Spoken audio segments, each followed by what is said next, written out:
You are listening to Deep Sea Embers by Yuan Tong. Novels from Novel Fire. Chapter 301, Set Foot on the Ghost Ship. A ship rose from the sea in a spectacular fashion, materializing before Vanna and Nina with its swaying body and otherworldly hue. Nina was dumbfounded, taking several seconds to react before exclaiming, "Ah, a ship just emerged." She turned to Vanna and said quickly, "I must tell Uncle Duncan." Before she finished speaking, the girl had already spun around and dashed across the deck like the wind, heading towards the stern. Vanna, however, continued to gaze intently at the eerie ship that had suddenly surfaced, observing the signs of decay and age, as well as every detail of the ship's body. She noticed a row of large letters on one side of the ship's bow. The letters were severely corroded and covered with grime, making them difficult to discern, but she managed to read them. Obsidian. The mysterious ship's sudden appearance on the sea surface caused quite a stir, and Nina and Vanna weren't the only ones who noticed. In no time, the others who had been resting in the cabin also gathered on the deck, including Morris, Shirley, Dog, and Alice. They approached the bow in amazement, gazing at the strange ship not far away, speculating about its origins, and soon, Duncan joined them on the bow's deck with Nina. "Mr. Duncan," Vanna said as soon as she saw him, "there are no signs of life on that ship. It might be a ghost ship." When she uttered the words "ghost ship," the young inquisitor's expression turned somewhat peculiar. "Fellow travelers," Duncan replied nonchalantly, then looked up at the ghost ship, which seemed to be only half the size of their own vessel. He first noticed the chimney structure on the ship's upper part. "It looks like a steamship. Can you estimate its age and origin?" "No need to guess," Morris's voice suddenly interjected from the side. The old scholar's gaze fixed on the distant sea, his eyes filled with complexity. "I saw its name Obsidian, a steamboat that sank in the cold sea 6 years ago." "Ah," Shirley, who was stretching her neck, looked at the old man in surprise. "Sir, you know that ship?" "Scott Brown was on that ship when it had the accident." Morris's voice was slightly somber. "But how did it suddenly appear here, and in this manner?" Alice, who had been listening to the others' conversation, looked at the distant Obsidian and then back at Morris and Duncan. After contemplating for a long time, she finally asked, "Captain, is this normal? Do sunken ships float back up from the sea?" "This is, of course, not normal," Duncan glanced at her. "This is called a ghost ship, and I suspect it's not just any ghost ship." He was speaking when suddenly Goathead's voice echoed in his mind. "Captain, should we fire a couple of shots? The cannons are in an ideal position at this angle and distance, and they're eager to fire a few rounds over there." "Hold them off," Duncan cut off Goathead without hesitation. After pondering for a moment, he turned to those around him. "We need to go over there and investigate." "We're going to that ghost ship," Shirley recoiled upon hearing this. "Isn't that a bit reckless? I'm not afraid of anything else, but what if that ship suddenly sinks again? After all, it surfaced unexpectedly." "AI will bring us back." Duncan glanced at the girl indifferently. "Of course, if you don't want to go, you can stay here. It's not compulsory." Shirley opened her mouth, but before she could speak, Dog broke the silence first. We'll go. It's our duty to serve the captain. We're eager to." Taken aback, Shirley started grumbling to her partner telepathically. "Dog, can't you have some principles?" "What's unprincipled about actively participating in group activities, understanding the situation and showing initiative?" Dog argued in their mental connection. "With the boss leading, we don't have to worry about safety, so we should show ourselves." "What I mean is, can you give me a chance to rely on someone next time? You always snatch it." Dog pondered for a moment. "Shirley, can't you have some principles?" Duncan didn't notice that Shirley and Dog were daydreaming while communicating telepathically. He knew that when these two were silent, they must be muttering in their mental connection. Instead, he looked at the others and asked, "Do you want to join us?" "I want to go." Nina was the first to raise her hand, and she even seemed a bit excited. "A ghost ship. I've only heard of them in legends and stories, but I've never seen one in person." "The Vanished is also a ghost ship," Duncan reminded the girl, then looked at the others. "What about you?" "Perhaps we can find clues left by Brown before the accident on that ship," Morris nodded. "I'll go with you." "I'll go too," Vanna followed. "The ghost ship phenomenon may be related to heresy or evil corruption, and I have some experience in this area." "I don't know," Alice thought about it and looked at Duncan, "but I want to be with the captain." "Let's all go then, consider it an eye-opener," Duncan said casually, waving to the dove resting and basking in the sun on the mast nearby. "AI, take us to that ghost ship." A ball of dark green flames suddenly appeared on the vanished, and in an instant the massive skeletal bird took flight, heading towards the obsidian, which swayed gently with the waves. All of a sudden, the deck of the vanished had fallen silent. This quietness was brief, though, and a small boat hanging near the side of the vanished suddenly creaked, swaying rather dejectedly. It was a shuttle boat, typically used for quickly transferring personnel between two ships at close range on the water. As they spoke, two ropes coiled at the edge of the deck produced a rustling friction sound, slithering like snakes toward the side of the shuttle boat and tapping the boat's hull with their ends. Of course, the goat head in the captain's cabin sensed the situation on the deck and sighed slightly. It struck up a conversation with the old crewmates it had been with for a century. Maybe, you guys should practice rowing in the sea a bit more. The creaking sound of the rocking boat grew louder. On the other hand, AI, who had flown to the airspace above the obsidian, did not land immediately. Instead, under Duncan's command, she circled above the ghost ship several times, ensuring there were no moving targets on the ship before landing on a relatively clean and stable part of the deck. A green flame shot into the sky, and Duncan and his companions emerged from the fire. An unmistakable musty smell immediately assailed everyone's nostrils. The stench of seawater mingled with an indescribable rotten odor. Nina was the first to frown upon arriving on the deck. The smell here is so unpleasant. Not all ghost ships are as clean and tidy as the vanished with unlimited fries, Duncan said to Nina with a smile. If this ship really is the obsidian from back then, it's been submerged in the deep sea for 6 years. As he spoke, he surveyed the eerie steamship. Rusty, broken, and stained, it might have once been a beautiful and advanced mechanical speedboat, but now all that remained was a lifeless mass of steel and wood.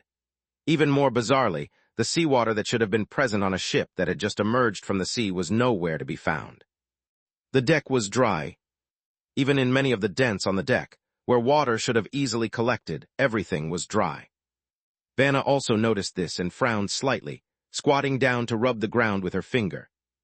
She still remembered the scene when the ship emerged from the sea, with a torrent of seawater pouring down from the obsidian, like an endless waterfall washing every corner of the ship. Logically, there shouldn't be any dry spots on this ship. Vanna, Morris turned his head after observing the situation. Do you sense any heresy or evil corruption? No, Vanna shook her head slowly and frowned. She had been paying attention to this issue since she first stepped on the deck, constantly detecting the presence of any supernatural fluctuations around her. There's no trace of any supernatural aura, but that's even more unsettling. The deck is dry, which is obviously abnormal, and some supernatural force must be involved behind the abnormal phenomenon. It could be a supernatural force beyond your perception, Duncan said casually as he walked forward. Anyway, if there's something hidden on this ship, we just need to search more thoroughly, and it's bound to reveal itself. Nina hurriedly took 2 steps to catch up with her Uncle Duncan. What if something really jumps out? Duncan stopped and turned around with a smile. In any case, let's try reasoning first. Chapter 302, Confusion. The deck area of the obsidian was limited and easily visible, so the group quickly completed their search of the entire deck area without finding anything suspicious.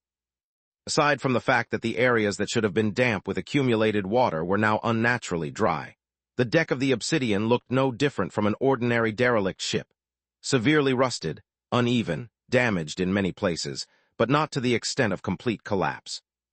After inspecting the deck area, Duncan decided to enter the cabin of the ship. Thankfully, they quickly found a large door leading to the cabin. It was a rusty iron door embedded in a white wall.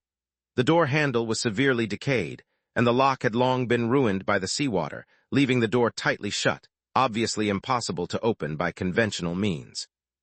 Morris stepped forward to examine the state of the door, then abandoned the idea of opening it normally and turned to the others. We might have to use a bit of force. Allow me, Vanna volunteered without waiting for others to speak up. Everyone else stepped back a bit to avoid being injured by debris. Shirley, Alice, and the others obediently backed away, while Duncan merely shifted a couple of steps to the side to avoid getting his clothes dirty. With curious eyes, they watched the female warrior approach the completely rusted iron door and then tapped it lightly with her hand. With a short hum, a large hole collapsed and shattered in the center, sending numerous fragments to scatter and tear apart before the main segment disintegrated into dust. Vanna then reached out and tore a few more pieces of the remaining steel from the door frame, like tearing paper, and casually tossed them aside. Shirley and Dog watched this scene, dumbfounded, and after a while they broke the silence in unison. Damn, is she even human? Vanna, of course, heard Shirley and Dog's voices, turned her head and smiled. I always keep up with my physical training. Shirley's mouth twitched noticeably, muttering quietly, This has nothing to do with physical training anymore, right? Duncan was also impressed by Vanna's straightforward solution, but having witnessed her feats in the city-states before, he didn't have much of a reaction. He just looked up at the smoke-filled door and asked, What's the situation inside? Vanna waved her hand, waiting for the dust to settle a bit before peeking inside. Her expression suddenly became strange. After a few seconds, she stepped back and turned to Duncan. Inside, there's another door. Another door? Duncan was taken aback for a moment, took a few steps to look for himself, and sure enough, he saw another rusty iron door standing right in front of him, only a few meters away from the outer door. However, the space between the two doors was neither a corridor nor a foyer, nor did it resemble a specially designed security partition. It was just an empty area with no devices, furnishings, or additional windows, only bare walls and an oddly twisted and distorted ceiling. I'm not sure if this is the normal structure of the obsidian. Morris also came over to take a look and shook his head. I only knew about this ship before, but I've never seen it in person. Duncan frowned slightly, then quickly nodded to Vanna, Open that door. Vanna immediately went forward and smashed the second door inside in the same manner as before. She then peeked inside and looked back with a bewildered face. Inside, there's another door. Another one?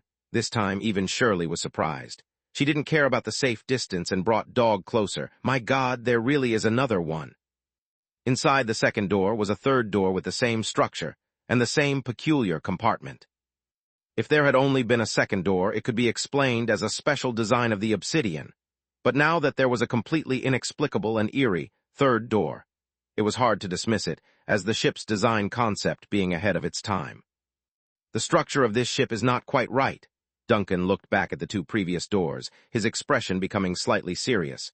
Whether normal or not, there shouldn't be such a design. Vanna, open this door as well. All right. Vanna didn't hesitate and punched the third door.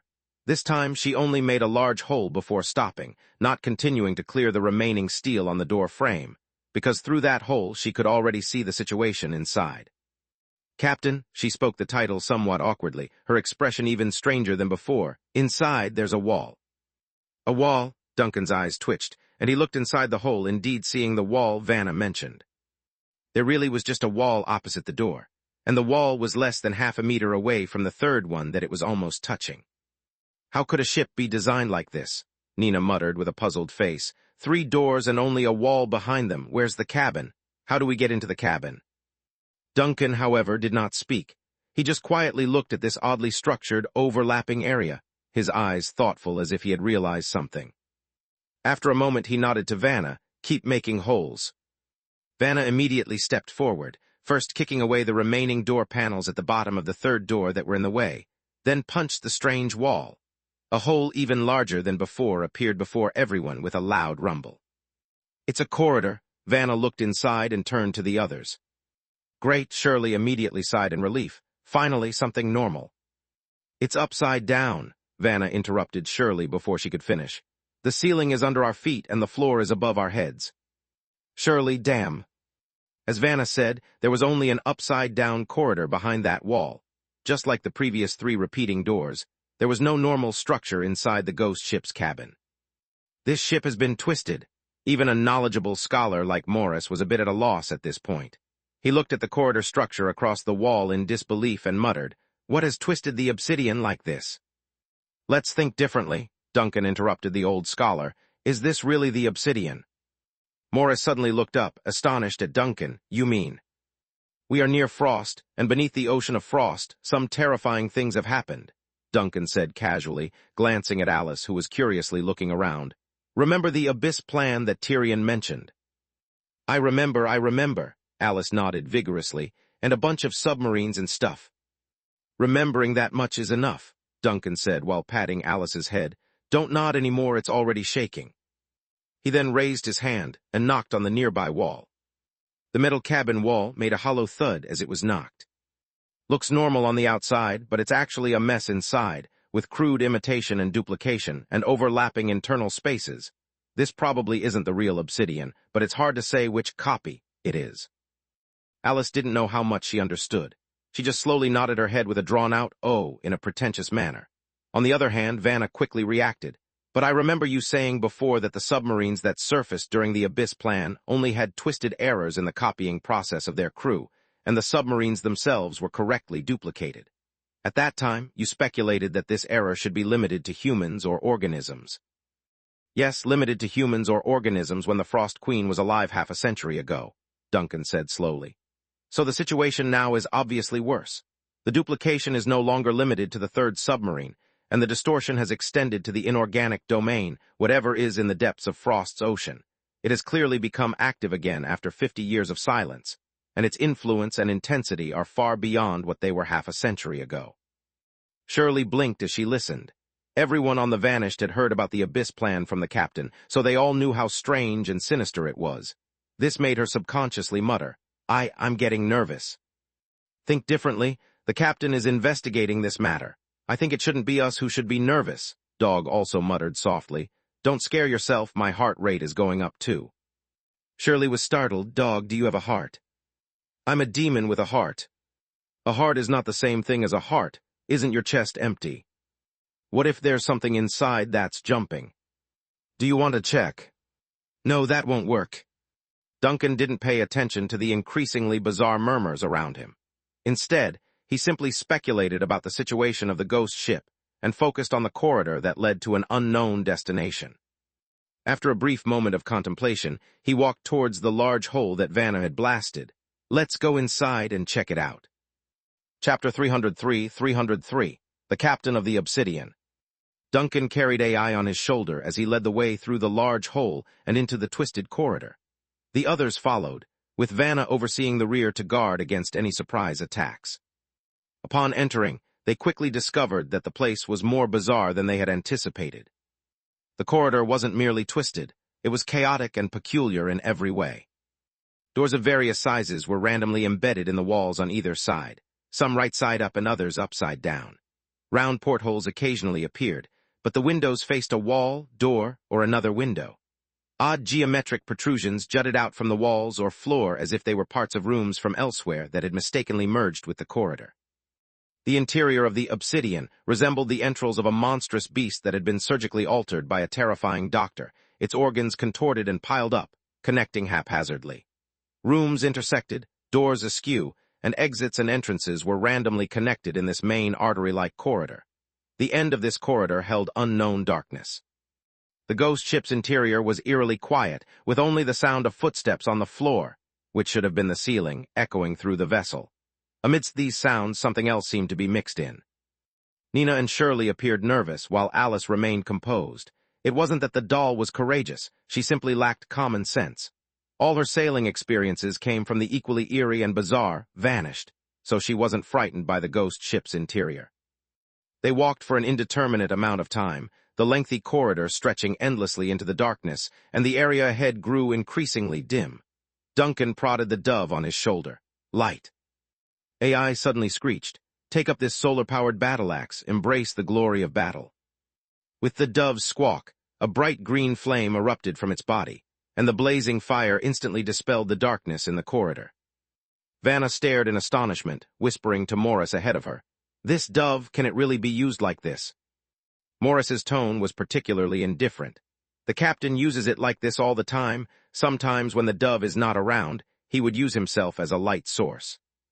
Vanna, but before she could marvel at the disparity between the legendary Captain Duncan and the real Duncan, a sudden noise interrupted everyone's actions. Thump, thump, thump. It sounded like muffled knocking coming from behind a nearby door. Everyone stopped instantly, their eyes focusing on the source of the sound. It was a blue door with the words, "Captain's Room," written on it. In a typical ship's structure, the captain's room obviously shouldn't be located here. However, on this ghost ship, where everything was in utter disarray and the various cabin entrances were haphazardly strewn about, any door could appear anywhere. Thump, thump, thump. The knocking sound came again, clearer and more urgent than before. It was as if there was a survivor behind the door, trapped after the shipwreck, desperately pounding on the door for help upon hearing the sounds in the corridor. Vanna silently gripped the giant sword on her back. Shirley slightly lifted the black chain in her hand. Nina hid behind Alice, and Alice held her head up with her hands. Duncan, expressionless, approached the door. The knocking continued without pause. However, Duncan didn't seem to have any intention of opening the door. Instead, he bent his fingers and knocked back. The knocking from inside suddenly stopped, as if the person making the noise was startled. After a few seconds of silence, a hoarse, deep voice broke the silence from behind the blue door. "Is there anyone out there?" "Yes," Duncan said flatly. "Ah, thank goodness. I am the captain of the Obsidian. I don't know what happened to the ship, but I am trapped," the hoarse, deep voice immediately said. "Kind sir outside the door, what is your name? Can you help me open the door?" "Just call me Duncan," Duncan said, signaling the others behind him to stay calm. "Before opening the door, I want to confirm, are you really the captain of the Obsidian?" "Of course, my name is Cristo Babelli. You can find my name and certificate number at the Port Authority. My certificate is in the room," the voice said immediately. "But this cursed door won't budge, and I have no way of coming out to prove my identity to you." "Next question," Duncan ignored the person's ramblings and continued. "What year is it?" "This year," the voice inside the door was taken aback, likely finding the question odd, but still answered. "Of course, it's 1894. Is there a problem with that?" Duncan looked back at Morris, who nodded slightly. 1894, that was the year the Obsidian had been shipwrecked. Recalling the shipwreck, Morris suddenly stepped forward and asked, "Excuse me, Captain, do you know of a passenger on your ship named Scott Brown?" "Passenger?" The voice behind the blue door hesitated. "I can't recall the names of every passenger on the ship, but Scott Brown, you say? Ah, I remember now. He's the folklorist, right? He's quite well known, and I've talked to him a few times. From what I recall, he's a slender gentleman with carefully groomed hair and a beard. He's knowledgeable about funeral customs across various city-states, and is particularly interested in the frozen sea area north of Frost." Listening to the voice from behind the blue door, Morris nodded slightly and whispered to Duncan, "No discrepancies." Lucid with a complete memory and able to accurately state his own name, Vanna, who had been quiet, suddenly spoke up. "However, we can't rule out the possibility that it's a malevolent creature that has absorbed human memories and emotions to set a trap. Such occurrences aren't rare on ghost ships." "Oh, that doesn't matter. As long as he indeed possesses the captain's memories, it'll be fine," Duncan said indifferently. "Even monsters can try reasoning first. If reasoning doesn't work, we can try force. We'll always find a way through." Vanna was taken aback. "That's true." Duncan placed his hand on the handle of the blue wooden door. "I'm going to open the door, Mr. Babelli," he said to the person inside. Then he turned the handle. Unlike the completely rusted cabin doors seen before, this door showed no signs of damage. As he turned the handle, the faint sound of the lock turning could be heard immediately. The door opened. Under the slightly tense gazes of everyone, Duncan pushed the door open. A chaotic and upside-down room appeared before their eyes. All the walls were twisted, the ceiling seemed to be collapsing, and the room's original furnishings were randomly fused to the nearby walls and floor as if buried by wood and metal. The exposed parts were all incomplete, like half a table or half a chair. There was a huge hole in the wall facing the door, and it was unclear where the dark hole on the other side led. This chaotic and upside-down room was empty.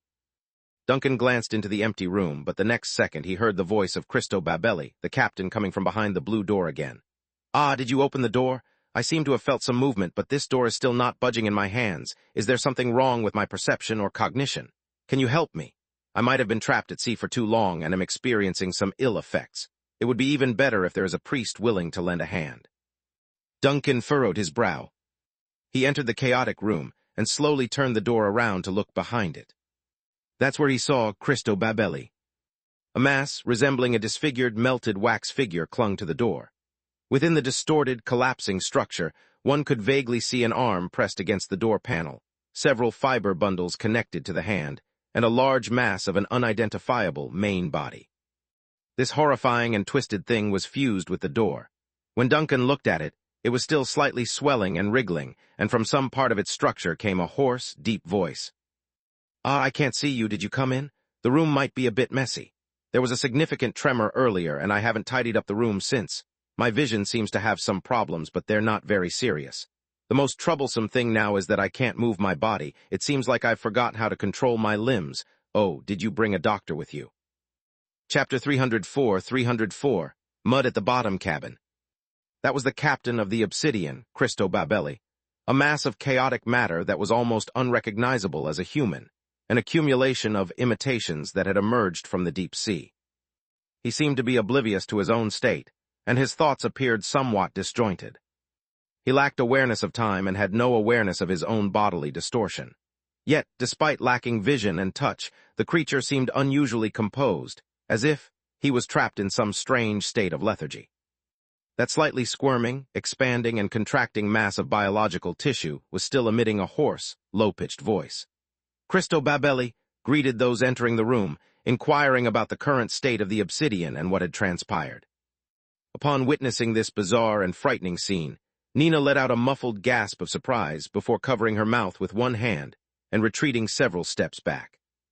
This scene was a bit too intense for the 17-year-old girl. The Obsidian had an accident, but we still don't know the cause, Duncan replied to the Captain Cristo while contemplating how to address the situation. We were just passing by. Ah, that's unfortunate. I've been trapped here entirely unaware of the ship's status, the mass of biological tissue adhered to the door panel lamented. Is everything else okay? What about the crew and passengers? Have you found them? No, but we haven't found any bodies either. They might have already escaped, Duncan said nonchalantly. Only this room was locked and we heard you knocking. I've been knocking on this door. It's the only thing I can touch in the darkness, said Captain Cristo. May the storm goddess Gamona bless them as long as the others are safe. The northern city-states were under the dominion of the god of death, Bardock, but on the boundless sea, the storm goddess's authority was unquestionably supreme. Captains would pray to the storm goddess regardless of their origin or faith. Upon hearing the other party's prayers, Vanna and Morris frowned in unison. How could this warped entity still correctly mention the deity's name and even pray with a lucid mind? Duncan noticed this as well, and recalled some information about the Abyss plan he had gleaned from his earlier conversation with Tyrion. During the Abyss plan's loss of control, the clones that surfaced from the No. 3 submersibles, emerging one after another from the deep sea, had no reasoning or communication abilities. Even the earliest clone, the one that appeared most human-like, had only uttered a few indistinct murmurs. This had been a critical piece of information from the beginning. Based on this, Tyrion had deduced that the uncontrolled supernatural phenomenon in Frost's ocean could only generate imitations devoid of reason or soul. However, despite seemingly having some cognitive impairments, this mass of warped matter before them clearly possessed normal reasoning and memory and could even communicate effectively with others. Where had the problem arisen? Was it because the Obsidian was not like the No. 3 submersibles, as initially suspected, a duplicate? Was it because the twisted phenomena on this ship had a different cause? Or had the out-of-control supernatural phenomenon in Frost's water undergone new changes after half a century, and the imitations it created now began to possess intelligence? Or, Duncan quietly glanced at the Captain Cristo, attached to the door panel. Or was it that the captain's consciousness was genuinely inside this mass of biological tissue? For whatever reason, his soul had been inserted into this distorted imitation. The more Duncan pondered, the more he believed this was the most plausible explanation. Are you still there? Perhaps Duncan had been silent for too long, and Cristo's voice emerged from within the mass of biological tissue again. Can you help me get out of here? Or is my current situation actually quite severe? Is it serious nerve damage? Duncan sighed. He knew he had to tell the truth, even if it was harsh. Countless harsh realities had always occurred on the boundless sea. But just as he was about to speak, Vanna's voice suddenly interrupted him from the side. Mr. Cristo, your condition is indeed not good, and we can't move you right now. You may need to stay here a bit longer. Once we have completed our search of the other areas, we will find a way to help you. Duncan conveyed his question with his eyes to Vanna, who raised her hand and pointed at the wall across the room. There was a massive hole in the wall, with a slanted passage leading to an unknown location on the other side. It was dark and menacing inside. Duncan immediately grasped Vanna's intention. There were still too many unexplored areas on the ship. Before determining what had happened to the Obsidian, they could not be entirely sure of the status and origin of this Captain Cristo. It would be better to first stabilize this strange imitation, complete the search and investigation of the entire ship, and then consider how to handle it. Duncan nodded gently. Professionals are professionals, and this kind of professional sensitivity could only come from dealing with various heresies and evil spirits. All right, I understand. Christo's voice sounded disappointed and apprehensive. I'll wait here, but how long do you think you'll be gone? It might take a few hours, but we'll be back as soon as possible, Vanna said. Please rest assured we won't abandon you. And although your condition is not good, there shouldn't be any issues in the short term. Just stay still, relax, and wait for a while. Well, okay, hurry back. The writhing, expanding, and contracting mass of biological tissue quieted down. He seemed quite anxious about his condition, but after Vanna expressed her stance, he cooperated and calmed down in an incredible manner. Was it the captain's nature, or was it the result of his distorted cognition? Duncan couldn't tell. Now everyone's attention was focused on the large hole in the wall at the end of the room. A regular room would not have such a damaged hole, let alone a twisted slope hidden inside the hole. This hole was clearly also the result of the distorted internal structure of the obsidian. Duncan crossed the topsy-turvy and chaotic room, approached the entrance of the large hole, and peered inside, only to see darkness in the depths of the cave. A passage appeared to be formed from a combination of twisted corridors and staircases that inclined downward, with occasional airflow coming from within, suggesting that there were more passages or larger spaces below. He stepped in, and the others followed closely. AI, whose body was engulfed in ghost flames, once again became the team's searchlight as they moved forward. Under the illumination of the ghost flames, the already dark and gloomy corridor seemed even more bizarre. The distortion and chaos below seemed to be even more severe than above. Morris raised his head, looked at the faintly discernible top of the passage in the interlaced light and shadow, and said thoughtfully. Above the passage, the chaotic overlapping structures could be vaguely recognized. Handrails of stairs, cabin doors from unknown origins, mechanical structures, pipes and wires, and even tables and chairs. If the upper cabins could still reveal some semblance of a normal structure, this slope leading to the depths of the obsidian was nothing short of a jumble of everything smashed and glued together, like a chaotic, interwoven nightmare, constantly extending into the bowels of this steel beast. It seems that the closer it is to the duplicate's center, the lower the accuracy of the duplication, Vanna said, and then added, if this ship is really a duplicate like the No. 3 submersible. When we get back, I want to talk to Tyrion, Duncan casually said ahead. He might be interested in what happened to the obsidian. But I think he'll be scared half to death by you first, Vanna couldn't help but mutter. I've talked to him, and I feel like he has quite a significant psychological shadow. Duncan slowed down, looked back at Vanna. Vanna suddenly felt a bit awkward. Did I say something wrong? No, Duncan laughed. I'm just amazed that you can finally talk to me normally. This feels right. Vanna opened her mouth as if she wanted to say something more, but at that moment, the light emitted by AI in front suddenly dimmed, and then the field of view in everyone's eyes widened. The passage had come to an end. There was indeed a large open space below. Is it a cargo hold? Morris frowned, looking at the open and dim space in front of him. He saw that the space was flat and open, incredibly neat compared to the incredibly chaotic slope they had just traversed, but he couldn't determine the space's original purpose. Could it be that the deepest part of this ghost ship is just an empty cavity? Nina looked around and muttered nervously, with everything piled up on the upper 2 levels. No one could answer her question. Alice looked around curiously, taking a few steps forward.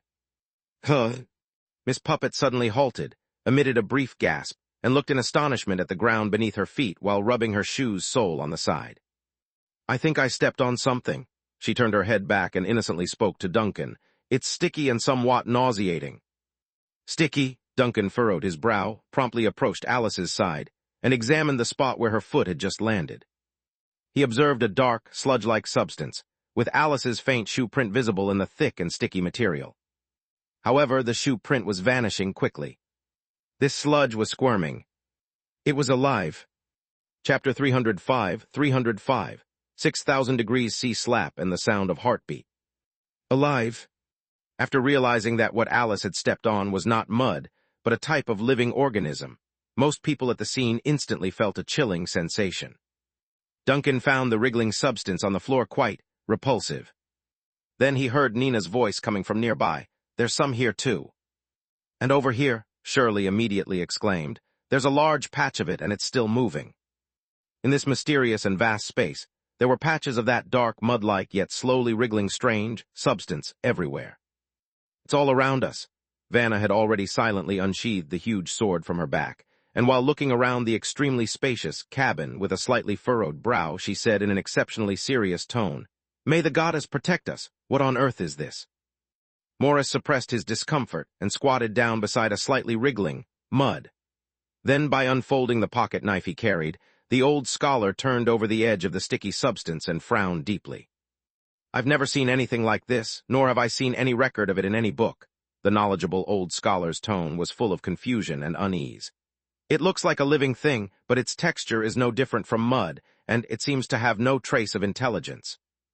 It does somewhat resemble something described by Tyrion in one of the No. 3 submersibles," Duncan casually said, while looking deeper into the spacious cabin. Nina approached the edge of the group, where under the dim light cast by Eye's fire, there was a particularly lively mud undulating slowly in a depression in the floor. She stood by the pit, bending to watch the nauseating substance curiously. She was a little nervous, but her curiosity was much stronger than her anxiety. And then the next second, the mud suddenly moved. As if responding to Nina's gaze, or as if a blind, senseless creature had finally been disturbed by the large group of uninvited guests in the cabin, the mud's surging speed suddenly increased. Next, a large amount of gas emerged from within, and bubbles rolled on the surface of the mud. Nina was startled, and before she could react, the mud suddenly stood up. It was as if a low-level, soft-bodied creature suddenly had bones. The dark, viscous substance rose straight from the pit, its surface rapidly hardening, coagulating, and changing color. In just the blink of an eye, it took on an almost human silhouette, and in the next instant, its top differentiated into something resembling a skull, even revealing a human face. It was a face that resembled Nina's by about 60 or 70%.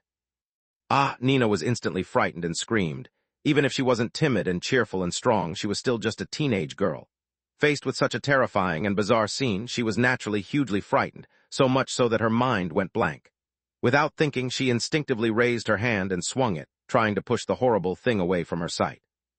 The nearest one to react was Shirley, who heard Nina's exclamation, followed by a deafening explosion before a flash of intense heat filled her and Dog's entire field of vision. Accompanying the flash was a heat shockwave sweeping across, like standing near an erupting volcano. Nina had only slapped it, a very brief slap. However, this slap created a fireball that nearly melted and evaporated the entire spherical space within a 12-meter radius in front of her. Duncan turned his head and saw the fiery ball quickly dissipate in midair in front of Nina, with bright molten metal flowing in front of her, and the girl seemed to be still stunned, standing motionless in front of the terrifying molten pit. "What happened?" Duncan immediately came to Nina's side, placing a hand on her shoulder as the residual heat waves rose around him. Just now, the mud suddenly stood up and turned into my appearance. I got startled." Nina regained her senses at this moment, shrinking her neck, her face filled with shock, pointing in the direction of the strange object. "Then I hit it. And then it was gone," Nina said with a mournful face, seemingly still frightened. "I couldn't control my strength, and this whole area turned into molten iron."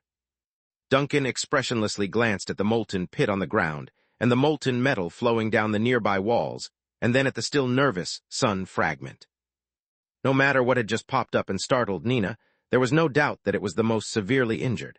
A slap at 6,000 degrees C would leave even the evil gods of subspace with a lifelong psychological shadow.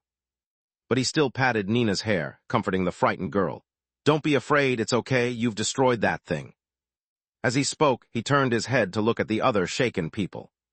Shirley was holding Dog, trembling. Morris was quietly pounding his chest.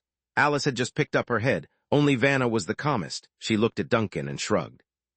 "I'll never suddenly talk to Nina from behind again," said the Inquisitor who had once killed her way through an entire city-state with a serious face. "It's just a small accident." Duncan helplessly rubbed Nina's hair, and then his gaze fell back on the mud nearby that had not been affected by Nina's solar fist. His expression changed slightly the next second. "Wait, something's not right with these things." With Duncan's reminder, the others finally noticed the changes in the mud spread all over the cabin. All the mud had stopped moving. These things, constantly squirming and changing shape like soft-bodied creatures not long ago, had all stopped at some unknown point, becoming dry lumps as if the mud had lost water.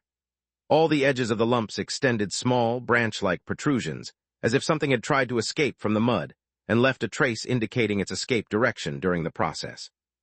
Vanna's gaze quickly swept across the surroundings, and within a few seconds, she discovered that the traces extending from the edges of all the mud appeared to point in the same direction in the depths of the dark and vast cabin. "There's something in that direction," Vanna said immediately, tightening her grip on the huge sword in her hand. Simultaneously, Duncan also cast his gaze towards the darkest depths. A thin, faint green flame line quietly extended under his feet. When the flame line touched the dried and solidified mud on the floor, it instantly burned brightly, turning into one bonfire after another. These bonfires spread rapidly throughout the cabin, instantly illuminating many previously dark areas. Duncan watched the spread of the bonfires and confirmed his initial guess in his heart. These mud-like substances were the condensation of supernatural powers. And as the ghost flames gradually spread, this cabin, which was too wide to be illuminated by Eye's flames, finally revealed more secrets to everyone. They saw the pitted and terrifying cabin walls in the distance as if they had been gnawed on by some acidic substance or corrosive creature. They saw the ropes, pipes, and suspicious dark red fiber bundles hanging from the ceiling. They saw even more lifeless mud lumps, and in the deepest part of the cabin, a huge, indistinctly shaped object was lurking there in an unsettling posture, its edges seemingly still slowly squirming. Duncan hesitated briefly before taking steps towards the large and strange pile. He didn't let his ghost flames invade and burn the pile, although he knew it should also be burnable firewood. He didn't intend to recklessly destroy any clues before figuring out what it was. The others hesitated noticeably, but seeing Duncan stride forward, they quickly followed. Thump! Just as Duncan was halfway there, a sudden sound made everyone subconsciously stop in their tracks. Morris looked up in the direction of the sound, realizing that the thumping sound, like a heartbeat, was coming from deep within the dark pile several meters high. Duncan also stopped, carefully observing the strange object and sensing the fluctuations in the aura around it. It didn't give him any sense of danger, so he took a few more steps forward. Thump thump. More distinct and powerful heartbeat sounds came from deep within the pile. Its edges seemed to squirm even more noticeably than before, and even the entire surface began to slowly undulate. Duncan furrowed his brows, and just then he heard Shirley's voice suddenly behind him. "Dog, what's wrong with you?" Chapter 306, Within the Remains. Dog staggered unsteadily for a few steps before finally coming to a stop. Waves of pitch-black smoke rose from the gaps in his bones, and his entire body seemed to tremble spasmodically while those blood-red eye sockets flickered intermittently. Seeing such an obvious and abnormal reaction, Shirley was naturally startled. She immediately stopped and anxiously called out Dog's name while shaking his massive head. After calling out numerous times, Dog finally regained his senses and spoke up with a hoarse, low voice. "Why do I suddenly feel unable to move?" "Are you okay?" Duncan approached at that moment, frowning at the clearly unwell dark hound, concern evident in his voice. "Is something wrong with you?" "I don't feel unwell." Dog's head wobbled as if it might fall asleep any moment. "I just feel weak, and I really don't want to get close to that pile of stuff." "Really don't want to get close?" Duncan turned to look at the strange, slow-moving pile that resembled mud under the firelight. Could this odd mud be affecting Dog? Was it some kind of instinctive suppression? Dog's unusual reaction captured everyone's attention and set Duncan's mind racing. His first thought was whether Dog's exceptional perception, which far exceeded that of humans, had detected something invisible. However, Dog's reaction indicated that it hadn't seen anything out of the ordinary. Dark hounds are among the more powerful shadow demons, and they rarely become like this just because they face a more powerful individual's pressure. Vanna crouched down and stroked the bone fragments on Dog's body without any hesitation. She then turned back and said, "Besides, that thing doesn't emit any intimidating aura." "You can remove the more part," Shirley mumbled beside her. "Dog is truly powerful." "Not powerful, I'm not powerful at all," Dog quickly shook its head. "This place is a bit too creepy. Should we come back next time?" "Coming back next time is impossible, as this ghost ship might not stay here obediently waiting for us to explore it repeatedly." Duncan shook his head. "But your current condition is indeed not suitable for continuing." Dog was being affected by some inexplicable force, and allowing it to get closer to that pile of stuff might lead to unforeseen consequences.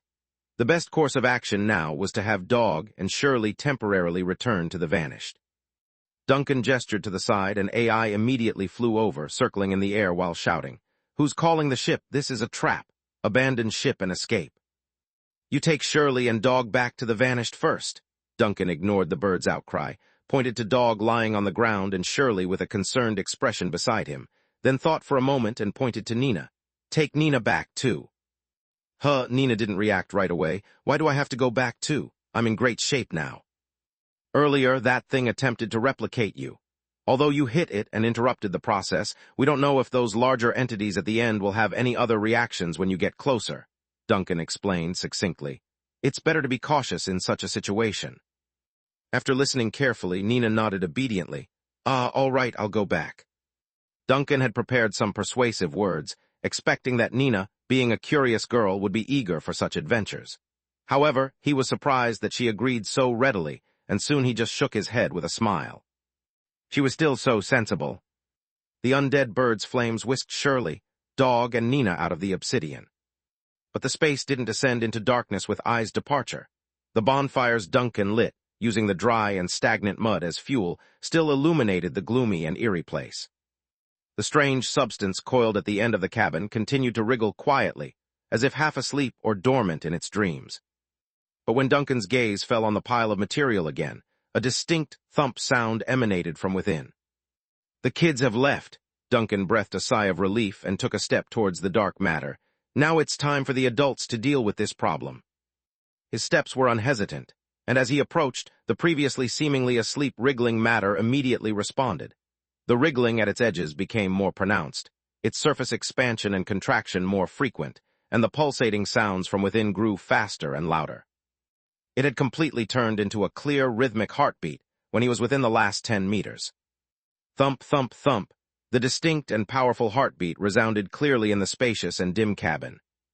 But besides the continuous heartbeat and the increasingly intense surface wriggling, the pile of material showed no other reactions.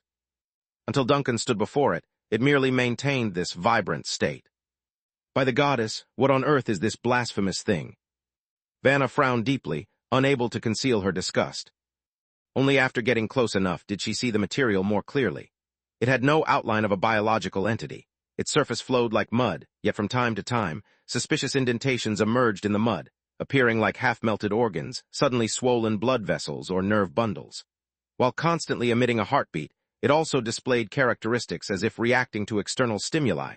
These characteristics eventually returned to aimless, blind wriggling. From the day she became an inquisitor, Vanna had seen countless heretical evils, but the blasphemy and strangeness of the thing before her still shocked her. Even Alice next to her seemed dazed. The doll-like girl stared at the material for a long time before saying, "It doesn't look like it can be cooked." Vanna immediately stared at Alice with wide eyes. She was shocked once again. On the other hand, Morris displayed the meticulousness and curiosity that a scholar should have. He seemed to ignore the psychological discomfort and aversion, and after getting close to the material, he studied it carefully for a while.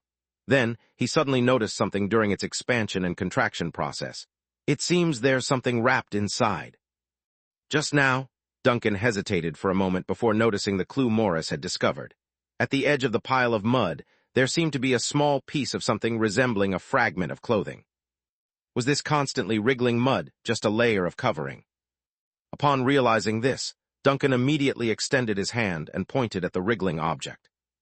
Numerous bonfires burning around the cabin instantly emitted lines of fire, and the ghost flames converged almost in the blink of an eye on the pile of living mud. The fire was brilliant yet precisely controlled. Duncan commanded the fire to burn away only the black sludge, careful not to harm the other materials inside. Under his deliberate catalysis and control, the revolting wriggling object was reduced to ashes in just a few seconds. What was previously hidden deep within the pile of material finally revealed itself to everyone. Morris gazed at the scene before him with some astonishment. A human, a middle-aged man, leaned against a pile of wreckage lying in the ashes left by the ghost flames. He had wide, angry eyes as if he had been fighting a fierce enemy to the dying moments before his end, yet one hand tightly covered his mouth as if suppressing great terror. His body was in a horrifying state, with a large part of the body dissolved by something and turned into a chilling, decomposed structure. Now only a heart, exposed in the open chest cavity, continued to beat slowly and powerfully. Thump, thump, thump. The heartbeat echoed throughout the cabin, as if containing a strong will. It turned out that the heartbeat Duncan had heard, as he approached, came from this heart. But this human had clearly been dead for a long time, and his heartbeat did not signify any signs of life. A human? Vanna immediately furrowed her brow and looked cautiously at the middle-aged man who had died in the depths of the obsidian. Is this also a copy created by the obsidian? The body structure is distorted and mutated, which is consistent with the characteristics of a copy, but something seems off, Morris murmured, carefully prodding the remaining limb structure of the corpse with the wand he carried. He examined the fragments of torn clothes, trying to determine their original appearance. These clothes look like a uniform. It is indeed a uniform, Duncan suddenly said, seemingly having discovered something. At this moment he bent down, ignored the horrifying wreckage, and searched near the beating heart, retrieving something from a piece of broken cloth. It was a small chest badge with an identity and name written on it. He is the captain of the Obsidian, Cristo Babelli, Duncan said softly, glancing at the chest badge. Chapter 307, The Lump of Flesh. On the small metal chest badge, the name Cristo Babelli was etched in steel, identifying him as the captain of the Obsidian. This badge left the atmosphere at the scene eerie and silent, with the only sound in the spacious cabin being a heart-pounding. Is his name Cristo? Alice broke the silence after a while, scratching her head, looking puzzled. But the person we saw behind that blue door also said his name was Cristo, right? If this ship is from Frost's deep sea, then everything on board could be distorted replicas. Each pile of twisted things here might represent Cristo or anyone else on the Obsidian at that time, Duncan said calmly, his gaze falling on the wide-eyed middle-aged man on the ground with a hand covering his mouth. The key is this corpse, which is clearly unique. Do you think he's the original? Vanna quickly reacted, looking at Duncan in astonishment. But how could the original be here when the whole ship is obviously twisted and replicated? Our understanding of Frost's deep sea is based on Tyrion's limited memories, and even what Tyrion knows is only part of the information from the early stages of the entire Abyss plan. The entire project has never truly uncovered the secrets of the seabed below 1,000 meters. Duncan shook his head. We know very little about Frost's waters, and our assumptions about the rules for these replicas may be incorrect. Perhaps the original is hidden within the counterfeit shell, or maybe every counterfeit is a manifestation of the original split apart, or even perhaps in the deep sea, there is no distinction between counterfeits and originals. As Vanna listened to Duncan's words, she couldn't help but glance at Alice beside her. But Alice didn't give it much thought. She was just curiously observing the Cristo Babelli on the ground. After pondering for a while, she suddenly asked, "Why is he covering his mouth?" "People often react like that when they're scared," Morris said casually. "It's not strange." However, as soon as he finished speaking, Duncan's voice chimed in. "No, it's quite strange. It's not because of fear." Morris looked at Duncan in surprise, only to see him squatting down beside the eerie corpse, even bringing his face close to it, carefully examining something. Thump, thump, thump. Cristo Babelli's heart continued to pound with Duncan's approach. It beat even faster and more forcefully than before. Duncan noticed the change in the heart, but his main focus was still on Captain Cristo's face. After careful observation, he suddenly discovered something. There's something in his mouth. Something in his mouth? Morris was taken aback, then saw Duncan reach out to try to pry the corpse's hand away from its mouth. The resistance from the hand surprised Duncan. This corpse was tightly covering its own mouth, as if, even after years of death, it was still consciously resisting something. Initially, Duncan didn't use much force, and as a result, he failed to pry open the hand. He knew that with more force, he should be able to easily overcome the dead man's grip, but he hesitated before continuing.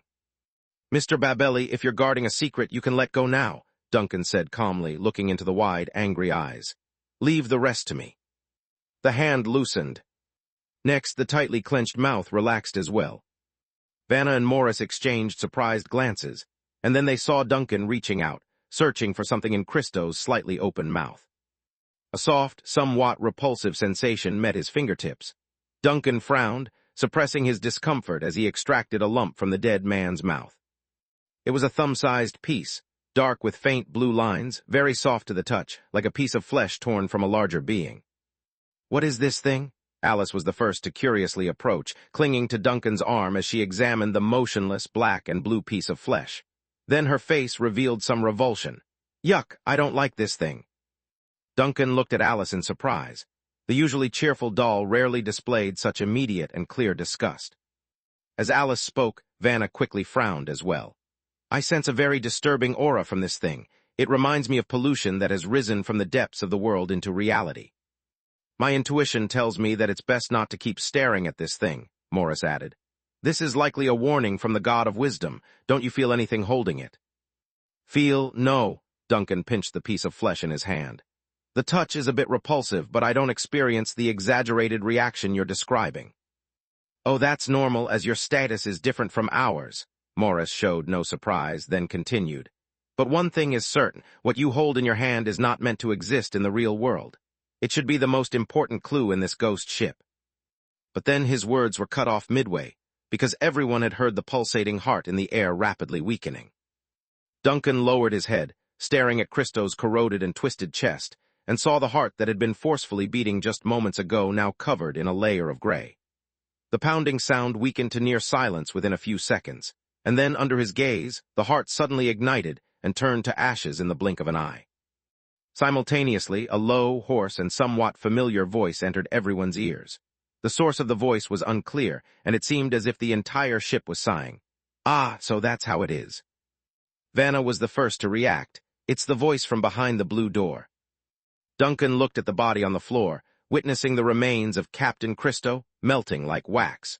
The remnants, which should have been eroded by seawater 6 years ago, appeared to be compensating for the lost time, turning into jagged bone fragments in an instant. He made up his mind immediately and turned back in the direction they had come from. "Let's retrace our steps." Their return was much quicker than their exploration. The group rapidly moved through the eerily silent and open cabin, through the chaotic and twisted sloping passage, and soon arrived back at the captain's quarters with the blue door. The door was slightly open, and behind it the creature claiming to be Cristo Babelli still quietly clung to the wooden plank. Vanna stepped forward, and almost immediately the creature seemed to sense their presence. Its surface began to wriggle, and it spoke in a hoarse, low voice. "Ah, you're back." "Captain Cristo," Vanna steadied herself, trying to keep her tone calm, "we have some matters to discuss." But before she could finish, Cristo interrupted her. "I already know, madam, I have remembered." Despite harboring a vague suspicion, Vanna couldn't help but ask, "You remembered?" "If you're referring to my death, then I remember, albeit only partially," Cristo said in a low voice. "I am dead, right?" "Certainly. The obsidian sank, we encountered a storm and an iceberg, we sank down, descending into the boundless darkness. I had no chance of survival." Duncan was silent for a few seconds before abruptly stepping forward. "Do you know what happened in the depths of this ship?" "Depths?" Cristo's voice seemed somewhat confused. "Do you recall the specifics of your death?" Duncan asked again. "Did you ever struggle with something? Did anything occur on the ship after it sank into the deep sea?" Cristo fell silent as if in thought, then a slightly regretful voice emerged from the creature. "I'm sorry, I don't remember those details. All I recall is the ship sinking for a very, very long time. Everyone died, and I should have died too, but I kept drifting in the darkness, surrounded by cold and darkness. It was as if I was searching for something in the dark. I don't know how long this chaotic state lasted. When I finally regained my memory, I was knocking on this door." Duncan exchanged glances with the others. Captain Cristo had no reason to lie. The captain had only realized that he was dead, but he didn't remember what had transpired in the depths of the obsidian, nor did he know about the demise of the other self, in the mysterious space at the bottom of the ship, let alone the origin of the mysterious piece of flesh. The clues seemed to have run dry. But Duncan glanced at the palm of his hand. The dark-colored piece of flesh still lay silently in his hand. He had already made a significant discovery. Chapter 308, Dog's Fierce Reaction. In the room behind the blue door, Duncan and his companions stood silently, while the twisted mass of organic tissue clinging to the door panel remained quiet for a long time. After an undetermined amount of time had passed, Duncan broke the silence. "Is there anything else you need our assistance with?" "I don't seem to have any regrets," Cristo's voice came through, "and I can't think of anything to ask for. What can you do for a soul that has been dead for so many years, kind people?" "What about your family?" Vanna inquired from the side. "Family?" Christo hesitated momentarily, as if memories were surfacing within his twisted shell. "Oh, right, family, my wife and daughter. They live in Frost at the end of Fireplace Street." Christo murmured softly, his voice growing fainter as if he was drifting to sleep. But suddenly he awakened, and his voice became more distinct. "Ah, if you have a chance, please visit them on my behalf, even just to deliver a message. They probably already know what happened to the obsidian." "Is there a specific message you want to convey?" Vanna asked. Christo thought for a long while. Just as Vanna assumed he was falling asleep again, the writhing mass of organic tissue abruptly spoke. "I can't think of any. I can't even remember their faces anymore. Just say good morning to them and tell them I left without regrets or pain. That's it." "We will pass on your message if they still live at that address," Duncan nodded gently, and at the same time his gaze fell on Christo's slightly swelling and contracting shell. It wasn't an illusion. The life force within the organic tissue was gradually diminishing. Christo's consciousness seemed to be slowly leaving this shell, and a faint layer of gray was spreading along the edge of the tissue. All these changes might be related to the heart, in the depths of the obsidian ceasing to beat. It was time to leave. "We should go," Duncan said calmly. "It's about time." Christo's voice grew slower and more indistinct, but it remained clear. "I wish you a smooth journey from here on out. Leave me here. A captain should be with his ship." "Actually, we're going to sink this ship before we leave." Duncan hesitated for a few seconds, but chose to tell the truth about their next course of action. "Captain Christo, you must realize that the obsidian has been contaminated. We can't allow this ship to continue drifting on the boundless sea. It's a threat to ordinary sailors." Christo was silent for a moment and then spoke softly. "Thank you, kind person." Duncan looked at the captain for a few seconds, nodded silently, and prepared to leave. But just as he was about to cross the door, Christo's voice suddenly reached his ears again. "Among you, is there a follower of the god of death, Bardock?" "I'm sorry, we don't have any." Vanna shook her head. "Why do you ask?" I was just hoping that a follower of the god of death could assist me with a prayer for my soul's passing. After all I've experienced, my soul is tainted, and I doubt I can pass through Bardock's door of life and death. If there's a prayer, perhaps my soul can dissipate more quickly, but if not, then so be it. Life is always full of disappointments, isn't it?" Vanna and Morris exchanged glances involuntarily. After a brief hesitation, the latter couldn't help but speak up. "We are clerics of the storm goddess and the god of wisdom. We will pray for you after we leave, although it may not be as effective for a follower of the god of death." "I'm not familiar with the god of death, Bardock, but if what you're saying is the greatest wish of a dying follower of the god of death," Duncan said, stepping forward to grasp the hand attached to the door panel, "I hope your wish comes true." "Thank you, kind people." The writhing mass of flesh finally fell silent, its movements slowing down and the gray color of death spreading everywhere. He was not yet completely dead, but the last of his vitality could no longer support further conversation. Duncan silently nodded to the captain of the obsidian and stepped through the door. The group left the captain's quarters, navigated the twisted, chaotic corridor, and crossed the three nested gates to return to the deck of the ghost ship.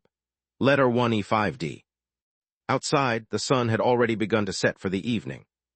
Accompanied by the sound of flapping wings, a spectral undead bird wrapped in flames flew in from the direction of the vanished, circling above Duncan and his companions.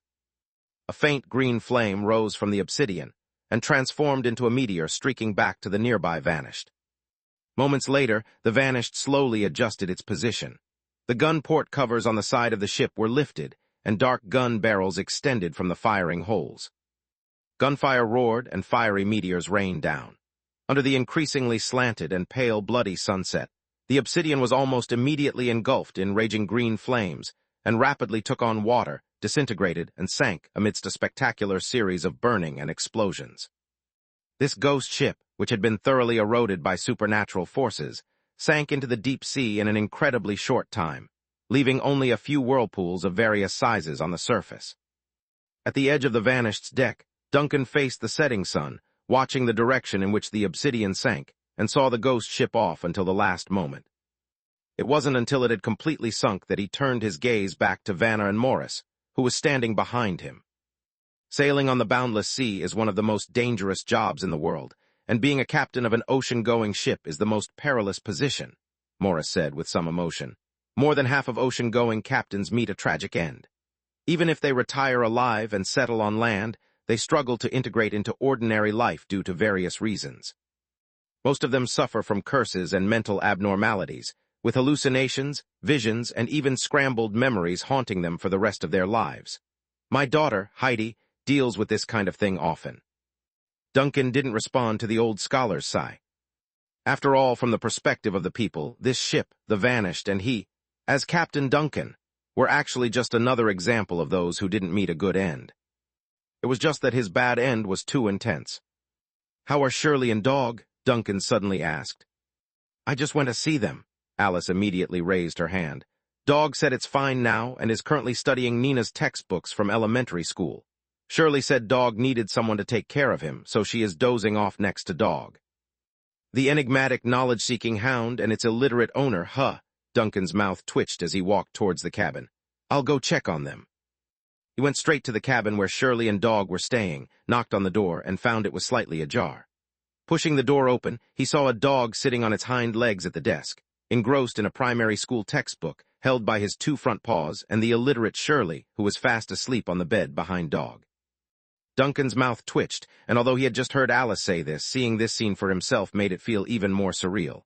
Dog, hearing the noise at the door, looked up. "Oh, Captain, you? Ah, damn." Before it could finish its greeting, the enigmatic hound suddenly let out a loud, cracking scream, and Dog's entire body jumped up from the chair, almost reaching the ceiling. With a clatter, the black chain connecting Dog and Shirley instantly tightened. Shirley, who had been sleeping soundly on the bed, was pulled into the air by the act and slammed into the wall beside her with a loud thud. "Dog, have you lost your mind?" Disoriented from the impact, Shirley immediately jumped up and pounced on Dog. "Why did you suddenly?" She finally noticed Duncan standing at the door, and Dog's terrified expression. "Dog, are you all right?" Both Shirley and Duncan spoke almost simultaneously. I'm fine, no wait, there's something." Dog seemed not to have recovered yet, still trembling all over, its eyes constantly shifting as if trying to look at Duncan but instinctively avoiding him. After a long pause, it managed to say, "Captain, are you carrying something in your left pocket?" "Something?" Duncan was startled, then realized what Dog was talking about. He reached into his left pocket and pulled out a small metal box that had once held tobacco. Opening the metal box, a thumb-sized, dull-colored, strange flesh piece came into everyone's view. Damn. Dog became even more anxious when it saw the object and scurried to the corner of the room. Where did this come from?" "From the depths of the obsidian," Duncan frowned. "Why are you reacting like this? Can you sense something from this?" "Nether Lord, the aura of the Nether Lord." Dog trembled as if in vibration mode. "This is the flesh and blood of the Nether Lord." Chapter 309, Unlucky Dog. Duncan was genuinely taken aback for a few seconds before he realized what Dog meant by its words. Not because he couldn't understand what it was saying, but because he needed to digest the shocking revelation. "Are you sure?" He picked up the small piece of gray-black flesh with a faint blue tint from the small iron box and pinched it. "This thing is part of the Nether Lord." You're still pinching it." Dog's voice changed pitch as it watched Duncan's overly bold action. "Don't you feel the immense pressure and power emanating from it?" "No," Duncan shook his head, then added, "Not only do I not feel it, but Vanna and Morris don't have much of a reaction either. They only think this thing is somewhat dangerous or unsettling, but nothing as dramatic as you." Listening to Duncan's words, Dog unconsciously crouched down, assuming a fully alert posture next to the table, the blood-red glow flickering on and off in its eyes. After a while it muttered, "It seems to have lost its vitality, or perhaps you've suppressed its vitality, but I can't tell. I'm a shadow demon, and I have an inseparable connection with the Nether Lord. In my eyes, there's only endless shadow and pressure." "It might indeed have something to do with your constitution," Duncan said. As he closed the lid of the tobacco box and casually put it back in his pocket, he noticed that Dog's condition had visibly relaxed as he did so. "I'll put it away for now. You might feel better." Thank you, Captain." Dog's trembling finally lessened a bit. It shakily stood up but still looked unsettled, staring at Duncan's pocket. "You just said this flesh came from the depths of the obsidian." "Yes, and from a mortal's mouth," Duncan sighed, recounting the events that had occurred after sending Dog and Shirley back to the Vanished. "We found this flesh sample in the mouth of Cristo Babelli." Upon hearing the full account, Dog's astonishment was evident. It looked up and exchanged glances with Shirley, and then for half a minute neither of them spoke. After an unknown amount of time, Shirley broke the silence. "You mean to say that captain named Cristo bit off a piece of flesh from a deity before he died? Does the Nether Lord count as a deity? For mortals, there's no difference. Godlike is a very broad concept, Dog said solemnly, shaking his head slowly. I still can't believe it. I can't imagine how he did it. Mortals don't even have the strength to move a finger in front of the Nether Lord, let alone fight back. Moreover, how did he see the Nether Lord? Did the obsidian venture into the abyssal part of the ocean? Duncan frowned. Instead of sinking continuously in the real dimension after it sank in Frost's ocean, was it transported away? Or beneath Frost's deep sea, is there actually a passage to the realm of shadow demons? I don't think it's likely. Dog immediately shook its head. I've never heard of a place in the shadow realm that's directly connected to the real dimension, and if there really was a leak between the two places, Frost would have been torn apart by demons that emerged. The sinking of the obsidian happened 6 years ago. Duncan pondered for a moment. However, the information he had now was too scarce, and no matter how much he thought and speculated, it was difficult to find a reasonable explanation. One thing was certain, though. The flesh brought out from the obsidian was extremely dangerous, and it seemed best not to take it out casually. Of course, he also considered whether to burn the flesh directly or stuff it into the main cannon of the Vanished. Based on the feedback he felt after coming into contact with the flesh, Duncan believed that it could be burned away by his ghost fire as supernatural fuel. But after briefly weighing the options, he decided to keep it for now. What if it could be useful in the future? While thinking, Duncan's attention returned to Dog. The dark hound seemed to have recovered a bit, and consciously avoided looking at the location of the Nether Lord's flesh, appearing much better now. Are other shadow demons like you? Dog didn't react immediately. You mean? You've told me before that shadow demons come from the Nether Lord, and the habitats of more powerful shadow demons like you are even closer to the Nether Lord. Duncan looked at Dog's blood-red eyes. But the way you react when you get close to the Nether Lord's aura, how do you normally live next to that deity, trembling every day? Dog was clearly taken aback, probably not expecting the captain's imagination to be so leaps and bounds and specific. But after a moment of silence, it shook its head and honestly said, normal shadow demons wouldn't react like me. Reason is the premise of madness, Dog sighed. Only with wisdom do you understand fear, and only with humanity can you distinguish animalistic instincts. I've deviated from the normal path of shadow demons, and thus lost the qualification to approach the Nether Lord. Shirley, who was beside them, blinked and suddenly realized. Dog, did you just say something very philosophical? Reason is the premise of madness. Duncan ignored Shirley's chatter, murmuring thoughtfully. So you can't return to your homeland now. Yet you can't sever your connection with the Nether Lord, and you can't get close to the Nether Lord's aura either. But you're extremely sensitive to it. Dog held its head and sighed. That's about right. You're quite miserable. Dog's voice sounded like it was about to cry. Normally, no one would suddenly hold a piece of the Nether Lord's flesh in front of me. This is a safe and stable real dimension. That was my mistake, Duncan sincerely apologized. I hadn't considered it before. No, please don't apologize to me. Dog was suddenly frightened, quickly crawling under the table. With just a casual apology from you, who knows if I'll be entangled in subspace again. All right, Duncan was taken aback and couldn't help but reveal a strange smile on his face. He shook his head and turned to leave. I won't bother you anymore. Continue reading. Shirley quickly stood up to see him off, but Duncan suddenly stopped and looked back at her. Why don't you learn from Dog? He can even read elementary school stories now, while you still make mistakes 3 out of 5 times when spelling your own name. Aren't you embarrassed? Shirley defended herself confidently. Dog is a demon that pursues knowledge. It's normal for him to have strong learning abilities. How can I compare to him? First of all, the phrase pursuing knowledge isn't used like that, and secondly, even if Dog is a demon that pursues knowledge, don't always avoid knowledge. Duncan sounded a bit helpless. In a few days, I'll have to arrange a test for you to see how much you've learned. After saying this, he turned and left the room, closing the door behind him. As expected, Shirley's wailing and cursing could be heard a few seconds later at the door. A happy smile appeared on Duncan's face as he stepped forward, heading towards his own quarters. Night was falling. In the hidden harbor of the Mist Fleet, blocked by fog, icebergs, and treacherous currents, Tyrion walked slowly on a path at the edge of the harbor. The cold night wind came from the direction of the sea. The sound of waves crashing against the shore was incessant. The world was soaked in the cold and dark light of creation, and in the distance, the bustling noise from the harbor square could be faintly heard. Sailors were having a party, using fine wine, tobacco, and noisy instruments to dispel the emptiness left by the deceased in the world, and consuming their cold and endless energy with a night of revelry. But for Tyrion, such gatherings were too noisy. They were not conducive to his calm thinking. Another set of footsteps followed him. It was his loyal first mate, Aiden, who now smelled like a piece of bacon with added cinnamon and clove. This scent made Tyrion marvel. The people of Planned really had a lot of tricks in the tobacco field. "You can join the party in the square," Tyrion suddenly said. "There's no need to accompany me on a walk in this desolate place." "I'm waiting for the late-night part," Aiden said. "They've invited 12 dancers from Cold Harbor. They have great energy." "Captain, in such cold weather, dancing on a pirate island occupied by the undead, and late into the night as well, tell me honestly, what kind of damned price did you offer?" "It wasn't actually that much," Aiden scratched his shiny bald head and chuckled. "Last week, when the Raven went on a mission, it happened to rescue Curved Knife Martin's ship.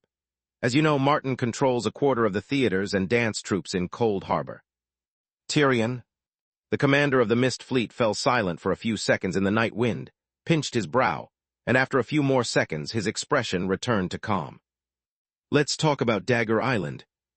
"All right, Captain." Chapter 310, The Pirate Island Under the Night. Ever since the 8th, No. 3 submersible was salvaged from Frost's waters and brought to Dagger Island near the city-state, the island had been declared a military-restricted zone by the city-state authorities. As a result, the 2 nearby shipping lanes were closed to the public. This naturally sparked speculation among many people, including local Frost residents, shipowners, nearby pirates, and adventurers who were forced to stay away from Dagger Island. They were curious about what had happened on the island and what secrets the Frost authorities were hiding. Many theories emerged, ranging from researching new weapons to conducting dangerous ceremonies, but none were reliable. Very few people in the world still knew about the Abyss Plan. "It's becoming increasingly difficult for our people to gather intelligence on Dagger Island," Aiden said seriously to Tyrion on the small path at the harbor's edge. "The island's security has been tightened recently, and they are even monitoring every inch of the coast. Approaching by diving is no longer feasible, and our spies and insiders have recently been transferred away from key positions. Not exposed, but Dagger Island's current supply and personnel transfers are all completed within a special list controlled by the authorities. We can't intervene." "Has it become entirely a military-restricted zone?" Tyrion stopped walking. "Did they discover something from that No. 3 submersible, or have they already opened the hatch?" "It's hard to say," Aiden shook his head. "However, the last time we got information about the island, we saw an order issued by Frost authorities specifically mentioning not to open the hatch of the submersible, and any samples taken from the outer shell of the submersible must be incinerated after the research is completed. At least from this order, it seems that the city-state's authorities are still very cautious.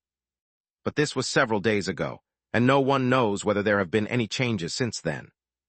If they can't obtain investigation results for a long time, and there are more dangerous experimental accidents, the wisest move for Frost authorities should be to dispose of the submersible directly without continuing any research, just like we did back then," Tyrion frowned. "But they're still blockading Dagger Island. It means they definitely want to uncover some secrets from that submersible. In theory, Frost high-ranking officials should know about the Abyss Plan back in the day, or at least they should know about the danger and horror in the deep sea. Knowing is one thing, understanding is another. The descendants can hear the stories of their ancestors from books and oral accounts, but unless they experience it again themselves, they can hardly imagine the fear and helplessness." Tyrion shook his head. "In the face of extraordinary, uncontrollable events, humanity's greatest strength is the ability to forget, and its greatest weakness is the same." Aiden looked at his captain, and after remaining silent for more than 10 seconds, he finally spoke up. "Captain, should we take some more proactive actions?" "More proactive actions?" "Contact Frost authorities, warn them, or even more directly, have the fleet raid Dagger Island and seize that No. 3 submersible," Aiden said bluntly. "Given Dagger Island's current defense capabilities, it should not be able to withstand a powerful assault from the Mist Fleet." Upon saying this, he paused for a moment and added, "Otherwise, those clueless individuals tampering with a twisted replica that surfaced from the deep sea might cause significant trouble. It's too worrisome." Tyrion contemplated for a brief moment. After a while, he shook his head. Even if we successfully raid Dagger Island, can you be certain we'll find the location of the number 3 submersible before Frost's main forces react? The island is quite large. If it takes too long to search, we'll have to face several times the number of city-state Navy forces. The sea mist is strong, but not invincible. Besides... He stopped, and the image of the Frost Queen appeared in his mind. The next second, Tyrion immediately halted his wild thoughts, realizing he was drifting off again. "It's nothing," he shook his head. "I need to think about this more." "You'll need to make a decision soon," Aiden nodded, and at that moment the sound of bells suddenly rang from the direction of the harbor square. The first mate immediately looked towards the source of the sound. "Ah, it's late. Captain, why not just go to the square and enjoy yourself? It might help you make a decision." "I won't go," Tyrion shook his head instinctively. "I'm not interested." "It wouldn't hurt to show your face once in a while," Aiden insisted enthusiastically. "The dancers aren't something you can see all the time. Their dancing is even more beautiful and agile than the black-tailed rock thrush flying through storms." "I meant that I'm not interested in that," Tyrion said helplessly, spreading his hands. "And honestly, if I, the captain, were to appear at the party, would the sailors really be able to have fun?" "Of course they can," Aiden replied casually. "You know how thick-skinned those guys are, tough and regenerating." "Tyrion." In the end, Aiden still couldn't convince the stubborn captain, and went alone to the harbor square to join the party. The pirate island was still bustling with activity after midnight. The sleepless undead had unlimited energy, and the lack of curfews meant plenty to celebrate on the island. A platform on one side of the square had been converted into a stage. Temporary wooden walls blocked the cold wind from the sea, and the blazing fire pits around the stage somewhat resisted the winter night's chill. The undead no longer feared the cold or heat, but the human guests visiting Pirate Island tonight still needed careful protection. Young girls from the cold harbor danced passionately between the bonfire and the cold wind. As their skirts fluttered and the dancers spun, the bonfire burst and leaped in the night, and the sound of the distant waves was endless. The terrifying undead made noise in the audience, and on the fog-covered Pirate Island, there was a rare bustling night scene in this world. Tyrion stopped at an inconspicuous corner near the square, looking up at the stage. He wasn't here to attend the party, but to return to his residence, just passing through the square. The weekly gathering of sailors was a tradition that dated back to their time in the Frost Navy. Even after departing from Frost, the custom persisted within the Mist Fleet. Decades had gone by, and though much had changed, many things remained the same. Tyrion observed his former subordinates creating a ruckus in the square, a smile slowly forming on his face. However, his smile soon diminished.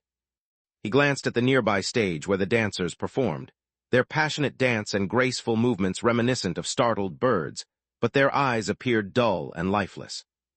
They had likely consumed a potion beforehand, consisting of various herbs and a small amount of supernatural catalysts, a common practice. The potion enabled them to endure the cold to a certain degree, but also impaired their cognition and thinking. This prevented them from experiencing fear, leaving only their instinct to dance. Evidently, the masters of these dancers didn't want their instruments to jeopardize the harmonious relationship with the cold sea pirate leaders due to fear.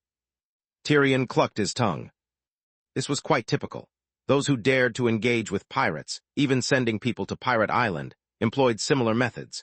As the church and authorities wouldn't intervene in their shady dealings, ordinary people could only devise alternative ways to cope with the shadows and horrors of the boundless sea. The lives of pirates and risk speculators were never as romantic or exciting as depicted in adventure tales. In a way, administering the potion also served as protection for the dancers. Tyrion felt a hint of disappointment. He had hoped Curved Blade Martin would have made some progress over the years, but it seemed the man continued to rely on decade-old tactics to run his cold sea entertainment industry.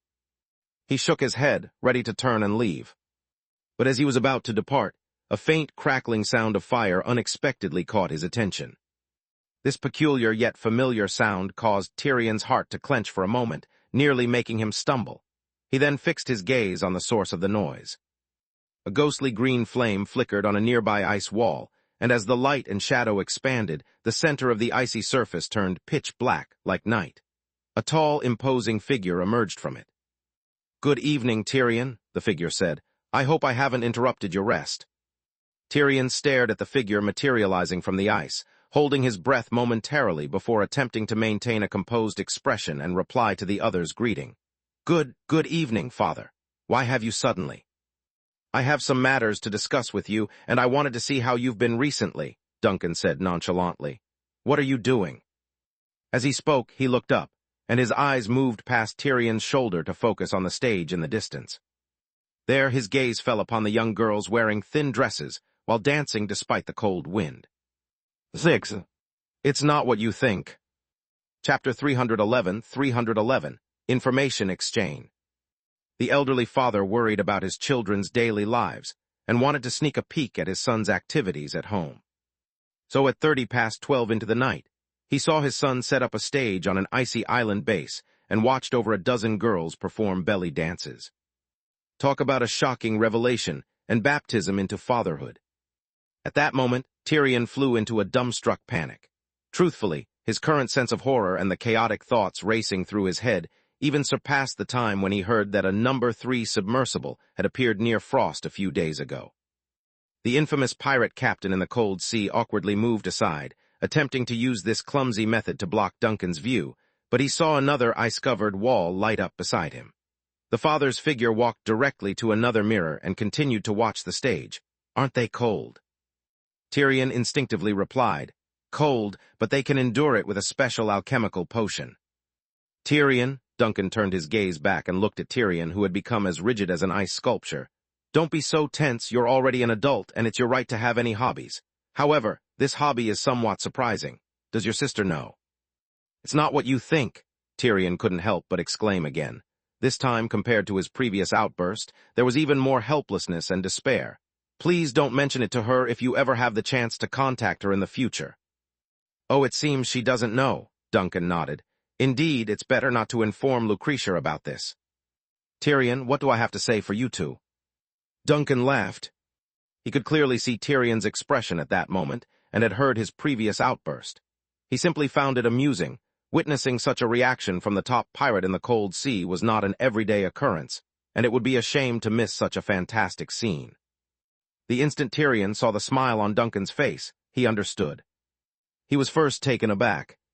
His father was joking with him, a somewhat cruel joke, but one that had been missing for a long time. Immediately afterward, he controlled his astonished expression and swiftly turned serious, as if his previous lapse in composure had never occurred. If you're done having fun, let's discuss business, the formidable pirate sighed and said reluctantly, I don't believe your late-night visit is merely for joking with me. I came across a ship. Duncan's expression also turned serious and he got straight to the point. The Obsidian. Do you recall this name? The Obsidian. Tyrion frowned initially, searching his memory for well-known ships on various routes, finding nothing, but then his expression shifted slightly. You mean the Obsidian? I know only one Obsidian, but it should have sunk already. As Duncan anticipated, no one would know the ship situation in this cold sea region better than a pirate leader who had been firmly established in the northern area for half a century. And if it were a ship that had sunk due to a maritime disaster, it would leave an even more profound impression on Tyrion's mind. Since shipwrecks resulting from maritime disasters are regarded as the most ominous events on the vast ocean, captains may not pay attention to other vessels, but they will undoubtedly want to know the names of those sunken ships, the cargo they carried, their actions, and their whereabouts. It's that one, the sunken ship that's been submerged for 6 years, Duncan nodded. It has resurfaced, entirely transformed into a strange entity with inverted cabin structures, mud-like living substances, and a captain who is neither human nor inhuman. As Duncan finished speaking, Tyrion's eyes gradually widened, and after a brief reflection, the renowned pirate's face showed a mix of astonishment and seriousness. He did not doubt, for he knew his father would not deceive him at this time on this matter.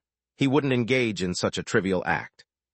However, he still found it hard to believe, because the situation had entirely exceeded his expectations. Doesn't it sound familiar? Duncan's voice continued to emanate from the ice as if carrying the chill of the cold sea. It's somewhat reminiscent of the No. 3 submersible situation, but more severe. It's a replica that has returned from the deep sea, and what has been distorted is not only the crew inside, but also the ship itself. You were involved in the Abyss plan, so I want to hear your judgment. My judgment, Tyrion began, but then realized something else. Wait, where did you encounter that ship? He suddenly reacted, The obsidian had sunk near Frost, so theoretically, the replica should have surfaced around Frost too. How could his father have encountered that ship? Duncan in the ice revealed a faint smile. Are you at a high enough vantage point? A high enough vantage point? Tyrion looked around, somewhat puzzled. The terrain here is not bad. The port area is generally elevated. Is there anything obstructing the view to the southwest? No. Oh, look in that direction and wait a moment. Tyrion instinctively looked towards the island's southwest, a gentle slope with terrain slightly inclined towards the sea. The main residential facilities of the port area were situated on this slope, which ended at the coast. A few kilometers beyond the coast lay the dense fog and turbulent currents enveloping this secret base. Something flickered in the thick fog. It was a ghostly green flame, rising and glowing like a specter in the fog. Tyrion blinked. After a while he heard a distant, muffled, yet undeniably real roar. It was the sound of an ancient muzzle-loading cannon being fired. You're in the cold sea? Tyrion felt his muscles tense, a subtle yet pervasive chill seeming to gradually encircle him. He hesitated and turned back to look at Duncan in the ice. You found this place. Not easy to find. Your island is surrounded by thick fog, floating ice, and erratic currents. Luckily, the spirit realm is serene with secure routes, Duncan smiled. But don't worry, I won't bring the Vanished directly to your island. That would make your subordinates anxious. The Vanished will hide in the dense fog beside you. Tyrion thought for a moment, and suddenly felt that his father's last words were even more unnerving. It might be better to bring the Vanished directly to the harbor. Yet in the end, he didn't dare say it out loud. For he feared that the moment he opened his eyes the next day, he would see the Vanished's flagpole looming over the harbor. Your expression is tense and disheartened, Duncan's voice suddenly emerged. Did I cause you any trouble? No, I didn't mean that, Tyrion quickly responded, trying to adjust his expression as he continued. It's just that things are a bit unexpected, and I'm still not used to interacting with you. As he said this, he paused and hastily asked before Duncan could speak again. Why did you suddenly come to the cold sea? It's not just to give me a surprise, is it? Some things happened, Duncan nodded. A person who should have been dead for years suddenly sent a message from Frost, which piqued my interest.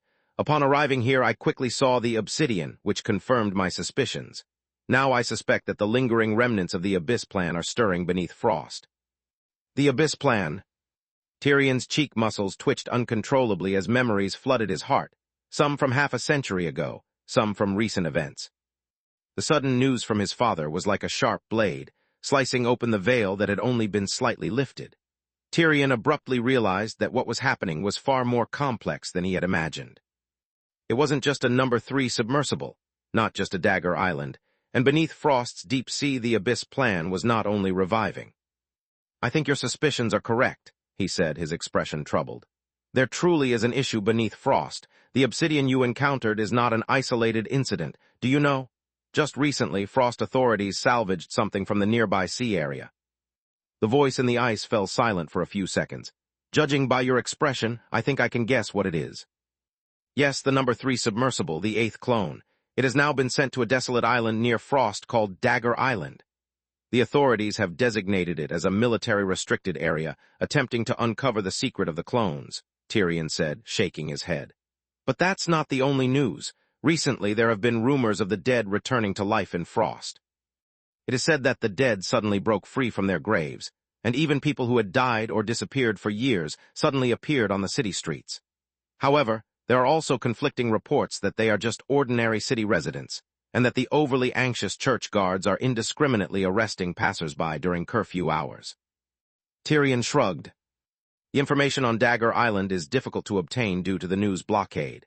As for the situation in Frost, I do have some informants.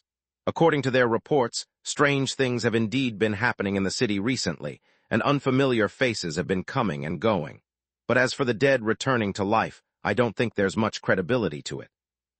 Chapter 312, An Invitation from the Old Father. No one understood the boundary between life and death better than Tyrion and his undead sailors. The god of death, Bartok, had a door that anchored the boundary between life and death. In short, once the soul of the living passed through that door, it would enter the world of the dead, and the door was one way. In other words, as long as one did not pass through that door, neither a temporary corpse reanimation nor a persistent undead curse could be considered a true resurrection.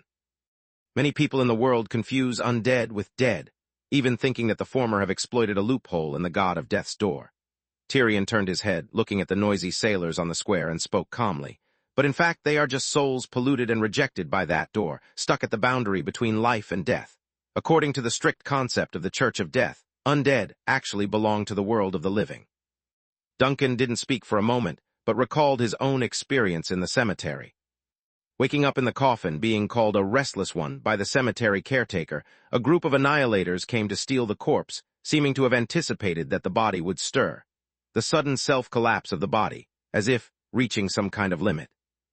Frost may not have experienced a real resurrection of the dead, but there may indeed be witnesses to the dead appearing in the city, and behind these incidents, it is very likely related to a group of annihilators, Duncan said slowly after pondering.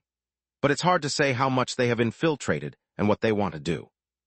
Annihilators? Tyrion was surprised, not expecting the matter to suddenly involve cultists. How can you be sure it's related to them? They tried to take a corpse from the city-state cemetery, appeared well-prepared, and even anticipated in advance that the body would stir, although the actual situation was a little different from what they expected. Tyrion listened, his gaze shifting between doubt and surprise, looking at his father. How do you know this information, and in such detail? That corpse was me. Tyrion, what? Just an evening stroll when I happened upon the grave robbers. Duncan didn't elaborate further. That's not important. What's important is whether the return of the dead incidents are related to the deep sea beneath Frost. Return of the dead and the deep sea? Tyrion frowned, having never associated the two things before. Hearing his father suddenly mention it, he couldn't help but be puzzled. Why do you say that? What's the connection between these two things? It's simple. The body I borrowed experienced a bizarre collapse in the end, and the state it presented during the collapse was very similar to the clones that appeared in the Abyss plan you described. The state during the collapse? Tyrion's tone was surprised, followed by confusion. But the clones of the Abyss plan come from a depth of 1,000 meters below the sea. How could the dead in the city be related to that place? He stopped, his face becoming complex and solemn. After a moment, he raised his head. Could it be that this replication power has already spread within the city, and the cultists you mentioned are the promoters? But there shouldn't be any connection between the cultists and the deep sea. Listening to Tyrion's muttering, Duncan suddenly thought of another matter. In the depths of the obsidian, in the mouth of Captain Christo, that small piece of flesh containing the aura of the Nether Lord. If the ghost ship truly came from the deep sea beneath Frost, if Captain Christo, regardless of whether he was a copy or the original, had truly come into contact with the Nether Lord, then the cultists in the city would be connected to the deep sea. Tyrion curiously looked at the reflection in the ice. Father, what are you thinking about? What do you know about the Nether Lord and the cultists? Duncan suddenly asked. How much have you dealt with them? I haven't dealt with them much. Although the Annihilators aren't as elusive as the Enders, they're still a low-profile and mysterious group. They're obsessed with researching demonic knowledge and purifying themselves through it, generally not involving outsiders. Tyrion shook his head and continued. As for the Nether Lord, I heard that its status is equivalent to that of a deity but without the authority of one. In a few descriptions, it is a massive flesh mass crawling in the depths of the Abyss realm, guarding a great rift to subspace with countless tentacles. However, there are also claims that it is actually stuck in that rift, sealed there by some great power. Information on this subject has always been vague and bizarre since mortals in the world have almost no means to observe the situation in the Abyss realm. All research in this area is based on indirect observation of spiritual projections and the sole interrogation of certain cultists. At this point, Tyrion couldn't help but ask curiously, why did you suddenly bring up the Nether Lord? In the deepest part of the obsidian, I found a small piece of flesh that most likely came from the Nether Lord. Tyrion? His astonishment tonight had clearly exceeded the number of times his father had been surprised when he saw 12 belly dancers dancing on stage earlier. I know you don't believe me, but it's true.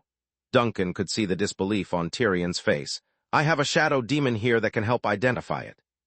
Tyrion still sounded bewildered. A shadow demon? Help identify. A dark hound, you've seen him before, Duncan casually said, although you only caught a glimpse at the time. Tyrion paused as if remembering something, and then touched his forehead. Duncan nodded. Yes, that's the one.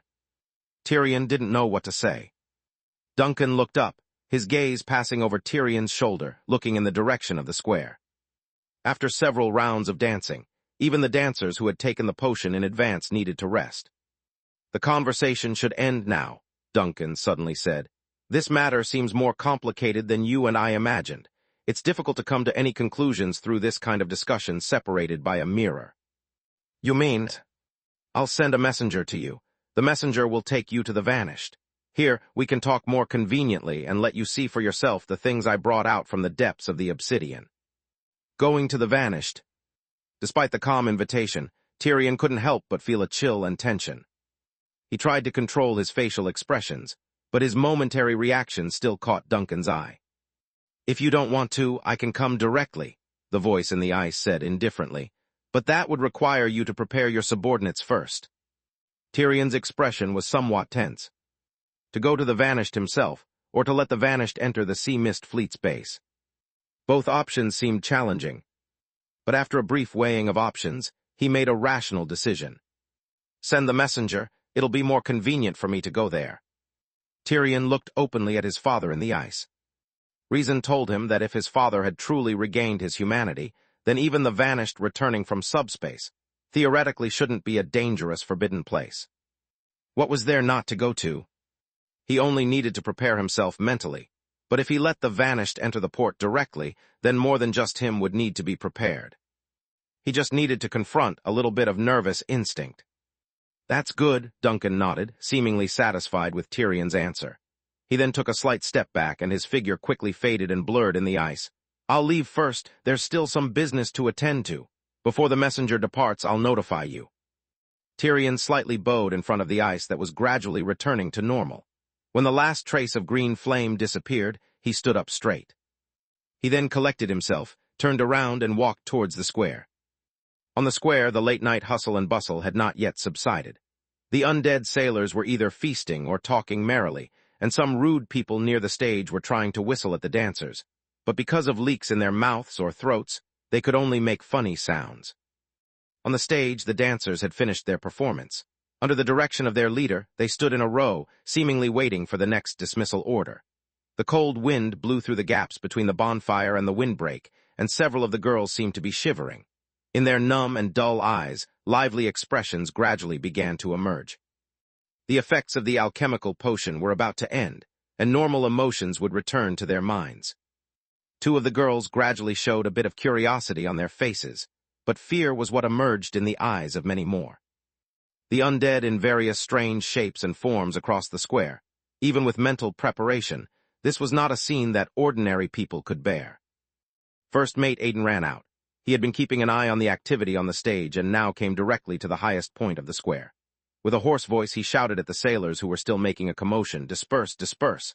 No more dancing! Those with the scariest faces, cover them up! Those with missing arms and legs, crawl under the tables! The girls are leaving, clear the path beside the stage! Wylan, you get under the table! Your face scares me just looking at it!" The sailors on the square responded loudly, covering their faces and hiding where they could. Amidst the noise and laughter, the dance troupe leader on the stage first looked at the scene, somewhat bewildered. Then, realizing what was happening, she hastily and awkwardly bowed to Aiden and quickly led the girls off the stage. The girls, with tense and fearful expressions, tried to hide behind others as they hurried towards their temporary accommodations. However, two exceptionally brave girls deliberately stopped, blinking curiously at the undead on the square. One girl even looked up as she passed Aiden, saying something with a smile that made the first mate feel incredibly awkward, almost falling off the platform. Once the dancers from Cold Harbor had left the scene, Aiden finally noticed Tyrion, who had come to the square. Chapter 313. The debt has been cleared. Noticing the captain's unusually solemn expression, Aiden jumped down from the stage. "Captain, what happened?" "An invitation I cannot refuse." Tyrion glanced around and sighed. "Tomorrow or the day after, I may have to leave here for a while." Aiden's eyes widened. A message was sent to the island, just now, and how could there be an invitation you can't refuse in this cold sea? Tyrion sighed again. "It's my father." Aiden blinked, hesitated for a moment. "How long will you be gone, approximately?" "I should be back soon, in a day or two." Tyrion didn't mind the subtle change in Aiden's tone. His mind was filled with complicated thoughts, and he didn't have the energy to say anything else. "A messenger will come to the port to take me to the Vanished." Keep this matter quiet for now. In my absence, you will be in charge of everything." Aiden immediately bowed his head in compliance. "Yes, Captain." Then the first mate paused for 2 seconds, seemingly hesitant, before he couldn't help but look around and approach Tyrion, whispering, "Is he nearby?" Tyrion thought for a moment, then patted Aiden on the shoulder. "The Vanished is hidden in the mist around us." Visibly, Aiden's muscles tensed up. "Captain, after not breathing for so many years, I finally know what cold means again today." First mate Aiden's voice became noticeably cautious. "Are you sure the old captain just wants to meet with you?" "I don't know, and I don't want to know, but my instinct tells me that this journey should be safe," Tyrion said softly, then looked back at the square where the sailors were still unwilling to disperse and planning to party until sunrise before turning back to the first mate. "But the other sailors may not think so. You know what I mean." Hearing the captain's solemn words, Aiden slowly nodded. He knew what his captain was concerned about. The Sea Mist fleet was vast, and apart from a few ordinary people who were bought or hired by contract as peripheral members, most of the fleet's members were undead like himself. Strictly speaking, these undead sailors could be divided into 2 groups. A large portion of them were former Frost Navy members, who had once been loyal to the Frost Queen. They were ordinary people who, after the Frostbite Rebellion, gradually transformed into their current state, as they remained devoted to the cause. In the endless battles over half a century, in the constant skirmishes with the rebels, death and the curse of the Sea Mist itself turned them bit by bit into the undead sailors they are today, becoming part of the Sea Mist fleet. The other small group of sailors were the true, original backbone of Iron Admiral Tyrion's forces. They were former members of the Vanished fleet. Duncan of Namur was their old captain. They had witnessed the transformation and fall of the Vanished, experienced the storms of the past century, and had once followed Tyrion in loyalty to Frost. These sailors loyal for a century were known as the First Phase, while those loyal for half a century were called the Second Phase. Letter 1E5F. Aiden himself, as well as the half-witted old priest with a sunken head, were members of the First Phase. A century of experience allowed Aiden to see many things hidden beneath the surface. The Vanished and Captain Duncan held different meanings for the 2 groups of sailors, and the same news would evoke complex and uncontrollable reactions from them. And now even Captain Tyrion couldn't be sure of the true state of the Vanished and the old captain, let alone whether this state was genuinely stable for an extended period. So until the situation was clear and controllable, news of the captain's visit to the Vanished could not be released.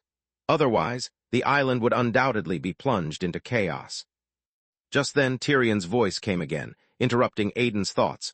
"Tomorrow morning, send the dancers back to Cold Harbor." "Send them back tomorrow?" Aiden didn't know why the captain suddenly mentioned this. "Are you dissatisfied with them?" "The Vanished is nearby, and it's best not to let ordinary people near the island for now."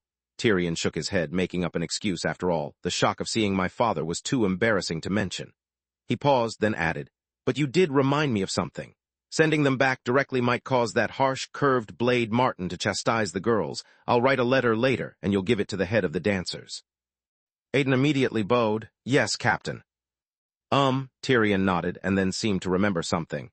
"By the way, when I came earlier, I saw a dancer stop and say something to you. Based on your bewildered expression, what did she say to you?" Aiden was somewhat embarrassed for a moment. "She said my head shape is very sexy."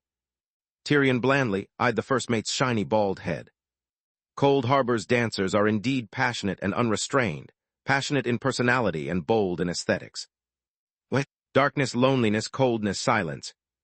An endless barren wasteland stretched out in the darkness, with no plants or animals in the wasteland, only jagged rocks and bizarre ruins that had been weathered and decayed for countless years. They stood in eternal silence in a desolate atmosphere, with strange phantom lights occasionally flashing across the sky, sometimes illuminating the wasteland, and sometimes casting mottled, twisted shadows on the ground. A hollow shadow was trekking through the wasteland. He didn't know how long he had been trekking, nor did he remember his name when he set out.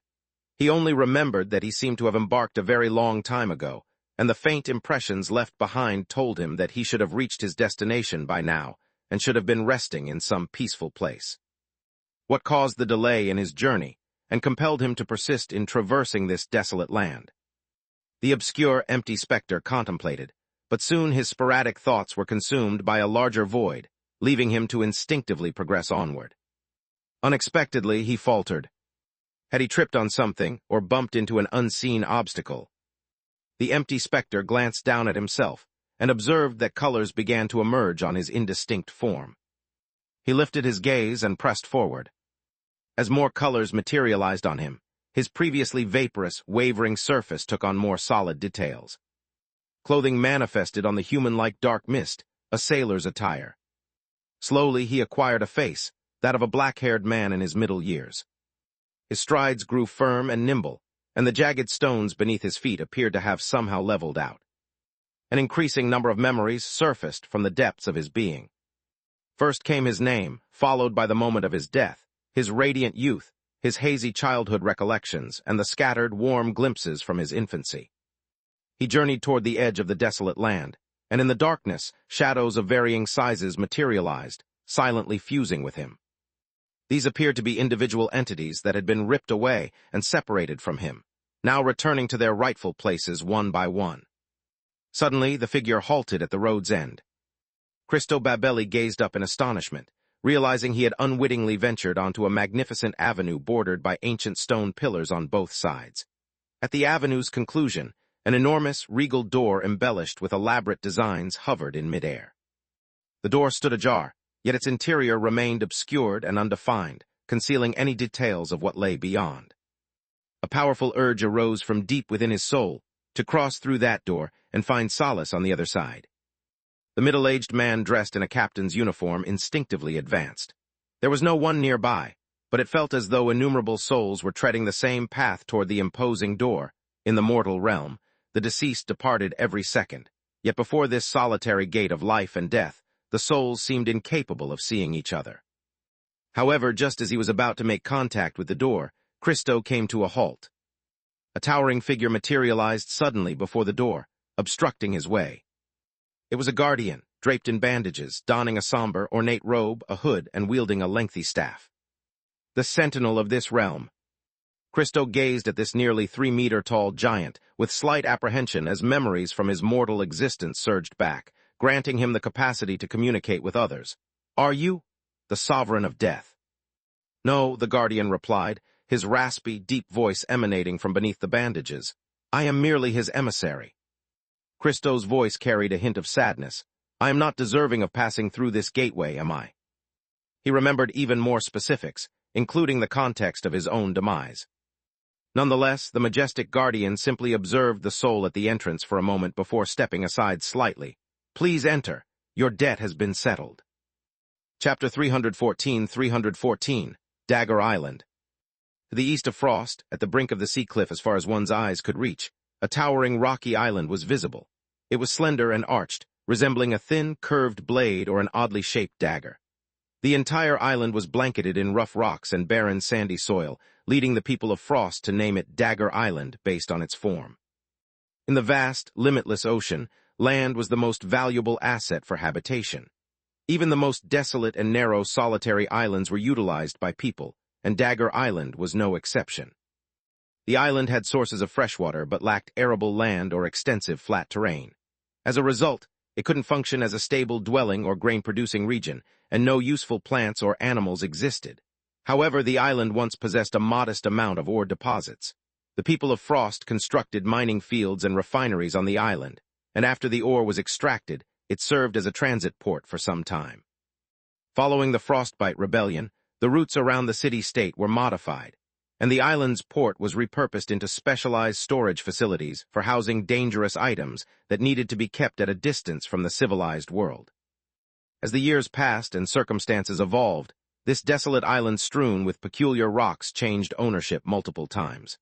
Now, under the control of Frost's military, it had become a clandestine, temporary research base for investigating the enigmatic object retrieved from the ocean depths.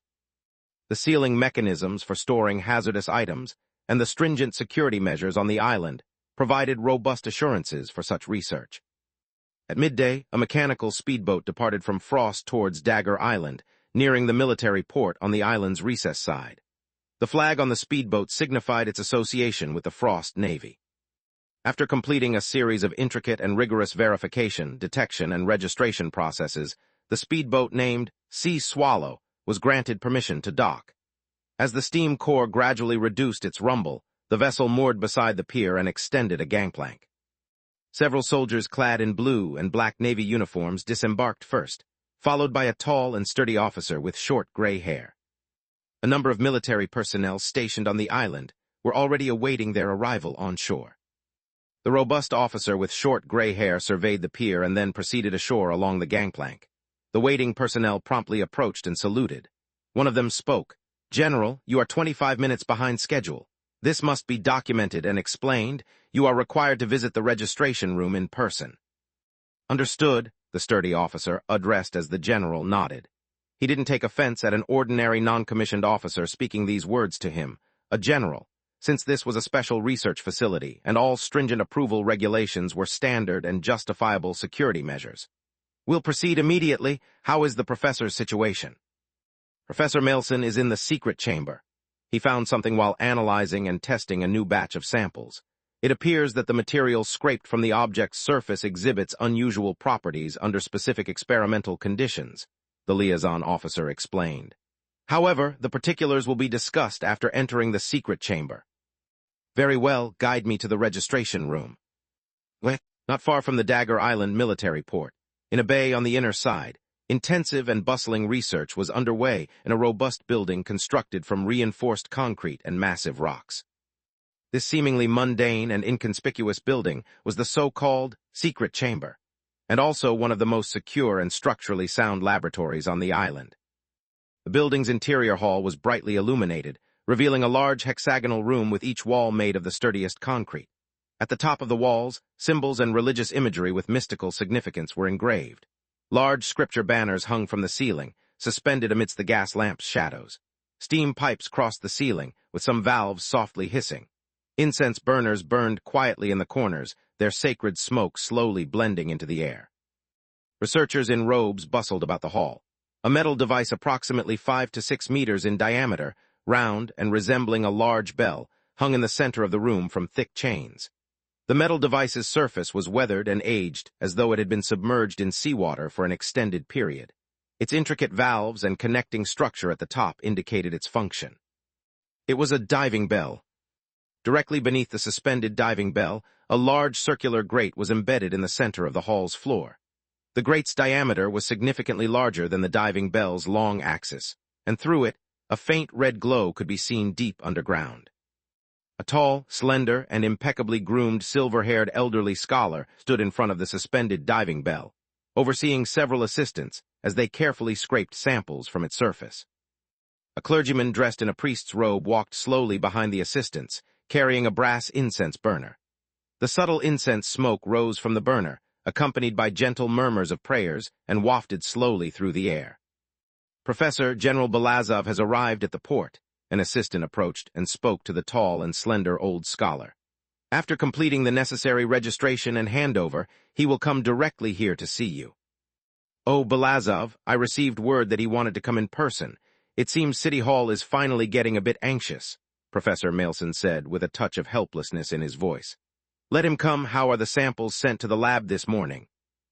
"After the final round of testing, it's now confirmed that although it looks like rust, it's not any known material, and its properties are continuously changing over time," the assistant replied. "It feels as if it is still undergoing some evolutionary process, so it cannot consistently display its own properties." Professor Maelson nodded slightly, but his gaze remained fixed on the suspended diving bell. The diving bell's exterior was severely corroded, but the round hatch structure on its side was still clearly visible. The hatch was tightly closed, and since it had been brought into this secret chamber, it had never been opened. On the other side of the diving bell, there was a round window with an incredibly thick piece of specialized glass embedded in it. However, for some unknown reason, the interior of the round window was obscured with grime, and the dark, dirty substances almost covered the entire glass, making it impossible to clearly see the situation inside the diving bell. One could only vaguely make out a disordered cavity inside, and something that appeared to be liquid. What was inside the diving bell? Professor Maelson had been curious about this more than once, but regardless of his curiosity, he had no intention of opening the hatch. The year the Abyss plan began, he was 16. He knew what warranted curiosity and what demanded caution. While thinking, his assistant's voice came from behind. "Professor, do you think the higher-ups will order us to open that hatch?" "Honestly, I don't want to receive such an order at all." Professor Maelson shook his head, looking at his assistant. "Courage and the spirit of exploration have allowed humans to survive on the boundless sea, but once these traits are pushed too far, they become recklessness and death." The assistant blinked, then blinked his third and fourth eyes. "But our progress is too slow now. What if another submersible surface as you predict?" Maelson pondered for a moment and gently shook his head. "By that time, I'm afraid we'll have to do more than just open the hatch. We'll have to be prepared to face the deep sea." The assistant seemed to understand, but not quite. The assistant was still too young, but then again, how many people could comprehend the horror of the Abyss plan half a century later? Professor Maelson looked up at the bustling figures surrounding the diving bell. Some of them appeared different from when they first arrived on the island. And some other figures occasionally made the old professor feel somewhat unfamiliar. It seemed that many unknown figures had unconsciously appeared in this research facility. But that wasn't strange, as personnel changes in research teams were normal, especially for complex special projects involving multiple experts. Everything was reasonable. The cleric with a brass incense burner in his hand approached and nodded slightly in front of Professor Maelson. But then the incense burner in his hand opened its eyes slightly, discreetly sizing up the old scholar while letting the wondrous scent of the incense to waft through the air. "Today's blessing is complete," the cleric whispered. "I will come here again at this time tomorrow to pray for the machines." "Thank you, Percent, and Percentat Priest," the old professor smiled and nodded, naturally addressing the other. "If it weren't for a bunch of trouble in the afternoon, I'd have to invite you for a drink." "Better attend to the general first," the priest laughed. "He's a big shot representing Frost who came here to supervise the project." Chapter 315, Greatly Shocked. General Belazov stepped into the mysterious chamber. Upon entering the massive building, made of sturdy reinforced concrete and a fusion of colossal stone foundations, the stocky, gray-haired soldier felt an atmosphere of grandeur, solemnity, and deep mystery. This ambience stemmed from the rune inscriptions scattered throughout the structure and the numerous closed doors that lined the hallways. The pervasive runes functioned as the building's security system, designed to resist supernatural attacks from outside and prevent unwelcome visitors from delving into its depths. However, hidden behind the closed doors were a network of shadowy corridors, each potentially leading to an anomaly containment room, dangerous specimen storage, temporarily unhinged researchers, or ancient archives that were off-limits yet indestructible. Navigating the building was akin to being caught between reality and a chaotic abyss, as if standing on an invisible boundary and gazing into another treacherous world. Even ordinary people without supernatural abilities or spiritual talents might feel their nerves tense and their hair stand on end. Is the security here truly sufficient to ensure that thing won't cause any problems? General Belazov couldn't help but ask, as he followed the military scholar leading him past a dark alloy door. Secret Chamber Facility is Dagger Island's most heavily fortified building. Each room has individual security and supernatural barriers, and any object with a danger level above 3 is directly connected to the furnace below, the head scholar proudly stated. Even without considering the supernatural barriers, the building's structural integrity could withstand a full-scale attack from a saint-level adversary. It is impregnable unless an ancient deity decides to exert its power here. After a brief pause, the leading scholar continued. Moreover, despite the unusual nature of that thing, it has proven to be much more stable than initially expected, even docile. Stable, docile. General Belazov unconsciously furrowed his brow and inquired. Yes, although it might not be entirely accurate to describe it that way, the guiding scholar nodded.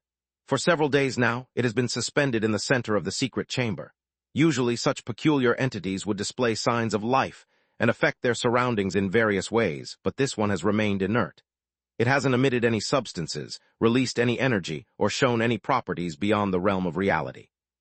Although samples obtained from it exhibit some unusual physical properties, they remain confined to the physical world.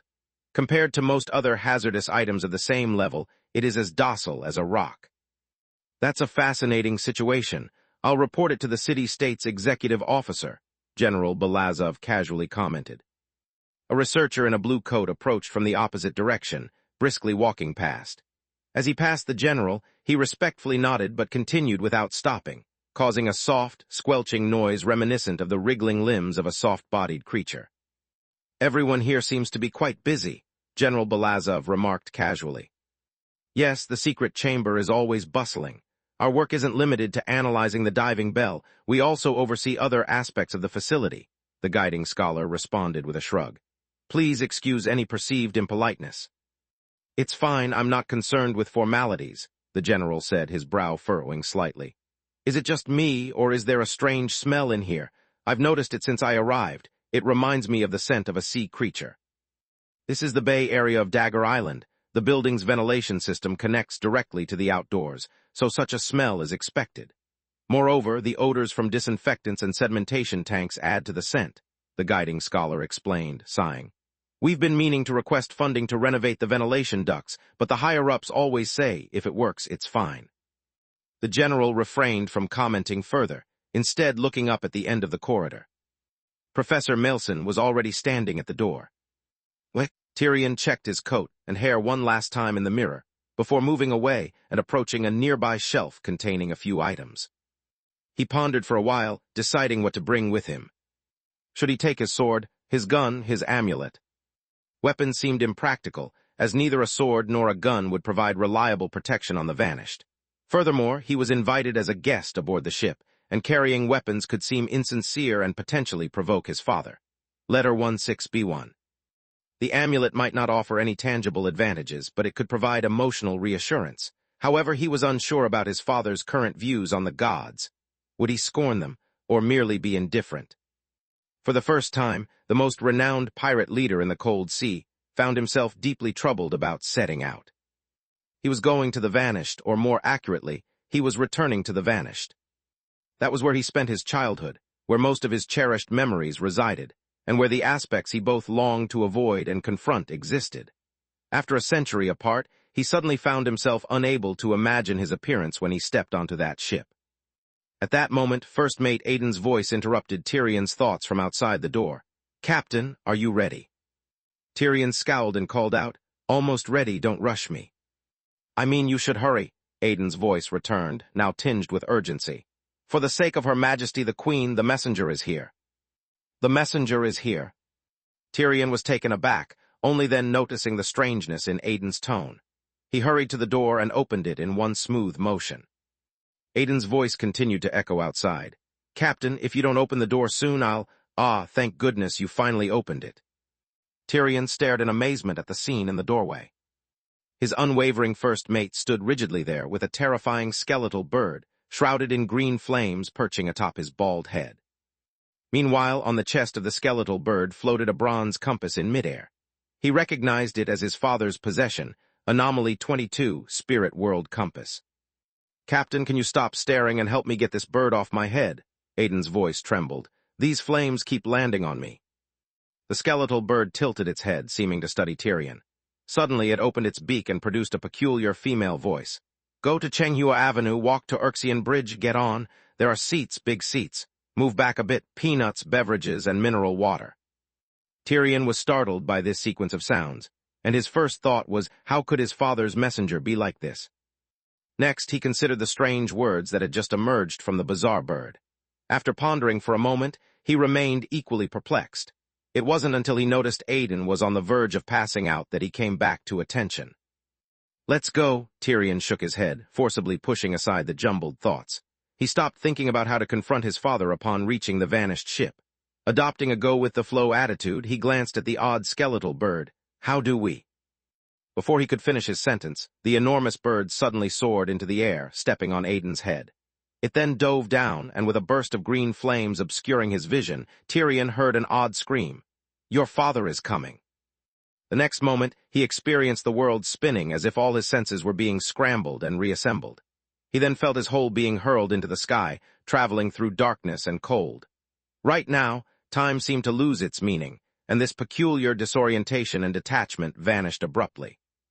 The sensation of solid ground returned before he knew it, and the darkness and weightlessness dissipated. Sunlight filtered through the thin mist and bathed him once more. As his familiar senses reappeared, the landscape before Tyrion's eyes gradually came into focus. There seemed to be a tall figure standing before him. But it wasn't his father. Compared to his father, this figure was far too slender, resembling a woman. She looked familiar. Tyrion blinked hard, ultimately sharpening his vision and recognized the person in front of him. Long white hair flowed over her shoulders, a scar marred her left eye, and she was a tall, beautiful woman. Vanna, wearing a peculiar expression, looked at the pirate captain, then awkwardly glanced at the spectators anticipating the spectacle. Finally, she sighed and said to Tyrion, "Captain Tyrion, I know you have many questions."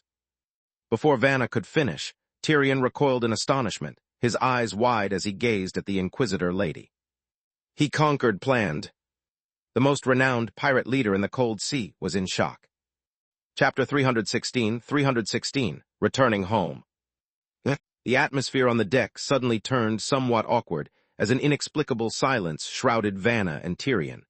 The latter's astonished expression hadn't yet subsided, while the former was already covering her forehead with her hand. This silence was eventually disrupted by a voice from nearby. A few meters away, Shirley nudged Nina with her elbow. "You see, I told you the first sentence would definitely be that, 'You owe me 2 scoops of ice cream.'" Fine, you were right," Nina grumbled. "2 it is, I'll get them for you at Frost." Shirley's eyes widened instantly. "I'm not an idiot. Eat ice cream in a freezing place? Let's wait until we get back to planned." Tyrion blinked, only now noticing the others on the deck and the subtly different atmosphere from what he had anticipated. He first spotted the girl named Shirley, whom he had encountered before, and then observed the enigmatic hunting dog lazily sunbathing at her feet. Next to them was another girl who appeared to be 16 or 17, and a white-haired, distinguished elderly man. Everyone was smiling. Behind these individuals was the deck of the Vanished, the railing, the mast, and the sails. The faded and fragmented images from his childhood, the memories of siblings playing together, and all the pleasant and unpleasant impressions seemed to gradually emerge from a dark, hidden cavern and slowly regain their vibrancy in the sunlight filtering through the mist. Though there were a few unfamiliar faces, the ship remained as he remembered it, not the somber, dilapidated, chaotic ghost ship he had initially envisioned. At the very least, the deck still appeared quite familiar. Tyrion knew he was daydreaming and understood that he ought to say something at this point, but he couldn't prevent his thoughts from wandering. He was aware of his tendency to daydream since childhood, and each time he daydreamed on the deck, his father would suddenly materialize from somewhere behind him and scold him. "Tyrion, what are you daydreaming about?" The pirate captain visibly shuddered, and the momentary confusion between memory and reality even made his mind freeze for a few seconds before he hesitated and turned around to see a tall, commanding figure standing behind him. It wasn't a phantom reflected in a mirror or a hazy silhouette seen through distant seas and gunfire, but an individual standing face to face. "I'm sorry, Father," Tyrion said instinctively. "I got a little lost in thought." Duncan frowned. He wasn't certain if it was an illusion, but he constantly sensed that Tyrion's current state was quite delicate, significantly different from the impressions their previous encounters had left, yet somehow familiar. However, he soon felt reassured. After all, this was their first direct conversation after a century apart and the first time returning to this ship, so it was only natural for Tyrion to have such a response. Simultaneously, Vanna, who had been quiet and uneasy for a while, finally spoke up. "Captain Tyrion, concerning my presence here, I need to clarify, first of all, the situation isn't what you think. I came to the Vanished because I was assigned by the church." "Church assignment?" Tyrion was even more astonished than before and immediately turned to look at his father. "You." "I didn't overthrow the church." "Hold your thoughts, Tyrion," Duncan interjected before he could continue, aware of what he was thinking. "Do I need to stress it again? I am not an enemy of the civilized world now. You should approach me more calmly rather than being on guard as if I were a catastrophe ready to unleash chaos at any moment." "Tyrion, I'm sorry." "I accept your apology. Let's converse as we walk." Duncan gestured and strode towards the rear of the deck. "Concerning Miss Vanna's presence here, the Obsidian situation, and Dagger Island, we have much to discuss." He then turned back and waved to the onlookers nearby. "Those not involved, carry on with your tasks and cease crowding around here." Tyrion, somewhat perplexed, trailed Duncan, heading towards the captain's quarters he recalled from his youth. Meanwhile, Vanna walked silently on the other side. Memories and present surroundings intermingled and detached, occasionally overlapping and sometimes creating a stark contrast. Upon returning to the Vanished, everything appeared to have veered off the anticipated path from the outset. Tyrion instinctively surveyed the ship's state, seeking elements that matched his memories and searching for a figure who should, in theory, be present. Duncan naturally observed his subtle actions. "Are you looking for Alice?" Tyrion hesitated momentarily before recalling that it was the name of the puppet girl. He had always assumed she still went by Rhaenora. "Ah, yes, is she on board?" "She is, but she's likely occupied in the kitchen at the moment," Duncan nodded. "Alice is responsible for the meals on board, so you can sample her cooking today. We have fresh vegetables, recently caught fish, and rarities on typical long-distance sailing vessels." "Meals," Tyrion unconsciously echoed the word, nearly blurting out, "Father actually eats human food," when suddenly a series of exclamations and frantic footsteps emerged from nearby, disrupting his daydream. "Help, help, help, help, help, help, help." It was Alice's cry. Tyrion gazed in amazement towards the sound's origin and saw the Gothic puppet sprinting across the deck nearby, brandishing a kitchen knife in her hand, and a wooden barrel filled with carrots and greens bounding behind her. Duncan impassively observed Alice racing around the deck as Nina and Shirley attempted to assist but failed. Ultimately, a barrel of vegetables chased the trio and a dog around the deck. He turned back and patted Tyrion's shoulder. "Occasionally, things can become quite lively here." Tyrion faced him again with a puzzled expression, his mouth twitching a few times. "Are the ingredients on the ship overly fresh?" "It's due to the barrel. It has its own opinions about storing vegetables, so it often clashes with Alice's ideas." "Do you not require assistance?" "No need, Alice is open-minded." "But it seems like she's asking for your help." "It's all right, I'm open-minded too." Tyrion's expression appeared somewhat stiff, as if even commanding an entire undead fleet as a pirate leader, he still couldn't quite adapt to the daily rhythm of the vanished. However, Duncan wasn't surprised by this. He simply patted Tyrion on the shoulder. "You have to learn to adapt. If I went to help every time Alice cried for help, then I wouldn't have time for anything else each day." As it turns out, her adaptability and resilience are actually quite strong. Tyrion wanted to say something, but they had already arrived at the captain's quarters. This was the most memorable place on the entire ship in all his childhood and adult memories. During his childhood, his father's captain's quarters were a mysterious and slightly frightening room. He and his sister Lucretia could play around in most parts of the ship, but were strictly prohibited from entering this place. Even the most garrulous sailors on the ship wouldn't hesitate to block the siblings at the door. As adults, their father's captain's quarters became a tense and serious place. Even after they each became captains of the Sea Mist and the Bright Star, Tyrion and Lucretia would still instinctively tense up when stepping in here. Their father formulated all the grand exploration plans here, marked newly discovered islands and anomalies on the nautical charts, and completed the planning and scheduling for the entire fleet. Most of the time, Tyrion and his sister were only responsible for listening and executing orders. Their father did not appreciate the opinions of others. In his memory, he was a resolute and stubborn man. The door opened, and the dim interior environment, unlike the deck, appeared before Tyrion. The next second, his gaze fell on the edge of the navigation table, on the pitch-black and peculiar goat head. The black goat head, with a wooden texture, creaked as it turned, its hollow and deep obsidian eyes staring fixedly at the visitor who entered the room. "Hello, nice to meet you, Mr. Tyrion." Tyrion was startled and turned his head subconsciously. This is the current first mate of the Vanished, someone you can trust," Duncan introduced. "You can simply call him Goathead." "First mate," Tyrion blinked, then looked back at the peculiar wood carving. Suppressing the strangeness in his heart, he accepted his father's explanation and cautiously greeted, "Hello, Goathead, sir." Goathead shook its neck as if to say something, but the next second, Duncan interrupted it smoothly. "Quiet down and stay silent while we talk." Tyrion looked at Duncan in astonishment. When conversing with it, you must be familiar with the process of interrupting beforehand. Don't let it speak without restraint. That's my advice. Heeding his father's warning, Tyrion's expression quickly grew serious. For the formidable Captain Duncan to treat Goathead with such caution and solemnity, it must indeed be as strange and dangerous as it appeared. Naturally, Tyrion regarded Goathead as an extremely hazardous anomaly, and silencing it was apparently the containment requirement for this anomalous object. Chapter 317, Confronting Terror.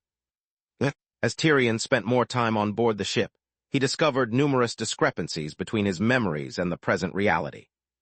For instance, there were animate objects scurrying about the vessel.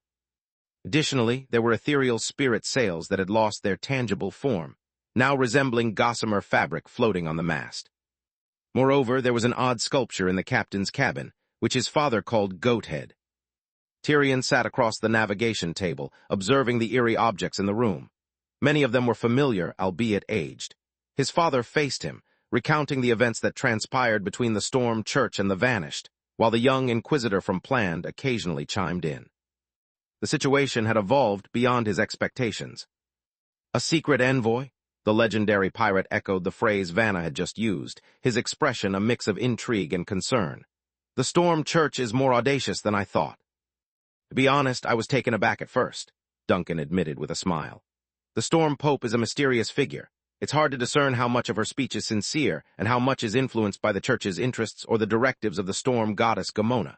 Nevertheless, this turn of events aligns with my intentions, since I do require a liaison to engage with the 4 divine churches and an assistant proficient in handling cultists.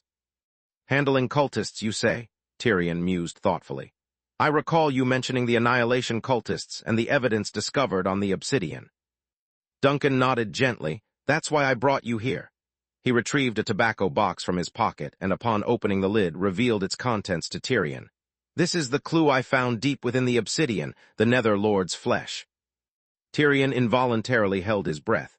Despite knowing he should be safe with his father nearby, he couldn't suppress a shiver of apprehension when the box was opened. Inside, he saw a piece of flesh the size of a thumb. An overwhelming sense of dread and revulsion washed over him, akin to the primal reaction one might experience when confronting a ferocious beast unarmed. Even though the flesh was lifeless in the metal container, Tyrion felt as if he were being scrutinized by a living, formidable, and intimidating entity. Swiftly averting his eyes, Tyrion realized that he was drenched in cold sweat.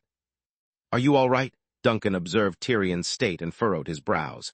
"Why is your reaction more intense than Morris and Vanna's?" Still reeling, Tyrion replied almost reflexively, "They didn't react as much.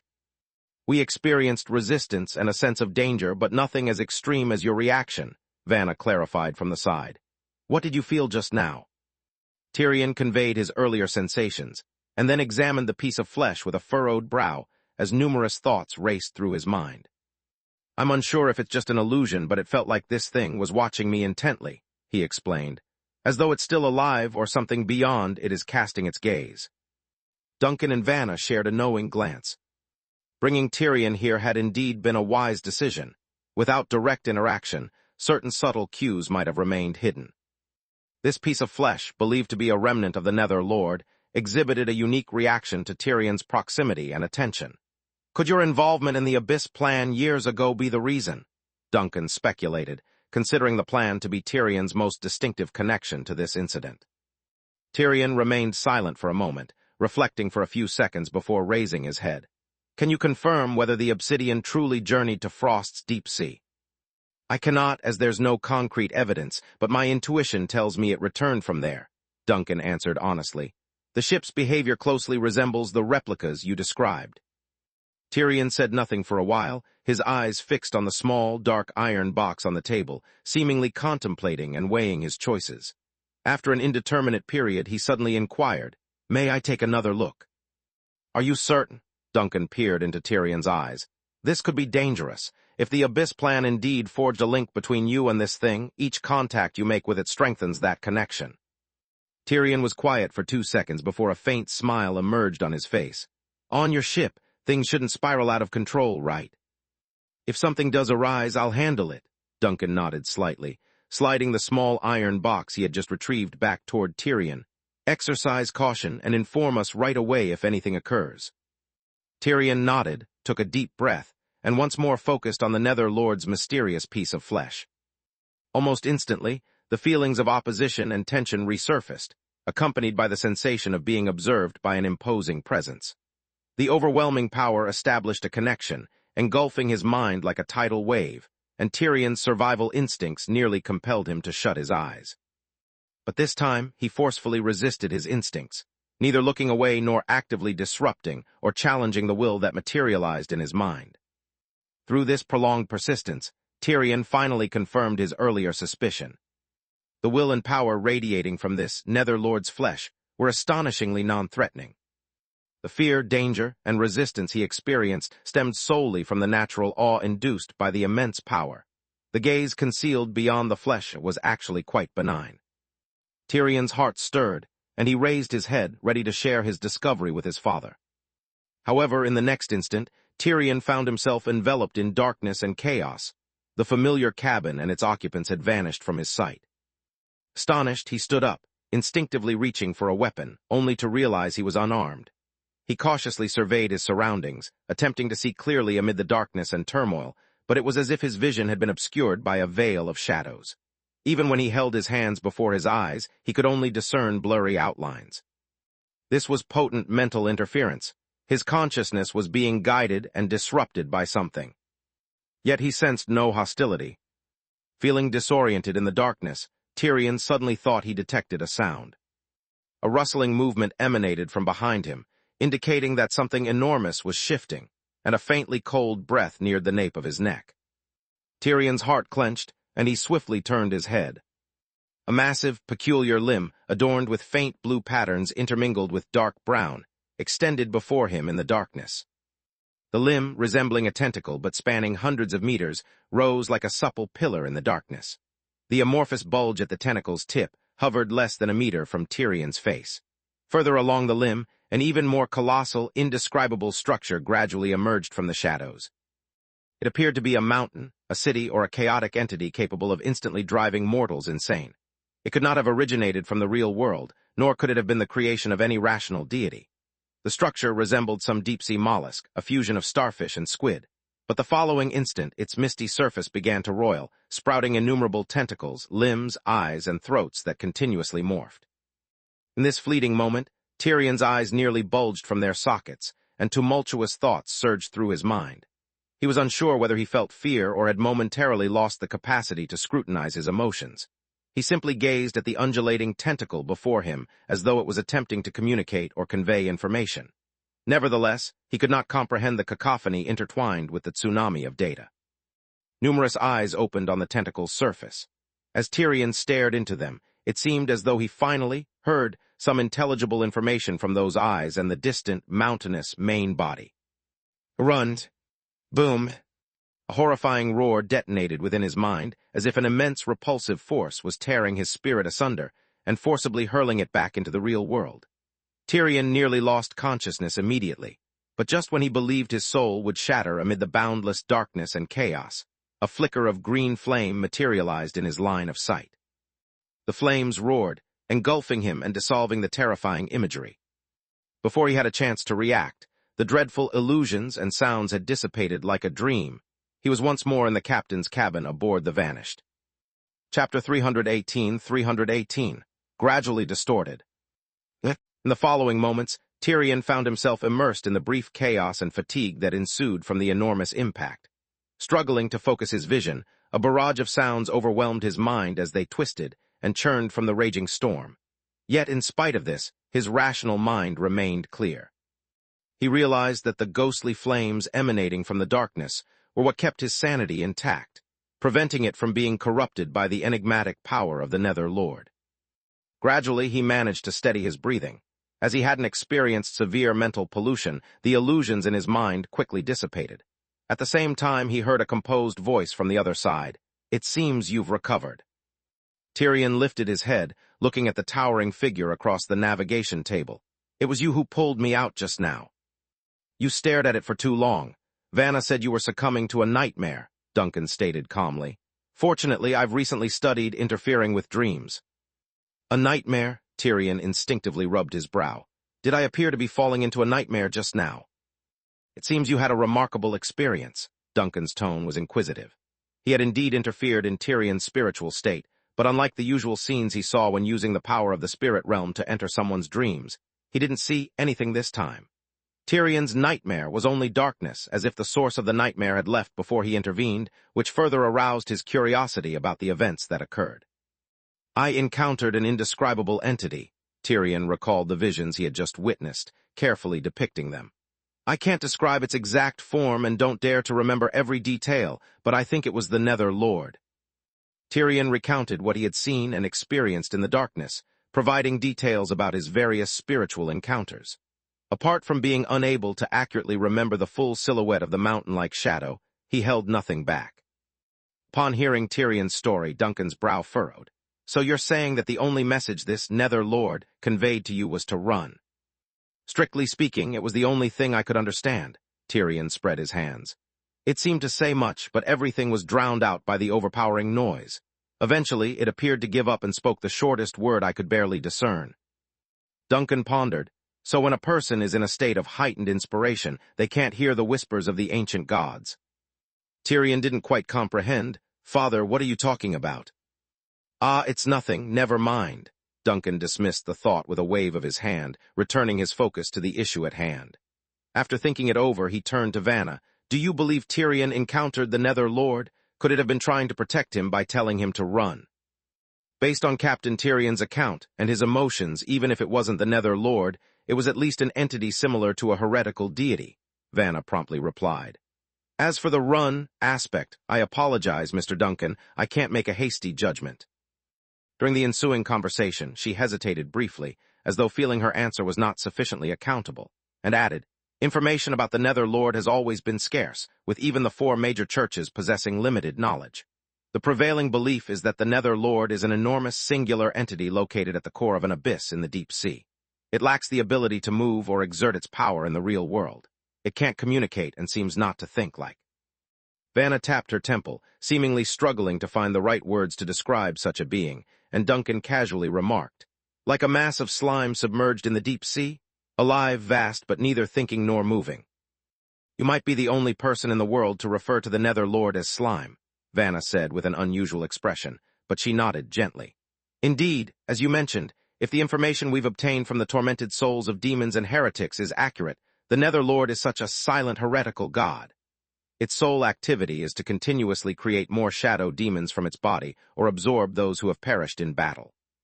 Duncan couldn't help rubbing his forehead. It sounds like some sort of fungal mass. The captain was once again using an incomprehensible subspace dialect. However, Vanna was no longer surprised by this, and she ignored the unintelligible words and smoothly continued the conversation. In general, the Nether Lord can actually be considered a relatively benign heretical deity because it has never shown any intent to encroach on the real world. Nevertheless, it is still classified as a wicked god by the 4 divine churches. So, regardless of its subjective awareness, its mere existence poses a threat. Yes, whether it's the shadow demons that emerge from it or the fervent annihilators who have formed contracts with the shadow demons, they all pose a significant danger to the civilized world. Duncan remained silent, deep in thought.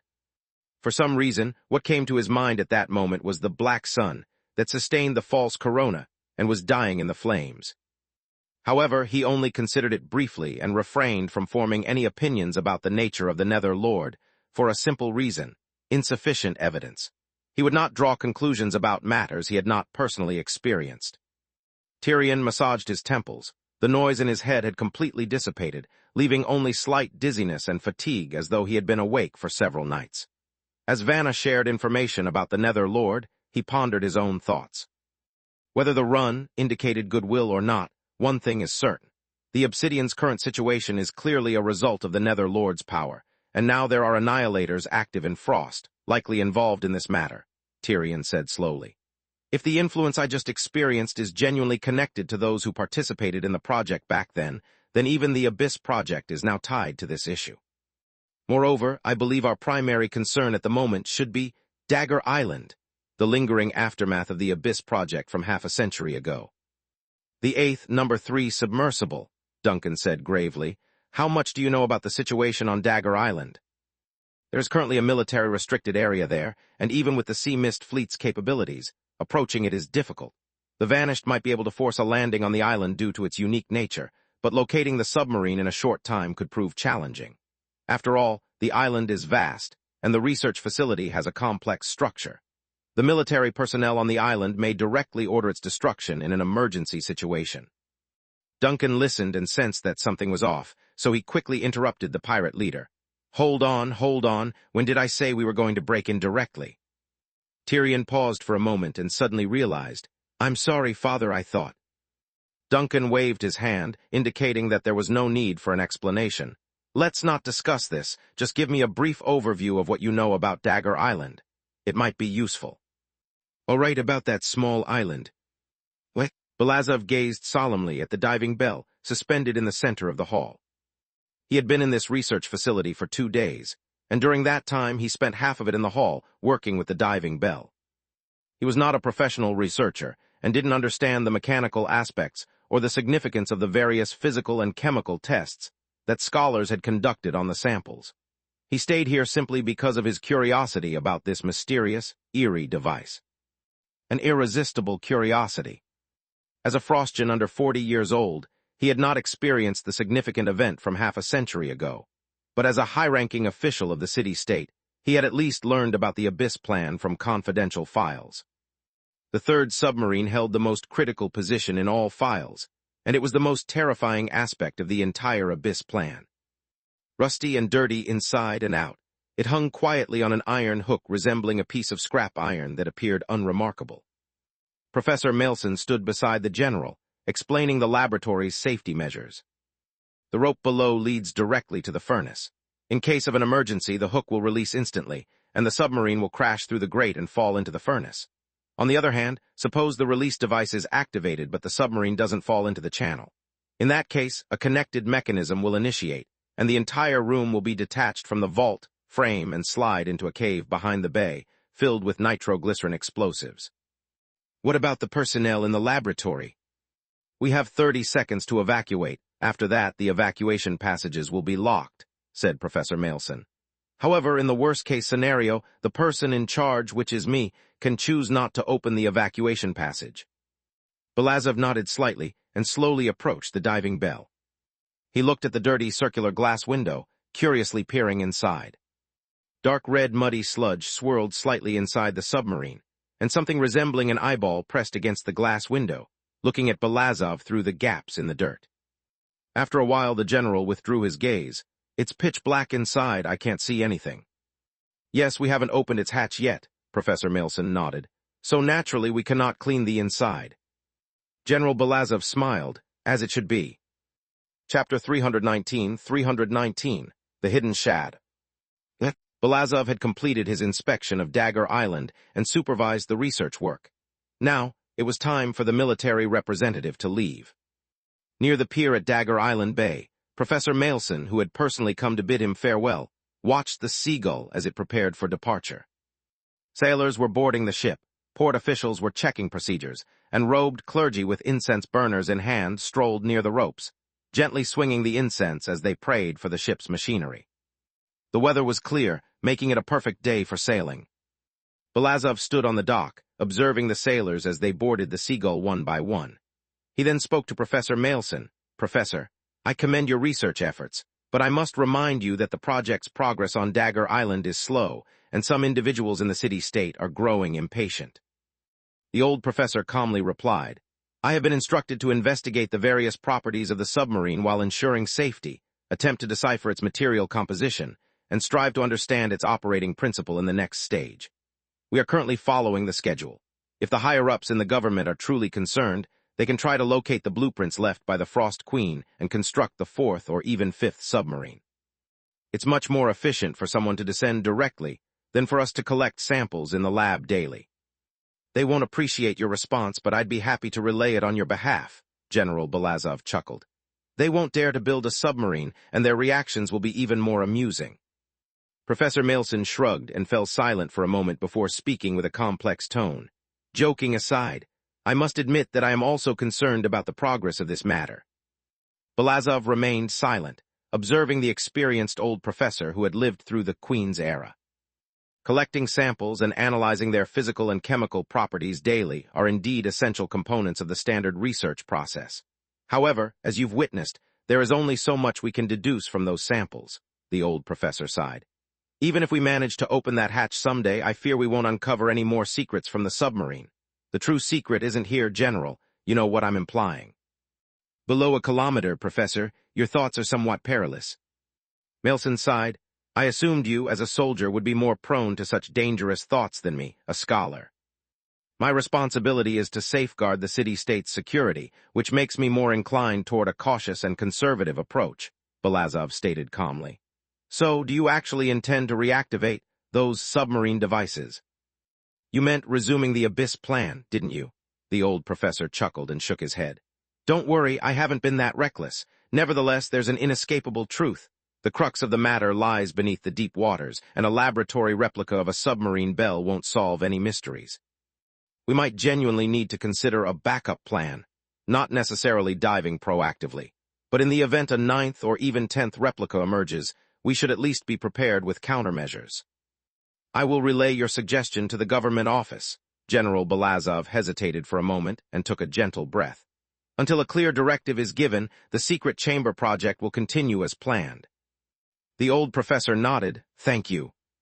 The Seagull departed. The steam-powered ship cut through the tranquil waves, leaving an elegant wake that extended across the vast ocean. Dagger Island's steep and winding coastline gradually receded from sight and slowly vanished into the thin fog typical of northern waters. On deck, Belazov shifted his attention from the island and made his way to the captain's quarters.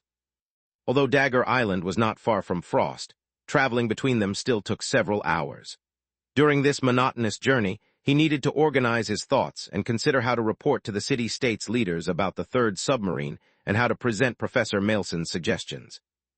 The Abyss plan, this half-century-old case had left a chilling legacy that had slowly become an unspoken taboo. But now that new replicas were emerging from the depths, perhaps it was time to adopt a more proactive strategy. A sailor stood near the captain's quarters and nodded to the general. The steam core is functioning properly. We will arrive at Frost Harbor No. 1 in 4 hours. Belazov glanced at the somewhat unfamiliar sailor and nodded gently. I need to rest for a bit. Do not disturb me unless it's necessary. Yes, General. Belazov entered the captain's quarters, sat at the desk, and listened to the low hum of the machinery emanating from the floor below. Finally, he exhaled a sigh of relief, knowing he would be back on the main island soon. Gathering his thoughts, he casually opened the desk drawer and retrieved the notebook he had concealed in the hidden compartment. There had been no irregularities during his visit to Dagger Island, and the return trip had proceeded smoothly. Nonetheless, certain procedural matters could not be overlooked. These were both orders and responsibilities. Upon opening the notebook, the first sentence that stood out to him was, even if everything appears normal, confirm your sanity and judgment. Even if nothing seems suspicious, verify the following content. Belazov flipped through the pages, skillfully performing a series of actions. The sound of pages turning filled the room. You are left-handed. Confirm this now. Recall a color, then turn to the next page. It should be blue or black. Keyword, dagger, visualize, and confirm that the image in your mind matches the picture on the next page. Your name, Belazov. Try spelling it in the blank space on the next page. On this trip, the accompanying personnel have been reduced. There are only 32 people on the boat, including yourself. If there is a significant discrepancy in personnel, conduct a roll call immediately. Your deputy on this trip is Benjamin Yorton. He has a burn scar near his right eye. As Belazov flipped through the pages, performing simple recollections, confirmations, or subconscious repetitions, his movements suddenly stopped. His gaze landed on the final sentence of the page in the notebook. A burn scar near the right eye? Belazov quietly repeated the sentence, a sense of inexplicable uncertainty stirring in his mind. The right eye. He slowly closed the notebook, returned it to the hidden compartment, and calmly stood up to open the door of the captain's cabin. Benjamin, he called out to his adjutant. A middle-aged officer quickly emerged from a nearby room and approached Belazov. General, Belazov examined Benjamin's face, only to find one eye in the center. A faint sense of discord throbbed in his heart, and Belazov's rationale told him that what he saw seemed incorrect. However, a hazy veil appeared to envelop his thoughts, and he couldn't pinpoint the issue, feeling that everything was logical. This subtle inconsistency in his consciousness gradually made the general more alert. He stared at Benjamin for an extended period, attempting to locate the source of the discord in his heart until the adjutant's voice reached his ears again. General, is something wrong? Benjamin, how many eyes should a person have? Belazov suddenly asked. The adjutant momentarily froze, seemingly bewildered by the question. Observing this, Belazov quickly spoke. Never mind the question, it was just a passing thought. Go back to your room and rest. I'll go downstairs and take a look. Though puzzled, the adjutant nodded. Yes, General. The one-eyed man named Benjamin returned to his room, appearing entirely normal. Belazov watched his retreating figure, sighed with relief, then turned around and swiftly walked to the end of the corridor. He knew he had been slightly reckless just now. He shouldn't have posed such an odd question to someone who seemed a bit off, even if it was one of his most trusted adjutants. But without that inquiry, he couldn't verify the existence of the strangeness he had faintly sensed. Now he was certain. Something was amiss on the ship, and something, concealed and dangerous, had come aboard. He quickly walked through the corridor and arrived at the sailors' mess hall, where he was met with surprise and unease at the man's sudden appearance. Belazov's gaze swept over everyone present, then waved his hand and quickly headed to the bridge. People were there too, and many more people were on deck. Yet the Seagull had only 32 people on this streamlined journey. The number of people was incorrect, very, very incorrect. However, the thought that everything is normal persisted in his mind, as though it were battling against the discordant facts that had already surfaced. Belazov stood on the stairs leading to the engine room, calmly observing the descending slope. The conflicting thoughts were battling, but he no longer needed to fret over the minute differences between the two. There were still over 2 hours left until they reached Frost, meaning he still had some time. He took a gentle breath and proceeded to the engine room in the deepest part of the ship. Chapter 320, Contingency 22. The final corridor leading to the engine room was stuffy and dim. The incessant and irritating mechanical vibrations and roaring sounds seemed to burrow into one's brain, and the lights on the walls appeared to be affected by unstable air currents, causing the flames inside the lampshades to flicker. However, these were nothing compared to the increasing sense of unease and tension, and the dizziness caused by the gradual tearing of thoughts. Belazov controlled his steps and his expression. The closer he got to the depths of the Seagull, the more he maintained his steady pace and his expression as calm as usual.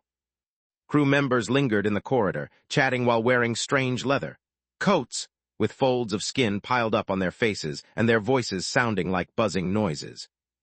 Belazov approached them, and his mind told him that these sailors were his soldiers, but he couldn't recall their names. "General," one of the soldiers stepped forward, curiously looking at Belazov, "do you have any orders?" "I'm just here to check on the engine room," Belazov calmly replied to the unfamiliar soldier. "Stay at your posts." The soldier looked at him, saluted, and stepped back. "Yes, General." Belazov walked through the group of people, his steps steady as usual. He could feel the soldiers' gaze linger on him for a moment, but they quickly turned away. Were they really his soldiers? Were they the crew of the Seagull? Were they the hidden entities? Or were they some kind of minions? Had they noticed? Or were they already on guard? Would these soldiers, whose names he couldn't remember, pounce on him in the next second? Belazov suppressed all his thoughts until he reached the entrance to the engine room and opened the unlocked gate. An even more piercing mechanical noise rushed toward him. The steam core was running at full power, brewing an astonishing surge of energy within the spherical container. A complex piping system hissed on the ceiling of the engine room, while massive connecting rods and gears quickly rotated in the steel frame at the end of the chamber. The machinery seemed to be running very happily, even happy to the point of fanaticism. It was as if a restless soul was driving the heavy steel gears to spin rapidly, pushing the ship towards the civilized world at its limit. The hissing sound from the steam pipes seemed to be mixed with indistinct whispers.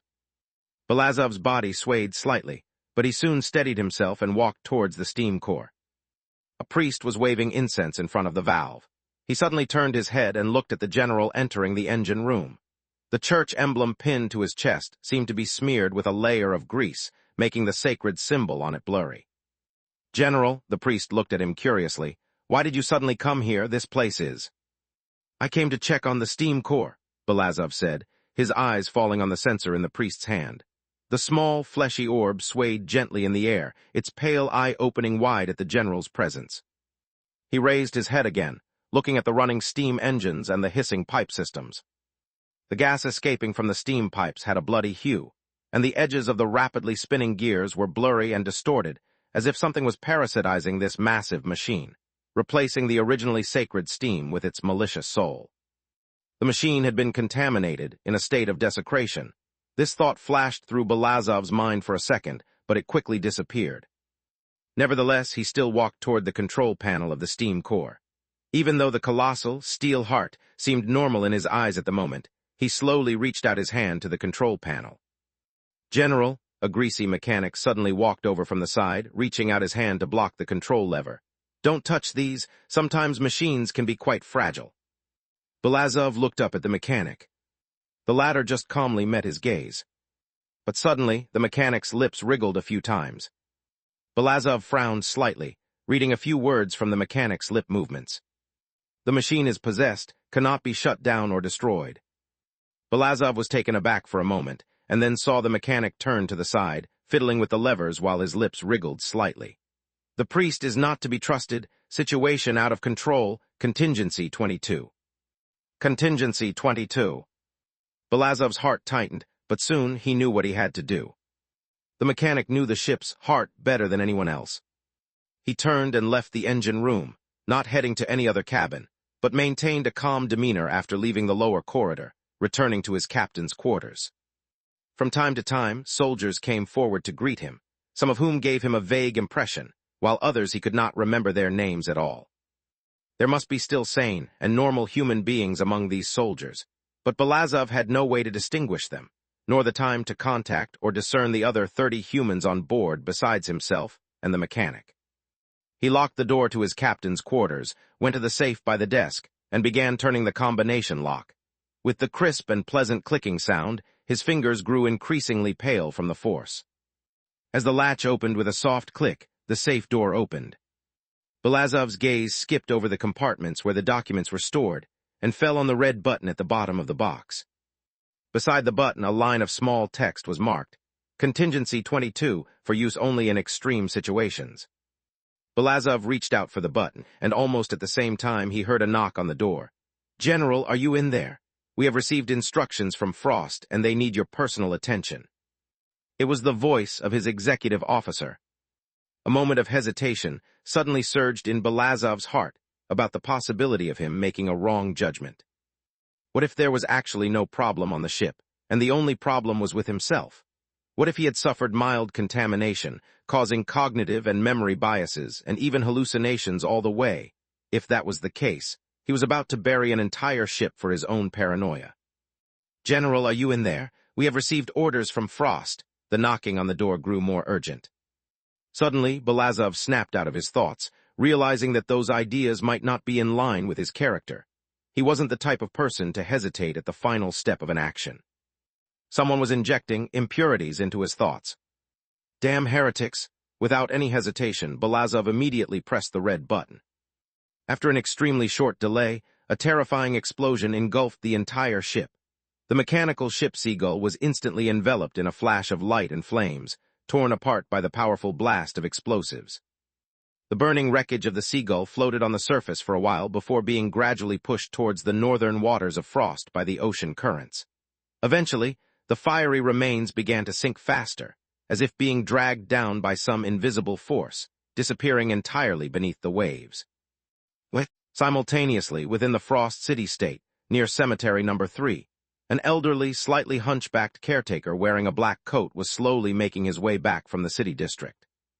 He had just bought some daily necessities from a nearby street and was now hurrying back to his post before his shift change. The path to the cemetery was quiet and secluded, with few passers-by.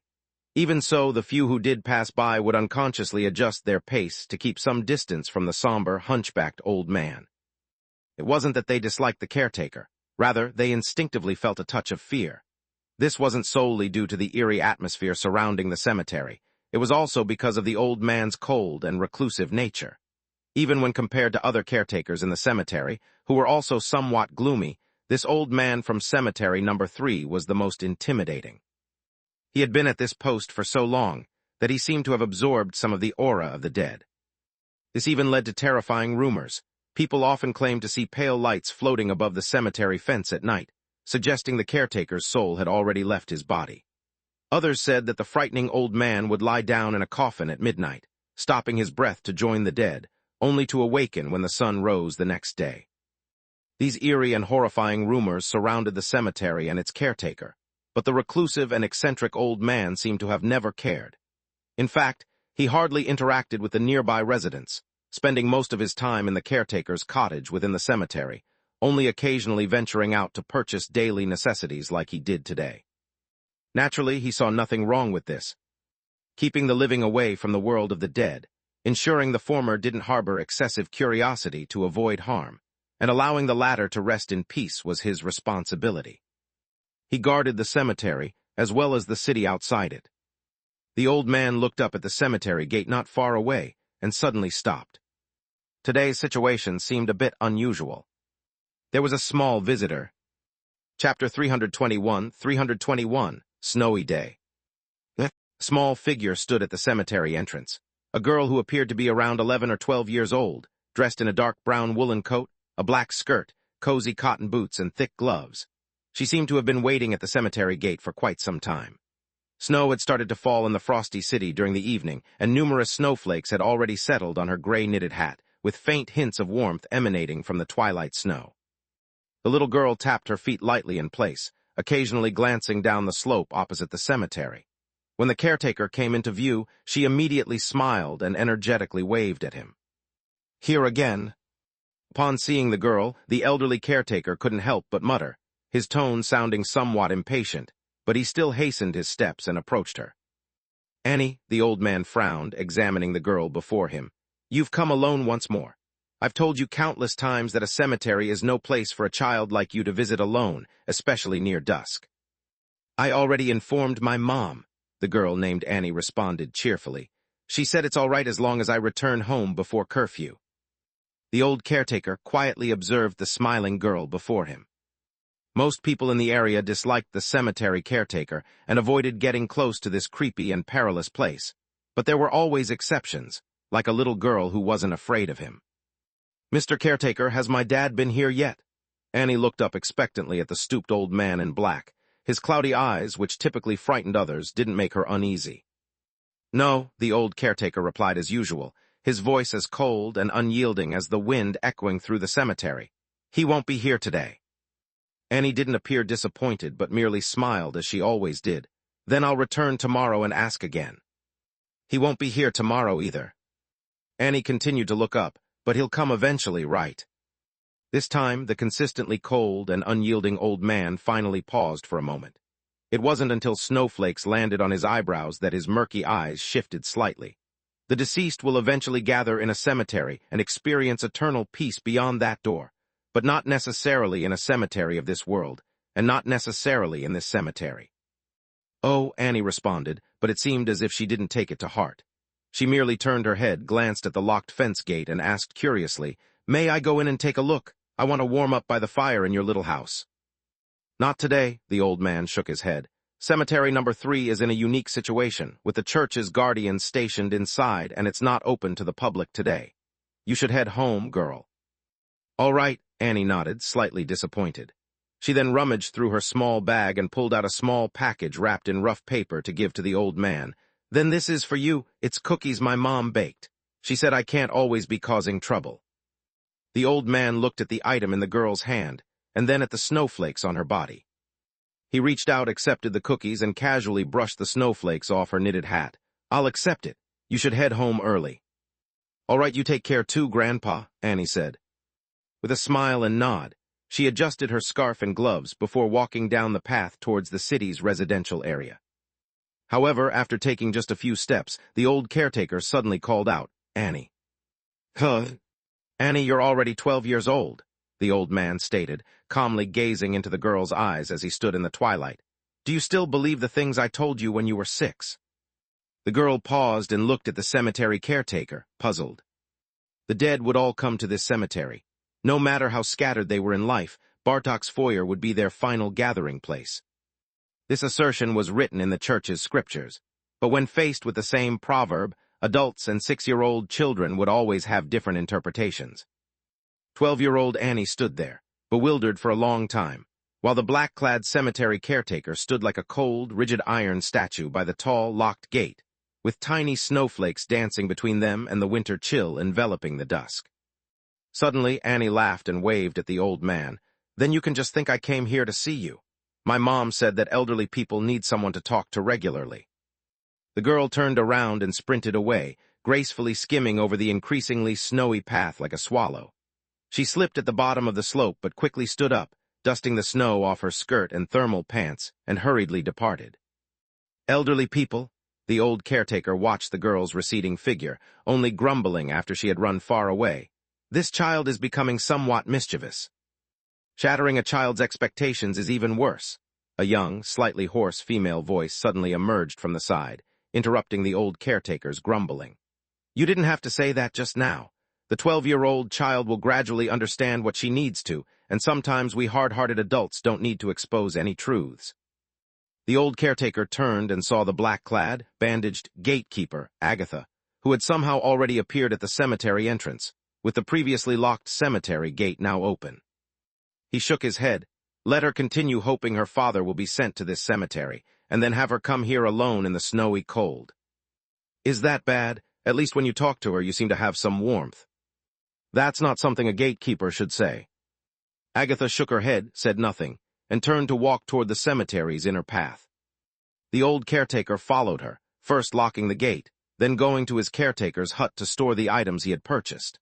After completing the shift change with the daytime caretaker, he went to the cemetery's mortuary area, where he found the gatekeeper, who had already walked ahead. Compared to before, the mortuary was now significantly emptier, with the majority of the stone platforms unoccupied. Only a few simple coffins were placed on the platforms at the edges. Round those few coffins, at least 2 church guardians stood by each platform, and black staves were scattered throughout the open space between the platforms. The black staves were the signature equipment of the Death Church's guardians.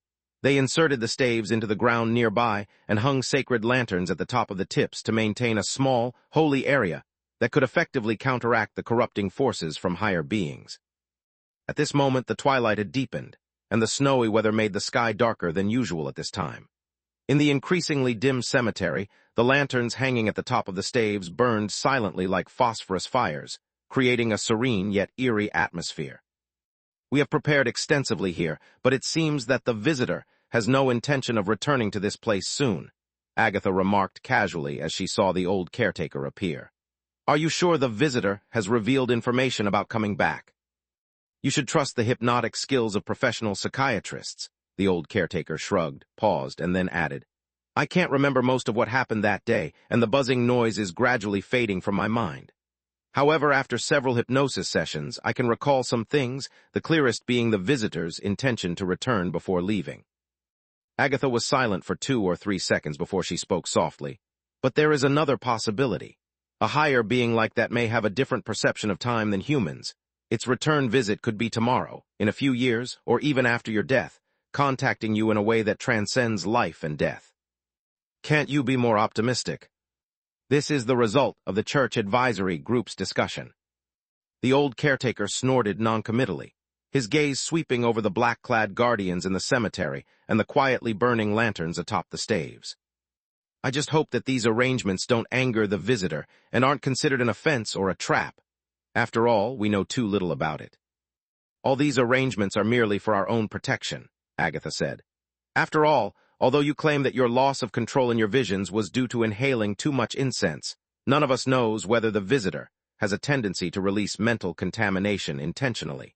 To face a higher supernatural being, we must at least ensure our own sanity. The old caretaker remained noncommittal and changed the subject after a brief contemplation. What conclusions did you come to with the samples you took earlier? Do you mean those cultists, or the bodies that melted into sludge? Both.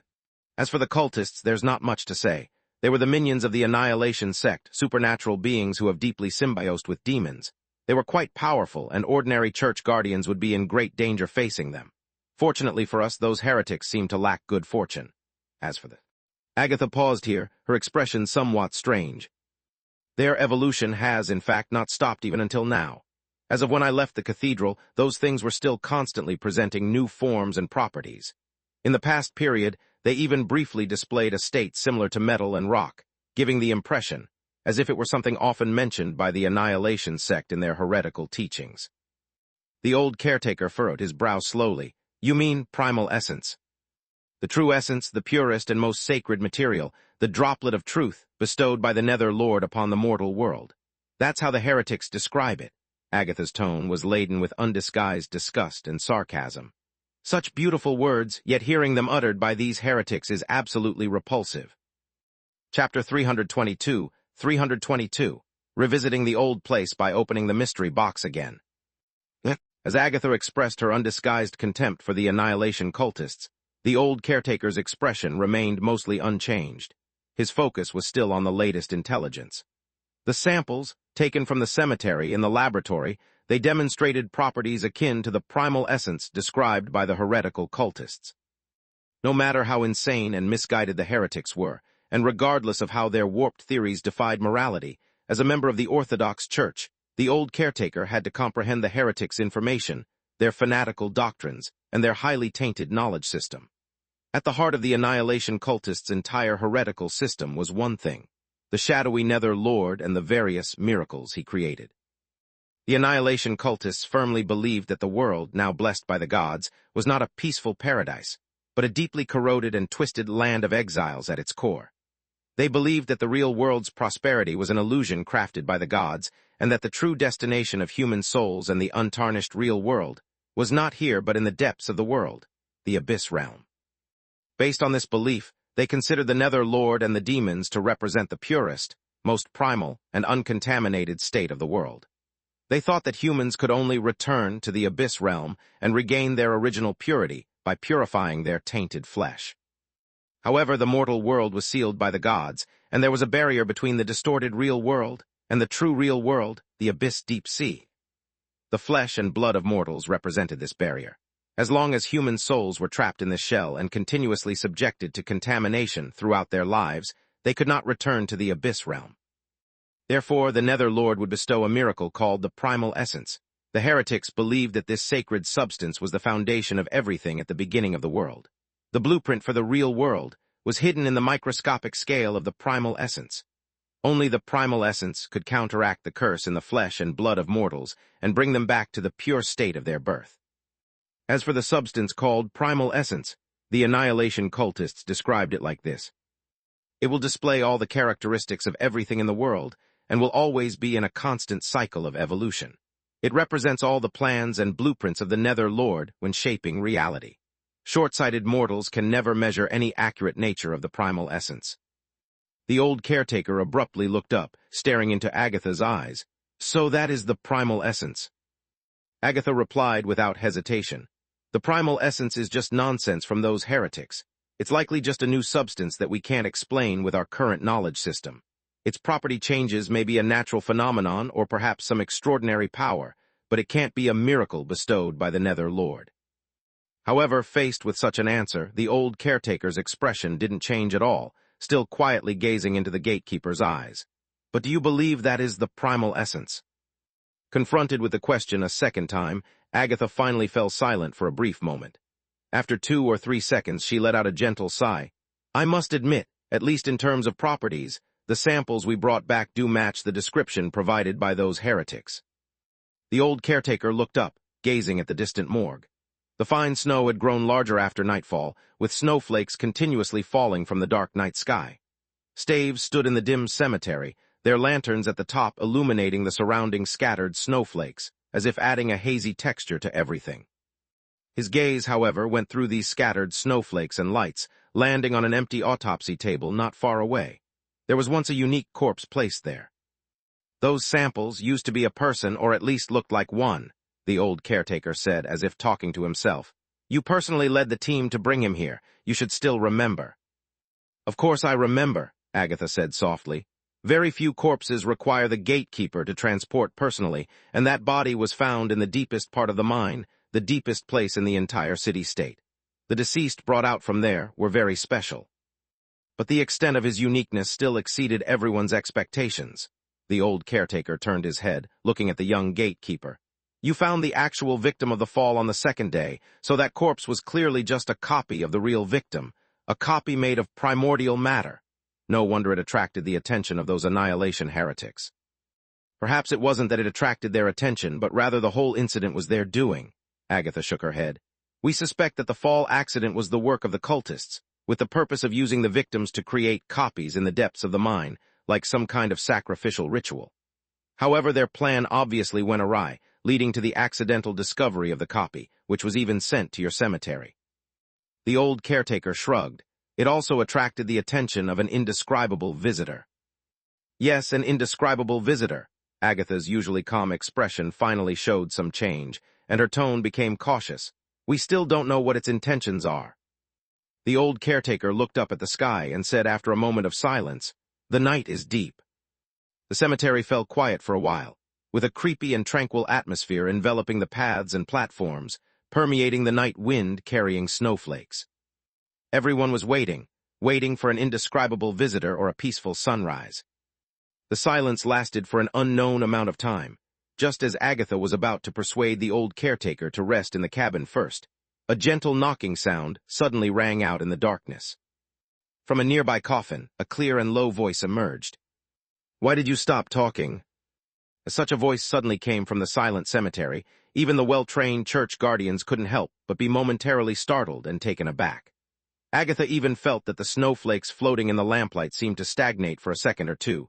The next second, all the guardians swiftly gathered around the coffin that emitted the sound, with the noise of boots stepping on the snow intensifying. Agatha almost instantly transformed into a pale shadow, appearing next to the autopsy table in the blink of an eye, staring intently at the coffin that had made the sound. After taking a couple of deep breaths, she managed to ask in as calm a voice as possible, "Are you the visitor from 2 days ago?" "Please excuse my intrusion. I hope I didn't scare you," Duncan thought for a moment, then casually greeted from inside the coffin. "I did come by a couple of days ago, but there were some cultists causing trouble, so my interaction with the caretaker wasn't very smooth." Footsteps sounded nearby, and the old caretaker, with a cautious look in his eyes, carefully approached the coffin. He quickly glanced at the dark wooden coffin and then just as quickly looked away. Although this time he was not affected by the incense, his clairvoyance didn't spiral out of control, and he even took a potion to resist spiritual contamination in advance. However, the psychological shadow from the last contact was severe, making the experienced old soldier extremely cautious. "Did you just arrive?" After calming down a bit, the old caretaker finally broke the silence. "I've been here since you started discussing that essence thing," Duncan's voice came from the coffin. "I felt like I heard some interesting information, but you suddenly stopped talking." Agatha looked up, puzzled, and exchanged glances with the old caretaker. Her lips moved slightly, but her voice went directly into the old caretaker's mind. "Is this visitor really so approachable?" The old caretaker shrugged, also moving his lips slightly. "How would I know?"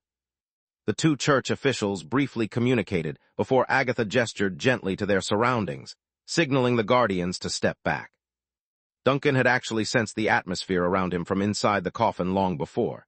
He had been lying there for more than a few minutes, listening patiently and curiously since the old caretaker and the young woman started discussing the essence. Now, feeling the atmosphere dissipating, he casually said with a smile, "There are quite a few people here tonight." "We mean no offense," Agatha immediately responded cautiously, as she could not yet determine the origins of this visitor. But at least the other party had not shown any initial hostility, so being polite was the first step in dealing with a superior, non-hostile, godlike existence. "The arrangements here are just to protect our own sanity." "Oh, I understand. People often start talking to me and suddenly go crazy. To be honest, it's quite troublesome." Duncan's voice carried a hint of amusement. "It's good that you know how to protect yourselves." Agatha furrowed her brow. She had dealt with many supernatural beings before, some of which were extremely malicious or chaotic and dangerous. But this was the first time she had ever encountered one that was chatting with her so casually. "May we know who you are?" After a moment's hesitation, she finally mustered the courage to ask. Duncan pondered seriously inside the coffin. Then he recalled the glorious achievement of the Vanished dragging the 13 islands of Witherland into subspace, and the connection between the 13 islands and the Death Church. "Just an unnamed traveler. Don't be curious about my name, it's better for both of us." Chapter 323, On the Verge of Death. After thorough consideration, Duncan decided to keep his identity hidden for now, since learning about the extraordinary history of the Vanished. A century ago, he had single-handedly destroyed the Death Church's primary gathering spot by employing a horrifying technique that dragged it into subspace. This act could be compared to annihilating planned in front of Gomona, leaving no trace behind. Duncan thought that if he revealed himself as Captain Duncan now, those outside the coffin might start fervently chanting and sacrificing themselves immediately. At that point, it would be too late to clarify anything. He had witnessed the unwavering faith of followers before, like Vanna, who had no deep grudge against him but became agitated at his mere sight. The current Death Church devotees and the vanished shared a century-old blood feud. However, Duncan's evasiveness took on a different meaning for Agatha and the elderly caretaker. The young gatekeeper and the old cemetery caretaker shared a knowing look. "It's a form of protection," whispered the former. "The names of higher transcendence carry power." The latter gently nodded, "A benevolent force, at least for now." Agatha then refocused, her eyes returning to the coffin, as an unconscious doubt arose. Why did this visitor consistently use the deceased as a medium to interact with the real world? Could it be that the other party held power in the realm of death? As a high-ranking priestess of the god of death, she had never come across such an entity in the realm of death, a transcendent being capable of driving a seasoned cemetery caretaker into temporary madness, after just one encounter should have left traces in various records. Despite her doubts, Agatha hid her confusion and asked in a collected tone, "What brings you here?" "I happened to be passing by and noticed that this city-state is shrouded in shadows." Duncan casually provided his prepared explanation. "I don't like those shadows." "Shadows?" Agatha furrowed her brow, quickly linking the recent cemetery disturbances to her thoughts. "You mean the annihilation cultists, their actions?" "They aren't the shadows. The real shadows lurk behind them," Duncan calmly replied, knowing that the young woman's voice outside represented the church's influence in Frost. Guiding her served as an effective warning to Frost authorities, and he had already prepared a comprehensive set of accusations. "Haven't you realized? The power of the Nether Lord is spreading beneath your city." "You mean what?" Agatha's composure faltered for the first time, as her various prepared responses did not cover this. "The Nether Lord? His power is spreading beneath the city. What does that mean?" The issue had escalated from the annihilation cultists directly to the Nether Lord controlling them, signifying a drastically different level of severity. "I suggest expanding your investigation." Duncan didn't answer Agatha's question but continued. "The annihilation cultists active in the city are merely minor disruptions preceding a massive upheaval. Something far more significant lies beneath the surface. Concentrate on the deep sea, a nearly forgotten ancient deep-sea exploration project, and the recent emergence from the depths. All these aspects are interconnected." Agatha and the elderly caretaker exchanged glances. The young gatekeeper was at a loss for words, but the old caretaker, having experienced a certain era, quickly made a connection. "Are you referring to the Abyss Project?" the old man asked, hesitating slightly when mentioning the term. "How do you know about?" He halted mid-sentence. It wasn't too surprising that a higher being with a clearly elevated status would be privy to some secrets of the mortal world. Agatha's eyes widened, her gaze shifting between the old caretaker and the coffin several times before stopping. She hurriedly whispered to the old man beside her, "I need to inform City Hall. Dagger Island could be at risk." The old caretaker responded softly and urgently, "You should go immediately." As they whispered, Duncan's voice came from the shadowy coffin again. "Well, I've delivered my warning, so I won't stay any longer." Agatha, taken by surprise, instinctively inquired, "Are you leaving already?"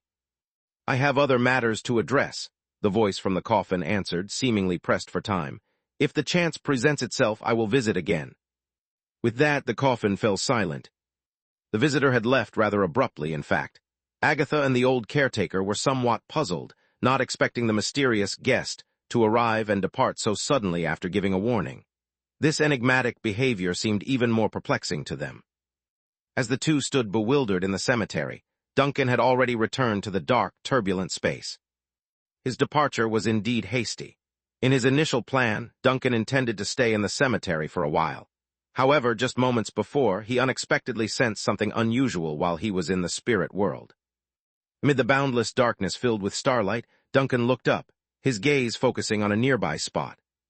The fine, dense stars representing the beings of Frost sparkled in the void, and one of those stars exhibited an irregular fluctuation, emanating a peculiar aura. Duncan approached and examined that star, finding the light rapidly dimming, as if signifying that a once lively life was quickly fading.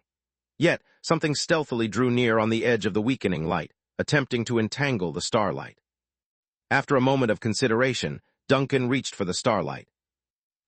On the icy sea's surface, shrouded in darkness, a few pieces of debris that had escaped the whirlpool's clutches floated with the waves. They drifted toward the northern part of Frost, carried by the currents. Among these was a larger piece of the wreckage that resembled a solitary wooden boat. On it, a burly, barely recognizable body suddenly twitched twice. The body was dressed in ragged military attire with horrifying burn marks covering it. Its hair was singed away, its face utterly disfigured, its left hand unnaturally bent, evidently broken by a massive impact, and its legs twisted and misshapen with torn skin and exposed flesh. However, almost no blood seeped from the wounds. The explosion's intense heat had sealed all the injuries. These injuries were gruesome, but this body was still alive. Belazov tried to open his eyes, struggling several times. It felt as if he had ripped a part of his eyelid before finally seeing a faint, dim light. A dull and disorienting pain spread throughout his body. His internal organs felt as though a rusty saw had torn them apart. Yet, all these sensations merged into an odd numbness, making it nearly impossible for him to distinguish the source of each pain. He couldn't even tell if his limbs were still connected to his body. Then he realized his nervous system had likely collapsed, his internal organs rapidly deteriorating, and the last of his adrenaline was working as hard as it could to maintain brain function. He hadn't survived, he just hadn't died yet. Memories slowly emerged in his mind. He remembered what had happened on Dagger Island, and the moment he had detected something wrong on the ship and activated Contingency 22. He was somewhat surprised that he hadn't perished instantly in such a colossal explosion, but instead had been left with a final breath, able to recall parts of his life during his final moments. Perhaps it was because the captain's cabin was exceptionally sturdy, partially withstanding the explosion's impact, or maybe it was because he had failed to save the potential 31 crew members on board, that he now had to suffer this punishment for his errors. But none of that mattered anymore. He could barely see the wreckage floating nearby on the sea, and from that, he inferred that the Seagull had been completely destroyed, and the ship's main structure should have sunk into the ocean by now. He had no time to contemplate whether the wreckage that had plunged into the ocean would trigger other unforeseen consequences. He had fulfilled his duty and had done everything in his power to honor his oath of loyalty. The rest was beyond his reach. Belazov slowly exhaled, calmly waiting for the god of death, Bardock, to open his doors to him amidst the ripping sensation in his chest. However, the first to arrive to guide him was not a messenger of death. Under the cold light of the world creation hanging in the night sky, a tall young man in a blue coat, holding a cane, materialized at the edge of the floating wreckage. He could see the dark chain extending from the young man's temple, hovering in the dust-filled air while connected to a peculiar creature with an outline resembling a jellyfish. Chapter 324, Crucial Information.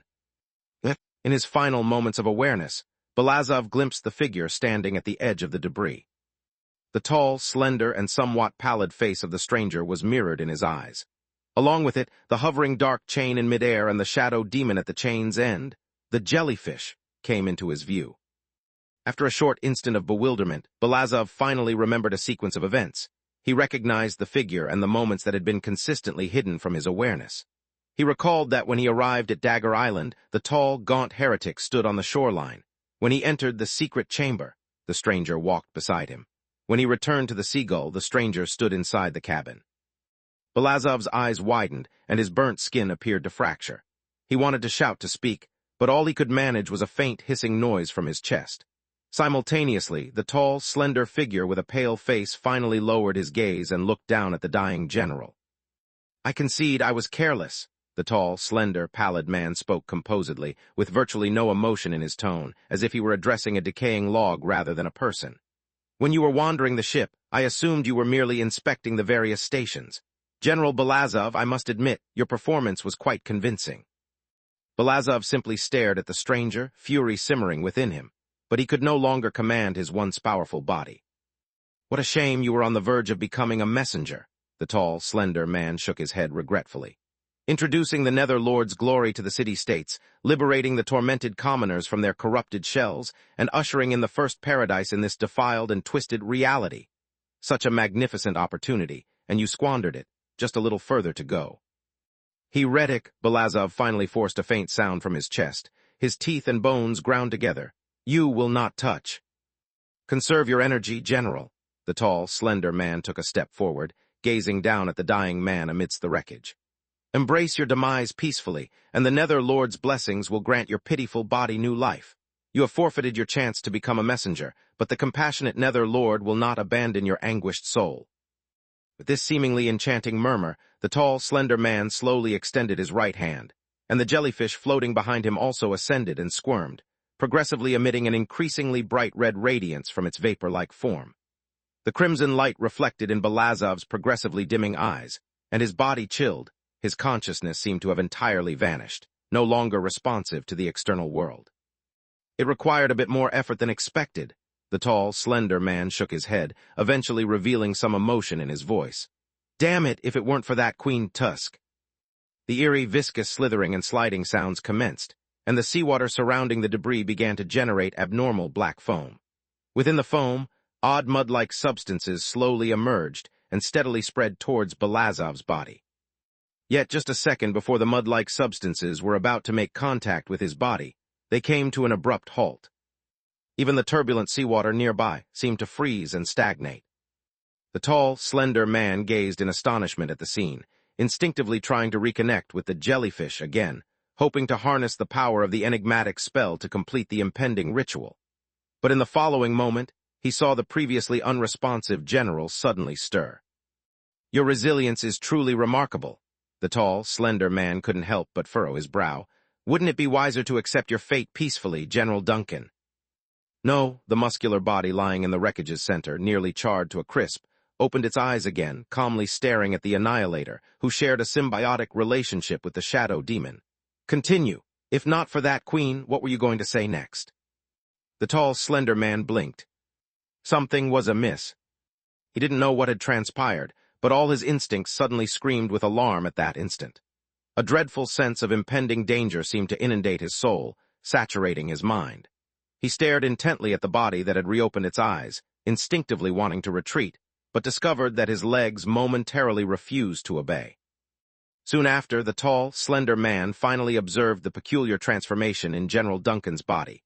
His breathing was steady and robust, his voice was deep and composed, and his eyes were brimming with vigor.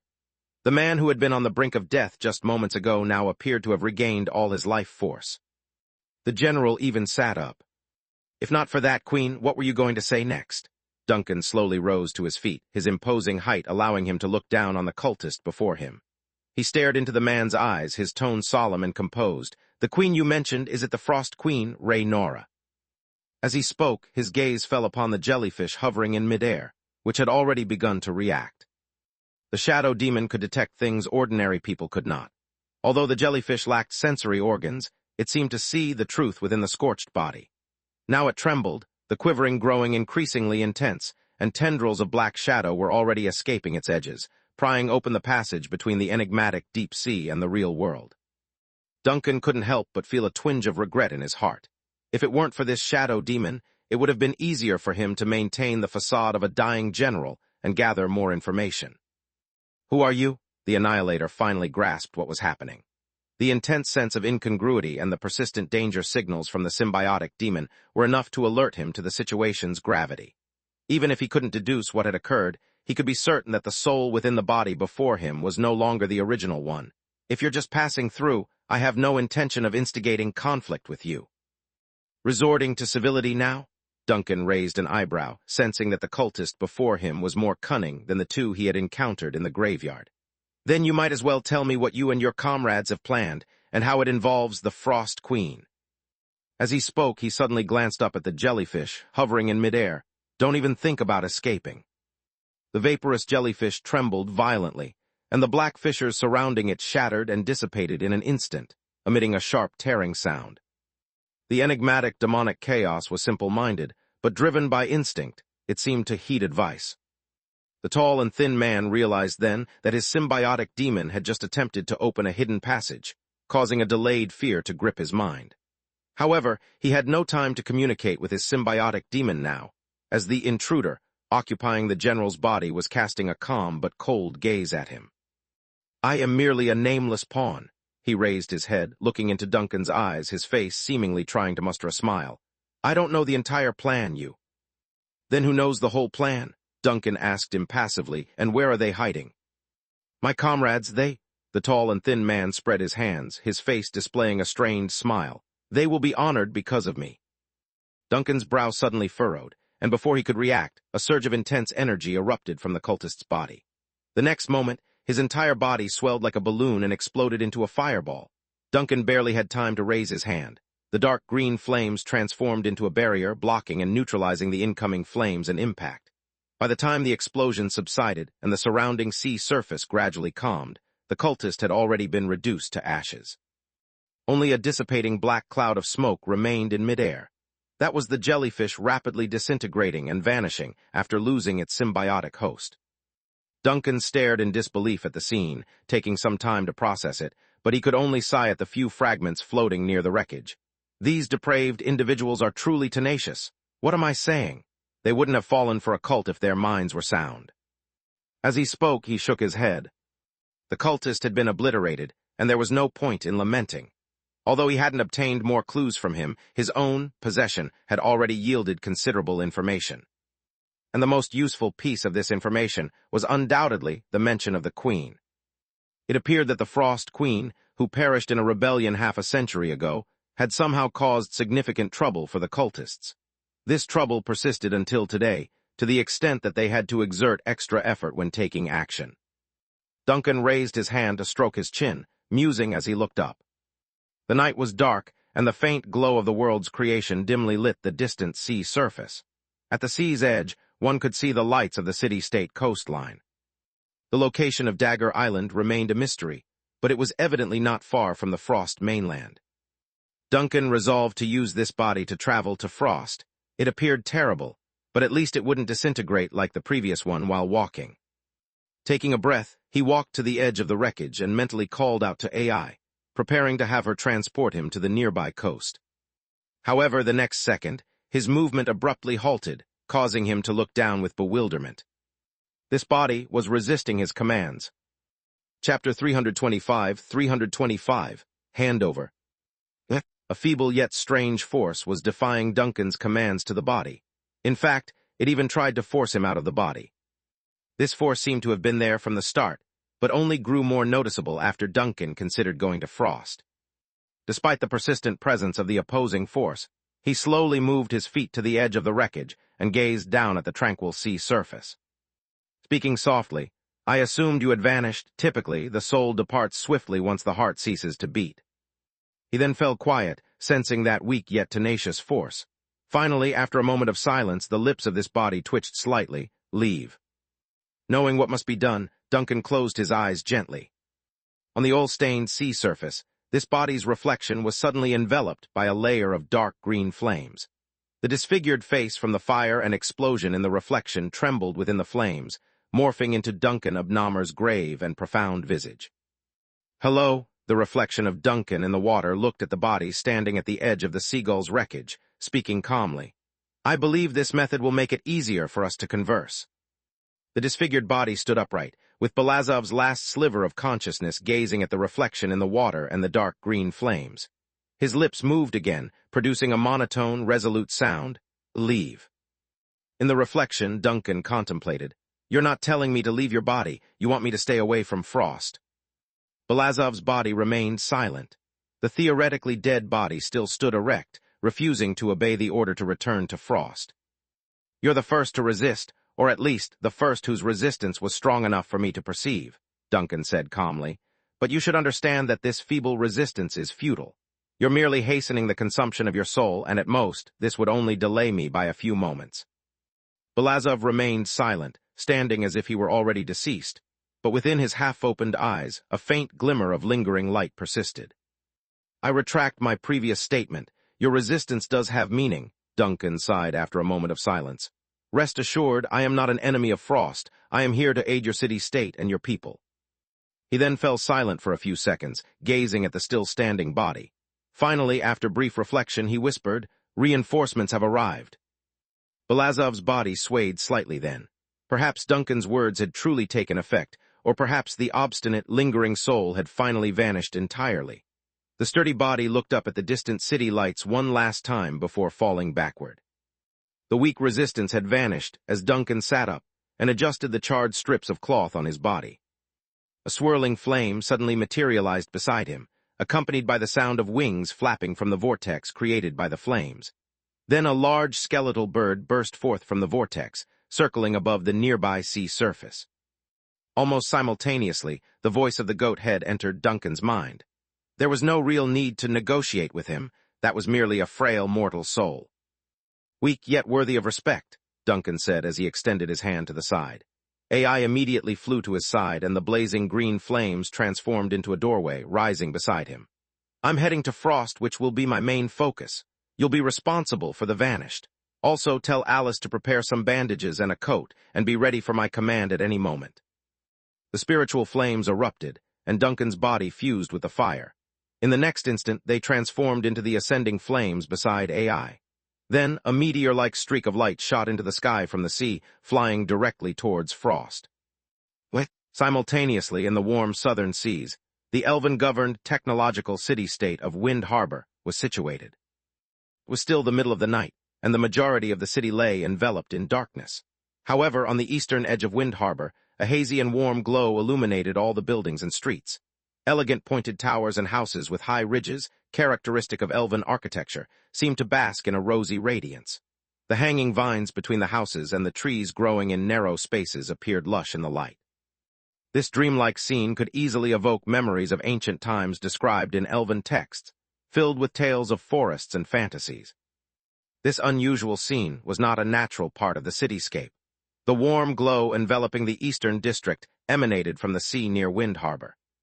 A mountainous, endlessly shining geometric structure floated serenely near the elven city-state. Although its largest boundary was still over 10 nautical miles away from the city, the marvelous glow it emitted was sufficient to affect nearly half the city. At the edge of the colossal geometric structure was a temporary research facility established by the city-state authorities. A massive floating-like port floated on the calm sea, with its edges powered device spewing steam and smoke into the sky. Complex mechanical work towers loaded and unloaded cargo ships docked at the port, and small speedboats constantly shuttled between the floating base and the glowing geometric structure, working tirelessly. These small speedboats entered the glowing geometric structure to transport personnel, supplies, or exchange vital information with research vessels near the core stone sphere.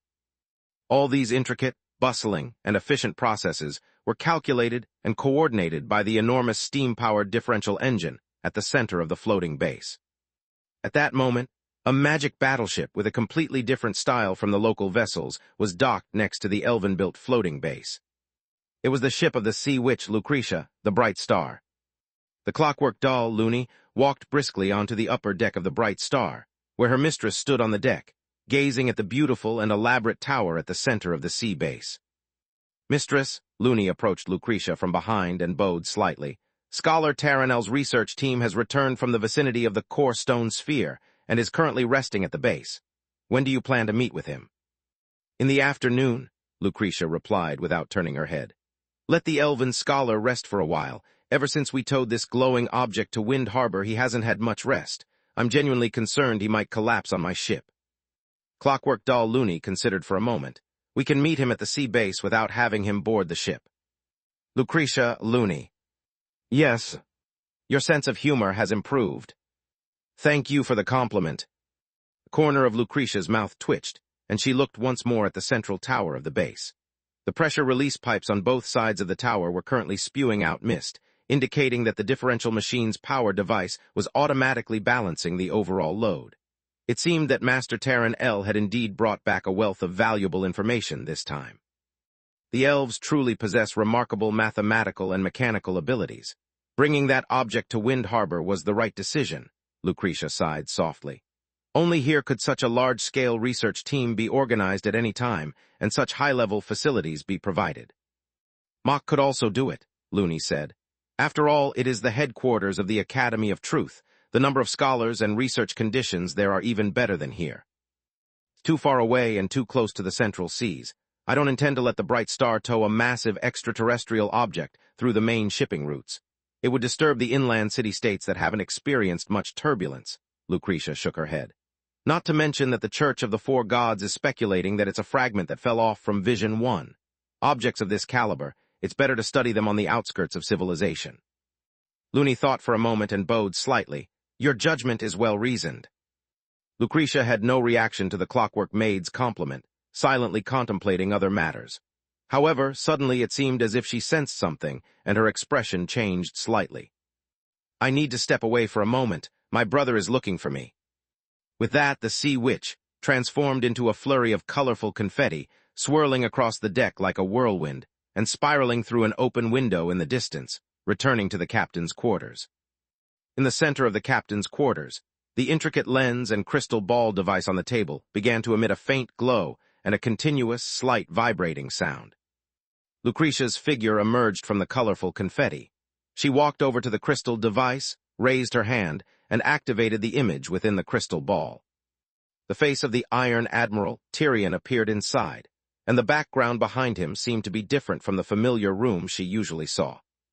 Brother, Lucretia furrowed her brow, not immediately noticing the background behind him. Why are you suddenly looking for me? Tyrion smiled enigmatically. Can you guess where I am? Chapter 326, 326, Siblings with a Great Relationship. For a fleeting moment, Lucretia found herself at a loss for words in response to her elder brother's late-night jest. The vast expanse separating them was bridged instantly by the magic of the crystal ball, through which his voice had suddenly echoed in the stillness of the night, bringing with it an unexpected joke. However, Lucretia, known far and wide as the Sea Witch, quickly felt an inkling of unease despite the unexpected humor. It was out of character for her usually grave and solemn brother to act this way, especially when he wasn't alone like her. He was the captain of a whole fleet, a responsibility that demanded constant vigilance. Furthermore, the backdrop of his location, as visible through the crystal ball, wasn't the familiar sight of his ship, the Sea Mist. Instead, it seemed uncannily recognizable. Through the crystal ball's ethereal connection, Tyrion observed the shift in his sister's demeanor. He understood her concern well, considering he had sailed back to their home port expressly to retrieve the crystal ball from the vanished. Chances are you won't believe this. The pirate captain paused for effect, wore a cryptic smile, and then stepped aside, revealing a panoramic view of the cabin he was currently in through the crystal ball's lens assembly. But I'm in my own room, my own room. As Lucretia processed her brother's conspicuous emphasis and the image projected in the crystal ball, her initial confusion gradually gave way to thoughtful contemplation, which then transformed into palpable shock and anxiety. Rising abruptly from her chair, she stammered, struggling to maintain her previous composure. You. Tyrion returned to the view of the crystal ball, raised his hands in a placating gesture, and smiled bitterly. As you can see, a series of unexpected events transpired, and the final outcome is I'm here. Lucretia was momentarily rooted to the spot, her reflection in the crystal ball remaining silent for a whole 6 or 7 seconds before she collected herself and slowly regained her seat.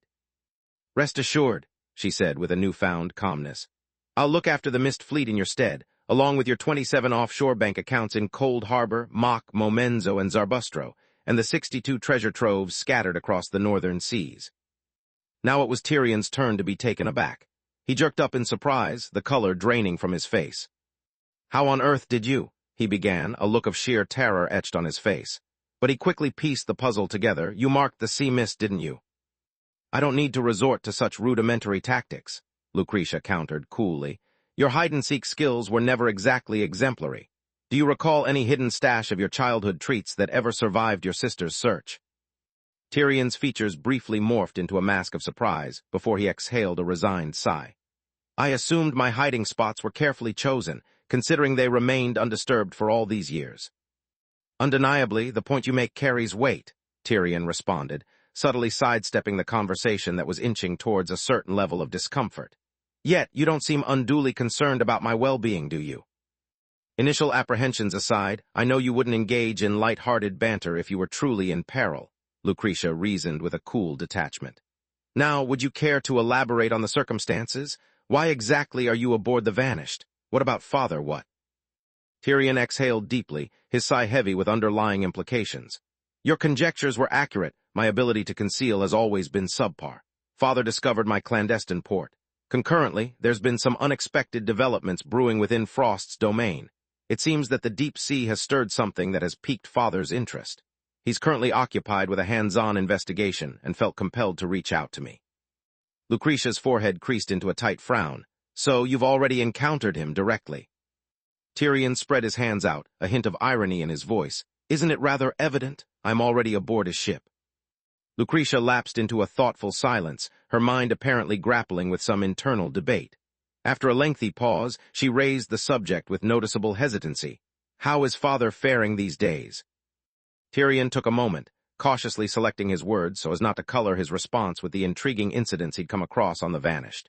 He is faring better than we'd anticipated. He's managed to reclaim his human essence, becoming an even more tranquil individual than we recall. We had quite an extensive conversation about the Mist Fleet, the cold seas, our individual lives, and surprisingly even a few vague references to subspace. Lucretia's eyebrows shot up in surprise. Subspace. Has your sanity taken a leave of absence? Father was the one who brought it up, Tyrion shrugged nonchalantly. My query about the peculiar locking mechanism of the lower cabin led to the revelation that the Vanished's entire lower structure is submerged within subspace. The door's primary function, apparently, is to prevent inadvertent falls into subspace. Lucretia inhaled deeply, her pupils visibly quivering, a sight Tyrion didn't miss. You're feeling a blend of astonishment, unease, incredulity, and a thrilling realization of expanded boundaries, aren't you? Tyrion offered a drawn smile. Believe me, I know. I've already been down that path. Lucretia, however, remained silent, her thoughts seemingly far away. In the ensuing pause, she couldn't help but contemplate the potential influence of subspace on her brother. Was he now a lunatic entranced by the power of the crystal ball? After what felt like an eternity, she finally broke the silence, her voice echoing with concern. What is father occupied with now? I can't be certain. He retreated to the privacy of the captain's cabin. The crew mentioned something about him employing a special technique to probe frost. I didn't delve into the specifics. There are others aboard the ship, Lucretia's surprise echoed through the crystal ball. Tyrion appeared ready to respond, his mouth opening to form words, but his intended reply was thwarted by an abrupt knock on the door. Rising from his seat, he excused himself from the crystal ball's view, leaving Lucretia to strain her ears, attempting to make out the faint murmurings of an off-screen conversation. It seemed as though someone had arrived at the room with a delivery. After what seemed an eternity, Tyrion reappeared on screen with a plate bearing a piping hot apple pie in front of him. Lucretia couldn't hide her astonishment. You even managed to get apple pie over there. We have access to hot water and a fresh supply of goods from planned, Tyrion responded nonchalantly. I realize it may be a stretch for your imagination, but father even mused about the prospect of fitting the ship with a steam core, ensuring round-the-clock hot water supply, and the addition of extra generators. As he shared this news, he spread his hands in an open gesture. The silver lining is that it seems father is no longer opposed to my modifications to the sea mist. Lucretia... What? The chill of the night breeze whispered across the coastal region, carrying with it a sudden streak of spectral green fire across the sky. Before anyone could register its arrival, it descended into an uninhabited corner near the harbor. A figure of towering stature emerged from the flames, his form charred beyond recognition, an awe-inspiring and terrifying sight to behold. He stepped forth from the fire. Feeling the biting cold of the night air, Duncan inhaled deeply, the coolness of the ground seeping into his feet. Physiologically, his body no longer necessitated breathing, but he could still perceive the sensation of air filling his chest and the steady rhythm of his exhalation. Frost, Duncan lifted his gaze to the distant city, bathed in the glow of countless lights, shook his head, and slowly made his way towards the coast. He found a still puddle and, aided by the soft light from the world's creation, studied his reflection in the water. With this visage, I'd be apprehended by the law enforcement officers and guardians the moment they spot me. Reflected in the water was a magnificent and horrifying image, possessing an imposing aura that would undeniably trigger an alarmed report to the authorities at first sight. It was almost inconceivable to fathom that the original possessor of this body had managed to preserve his terminal lucidity in the very last fraction of a second of his existence, driven solely by an unyielding determination. Belazov, is it? May your spirit find tranquility in the afterlife. Duncan cast his gaze into the shimmering reflection of the puddle, paying his final respects to the preceding inhabitant of the body before shifting his attention to the barely distant surroundings. Perched atop a fragmented stone nearby was Ai, the dove, vociferously cooing with wings fully extended. A swift wave of Duncan's hand saw the dove morph into a stream of brilliant fire, vanishing into the shroud of the night sky with a blink-and-you-miss-it speed. an intimate connection embedded deep within his psyche, confirmed I's successful arrival on the Vanished. From earlier experimental efforts, it had been ascertained that once the return beacons were in place, AI was capable of employing a similar teleportation technique to instantly bridge the vast expanse and appear directly at the beacon locations. Lowering his gaze, Duncan scrutinized the body he was currently occupying. The avatar he utilized in his ethereal walks within the spiritual realm also served as the return beacon for AI. In doing so, memories of the transient body he had inhabited on his maiden night in Frost were triggered. Debilitated beyond measure, perceptual anomalies, and an instinctive self-destruction soon after emerging from the coffin. Back then, he hadn't had the luxury of extensive trials. However, in retrospect, he realized that the body hadn't provided him with any feedback regarding the establishment of a beacon. "Is it a trait inherent to a copy, perhaps?" Duncan murmured contemplatively. "Could it be due to its incomplete mortal form that it can't sustain the power?" Mid-musing, the crackling sound of a flame jolted him from his thoughts. Almost instantly, an eerie green fire door materialized from the nothingness beside him on the coast. AI was making her return from the Vanished. Duncan swiveled to face the flaming portal suspended midair. As the fire danced and cast wavering shadows, 3 figures gradually began to take form within its flickering illumination. These were the assistants he had requested AI to fetch from the Vanished. Chapter 327, Disguise Ashore. Merging from the flaming portal was an intriguing trio. Alice, who cleverly disguised her unmistakable features. Vanna, the towering figure outfitted in her usual understated fashion. And Morris, a distinguished gentleman gripping an arcane staff in his hand while wrapped in a shadowy gray coat that gave him an air of mystery.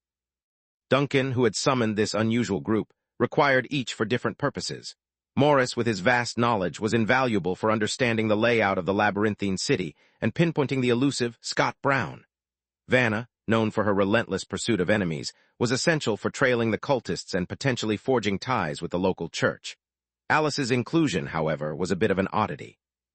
While Duncan did not particularly need Alice's assistance, her interest in this adventure was so fervent he couldn't dissuade her. Besides, given that she wore the disguise of the Frost Queen, he figured her presence could add a dash of unexpected entertainment. With the eerie spectral flames of the gate dissolving abruptly into thin air, AI, the faithful dove-like companion, settled onto a branch of a nearby tree. The chill of the chilly wind seemed to seep through Morris' coat, causing him to draw it tighter around him as he studied the city's brightly lit expanses. Alice wore an expression of curiosity, inspecting the unfamiliar surroundings, while Vanna, with her sharp instincts, had already spotted the ominous figure lurking in the shadows. It was a figure that defied nature, a body that shouldn't have been able to stand, yet did so with calm assurance. The faint remnants of its former attire suggested an identity lost to time. An inexplicable sense of connection welled up within Vanna's heart, and with an uncanny certainty, she concluded that this figure she encountered for the first time was indeed the captain. Approaching Duncan, Vanna scrutinized him again, her brow furrowed in worry. Though she knew Duncan used avatars to navigate city-states, she found the state of this body unsettling. "Your body." Dismissing her concern with a quiet voice, Duncan replied, "In truth, it's in pretty decent condition. The appearance is just a tad disturbing. Locating an appropriate and compatible avatar is a game of chance. This one's definitely an improvement on that sacrifice you saw in the sewer."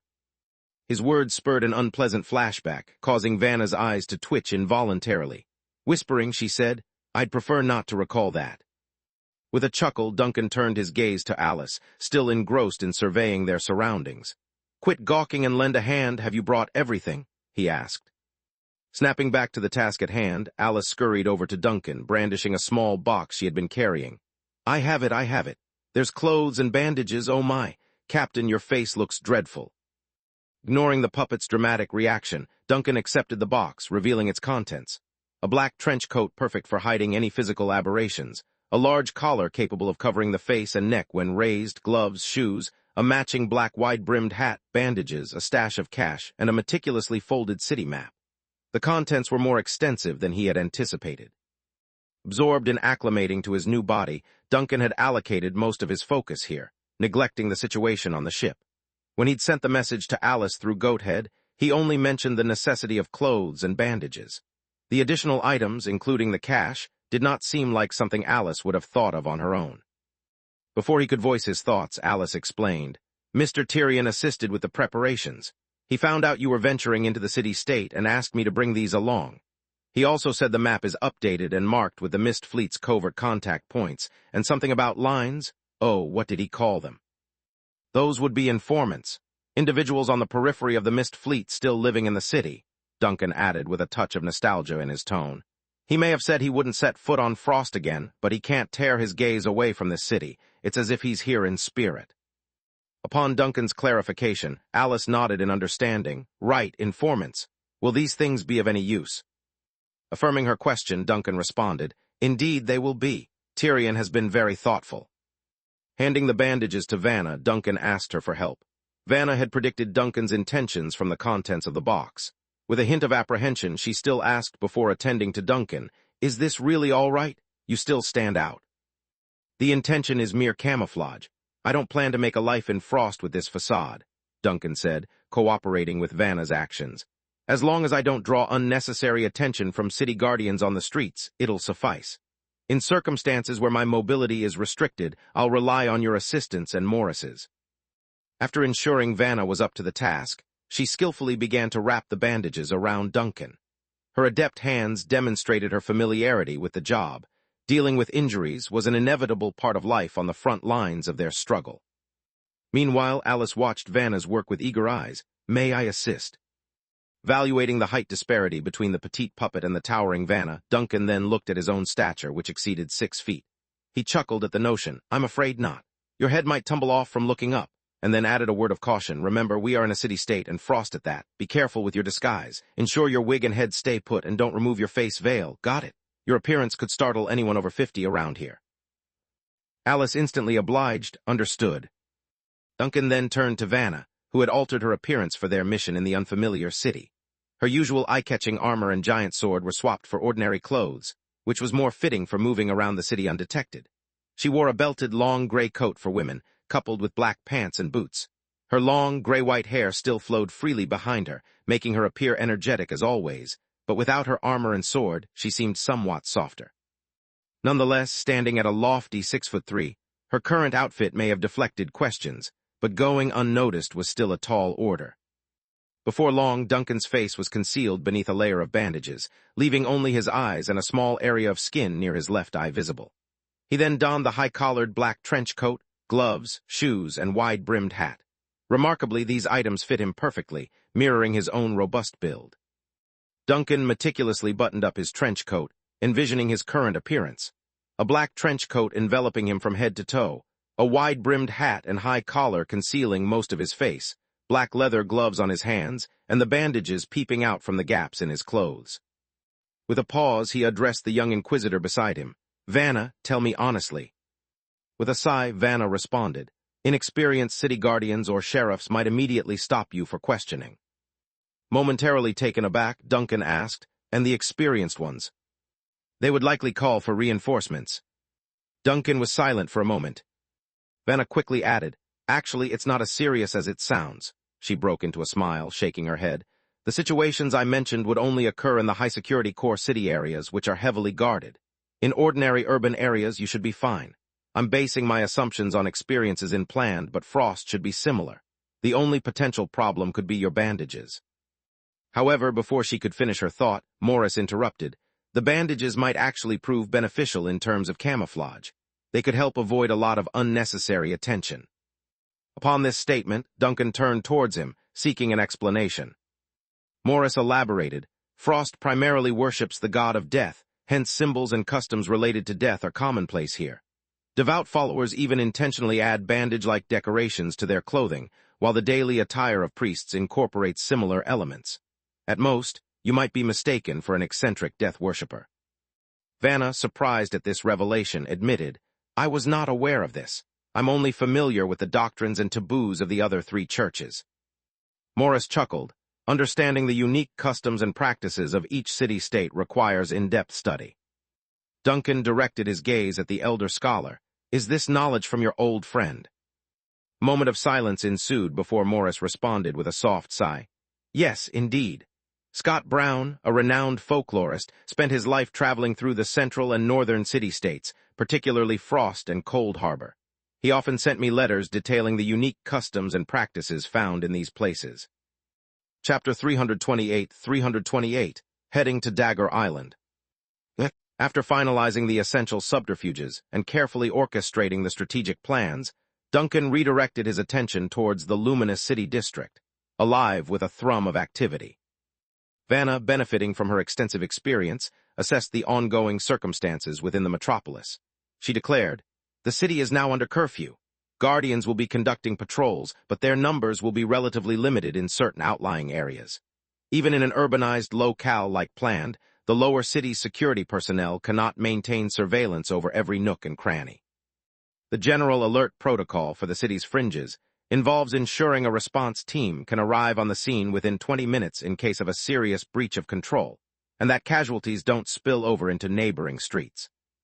Regarding the Seagull incident, the ship exploded in the waters nearby the city-state, leaving no survivors on board. This event can't be concealed. The authorities of Frost should be preoccupied with it as we speak, but it's likely they won't draw any conclusions soon, Morris chimed in from his corner. "We ought to issue them a warning." "Fair enough, I'm well versed in diverse modes of reporting which invariably unsettle the local departments," Duncan responded nonchalantly. "But beyond issuing a warning, we should undertake our own investigation. There's something strange about this event. It reminds me of the scenario back in Planned and the activities of those cultists. They're likely far from insignificant." With that, he reached for the map that Tyrion had meticulously prepared. This map was extraordinarily detailed, filled with unique markings. It was clearly not something made available by the regular city-state inhabitants. It was evident that Tyrion's network of informers within this city-state had made substantial contributions to the map's creation. Duncan rapidly singled out two notable locations: the fireplace street bordering the inner city and the cemetery zone closer to the heart of the inner city. His gaze zeroed in on the unique block designated as the cemetery district. He studied the whole area that was divided into 9 sections, each one numbered and denoting a cemetery. They were almost symmetrically distributed around the central city's church district, creating a subtle circular pattern. It didn't reflect the usual urban planning design. Could this have been a necessity for the followers of the god of death, Bardock? "We'll make a pit stop at Fireplace Street first to meet your old friend," Duncan looked up at Morris. "Following that, once the curfew is lifted, you and Vanna should find accommodation within the city.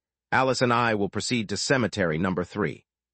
"Cemetery?" Morris queried reflexively. "Wasn't the plan to give the city authorities a subtle warning? We can't exactly waltz into the city hall or the cathedral to report, can we?" Duncan offered a knowing smile. "A single channel to transmit the message is sufficient, and I happen to know of such a channel located in Cemetery number 3. Unable to resist commenting, Vanna interjected. "Delivering the message is one thing, but ensuring we capture sufficient attention is equally critical." Turning his head, Duncan wore a self-assured smile. "Don't worry, they'll be all ears." Underneath the quiet, moonless night sky, a solitary white dove took flight from the coastline, soaring into the night towards the distant city lights. Meanwhile, aboard the Vanished, nested in the icy depths of the ocean, the captain's cabin door finally swung open, and out came Duncan's main body. Beneath the crisp night sky, he stretched his arms, legs, and shoulders, savoring the unique sensation of his consciousness controlling multiple bodies autonomously. As the time-lagged sensation gradually diminished, he softly exhaled. He had just taken a moment to adjust to his new physical form in Frost. Compared to the initial clumsiness when he first attempted multitasking in Planned, the process of assimilating an additional body this time was considerably quicker and smoother. In a short span, he managed to orchestrate affairs on the Vanished while concurrently maintaining his physical activities in Frost. Gathering himself slightly, he mentally queried, "Where is Tyrion?" Goathead responded promptly, "He is near the stern of the deck. Do you need me to summon him?" "No need, I'm headed there." Duncan dismissed the offer, shaking his head, then casually commanded, "Change course to Dagger Island, full speed ahead." "Understood, Captain." The creaking sounds of strained ropes and masts filled the air as the colossal ship altered its course, disrupting the hush of the night by making waves. Startled by the sudden noise, Tyrion, who had been standing on the stern deck, gazing pensively into the distance, looked up in surprise. He saw the black steering wheel on the elevated platform slowly turning under the faint light of the world's creation, as if manipulated by an unseen entity. Despite not being the first time he had witnessed such an event since his return aboard, He couldn't suppress a furrow of his brows. Many facets of the vanished were indeed as he remembered, but the ship continually reminded him, through various subtle nuances, that it had transformed into a haunted vessel baptized by subspace. As Tyrion was engrossed in his thoughts, he heard the steady, strong footsteps approaching. He looked towards the sound and saw his father's figure materializing on the deck under the night sky. Startled by the sudden movement, Duncan noticed Tyrion's gaze fixated on the steering wheel and joked with a half-smile, "Goathead is the one navigating." "I'm aware I've witnessed it twice." Tyrion regained his composure, his expression returning to its usual demeanor. "It's just a bit unsettling still. While the sea mist did exhibit some living characteristics, the liveliness of your ship is significantly more intense." "It does provide unexpected conveniences," Duncan casually commented. After observing the ship's sailing position, Tyrion tried to refrain from responding but couldn't help asking, "The Vanished is accelerating and shifting course. What are you intending to do?"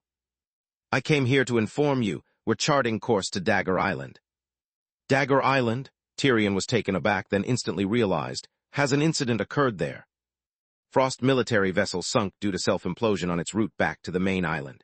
It had made a brief halt at Dagger Island, and by the time it returned, it had turned into a vessel of contamination.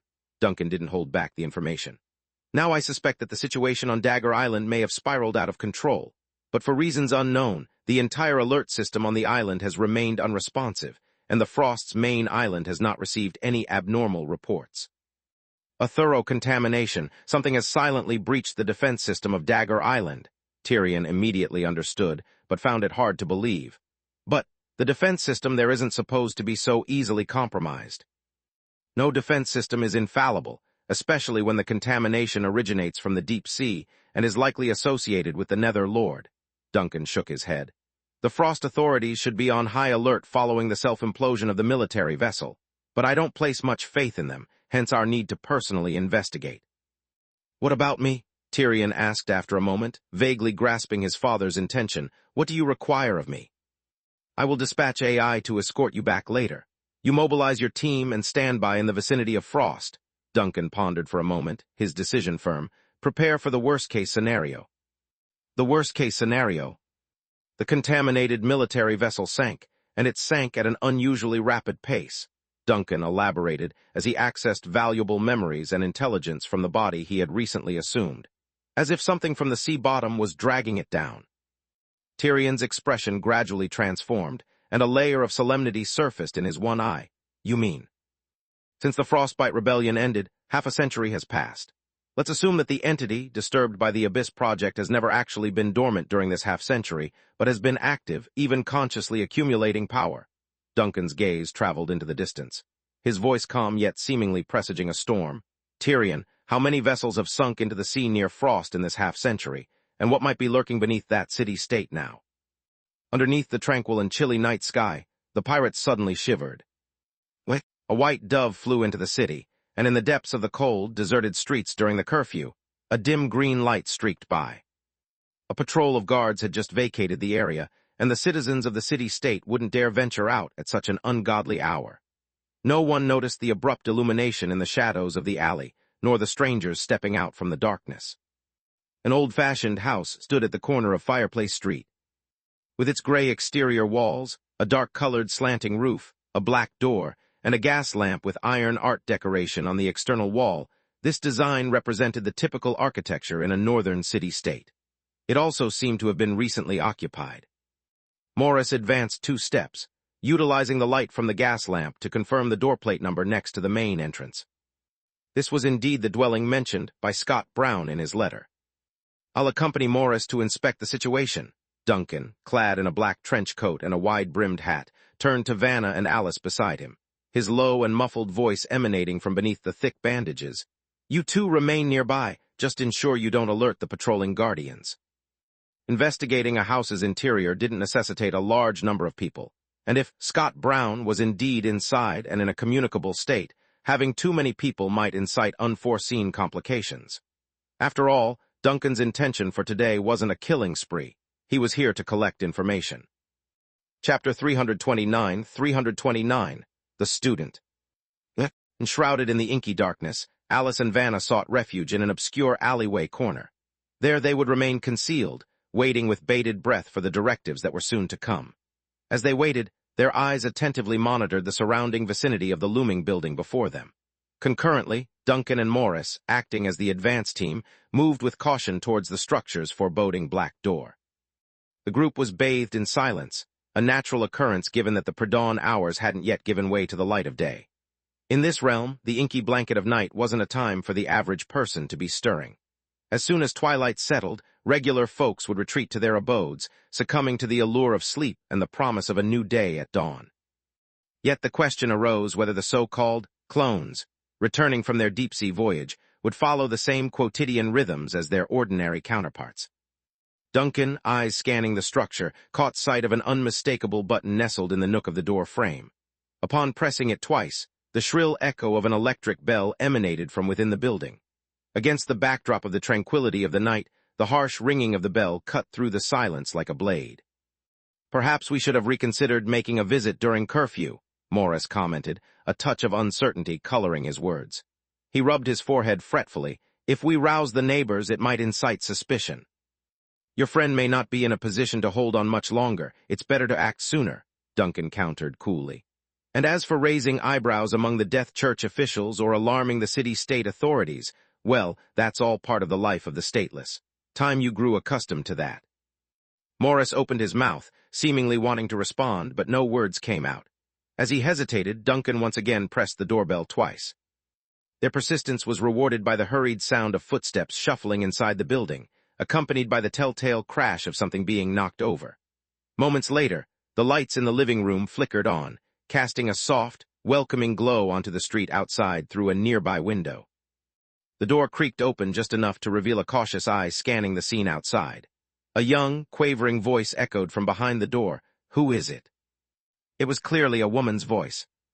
Duncan and Morris shared a surprised glance, the former taken aback, the latter seeming to put pieces of a puzzle together. "Is it Garloni?" Morris ventured. "Is Mr. Scott Brown at home? I'm an old acquaintance of your tutor." With a hasty whisper to Duncan, he added, "She might be Scott Brown's apprentice. I recall him mentioning her." Duncan reciprocated with a nod of understanding while, simultaneously, the woman behind the door seemed to mull over Morris's statement. After a moment's pause, she cautiously responded, "I apologize for the inconvenience, but it's very late, and my tutor is currently resting. Can we perhaps resume this conversation at sunrise?"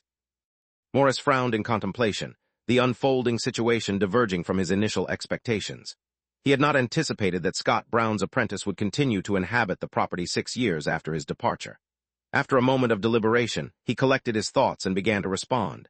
"Unfortunately, we arrived quite late and have yet to secure lodgings. Besides, your tutor did extend an invitation to me in a prior correspondence." The scholarly man took a moment before he continued, "My name is Morris Underwood. Your tutor would likely have mentioned my name to you." The voice on the other side of the door fell silent. It seemed as if Garloni was deep in thought, attempting to remember. A few seconds later, her voice could be heard again. "Then, give me a moment. I'll remove the chain lock." The metallic sound of the lock being undone, coupled with the friction of the chain against the door, added to the orchestra of sounds that pierced the otherwise quiet night. With the chain removed, the door finally opened wide enough for Duncan to catch a glimpse of a figure bathed in the warm, inviting light inside.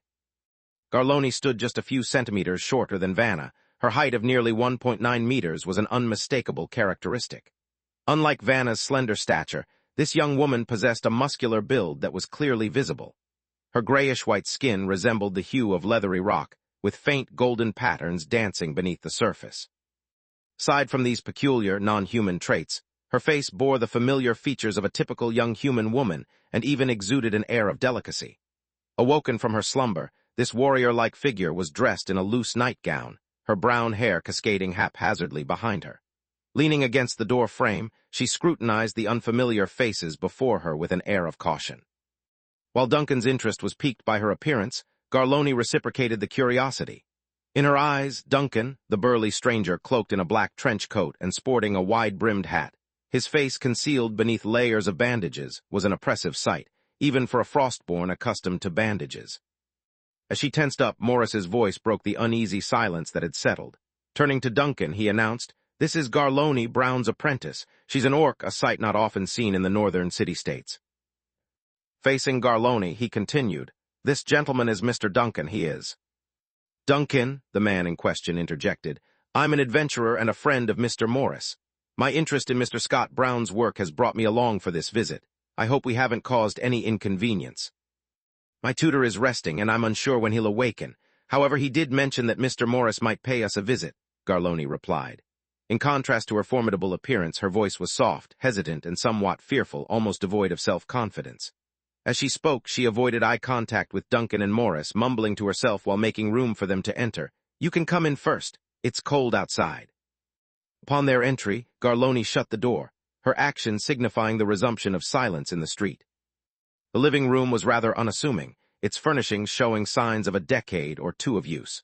To one side, the kitchen and dining area seamlessly connected to the main living space, while a staircase leading to the upper floor adorned the other. Beneath the stairs, a narrow door hinted at the possibility of a basement or wine cellar. The living room, brightly lit by the electric lamp, harbored no suspicious shadows or hidden corners. Every visible corner seemed inviting and normal. Neither Duncan nor Morris exhibited an excessive interest in their surroundings. Under Garloni's guidance, they found a place to sit in the living room. Subsequently, the tall orc woman retreated to the kitchen and busied herself preparing tea and snacks. "Would you like some sweet pancakes and sausages? That's all I have at the moment," Garloni's apologetic voice echoed from the kitchen. "Only a cup of hot water is necessary. There's no need to trouble yourself," Morris responded, waving his hand dismissively. He turned to Garloni when she re-emerged from the kitchen, casually asking, "Have you been living here all this time?" "Yes, I've been here the whole time," she responded with a nod. "My tutor was away for a period, and he entrusted me with his keys to look after the place. I relocated from my rented apartment and have been living here ever since. When he returned recently, I stayed to care for him." "Away for a period?" Morris echoed, furrowing his brow. "When was this?" "About 5 or 6 years ago, I think," Garloni replied uncertainly, her expression hinting at embarrassment. "I'm not very good with keeping track of time. My tutor often points that out." Morris and Duncan exchanged a knowing look. "When did Mr. Brown return?" Duncan probed nonchalantly. "About a month ago," Garloni replied, her tone suggesting she perceived the question as casual chit-chat. "He came back suddenly, saying he was weary from his travels and needed some rest. Oh yes, he did mention after his return that he wanted to invite Mr. Morris for a visit. When I received his letter, I was quite taken aback," Morris continued. "I hadn't heard from him in years. The last communication I received from him mentioned a journey by sea. Ah yes, he was to board a small steamship known as the Obsidian." As he reminisced, Morris quietly observed Garloni's reactions. However, upon hearing the name Obsidian, Garloni simply shook her head after a moment of recollection. "I'm not aware of that. He didn't provide many details when he departed." Her tone and demeanor didn't betray any inconsistencies.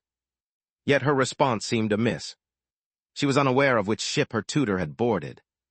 In an ordinary teacher-student relationship, such an oversight could be overlooked. But Garloni's relationship with the folklorist was evidently much deeper. Scott Brown trusted her enough to leave his house keys with her, and she had been living there for 6 years, readily accepting the responsibility of caring for him upon his return. Given their close-knit and trusting relationship, it was unlikely that Brown would not have informed Garloni of his plans when he set out. With an air of serenity and indifference, Garloni faced her guests, her demeanor suggesting that everything transpiring was perfectly natural. Chapter 330, Legacy. Throughout the duration of their seemingly relaxed dialogue, Morris masterfully wielded his linguistic abilities to subtly address a range of issues with Garloni. Through this tactful exchange, he and Duncan gradually determined the strange cognitive state of Garloni, the female apprentice. Every trace of memory related to the shipwreck that Scott Brown had experienced 6 years earlier had been completely wiped from Garloni's mind. This erasure was not limited to the memories themselves, but it extended to the entire cognitive framework that had been constructed around those events. Death, with its far-reaching impacts, sets off a ripple effect in the social circles of the deceased. The subsequent management of the aftermath, periods of introspective reflection, emotional turmoil, as well as subtle alterations within the home over the course of 6 years. None of these can be addressed by a mere memory wipe and replacement. Incredibly, within Garloni's mental schema, the event of Scott Brown dying in a shipwreck 6 years ago had never transpired. Furthermore, the resulting emotional, social, and behavioral reactions that would normally have been sparked by such an incident were also absent. Garloni was under the impression that she had lived peacefully in this house for 6 years, patiently waiting for her teacher's return. In her mind, her teacher had indeed returned and was currently resting in a room upstairs. The shrill whistle of the kettle interrupted the conversation in the living room, and Garloni immediately stood up to attend to it, apologizing. "I'm sorry, I'll go turn off the stove." Taking advantage of the brief moment when Garloni had left the room, Duncan turned to Morris, who was seated across from him on a separate sofa. "Her cognition has been tampered with." "We need to thoroughly search this house," Morris suggested in a hushed tone. "If Brown is truly here, he must have left something behind while he was still in his right mind. He sent me another letter not too long ago, in which he had begun to piece together some of the truth." "Let Garloni rest for a bit," Duncan whispered back, almost too softly to hear. Morris agreed with a nod, and during their short exchange, Garloni had already returned from the kitchen. She brought with her a large tray laden with warm ginger tea and some cookies. The woman, whose skin had a stony gray hue, set the tray on the coffee table and looked at her 2 guests, apologizing for the delay and inviting them to warm themselves with some tea. "Thank you," Morris responded before gesturing towards the nearby sofa. "Garloni, please sit here for a moment. There's something I'd like to discuss with you." "All right, Mr. Morris," Garloni replied. Although she found the request slightly peculiar, she did as asked and sat across from her mentor's close friend. "What would you like to discuss?" Morris met Garloni's gaze head-on, the Ramansov inequality system. At the mention of this, Garloni's eyes widened. A tidal wave of knowledge, memories, and logical conundrums surged into her mind, overwhelming her. Before she had a chance to process the onslaught of information, she was overcome by a potent wave of fatigue, likely her body's protective response to the cognitive overload. She succumbed to the sleepiness, falling into a serene slumber, her snores steady and her sleeping posture peaceful. Duncan watched this unfold without betraying any emotion, pausing for a couple of seconds before asking, "How long will she sleep?" "That depends on her intelligence quotient. Heidi was out for 12 hours and Garloni might take a bit longer," Morris shrugged. "Folklorists usually aren't very adept at mathematics." Duncan was momentarily at a loss for words, and after a pause he stuttered, "Why did you use this method on your own daughter?" Morris's expression was complex. "Heidi was convinced that she had surpassed me in her hypnotic abilities. As a father, I sometimes can't help but feel a strange urge to prove her wrong." Sensing that the conversation needn't continue, Duncan glanced at the stairs leading to the 2nd floor after a thoughtful pause. "We can now carry out a detailed investigation. If Garloni's account is true, her teacher should be in the upstairs bedroom at this moment." They ascended the creaky old staircase, the electric light illuminating the 2nd floor hallway, as Morris and Duncan set out to find the folklorist who had apparently come back from the dead. The 2nd floor was straightforwardly laid out, with a single hallway connecting all the rooms. Most of the doors were unlocked, and they were able to quickly evaluate the situation in most of the rooms. They finally stopped in front of the last door on the left side of the hallway, the only locked area on the entire 2nd floor. Morris stepped forward to try the door handle, his brow furrowing slightly. "It's locked from the inside." "Locked from the inside?" Duncan felt a prickle of unease, then remembered something. Garloni mentioned earlier that she takes food to her teacher's room daily. "That's impossible. This door hasn't been opened for several days, perhaps even a week or more," Morris cut in, his gaze meticulously studying the door before him, a slight glimmer in his eyes. "There's no sign of damage to the lock." "So Garloni believes she brings food to her teacher's room daily, but in reality her teacher hasn't opened this door for many days," Duncan observed, glancing back towards the staircase leading to the 1st floor. "The cognitive interference seems to be ongoing."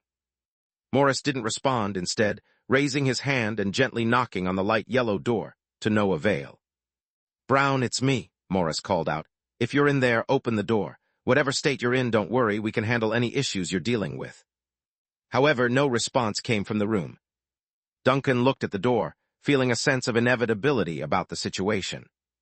Finally, he sighed softly. "Let me handle this, Morris. We might be a step too late." Morris looked tense for a moment as if he wanted to speak, but no words came out. He simply stepped aside, saying nothing. Without resorting to any sophisticated methods, Duncan merely stepped forward and forced the door open. The not particularly sturdy wooden door gave way with a loud crash, the lock breaking. Before them was a room almost entirely cloaked in darkness. There were no lights turned on, and the windows facing the street seemed to have been obstructed by something, preventing any streetlight from illuminating the room. Only the light from the hallway made a small area near the door visible, and in the corners that the light didn't reach, shadows seemed to blanket both the ceiling and the floor.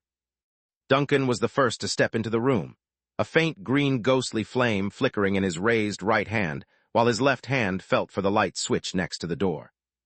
Once the lights were turned on, the entire room came into view.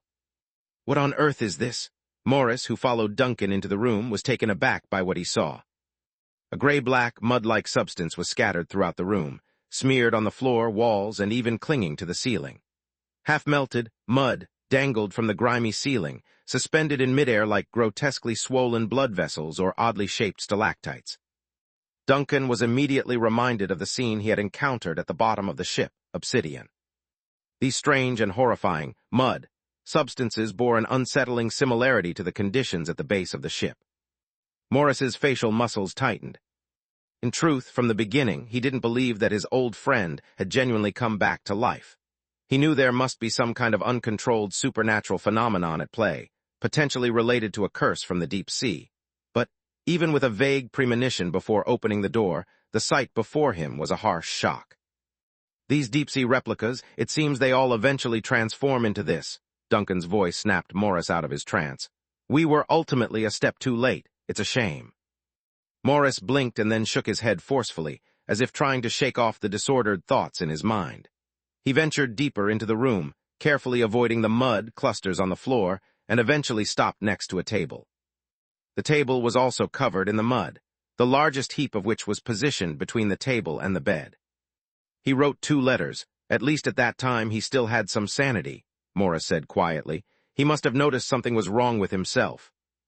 His sanity held out at least until the moment he locked this room from the inside. After that he lost control of the situation. Duncan also approached the desk, scrutinizing the hardened mud around him and speaking thoughtfully. "These deep-sea replicas seem inconsistent. Some have no sanity at all, some even retain their original memories and can live like ordinary people for a while, and some, like the captain of the Obsidian, completely transform into an alien form yet retain their souls from beginning to end. Like some sort of unstable experimental product." Morris made a casual comment when suddenly something caught his eye. A piece of paper was wedged at the edge of a solidified mud cluster that vaguely resembled an arm. "What is this?" The aged scholar's eyes widened as he carefully extracted the paper, whispering, "Mr. Duncan, take a look at this." Duncan immediately leaned in, and on that dirt-stained piece of paper, some almost indiscernible words immediately caught his eye. "To the investigators, here are the changes that occurred in the final stage of my body." Chapter 331, Infiltrating the City. Once smooth and pristine, the paper was now marred and crinkled, splotched by an unusual gray-black substance that the layman might mistake for mud. This mud had invaded multiple areas of the paper, disrupting the ink and rendering some of the script smeared and fragmented. Yet, thanks to the scrupulous efforts of Morris, who treated the damaged document with painstaking care, a large portion of the words had been recovered and rendered just legible enough to be deciphered. The written record belonged to Scott Brown, and chronicled the bizarre physical transformations he experienced during his last clear and rational moments. Roughly at 4 a.m., which marked 12 hours since I had locked and secured the door, I was struck with intense ringing in my ear. Accompanied by sporadic bouts of dizziness, it impaired my ability to move around. I could only muster the strength to write during those brief periods when I felt marginally better. I detected what appeared to be blood pooling beneath my skin, accompanied by bruises that had surfaced without any apparent cause. At around 6:30 a.m., I experienced a sensation as if my internal organs were in complete disarray. It felt as though the structures within me had morphed, each assuming its own unique role, and started shifting. There was no pain, and the dizziness had also ebbed away. My fear began to dissolve, and in its place, vivid memories started to resurface. Close to 7 a.m., my memory served me with starkly clear images of my own death. The realization dawned upon me that the original version of me had already perished. Inexplicably, my left leg had fractured. It was as if a portion of the bone had suddenly disintegrated and disappeared. At 8:15 a.m., the disintegration of my left leg began. It started with spontaneous cracks appearing on the skin, followed by the internal tissues leaking out in the form of a gray-black fluid. The fluid appeared to display signs of life, wriggling and crawling on the floor, and even climbing up the walls. I feared that the wooden boards I had nailed across the window would not be able to contain these eerie and terrifying entities, but to my relief, I found that they gradually lost their activity once they left my body. Moreover, even while active, they seemed to consciously avoid sunlight. This could be a critical piece of information, so I'm noting it down here. Despite my heart having ceased to function, my consciousness remained intact. I was aware that my body was no longer operating according to regular human physiological processes. When I tried to make a cut instead of blood, a gray-black viscous substance oozed out slowly. What was my body composed of at this point? The dissolution process started spreading to my entire lower half. I had to strain myself to stay still and continue documenting these observations. I no longer felt any pain, had no breath, and my heart had stopped functioning long ago. At times, I could hear a humming sound, as if the substance that now formed my body was resonating. The viscous substance kept leaking out, turning the room into a mess. I hope Garloni is not frightened when she comes to clean the room. Although, as I pen down her name, I can barely remember what Garloni looks like. At 10:30 a.m., what I feared the most started to happen. My vision began to deteriorate rapidly, and my surroundings quickly faded into darkness. I had to feel the edges of the paper to keep my writing legible. I'm not sure of the exact time now, but it must be somewhere between 11 a.m. and 12 p.m. I heard a sharp, unusual noise that lasted for approximately 5 minutes, after which all discomfort began to fade, and the sensation in the remaining parts of my body rapidly diminished. I could vaguely feel the area below my chest sinking. Perhaps another hour has passed. "Do you need some time alone?" asked Duncan, his voice calm as he studied the old man. "I can wait for you outside." "No need, I've already mourned him once," Morris replied gently, shaking his head. "I just didn't expect to come across his academic records again after 6 long years. This information is valuable, isn't it?" Duncan didn't reply immediately. Instead, he leaned in closer to study the gray-black mud, now hardened and motionless, scrutinizing its edges meticulously. He then picked up the last record left by Scott Brown, carefully examining the areas where the paper was soaked thoroughly by the mud. The borders where the paper met the mud were slightly blurred and irregular. The distinct demarcation line seemed to have vanished, and the two materials appeared to have partially fused. Upon noticing Duncan's actions, Morris queried, "Did you discover something?" "Primal matters." Duncan lifted his gaze to meet Morris. "The local church in Frost is conducting research on this type of substance. They believe that the viscous residue remaining after the decomposition of deep-sea replicants bears a striking similarity to the primal substances mentioned by the Annihilators." Morris paused momentarily, but by now he had grown used to Duncan's uncanny ability to unearth new leads from the most obscure sources. He, therefore, didn't ask where this piece of information had originated from. After some contemplation, he responded, "I am familiar with the topic of primal matters. When you investigate the history of the cultists, you can't avoid running into this mysterious substance." He took a moment, seemingly organizing his thoughts before continuing. "Just as the Suntists firmly believe that the ancient true sun will ultimately save the world, the Annihilators have a similar prophecy of salvation. They believe that one day, the Nether Lord will awaken from his deep slumber and in his wrath will destroy the existing world, which they believe has been manipulated and deceived by the gods. They believe that the real world, represented by the mysterious deep sea, will rise from the depths of the earth and once again become a paradise for mortal beings. Before that day arrives, primal matters will surface in large quantities.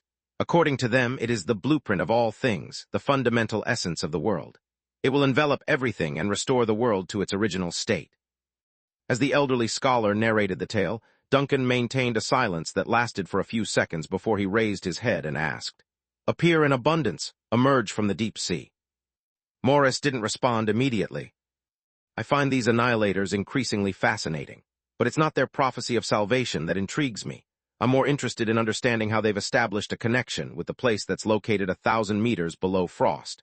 Duncan shook his head. "The replicants originate from the deep sea, as do the obsidian and the submarine found on Dagger Island. Yet this secretive group of Annihilators, how have they managed to make contact with the force that lies a kilometer beneath the water? Building a submarine that can navigate to and from the deep sea, a kilometer beneath the surface, is no easy task, even for a powerful city-state. At the very least, this isn't something a group of cultists could achieve," Morris began, lost in thought. However, they might be indirectly channeling the power of the deep sea, or they might be communicating with the powerful presence of the deep sea through some sort of ritualistic practices. So there must be a larger cult stronghold hidden in Frost, a concealed location large enough to hold extensive ceremonies, potent enough to harness the power of the deep sea consistently, capable of creating replicants within the city-state, and even infiltrating Dagger Island, Duncan stated slowly, casting his gaze around the room. The room's only window had been sealed off with wooden planks, and the ceiling, walls, and floor were coated with dried, lifeless mud. Every trace in the room seemed to tell a harrowing tale of a desperate fight for survival. Perhaps in the end, we'll have to give the cultists here a little surprise from the vanished, he murmured softly, rubbing his fingers together. A tiny cluster of dark green flames fell from his fingertips, silently landing on the floor before rapidly disappearing. Of course, Morris noticed this, but he remained silent and glanced towards the nearby table. That was where Scott Brown had last worked. Perhaps it was a transient replicant, but as it hunched over to write while its body was collapsing, it still had a noble soul. So what's the plan? The old scholar looked up at the captain. The traces in the room, the information Brown left behind, and Garloni downstairs. We've already collected enough evidence. Let's leave the rest to the people of Frost, Duncan said, his tone indifferent. Leave the room as it is, place the letter in a noticeable spot on the table, and prepare an anonymous tip-off letter. As for Garloni. Duncan paused, hesitating for a moment. Garloni's cognitive interference has yet to cease. Even after the replicants in this building have disappeared, she shows no signs of regaining consciousness. She continues to believe her teacher is resting in this room. This indicates that the source of the interference isn't her teacher, but something else that's still active and hidden deep within the city-state. She won't truly recover until that source is eradicated. As he spoke, his brow furrowed slightly, as if he was considering something else. And we can't be certain how many other Scott Browns and Garlonis there are in this city-state. Morris' expression became grave. You mean?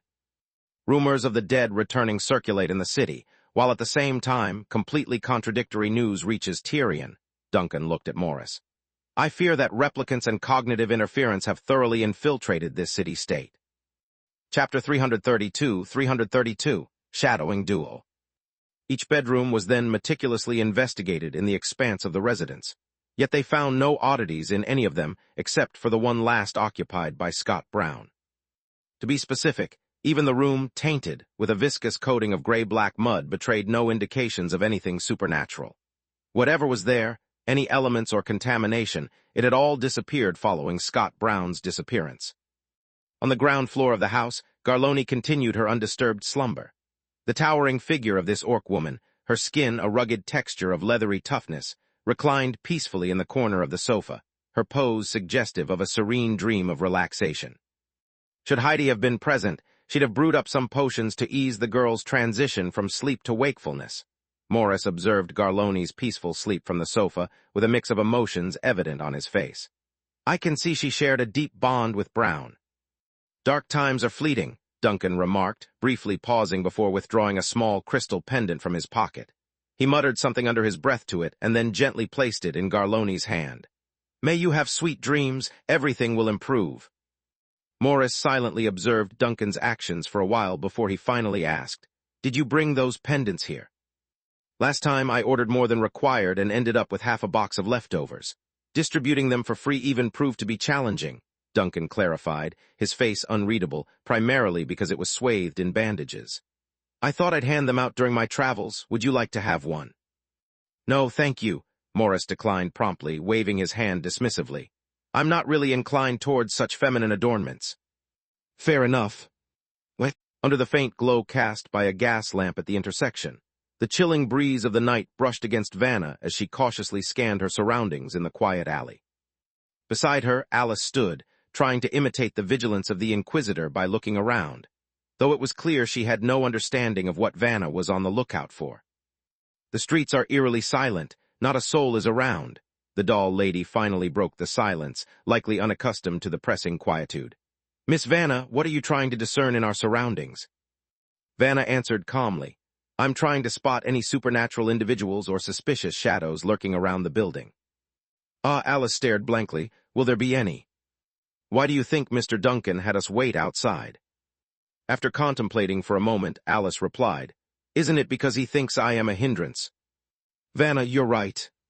She found it increasingly difficult to explain the situation to this naive individual, and so decided to let it be. However, she understood the significance of her vigilance here. A duplicate that had returned from the deep sea had been active in the city-state for several days, and this duplicate resided in a nearby building. It was unthinkable that the Annihilators, the followers of the Nether Lord, would remain indifferent to this. It could even be a conspiracy devised by the cultists themselves. Mr. Duncan and Mr. Morris had ventured inside the house for an investigation, both to gather intel and possibly to draw out any lurking cultists. Would the cultists be monitoring this location? Would the entity that resurrected Scott Brown reveal any activity tonight? Would there be hidden shadows in these alleyways? If unexpected guests arrived, would the shadows remain inert? Vanna controlled her breath and heartbeat, hiding her presence and power. After ascertaining the continued silence of the street, she retreated into the shadows of the buildings. Suddenly, she saw Alice lean forward as if she'd been brainwashed. The puppet girl raised her hand and, with a pop sound, removed her head. She then leaned against the wall, cradling her head in one hand while shaking it back and forth in the open. Even Vanna, the seasoned inquisitor, was taken aback by this sight. She stared and whispered, "What are you doing?" With another pop sound, Alice quickly reattached her head, looking innocent. "I was checking for any movements outside." "The next time you plan on doing such a thing, warn me first." Vanna glared at the puppet girl, but stopped midway through her sentence, dismissively waving her hand. "Forget it." Alice looked puzzled, but as she was about to speak, she seemed to sense something and instinctively glanced outside. "Miss Vanna, I feel like there's someone nearby, but I can't see them." "Someone nearby?" Vanna instantly became alert. She didn't let Alice's typical unreliability affect her vigilance, but instead honed her senses, evaluating the surrounding ambience, and asked in a hushed tone, "Where?" "Just diagonally opposite under that streetlight," Alice whispered, even crouching down to exhibit her caution, and pointed towards the entrance of the alley. "But I only saw lines, not people." At first, Vanna was perplexed and just looked in the direction Alice indicated. It took her a few seconds to understand what Alice meant, asking, "Lines? What lines?" "The lines on people, the ones that everyone has floating from their bodies to the sky," Alice casually explained. "They're on the back of the head, on the hands and feet." As she spoke, she suddenly paused and added, "Oh right, Mr. Duncan doesn't have them, but that's normal since he's Mr. Duncan." As Alice continued to talk, her voice slowly faded until she became silent. Even Alice, as simple-minded as she was, could finally notice the odd expression on Vanna's face. "You can't see them?" The puppet girl hesitated for a moment, considering the only possible explanation. I won't laugh at you. The captain said that everyone's eyes are different." "I can't see them, but that's not the primary concern right now." Vanna refocused and concentrated intensely on the nearby streetlight. "Are the lines still there?" She understood the importance of prioritizing. Alice could see invisible lines floating on human bodies, and she had always naturally assumed this was a commonplace sight, and that others could see them too. It was such a given that this ability only surfaced now through an offhand remark. This might be her unique power as Anomaly 99, or there could be a more intricate and extraordinary explanation behind it. Regardless, these matters shouldn't be probed at this time. Someone was hiding nearby, and they were now exposed in the puppet's line of sight. That was what mattered the most. "They're still there, wavering a bit left and right," Alice whispered as she glanced at the streetlight diagonally across from them. However, she then knitted her brows. It seems like a few are missing." "Missing a few?" Vanna's heart clenched, and in the next second her alertness reached a new high. Years of honed battle instincts and the warning of impending danger gifted by the goddess surged through her senses, directing her gaze to a specific spot deep within the alley.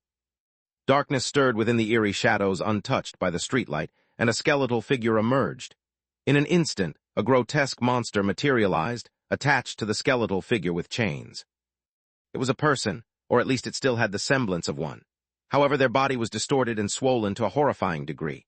Their skin appeared as if burnt by intense flames, black and curled as their bones grew irregularly, forming a series of discontinuous bone plates on the surface of their body. Sharp bone spikes protruded from their back, reminiscent of a deep-sea creature's remains. Where their face should have been, there was only a hollow indentation with a flickering, dark red glow. Just from that glance, Vanna identified what it was: an annihilation priest, someone who had reached a deep symbiosis with a shadow demon and purified their body to an extreme degree. The Annihilators viewed their flesh and blood as a prison created by the gods. As such, their method of expressing loyalty to the Nether Lord was to continually use demonic powers to transform their bodies, purifying their forms. This process caused them to develop more and more demonic characteristics, making them less and less human. Cultists who had purified themselves to a certain degree could no longer revert to a human form, even with temporary transformation spells, and could not function within human society. Instead, they relied on lower-ranking cultists for support. In return, they gained more potent abilities and a stronger, more direct connection with the shadowy depths. These cultists were indeed observing this place. As this realization shot through Vanna's mind, her body was already in motion. Given that she had to move around the city-state, she hadn't brought her blessed steel greatsword. But for a faithful priestess of the storm goddess, a sword was hardly an inconvenient item. Air compressed, water vapor condensed, and the breath of the sea and wind instantly formed an icy blade in her hand, barely sufficient. Heretic. Chapter 333, Taking Action. Vanna's lithe body launched into the sky with the force of a hurricane, the freezing northern winds coursing through her veins, empowering her as though she was the embodiment of a tempest. As her form rose, a blade of pure ice crystallized in her grip, reflecting the ethereal glow of the world's creation and casting a shimmering frosty light in the cold darkness. With a grace born of countless battles, she swung the blade downward in a sweeping arc that split the air itself. As the blade cleaved through the atmosphere, the violent disruption caused the surrounding air currents to collide with such force that they generated waves of intense heat and visual distortion. Halfway through its descent, the icy blade took on a plasma-like appearance, its edge wreathed in incandescent flame that danced around the ice, a bewildering spectacle of fire entwined with ice. The sheer exotic beauty of the sight was enough to cause the devilish cultist to falter in his assault. For the Annihilation Priest, the scenario should have played out quite differently. He had meticulously planned his ambush, discovering the unexpected visitor early and using his arsenal of spells to shroud his existence. His unique demonic form allowed him to temporarily suppress his life signs, making him practically undetectable. Yet, against all odds, his impeccable camouflage had been uncovered by the prey. Now the hunter had become the hunted, and the prey had transformed into a predator more formidable than he had ever anticipated. Vanna's blade descended like a meteor, leaving the Annihilation Priest with no time for a counterattack. In a desperate bid to survive, he unleashed a chilling, eerie shriek that was imbued with a powerful curse. Layer upon layer of black bone plates and rock-like shields sprung into existence, forming a formidable barrier between him and the impending onslaught. Moreover, a towering demon, constructed of jagged bone fragments, materialized under the command of a pact, standing like a guardian in front of its master. The monstrous figure opened its maw, preparing to release a corrosive breath attack. As the dust settled, the skeletal demon's true form fully emerged from the shadows.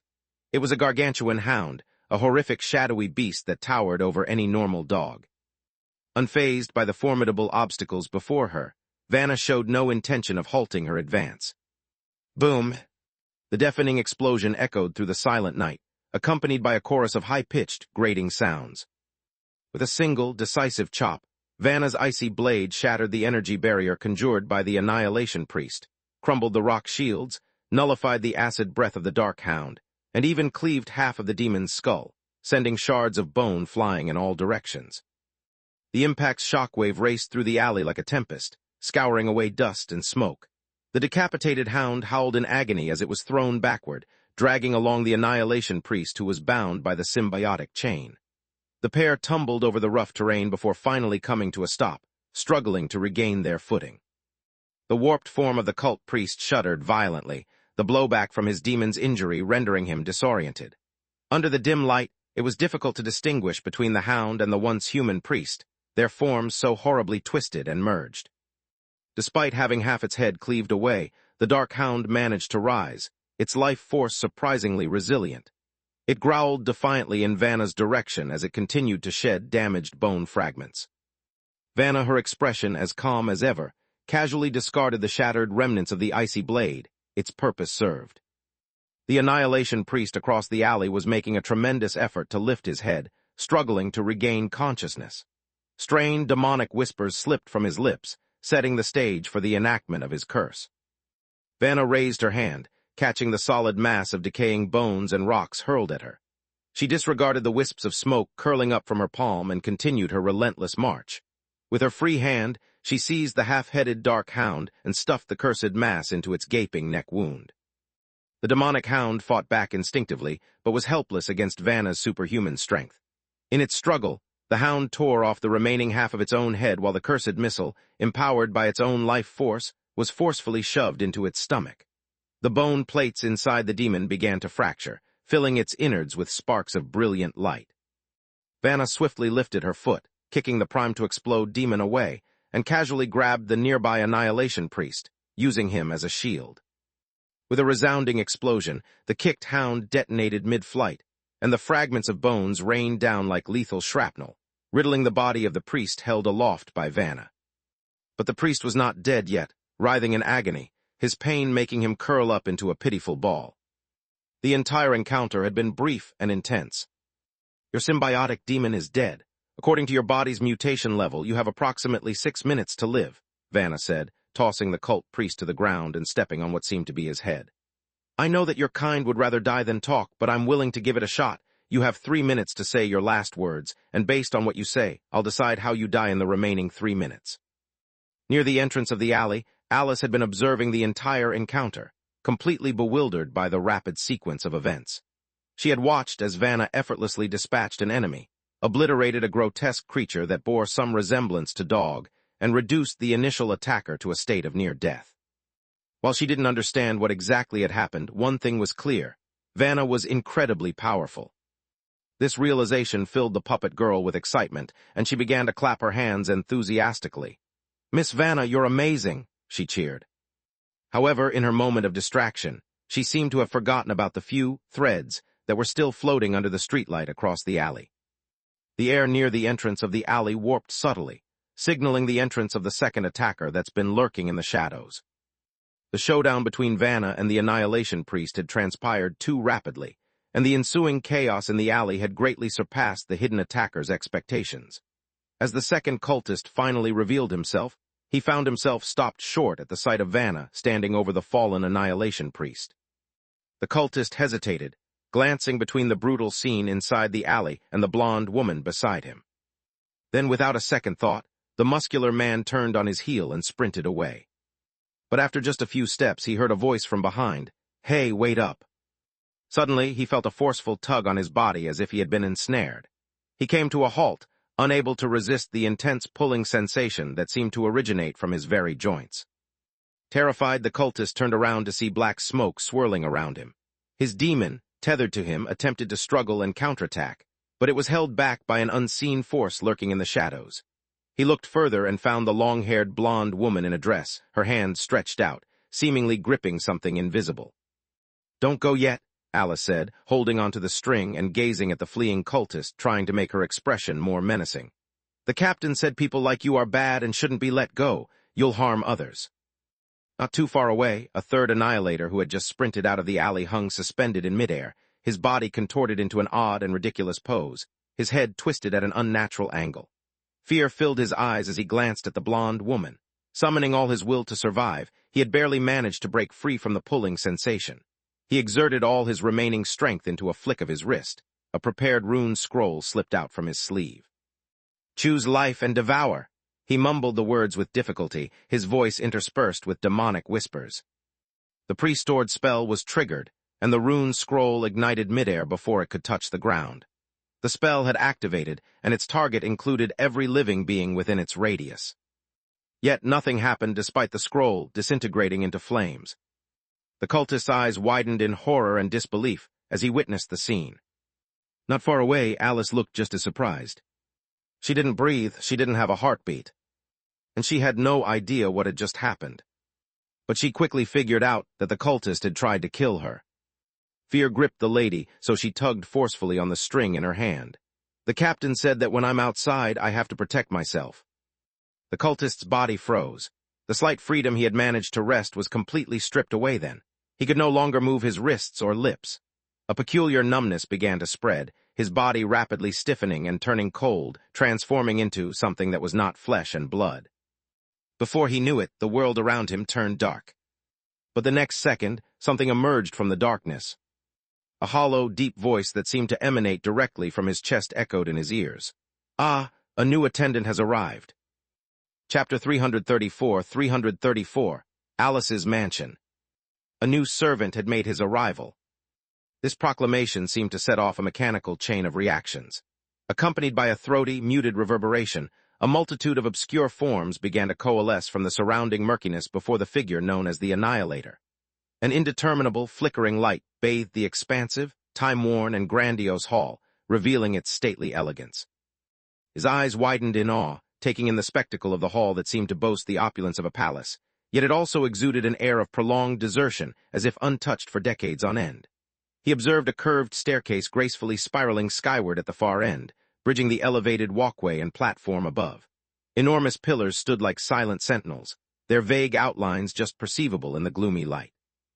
Plush draperies cascaded from the pinnacle of these pillars, dancing ever so gently in the phantom breeze.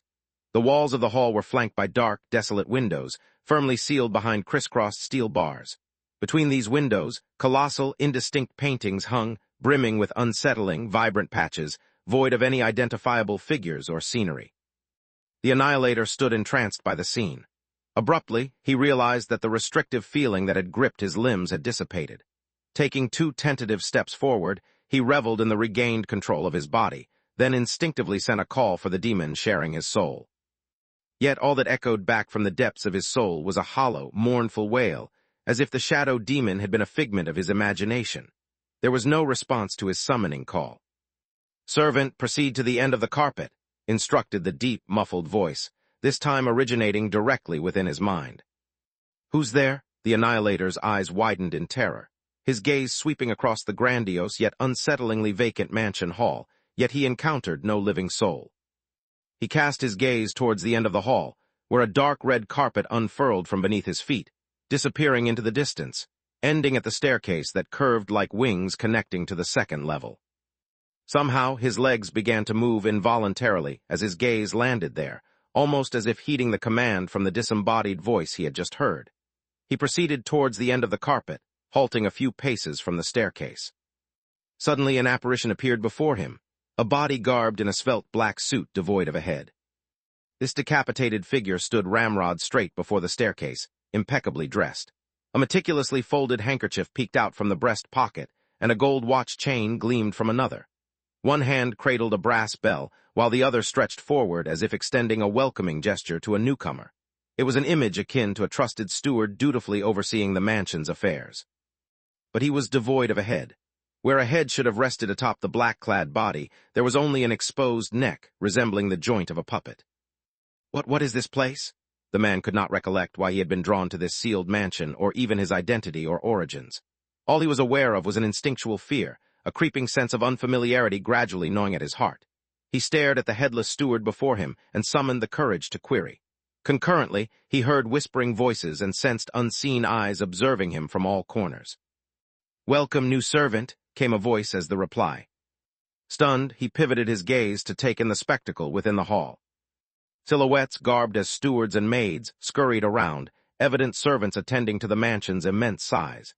These headless figures flitted by the staircase, seemingly sizing up the newcomer with curious interest. Subdued discussions emanated from their decapitated necks. Where their heads should have been, there were only smooth, bulbous appendages, akin to doll joints, with a texture hovering between wood and porcelain. The new servant stared in bafflement at the busy stewards and maids populating the hall, momentarily disoriented. Had there been so many people here before? Had the hall been buzzing with activity when he had first arrived? "This is Alice's mansion, and you are the new servant here," the voice of the steward boomed out suddenly, disrupting the new servant's reverie. "Follow me, your next assignment lies upstairs." Small Kapar. Automatically, the new servant nodded and trailed behind the headless steward. Unconsciously, he glanced down and realized that he was now dressed as a servant, identical to the male stewards in the hall. His mind spiraled into further confusion, and he felt as if his memories were being slowly stripped away from him, deemed unnecessary and impurities hindering his service in the mansion. With each stride up the staircase, his hesitation dwindled. Initially, he faintly remembered that he didn't belong here. Then, he only remembered being trapped in an enigmatic mansion. By the time he reached the final steps leading to the second floor, all he remembered were the steward's orders. Stepping onto the last stair, he lifted his gaze to the platform and the corridor within. Several stewards passed through the corridor, and despite lacking sight, the new servant couldn't shake off the sensation of being scrutinized. "Why is everyone observing me?" "Because you are the first servant with a head." The steward paused and turned around, his voice tinged with amusement. "And it's been many years since we've had a fresh face." "What should I do?" the new servant queried cautiously. "Serve our mistress and assimilate among us. You will instinctively learn your duties, but first you must pay your respects to the mistress." The steward slowly elevated his arm, gesturing towards a black door at the end of the corridor. "Proceed, open that door, and greet the mistress." The new servant nodded and advanced towards the door. His steps were firm, and his countenance gradually steadied while his limbs moved, slowly becoming as stiff and mechanical as those of the stewards in the hall. He reached the door, extended both hands, and calmly observed his wrist, which had transformed into a spherical joint. With minimal exertion, he pushed open the door. The puppet ventured forward. In the opulent bedroom that bordered on monumental, a magnificent bed stood as the centerpiece, encircled by drapes adorned with intricate patterns and tassels. A silver-haired doll lay tranquilly on the bed, in deep slumber. Beyond the bed, where a wall should have been, was a boundless expanse of darkness, seemingly leading to an unfathomable space. The floor, walls, and ceiling seemed fractured and disintegrated, and the chaotic darkness, dotted with innumerable twinkling lights in the distance, undulated slowly, generating surreal light and shadow illusions. They swirled silently at the end of the bedroom, whispering and wandering within the darkness. The oscillating darkness and lights seemed to mirror the doll's dreams, as if an unseen force sought to breach the mansion, but was held at bay by the doll's sleep. The new servant, now metamorphosed into a puppet, stood at the entrance of the bedroom, blankly gazing at the enchanting doll ensconced on the bed and the undulating darkness behind her. Assisted by threads extending from his limbs, he bowed deferentially towards the lady of the house. The threads floated momentarily before vanishing into thin air. Once done, the new servant slowly retreated until he exited the room. The door to the sleeping Alice slammed shut with a resonant, commanding bang. But the transformation was complete. The man's visage would never return to its original form. He had become a puppet, devoid of emotions or volition, forever destined to serve his mistress. A thud succeeded by a crash reverberated from the entrance of the alleyway. The Annihilator, in an attempt to escape, suddenly plummeted from midair. Upon hitting the ground, he made a loud noise, his body splintering like porcelain into numerous shards, clothes included. No blood stained the shattered ceramic pieces, as if he had always been a kiln-baked clay puppet.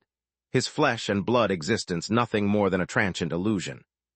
Alice was taken aback. A howl akin to a whirlwind emanated from behind her, and Vanna hurried to the alley's entrance.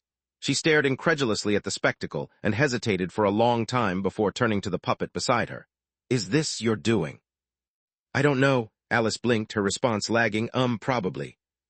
"What do you mean, probably?"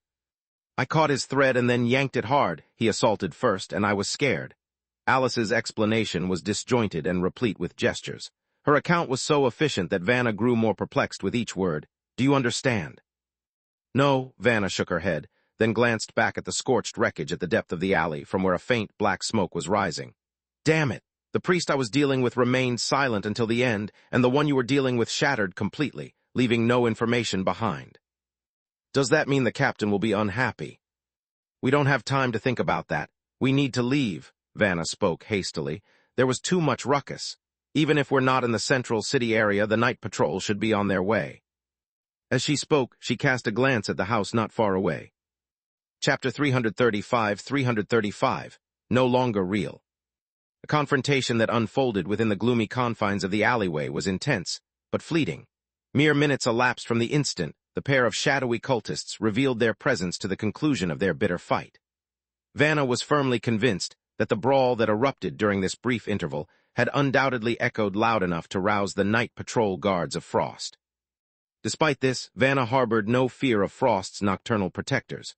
Her status, as well as her abilities, far outmatched the average city guardian. Regardless, she had no desire to further convolute the situation at hand. Just as she was pondering over the best way to establish contact with Duncan and inform him of the fight, a sudden commotion from the folklorist's residence drew her attention. The front door swung open abruptly, revealing Duncan and Morris stepping out into the moonlit night. With a brisk gait, Duncan moved toward Vanna and Alice, waiting in the alley while Morris secured the door behind them. As he did so, he was drawing peculiar, antiquated symbols in the air, as though invoking the god of wisdom for a potent blessing. "The disturbance outside caught my attention," Duncan informed Vanna and Alice as he approached, surveying the scene in the alley with a quick glance. A hint of concern marked his features. "What transpired here?" "We suspected cultist surveillance on this location, and Alice confirmed it. A brief skirmish ensued," Vanna answered without hesitation. "The heretics have been eliminated with no escapees. However, the clamor of our clash may have already alerted the night patrols, who should arrive shortly." "Alice detected them?" Duncan turned to the doll standing next to him with a look of surprise. He then noticed a certain peculiarity in Vanna's countenance and quickly discerned that the situation might be more complex than he had anticipated. Despite this, he chose not to inquire further, responding with a simple nod. "This isn't the time for elaborations. We need to mobilize." "I have effectively erased any evidence of our actions here," Morris chimed in, having completed his task. "Garloni will have no recollection of the past 24 hours when she awakens. Even an expert mind physician would struggle to piece together the events." "That's good to hear," Duncan replied, showing a hint of relief. He had never overly concerned himself with covering their tracks, but fewer disruptions at the commencement of their mission would undoubtedly prove beneficial. Raising his hand, he gestured into the darkness. The silence of the night was suddenly ruptured by the sound of fluttering wings. A dove, previously perched on a neighboring rooftop, swiftly took flight, soon disappearing into the black of the night. A green flame briefly illuminated the alleyway before the calm returned, disturbed only by the faint echo of the dove's departing wings. A few minutes later, the sound of hurried footsteps and the sway of lanterns in the distance signaled the arrival of the anticipated night patrol. The departing dove, hadn't flown far, landing near an abandoned factory just a block away, inside a dilapidated tin shack. The shack, nestled close to the factory, bore a sizable hole in one of its windows. AI flitted through this opening, and as its spirit flame flared, the forms of Duncan and his companions materialized within the shack's confines. Vanna's gaze swept over the grimy, dust-covered interior of the makeshift refuge. A threadbare wooden bed, along with a crude table and chairs, huddled in one corner, while the other side of the room was heaped with a jumble of random items. A chill wind moaned outside, and the broken window whistled eerily in response. This was initially intended as a temporary shelter for the pump room maintenance crew. Usually it remains vacant outside of the maintenance period. We don't know when the next maintenance is due, but for tonight this place will suffice as a temporary refuge, Vanna said, turning her attention to the window. Through the grime-streaked glass, she could make out the silhouette of the old factory in the distance. Its lights shone brightly, and the hum of machinery was audible even from where they stood. The factory is still operational, and there's bound to be a priest on duty round the clock. If any supernatural conflicts occur nearby, the alert levels at the factory will inevitably escalate. "That's not an issue, just ensure we don't light any lamps. They won't detect our presence here," Duncan replied, seemingly unconcerned. "We'll hold out here till dawn and then proceed. Is everyone okay with that?" His gaze swept over his companions. Alice was a cursed doll, Vanna was an accomplished young warrior, and Morris, though seemingly frail, was an extraordinary individual gifted with divine powers. Duncan was confident in their collective strength, but he did worry that the bone-chilling winter nights of the northern city might not be kind to the elderly Morris. "Rest assured," Morris responded, seemingly aware of Duncan's concern. A soft smile graced his lips as he traced the sacred rune of Laham, the god of wisdom, on his chest. "Until a couple of years ago, I frequently braved ancient ruins and cursed wastelands on perilous seashores. The challenges there were far more dangerous than our current situation. Scholarly pursuits have never been easy, especially when they involve delving into history." Duncan contemplated this and found himself agreeing with the old gentleman. In their world, historians and folklorists truly represented the hardcore professions. Even those confined to their homes had to possess extraordinary skills to confront the subjects of their studies, be they cursed manuscripts or possessed relics that refused to lay dormant in exhibit halls. Regarding an all-around scholar like Morris, Duncan mused he probably mastered combat and survival skills before venturing into the realm of history. "We might also reach out to Captain Tyrion's informants stationed within the city," Vanna suggested. "They could potentially arrange for lodgings and provide us with useful intel." "I will get in touch with them, but not right now." Duncan waved his hand dismissively, his expression sobering. Henceforth, we need to be cautious with anyone we come into contact with in Frost, and this includes Tyrion's so-called informants. Taken aback, Vanna quickly grasped his implication. You're confirming that Scott Brown. It was a deep-sea replica, and he self-destructed before we could reach him. We were a step too late and only managed to uncover a handful of clues he left behind, Duncan stated, shaking his head ruefully. However, we did anticipate this scenario. Additionally, we found a female apprentice suffering from cognitive disorientation and memory loss in that house. She was an ordinary individual. Vanna's expression hardened at this revelation. That was Brown's student Garloni. She has absolutely no recollection of her tutor's shipwreck incident, Morris added. Based on our assessment, this situation might not be an isolated incident in Frost. Tyrion started receiving odd, contradictory reports over a fortnight ago. These reports sometimes mentioned instances of the dead returning in Frost. At other times, they dismissed these incidents as mere rumors, claiming that the so-called deceased was, in fact, long-time residents of Frost. Occasionally, we'd receive conflicting reports from the same source, Duncan continued. Initially, Tyrion thought that the Frost authorities were manipulating the information flow, and that the Death Church was acting to minimize the effects of these bizarre incidents on its residents.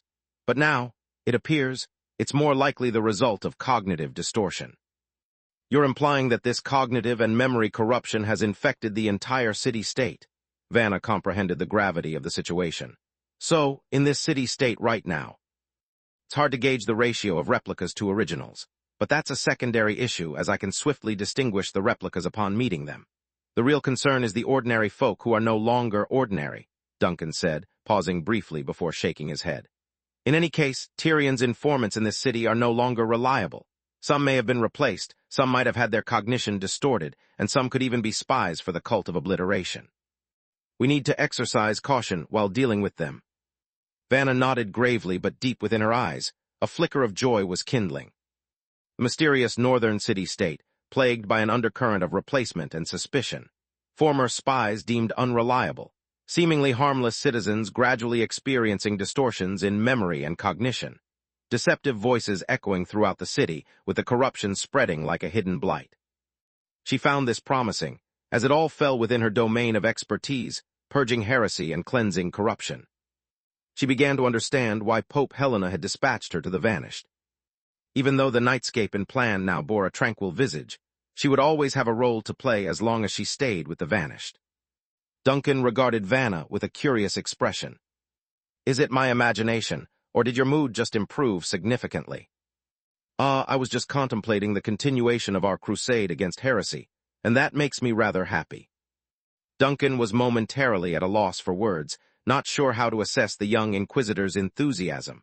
However, he quickly shifted his attention to another matter. His gaze landed on the doll who was daydreaming nearby. Now that Morris and I have shared our updates, it's time for you to fill us in on your side of things. Chapter 336, The Doll and the Coffin. In Alice's mind, the world's reality was experienced in a unique manner compared to most people. For her, the world had always been like a dynamic painting where the rules of reality twisted and turned differently. This unusual way of perceiving the world was an inherent part of her, a silent, ever-present companion that had been concealed from the world until now. Yet Alice had not grasped the full extent of its significance. The tale of Alice's supernatural exploits during the back alley conflict had reached Duncan, courtesy of Vanna. She described an array of surreal events, from Alice identifying hidden enemies via spectral, floating lines, to the transformation of a fleeing cultist into a brittle figure resembling shattered porcelain. Duncan was left in awe, grappling with the reality of what he just heard. As the narrative unfolded, all eyes were drawn to Alice, now the central figure in this unfolding story. Every move she made, every reaction she exhibited was closely observed and analyzed. So, it seems none of you can see these lines. Alice's realization dawned on her slowly, her voice carrying a note of genuine surprise. As she scratched her head in confusion, her wide eyes twinkled with wonder. I simply assumed everyone could see them since these lines ensnare everyone's head and limbs. With a serious expression carved on his face, Duncan stared intently into Alice's eyes and asked for further clarification. Just to make sure, these lines, you see, they surround everyone, right? Yes, they do, but you're an exception, Captain, Alice replied quickly, her voice brimming with confidence. Duncan fell silent, processing her response before posing another question. Do you mean to say that these lines were absent in my original form, or is it that my current form lacks them? It's your current form, Alice replied truthfully, adding, and you also didn't have them when we were in planned. Duncan acknowledged her explanation with a nod, his mind a whirlwind of thoughts. In Alice's peculiar perception of the world, these spectral lines surrounded everyone except him, and even the forms he had assumed in the past were devoid of these lines. Could these lines be linked to something more profound than physical bodies? Could they represent an individual's soul or perhaps their unique personality? Under certain circumstances, Alice could grasp these lines, using them as a tool to control or attack her enemies. But what was the origin of this supernatural ability? Was it an innate skill she had as Anomaly 99, a secret she had managed to hide until now, or was it a new development following her alliance with the Vanished? While he pondered over these thoughts, Duncan continued to watch Alice intently. His unwavering stare began to unsettle even the usually unfazed Alice. She squirmed uncomfortably under his gaze, expressing her unease. "Captain, you're staring at me too hard, it's making me anxious." Caught off guard by her complaint, Duncan immediately softened his gaze, a hint of embarrassment washing over his face. He then turned to Vanna, voicing his thoughts. "As far as I understand, Alice's official designation has now been updated to Anomaly 99 doll, correct?" Vanna acknowledged Duncan's observation with a nod, attempting to follow the trajectory of his thoughts. "Are you suggesting that Alice's abilities have evolved in line with this recent change?" she asked, curiosity piqued. "Perhaps." Duncan's voice was calm and measured as he explained his hypothesis. "The coffin and the doll might have inherently different powers. The coffin symbolized death, embodying a raw, brutal force capable of beheading. On the other hand, the doll, resembling a human figure, appears to be linked with the ability to manipulate humanoid entities. Originally, Alice was merely the resident of the coffin, hence the composite nature of Anomaly 99 predominantly displayed the coffin's characteristics. But now, the doll has become the leading component of Anomaly 99, and her inherent abilities have emerged. Different powers harbored within the coffin and the doll. Morris, who had been unusually silent till now, echoed the theory. That does sound like a plausible explanation. A wave of emotion washed over Duncan as he mulled over their shared hypothesis. He had always thought that Anomaly 99's immense power had diminished. After Alice's transformation from her wooden box form, she seemed to have regressed into an eerily animated, mobile doll, displaying both frailty and timidity. He hadn't anticipated that she would manifest such a supernatural ability. It validated her place within the top 100, even though she was arguably weaker than the rest of the Vanished. Throughout this discussion, Alice, true to her simple-minded doll nature, didn't provide much input. She quietly listened in, occasionally looking around. Gradually, she started to understand the gravity of her situation. A look of concern clouded her features, and she asked Duncan in a hesitant tone, "Captain, have I done something wrong?" "Not at all, you did well," Duncan reassured her, shaking his head. "You displayed courage and defended yourself aptly. Cultists are never innocents." Feeling somewhat relieved but still unsure, Alice raised her hand in a hesitant gesture. Is my ability evil?" Duncan remained silent for a long while, observing the doll in contemplation. Eventually, he broke into a smile. "It's a gift." Alice looked perplexed. "Can you control it?" Duncan questioned further. "Yes, I can," Alice responded, nodding and making a waving motion with her hand. "It's quite easy, actually." "In that case, it indeed is a gift," Duncan's smile broadened. "Power itself isn't evil. Losing control of it is what causes chaos. Now you're capable of contributing even more, Alice." Upon hearing this, Alice's face brightened up with a joyous smile, her body swinging back and forth in excitement. "That's great. Seeing everyone so serious, I thought something terrible had happened." To calm her down, Duncan gently patted Alice's hair, careful not to unseat her head due to her exuberant movements. However, despite the calming exterior, his thoughts were anything but at peace. While Duncan now had a better understanding of Alice's abilities and had developed a preliminary theory about the symbolism of the doll and coffin, he was well aware that he had barely scratched the surface of the mysteries she embodied. If anything, his newfound understanding only highlighted the depth of the secrets that the doll, Alice, kept hidden. Alice had been his companion for a considerable time. He had become accustomed to her bubbly demeanor aboard the ship and her innocuous antics as she scurried around him throughout the day. However, before her role as the cook for the Vanished, she was known as Anomaly 99, a formidable entity that had arisen from the frosty depths after the Frost Queen's fall. Fundamentally, she shared her origins with the grotesque and distorted copies. Yet she differed significantly from any other copy he had met thus far, and he couldn't help but think that this difference wasn't merely a random occurrence. A chilling statement made by the cultist, who had appeared following the seagull's explosion, resonated in his mind. If it wasn't for that queen... Shaking off the swirling thoughts that threatened to consume his focus, Duncan looked up at Vanna and expressed his conclusions. The incidents tonight suggest that the copies that infest the city are indeed the handiwork of the cultists. They are not only working in the shadows, but also clandestinely observing the copies they dispatch into the city. It's as if they're collecting some form of data. Drawing from her past experiences, Vanna agreed, they seem to be laying the groundwork for a larger-scale operation. The copies currently in the city are likely just the initial phase, and the outbreak on Dagger Island might be a more expansive testing ground. They even attempted to transport the contamination from Dagger Island to Frost's main island. Though we managed to intercept their operation, it's a clear indication that their plan is reaching a critical stage. There's no need to worry, I'll step in when the time is right. But first we need to pinpoint their base, Duncan stated nonchalantly. Simply eliminating a few cultists or priests or destroying a handful of meeting points won't be enough. Our experiences in Plant have already proven that. As he spoke, he lifted his gaze, peering through the narrow opening between his bandages and the grimy window beside him. His eyes scanned the snow-covered rooftops and eaves of the city of Frost. Where are you hiding? With these words, the wind whipped up into a furious gale, and a new shower of snowflakes began to fall. The streets in the distance became blurred as they were hidden behind a curtain of snow. Yet the darkness couldn't prevail forever. As the first light of dawn began to rise, the remnants of the glowing fracture in the sky withdrew, giving way to the warm, golden-red hues of sunrise that once again bathed the island. The formidable, heavy iron gate of the cemetery creaked in protest as it was forced open. The elderly caretaker, wrapped tightly in a heavy-duty coat, hung the latch used to secure the gate on the surrounding fence. He took a moment to survey the cityscape before him. A thick layer of snow had draped over the entirety of the visible surroundings. The far-off streets had blurred into indistinct outlines beneath the icy cover, transforming into an expansive landscape of pristine white. Despite the snowy blanketing, the city was far from dormant. Pipes bristling above the city streets expelled plumes of white mist as the thermal energy produced by the steam core was distributed to key locations. This effectively melted the accumulated ice and snow clogging the vital hubs of the pipe network and power stations. Simultaneously, hefty snow removal machinery had been deployed.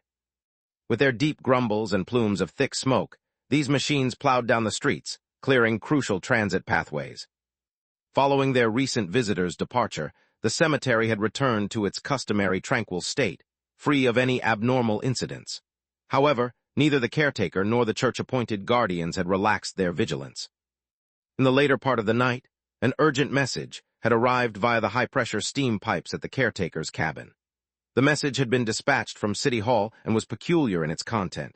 It issued a call for an elevated state of vigilance among all city guardians, yet offered no explanation for the increased alert level. After receiving some confidential information shortly afterward, Agatha sent out a small team to Fireplace Street. Unfortunately, there was yet to be any news from the dispatched guardians. The wind and snow had only grown more severe in the latter half of the night. The violent gusts and tumultuous swirls of snowflakes seemed to be an ominous harbinger of some impending event. Damned weather, the old caretaker grumbled under his breath, pulling his coat even more snugly around him.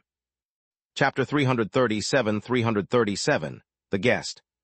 The seasoned caretaker of the aged graveyard held no affection for those relentless snowy days. It was not merely because the icy temperatures aggravated his stiff and aching joints, but because such days were harbingers of sad reminders from his past. These bitter recollections were not pleasant. They were shadowed by events such as the insurgency that occurred half a century ago, the devastating frost calamity that struck 3 decades ago, or the monumental catastrophe that befell the southern urban district 17 years ago. It seemed as though heavy snowfall was inexorably tied with disastrous news. With chapped hands rubbed together for warmth, the elderly man turned his gaze back to the snow-enshrouded graveyard. The relentless snowfall rendered the cemetery pathways nearly invisible, leaving only the footprints, cutting a lonely path towards the morgue and the caretaker's lodge. The gas lamps had been doused, their dark, skeletal frames standing eerily like the remains of deceased trees amidst the blanket of white, portraying a bleak picture of isolation. A few steam-powered cars sat idle in the cemetery's open area, thoroughly obscured by the encompassing snow. Their guardians, clad in stark black, battled against the onslaught of snow, fervently trying to clear a passage for the vehicles, a chaotic spectacle. It was crucial to accomplish this task before the snow hardened and made the clearance work even more arduous. A harsh wind bellowed, carrying with it a fleeting wisp of gray smoke. From within this whirlwind, the silhouette of Agatha materialized. The youthful gatekeeper approached the old caretaker. "Half of our team will depart today, leaving only 2 squads behind to assist you in protecting the graveyard. All of them can leave if they choose. It would be rather peaceful," the elderly caretaker retorted, his eyelids lifting to cast a glance at the gatekeeper. "Having such a crowd here is merely a wasteful extravagance." "Extravagance or not, it's not your concern. Don't worry about any manpower shortage on my end." "Believe me, I'm far from idle enough to be bothered about your affairs," grumbled the caretaker. Nonchalantly, he mentioned, "You dispatched an elite team late last night. Has there been some trouble in the city?" Agatha examined the old man. "Are you still concerned about occurrences beyond these cemetery walls?" "I'm just making conversation. Whether you choose to respond is entirely up to you," shrugged the old caretaker. "There was an incident on Fireplace Street. A potent supernatural entity caused quite a stir. The patrol guards responded but came back empty-handed," Agatha narrated at a deliberate pace. "For now, all we know is that a cult member was involved. They met a gruesome end, with one exhibiting a peculiar manner of death not aligned with any known supernatural abilities." The old caretaker's eyebrows visibly flinched at this revelation, and he took on a more solemn tone. "Fireplace Street." "Rest assured, no innocent bystanders were harmed." Agatha intuitively understood the caretaker's worries and promptly addressed them. "Nevertheless, the squad reported multiple peculiar pieces of evidence from the scene. I might need to personally inspect it." The elderly caretaker offered no verbal response, only a gentle nod, but the intensity in his gaze revealed a shift in his demeanor. Despite her youth, Agatha's title of gatekeeper was not arbitrarily awarded. It was hard-earned through intense training and demanding evaluations. As the highest-ranking representative of the church in the city-state, her actions in themselves served as a clear indication of the urgency of the situation. What unfolded on Fireplace Street was likely far more complicated than the supernatural altercation she described, certainly not as trivial as her seemingly nonchalant attitude might suggest. If a team of elite guardians was dispatched only for the gatekeeper herself to ultimately step in, it suggested the incident was far from minor. Nevertheless, that was a situation beyond the confines of the graveyard, beyond what he, as a retired gravekeeper, needed to concern himself with. It was a task for the young gatekeeper and the guardians. After an arduous bout of snow clearing, the guardians managed to start the steam cores of the vehicles. 2 slate-gray steam cars departed the graveyard, quickly vanishing down the narrow road leading to the urban blocks. The old caretaker observed the departure of the 2 vehicles, shook his head, and readied himself to return to his graveyard duties. However, just as he was about to pivot, a familiar diminutive silhouette caught his eye at the road's end. A little girl, swathed in a bulky coat, was trudging towards the graveyard with noticeable difficulty. The old caretaker instantly halted, watching as the small figure drew closer. A trace of irritation surfaced on his weathered face, but the little figure also spotted him standing sentinel-like at the cemetery's entrance. She paused by the roadside, craned her face upward, waved her arm in a joyous gesture, and continued her uneven advance towards the old man, Arsadilla. Eventually, she found her footing on the tire tracks left by the recently departed steam cars, making her steps somewhat easier. Bending down to dust the snowflakes off her clothes, she stood at the entrance of the cemetery, beaming up at the stern, even somewhat irate, caretaker. "Grandpa Caretaker, I'm back," Annie greeted the old caretaker in her jubilant tone. Her outfit, a thick white coat, matching boots, and a woolen hat, blended seamlessly into the snow-draped cityscape. "You should not be out in such inclement weather, especially venturing to a place like this," the old caretaker rebuked, his eyes wide and his tone severe. "You'll cause your family unnecessary worry." "My mom knows I'll be back soon," retorted Annie, her youthful face flushed from the biting cold, a broad smile accenting her rosy cheeks. "We're on school break, and I had planned to play with my friends, but they chose to stay indoors, so I decided to visit you instead. Rather than braving your way to the graveyard in this snow-laden weather, you should have stayed home like your friends," the elderly man replied frostily. The cemetery is closed today due to the heavy snowfall. I suggest you go home." The girl, however, appeared not to heed his words. She tilted her head to peek past the caretaker and raised her face, a sense of anticipation twinkling in her eyes. "And my dad?" "He did not come," the old man stated bluntly. "With the weather in such a dreadful state, any scheduled funeral would be postponed." Annie paused, showing no evident disappointment. Her lips tightened as she queried, "So, I'll come back when the weather is better. He will come then, right?" The old caretaker held his silence, looking deep into the young girl's hopeful eyes.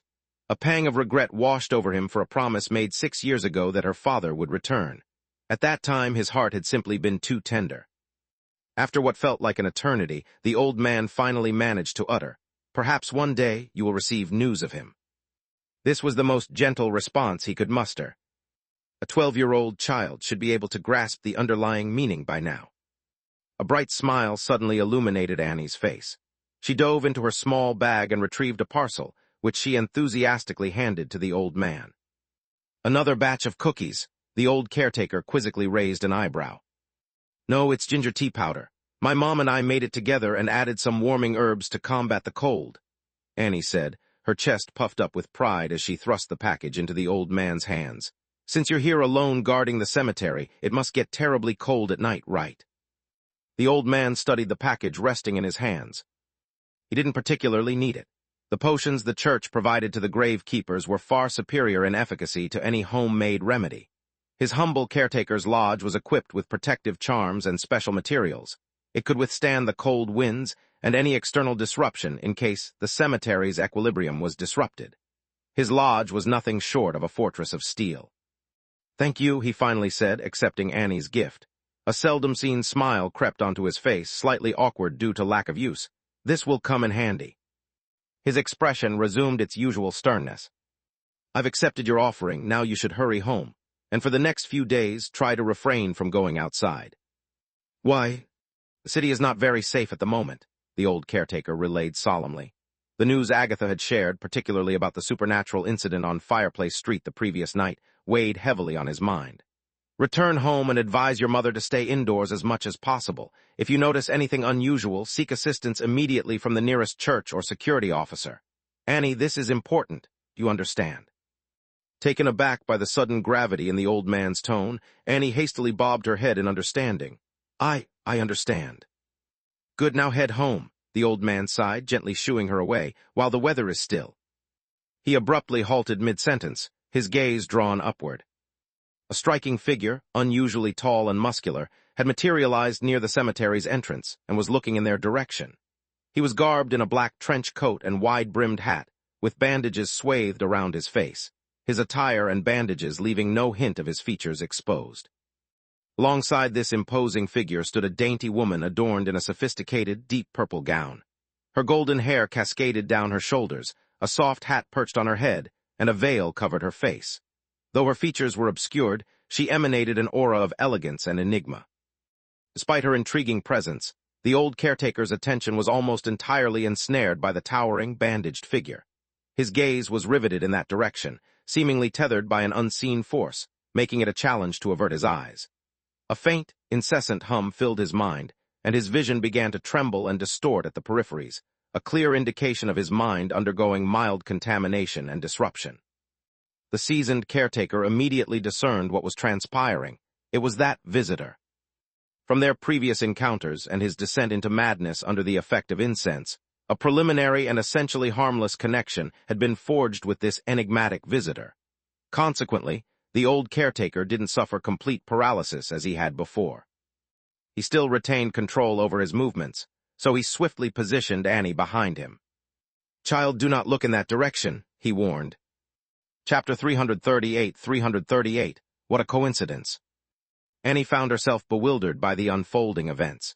She had barely caught sight of two unfamiliar individuals standing ominously by the cemetery gate when her perspective was abruptly obscured by the worn and slightly stooped silhouette of the elderly caretaker. His voice, touched with an unusual tension, reached her ears. "Young one, avert your gaze from that direction." Panic fluttered in her young heart. "What's happening, Grandpa Caretaker?" she queried. "Hold still and keep your voice down. Everything is under control," the old man returned in a hushed whisper. His stare remained steadfast on the formidable figure approaching them. One of his hands was held out to his side, acting as a barrier to Annie's restless gaze, while his other rested on his chest. Nestled there was an amulet capable of activating the cemetery's emergency alarm, ready to be used if the situation demanded it. As the burly figure closed in, the elderly caretaker could feel his muscles involuntarily tighten.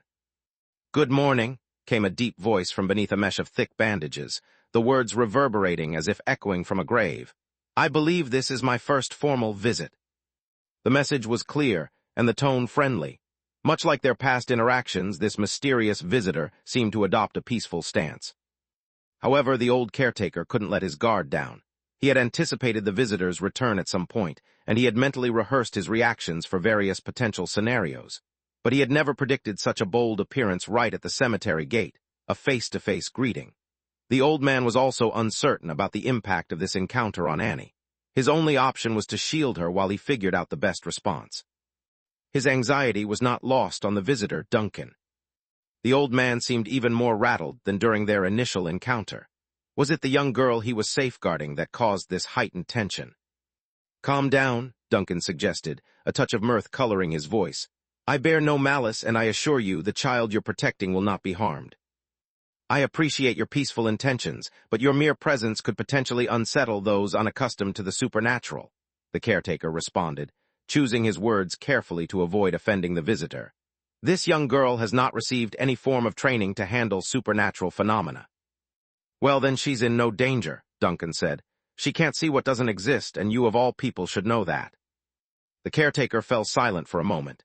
He understood what Duncan was implying, and he knew that Annie, as an ordinary human, shouldn't be affected by certain unearthly forces in the same way he was. Yet he couldn't fully relax and tentatively asked, "What brings you here this time? Isn't the priestess on these grounds?" Duncan's eyes scanned the depths of the cemetery with curiosity. "I have some crucial information that I need to share with her." "She just stepped out," replied the elderly groundskeeper, his caution escalating at the mention of Agatha. "What business do you have with her?" After a brief pause, he continued, "I can reach out to her when needed. As cemetery wardens, we are part of the clergy and can directly communicate with the cathedral and the gatekeeper." "That's convenient. It'll save me some hassle," said Duncan. He reached into his pocket, a move that visibly heightened the cemetery caretaker's tension. Seeing this, Duncan chuckled and shook his head. "There's no need to be alarmed. If I harbored any harmful intentions, I wouldn't have to make a move." No sooner had he finished speaking than he pulled out a sealed envelope from his coat pocket and handed it over to the elderly man standing before him. "Pass this on to the gatekeeper, Agatha, or directly to your cathedral," Duncan said nonchalantly. "It's just a message. As long as it gets to its intended recipient, that's all that matters." He brought a letter. The old groundskeeper appeared genuinely startled by the object the visitor had presented, and he instinctively accepted it. Only after a moment did he comprehend what he was holding, his eyes blinking in surprise. He never anticipated that this enigmatic visitor would physically come to the cemetery simply to deliver a letter to him. He turned the envelope over, examining it closely. On the backside, he recognized the amulet and the number of a small local printing business.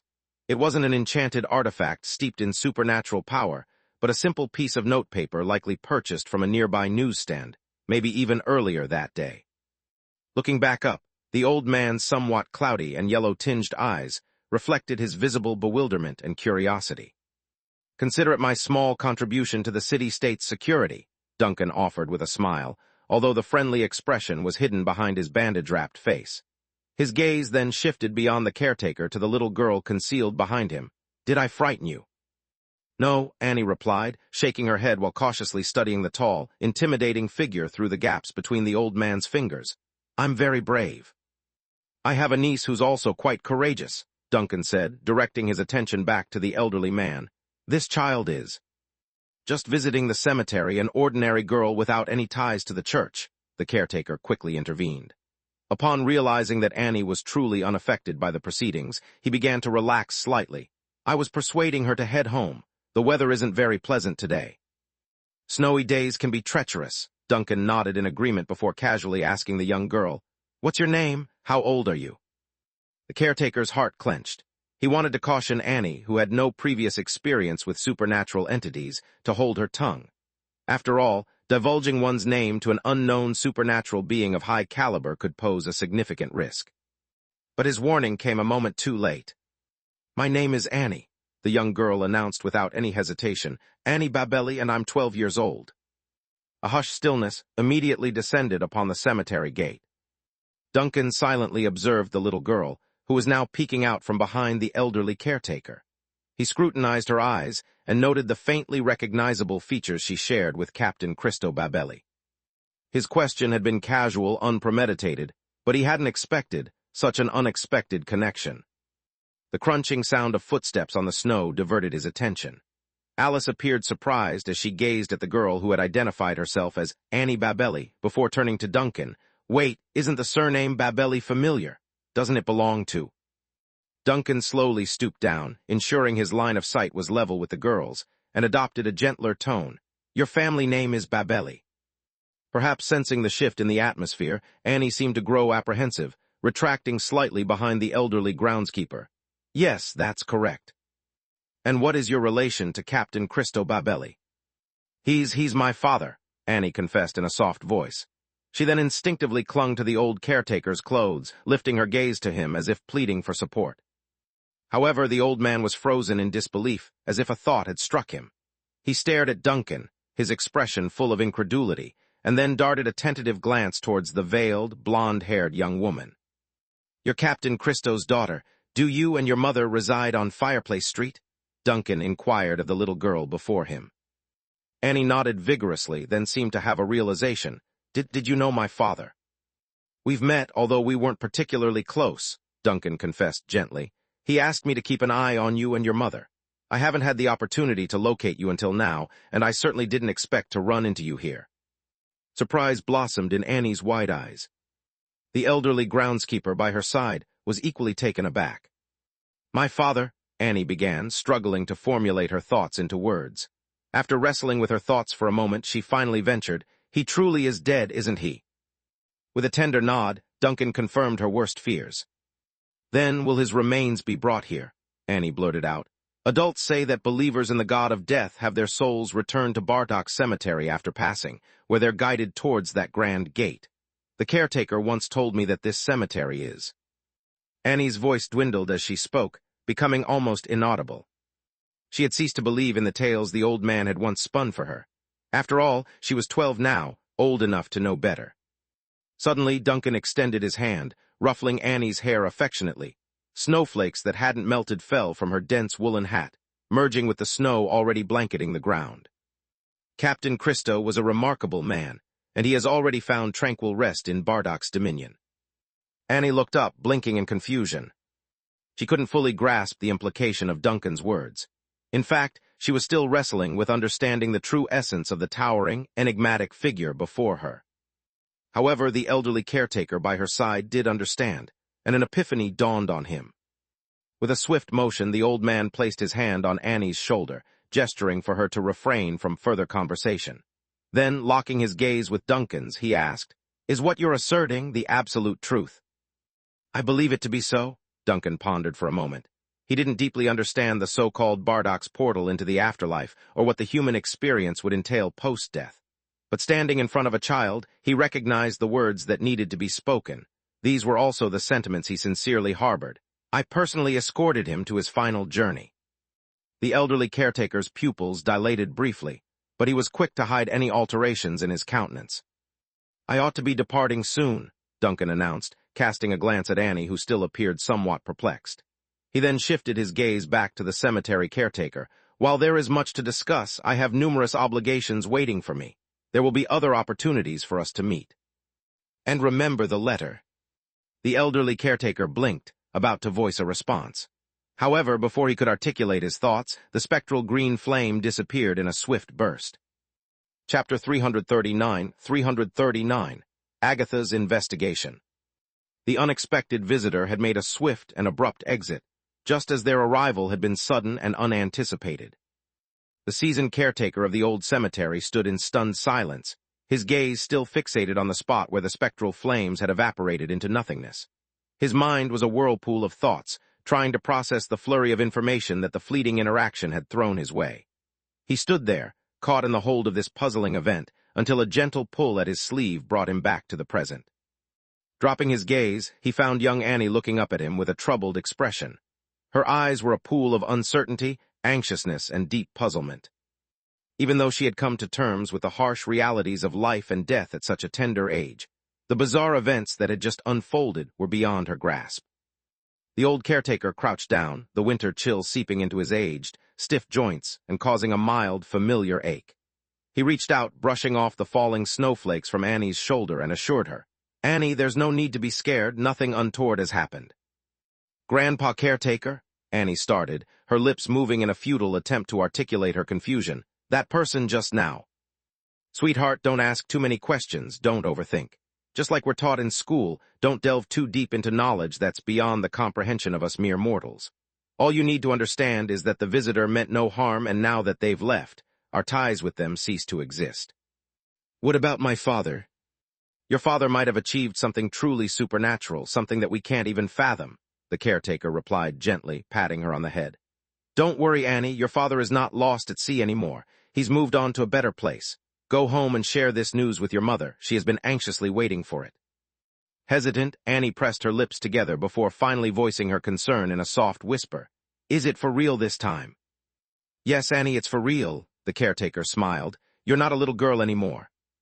Annie gave a nod of understanding, bidding the old caretaker farewell. She turned and began her journey towards the neighborhood, following the clear tire tracks on the otherwise snow-laden path, gradually making her way home and disappearing into the silver-white canvas of the city.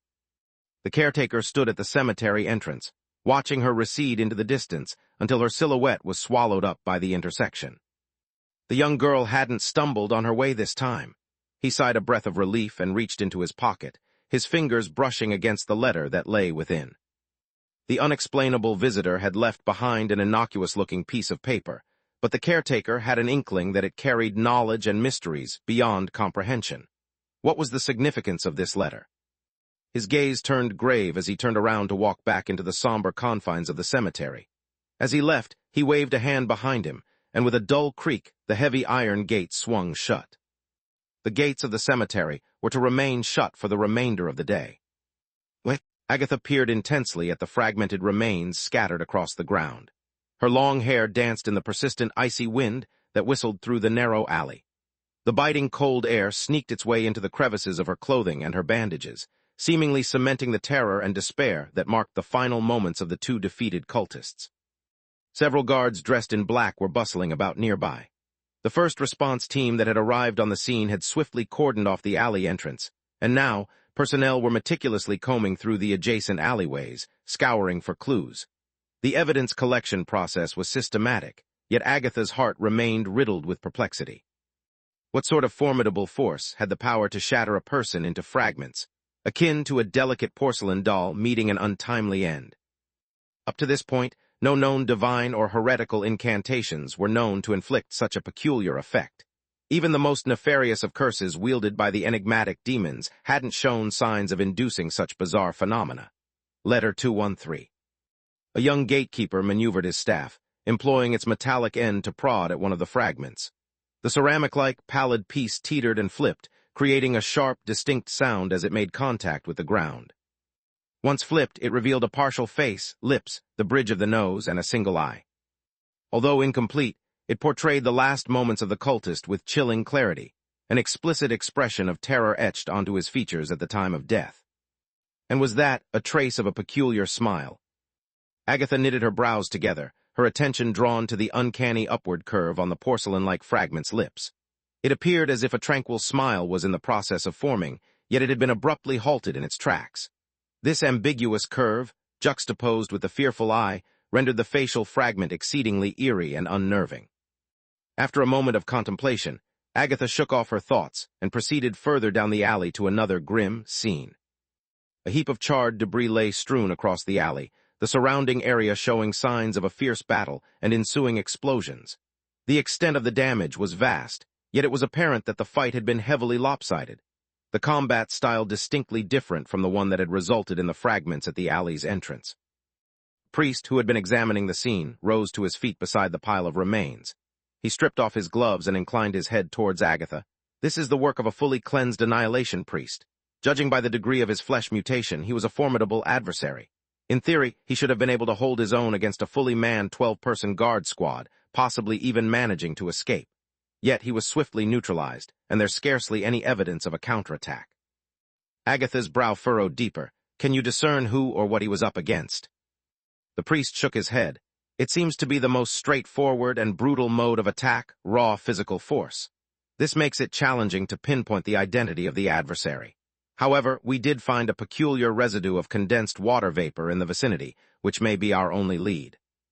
Condensed water vapor, just that as a clue, Agatha murmured, casting a glance back towards the entrance of the alley, two drastically contrasting styles of combat.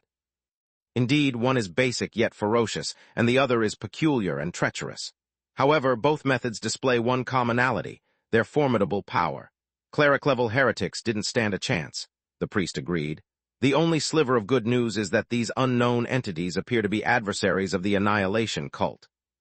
An enemy of our enemy doesn't necessarily translate to our friend, Agatha responded, shaking her head. Especially when they seem to be intent on concealing their activities, their reticence to reveal themselves is a troubling matter. She paused briefly before asking, what have we learned from interrogating the surrounding residents? The local residents heard the commotion of the battle, but were largely too terrified to investigate. Their accounts help us ascertain the time and duration of the altercation. It commenced after 1 a.m. and presumably lasted less than 3 minutes. Is that the extent of our information? Isn't there anything else? For now, there's no more to share, the priest gestured expansively. I've dispatched teams to conduct door-to-door inquiries, including probing the more distant alleyways for any accounts of unfamiliar faces lurking around. However, considering the vast expanse of Fireplace Street, it's unlikely we'll uncover anything substantial in the short term. Their discussion was suddenly interrupted by the sound of hurried footsteps approaching from the adjacent street. A guardian with a mop of short brown hair quickly made his way into the alley, delivering his report to the priest. Inside the building? The priest furrowed his brow as he listened to the subordinate's account, casting a glance up at the building that stood diagonally across the alley. Upon witnessing this, Agatha inquired immediately, "What's the matter?" "In house number 42, the priest responded, an orc woman was found assaulted by an unearthly power, leaving her in an unconscious state. Moreover, a room on the second floor was discovered, tainted by an unidentified object." What? Meanwhile, within the confines of the cemetery's guardhouse, the elderly caretaker methodically secured the door. With a grave expression, he made his way over to the desk nestled in a corner. He had instructed the guardians stationed outside to remain vigilant in the vicinity of the guardhouse. Meanwhile, he had set up protective measures in the surrounding open space, but was acutely aware that these defenses may not suffice. Upon reaching the desk, he drew out various items from a drawer, incense, essential oils, candles, and a collection of herbal powders, and began to meticulously construct a potent spiritual altar. He positioned candles at specific points, anointing them with the essential oils and sprinkling them with the herbal powders. Filling the room with the sanctifying aroma of incense, he positioned the incense burner at the core of the circular candle arrangement, symbolizing the creation of a sacred space. He executed each step with precision and skill, each movement an echo of countless repetitions past. Such was the precision of a seasoned warrior. Within mere minutes, the altar stood completed. The old caretaker took a moment to draw in a deep breath, his gaze lingering on the ghostly flames dancing atop the candles, and the thin tendrils of incense smoke twirling upward from the table. He could sense the divine presence of the god of death, Bardock, temporarily inhabiting the guardhouse. The holy essence hovered near the desk, serving to steady the progression of time and space, and in doing so fortifying his spirit. No precautions were deemed excessive or over-detailed when dealing with knowledge that defied comprehension. He eased himself into the chair, silently reciting a prayer, then with a grave countenance, he withdrew the letter from his pocket for inspection. It was an item the mysterious visitor had entrusted him to deliver to gatekeeper Agatha, yet he had indicated that it would suffice to dispatch the message to the silent cathedral. There were no instructions forbidding others from perusing the letter. If his only responsibility were to relay the message, reading the letter himself and then passing on the information would be deemed permissible. After all, as the cemetery caretaker, he served as the primary line of defense to the cathedral. The elderly man drew in a deep breath, his preparations complete, and picked up the letter opener resting beside him. With utmost care, he breached the seal of the seemingly ordinary envelope, causing a folded piece of parchment to tumble out. His expression solemn like never before, a resolve akin to that of a martyr glistening in his eyes, the old caretaker gingerly unfurled the paper. The words, "Report Letter," leapt into view, sending the old caretaker into a wildering pause. Chapter 340, Sinking into the Spirit Realm. The guardhouse fell into an unnerving silence that seemed to permeate the air as though the very atmosphere had congealed into an unsettling stillness. At that moment, the elderly custodian felt awed, as if reality had taken on a dreamlike quality, tricking him into believing that time had frozen in its tracks. It felt as if the shrine on his desk, the delicate flame of the candle, the gentle wafts of incense smoke, and the ambient spiritual energy suspended in the air had all momentarily ceased their natural progression. Could this be merely an illusion? Uncertain, the old man lifted his gaze, catching sight of the candle flame dancing within his field of vision, as if it had only commenced its lively flicker the moment his gaze fell upon it. His eyes lingered on the pale, dancing flame for a long moment before slowly shaking his head, dismissing his strange sensations. His attention was then redirected back to the letter laid out in front of him. As his eyes began to scan the words, he experienced an uncanny emotion he had never felt before. However, after traversing through a mere few lines, he could no longer dwell on the peculiarities of his feelings. The content of the letter demanded immediate attention, forcing him to realize the gravity of the unfolding situation. Warnings indicating that their city-state was being slowly corroded and infiltrated by the profound forces of the deep sea. Clear evidence of the ominous annihilation cult orchestrating large-scale operations. Intriguing speculations regarding the mysterious saint's encroachment into the mortal realm. And finally, an alarming alert concerning Dagger Island. The old custodian studied the lines of the letter with an intense focus. He suddenly felt an unnerving realization that the recent inexplicable tensions permeating throughout their city-state had found their plausible cause. While he was uncertain whether he should trust this report, derived from an inexplicable entity, he was sure about one thing. It was of utmost importance to inform the gatekeeper and the cathedral immediately. Meanwhile, Agatha was carefully observing the orc woman, who was soundly asleep on the sofa.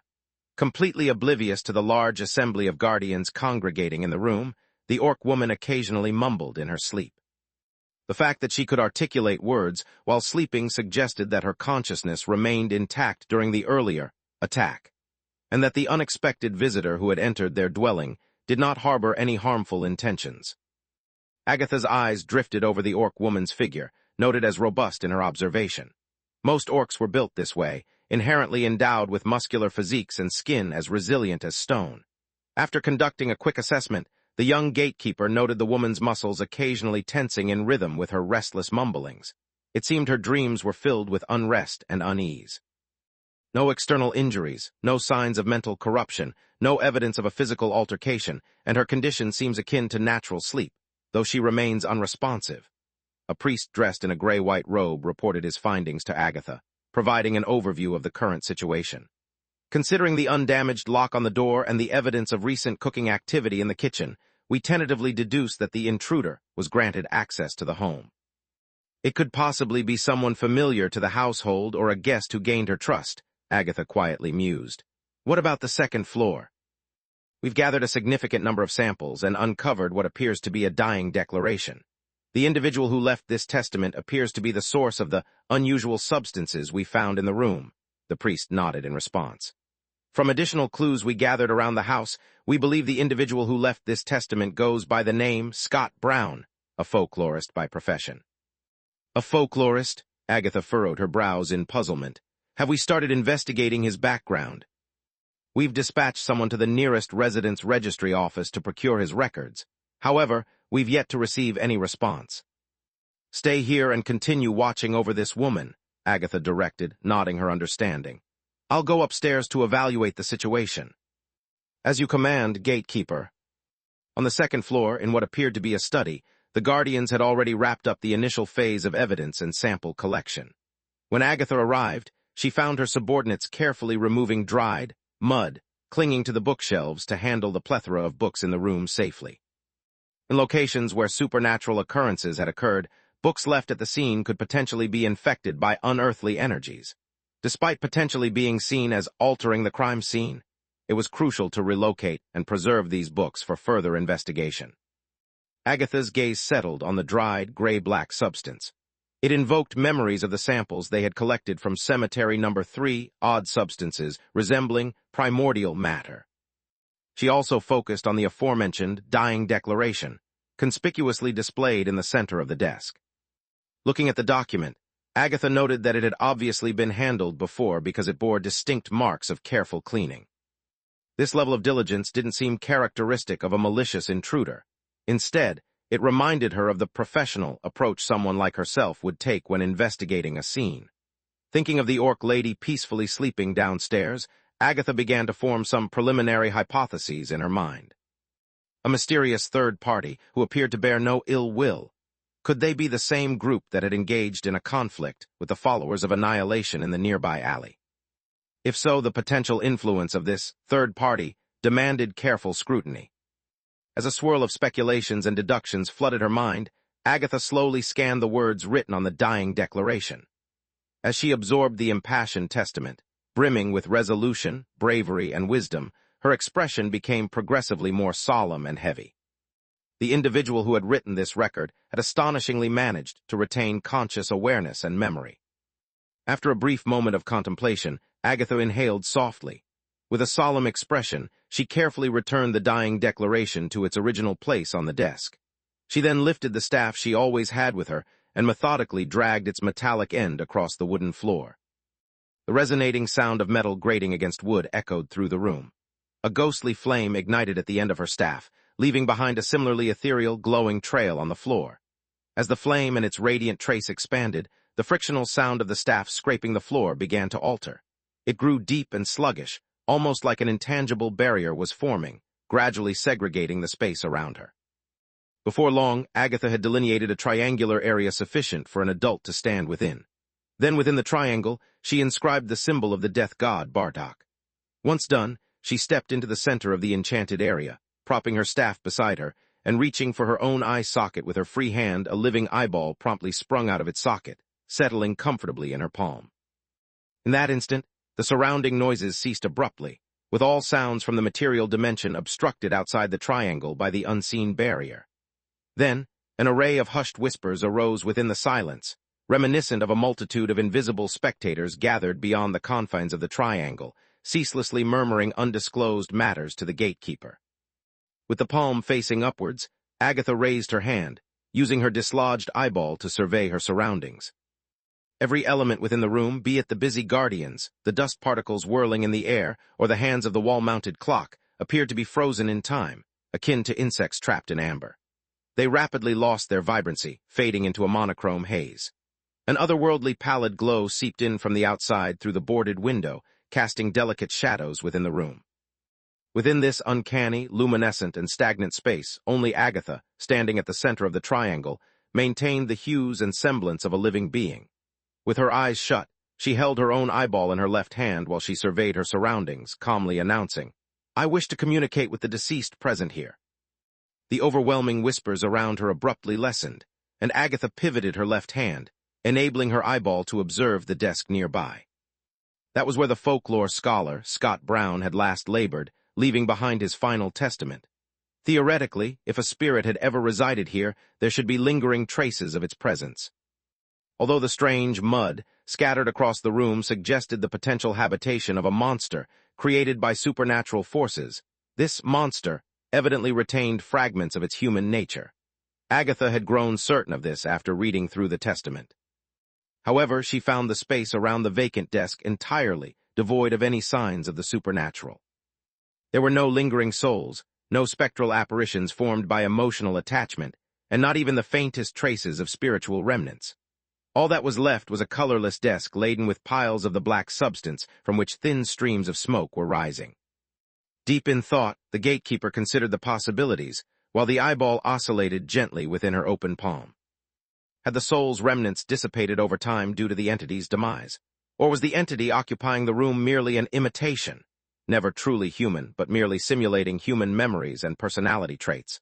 Or had the soul transcended through Bardock's gate, finding solace in the realm of rest?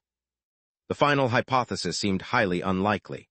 After all, considering the room's current condition, if there were any remnants of Scott Brown's soul still lingering, they would have been gravely contaminated, and a tainted soul wouldn't be granted passage through that door.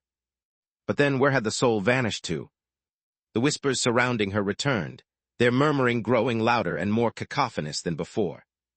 The shadows of the spiritual realm started stirring, displaying their clear disdain for the sudden intruder. Even for a potent gatekeeper such as Agatha, it was best not to linger too long in these spectral depths. Holding that thought, Agatha lifted her staff and struck it twice against the floor. The metallic staff's impact against the wooden surface resonated like thunder. Gatekeeper Agatha, envoy of the mortal world, seeks to converse with the gatekeeper of the realm of the deceased, she announced solemnly. Chapter 341. 3 Questions and Answers. The words that slipped from the gatekeeper's lips held a potency that was palpable, resonating in the air with an imposing force. As she let her tin staff slam against the ground, the resultant echo was like a peal of thunder, making its way layer by layer into the cryptic and tumultuous depths of the spiritual realm. In the blink of an eye, the silent whisperers, whose presence had filled the room, ceased their murmuring, once again succumbing to silence.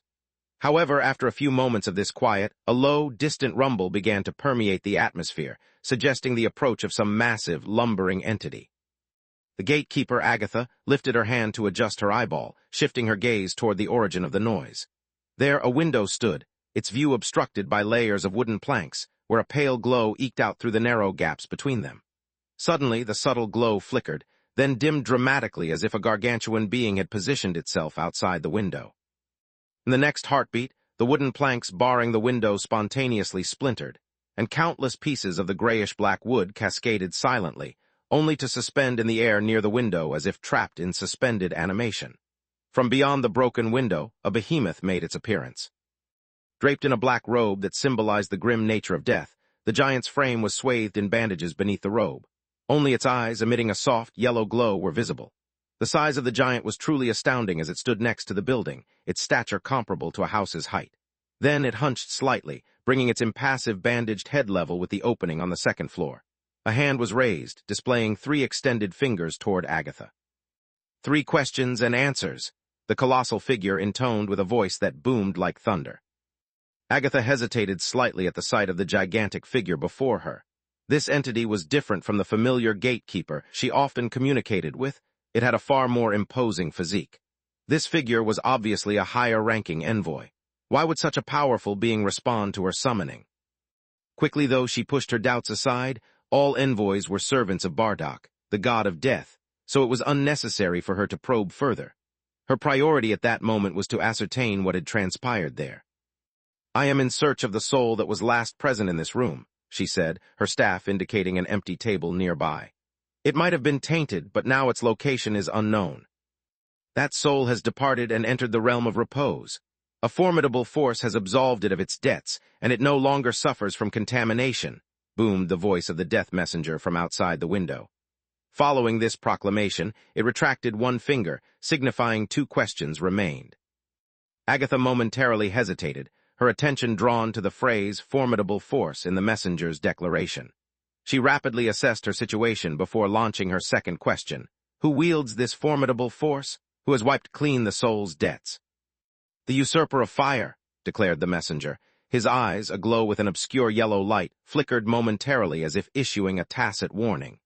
As the echo of his words dwindled, he retracted another of his extended fingers. The words "usurper of fire" made Agatha's head reel. She felt an unanticipated rush of dizziness, as she realized she had brushed up against knowledge buried deep within the world's layers, a knowledge previously unbeknownst to mortals. However, Agatha managed to retain her composure. Conversing with the gatekeeper from the other realm, and occasionally stumbling upon potentially perilous knowledge was part and parcel of her existence. Despite her relative youth, she had experience in navigating these waters. Furthermore, the fact that the messenger outside the window had chosen to divulge this term to her indicated she was deemed capable of grappling with it. If it were a truly forbidden inquiry, the messenger would have surely issued a clear warning. With her resolve fortified, Agatha steadied herself, inhaled softly, and proceeded to voice her third question: "Who is the usurper of fire?" "Human," came the reply from the messenger outside the window. As the final word echoed in the air, the messenger withdrew his last finger and abruptly vanished into a fierce gust of wind, affording Agatha no chance for further dialogue. The previously suspended wooden fragments began to quiver, and in a blink of an eye, they reconstructed into their initial form. The room's window was once again obstructed, the chaotic, pallid light squeezing through the cracks to illuminate the room, casting an astounded Agatha in its ethereal glow. The young gatekeeper remained rooted to the spot, struck dumb. For the first time in her life, she felt a sense of bewilderment following a conversation with the gatekeeper from the other side. The answer to her last question still echoed clearly in her mind, yet she was utterly at a loss as to what this perplexing response implied. Human, how could that be construed as an answer? Could it possibly mean the usurper of fire was a human? And could the great power that the death messenger had mentioned have originated from a human, Arhachek? What kind of human would that be? Could such a being even be considered a human anymore? Gradually, a cacophonous murmur began to rise, and outside the triangle, a myriad of unseen spectators seemed to buzz with excitement. The noise disrupted Agatha's contemplation, and the eyeball in her hand whirled around to see that outside the triangular barrier, wisps of black substance reminiscent of hair strands were proliferating, steadily becoming more like droplets of ink dispersed in water. The spirit world was starting to reject her, the uninvited guest. Shaking off her disorientation, she raised her hand to replace the eyeball in its socket, while simultaneously grasping her staff to dispel the pale flames delineating the triangle on the floor. In the blink of an eye, the shadowy specter of the spirit world receded, yielding to the vibrant colors and lights of the physical world. She was returned to the bustling setting, where her subordinates continued their diligent and orderly work under her vigilant guard. With an effortless flick of her eyeball, Agatha retrieved a small bottle from her coat pocket, uncapping it with a pinch of her fingers, then leaned her head back and administered 2 drops of eye medicine into her eye socket. The parched discomfort swiftly ebbed away following this administer. One of her subordinates approached her, patiently waiting for Agatha to stow away the eye drop bottle before venturing to ask, "Did you uncover any leads?" "The soul has made its departure. The gatekeeper from the other side has confirmed that it has passed through Bardak's gate and settled in the realm of rest," Agatha relayed with a composed demeanor. "That's the extent of it. There are no further leads." For the sake of their safety, she opted not to disclose the term usurper of fire to her subordinates. This term evidently bore a significant weight and even hinted at potentially perilous deep-seated knowledge. She was uncertain of the consequences that could arise from vocalizing it. It seemed most prudent to carry out an exhaustive review of the literature and information once she returned. Though the subordinate appeared to have caught a whiff of Agatha's reluctance, as an experienced guardian, he refrained from prying, merely nodding in acknowledgement before resuming his tasks. Just as Agatha was gathering her thoughts, the sudden patter of footsteps from the adjacent corridor interrupted her. A guardian who had been tending to the downstairs area burst in. "Gatekeeper, the lady has roused from her slumber. The young orc woman has awakened." Pushing her thoughts aside, Agatha made a beeline for the first floor, where she found Garloni, who had stirred from her unconscious state. The formidable woman, her skin resembling stone in terms of toughness, sat ensconced on the sofa, cradling a cup of soothing herbal tea brewed by the priest himself. She stared absently at the tea table before her, only registering Agatha's presence when she sat opposite her, and gently rapped the table. Slowly, Garloni began to regain her senses. "Hello, my name is Agatha. You should recognize me," said the young gatekeeper, scrutinizing the woman opposite her with a keen eye. "Do you recall what happened?" My name is Garloni," replied the female apprentice, clutching the herbal tea, her voice faintly slurred and her gaze still somewhat vacant, as if she had yet to completely rouse from her sleep. "I apologize, gatekeeper, my mind is still in a fog. I feel as though I've had an incredibly prolonged dream wherein I was incessantly solving mathematical problems, proving them time and again. I've never experienced such fatigue, even when I amalgamate all my educational experiences from childhood to my adult years." "Solving math problems?" Agatha's surprise was evident, but she quickly composed herself to ask more pointedly, "Do you recollect how you descended into such profound slumber? Prior to that, did you encounter anyone unusual or undertake any peculiar activities?" Garloni's brow knit in concentration as she strained to summon the memories, but after an agonizingly long half-minute, she apologized and shook her head. "I'm sorry, I don't remember. In fact, I have no recollection of anything since yesterday afternoon. If not for these guardians reminding me, I wouldn't even be aware that an incident had occurred at my residence." Agatha's features mirrored Garlone's furrowed brow. Memory obliteration, deep sleep, and solving math problems. These suggested the workings of the clergy of the God of Wisdom. But why would the clergy of the God of Wisdom, one of the four primary deities, resort to such actions? They were not heretics.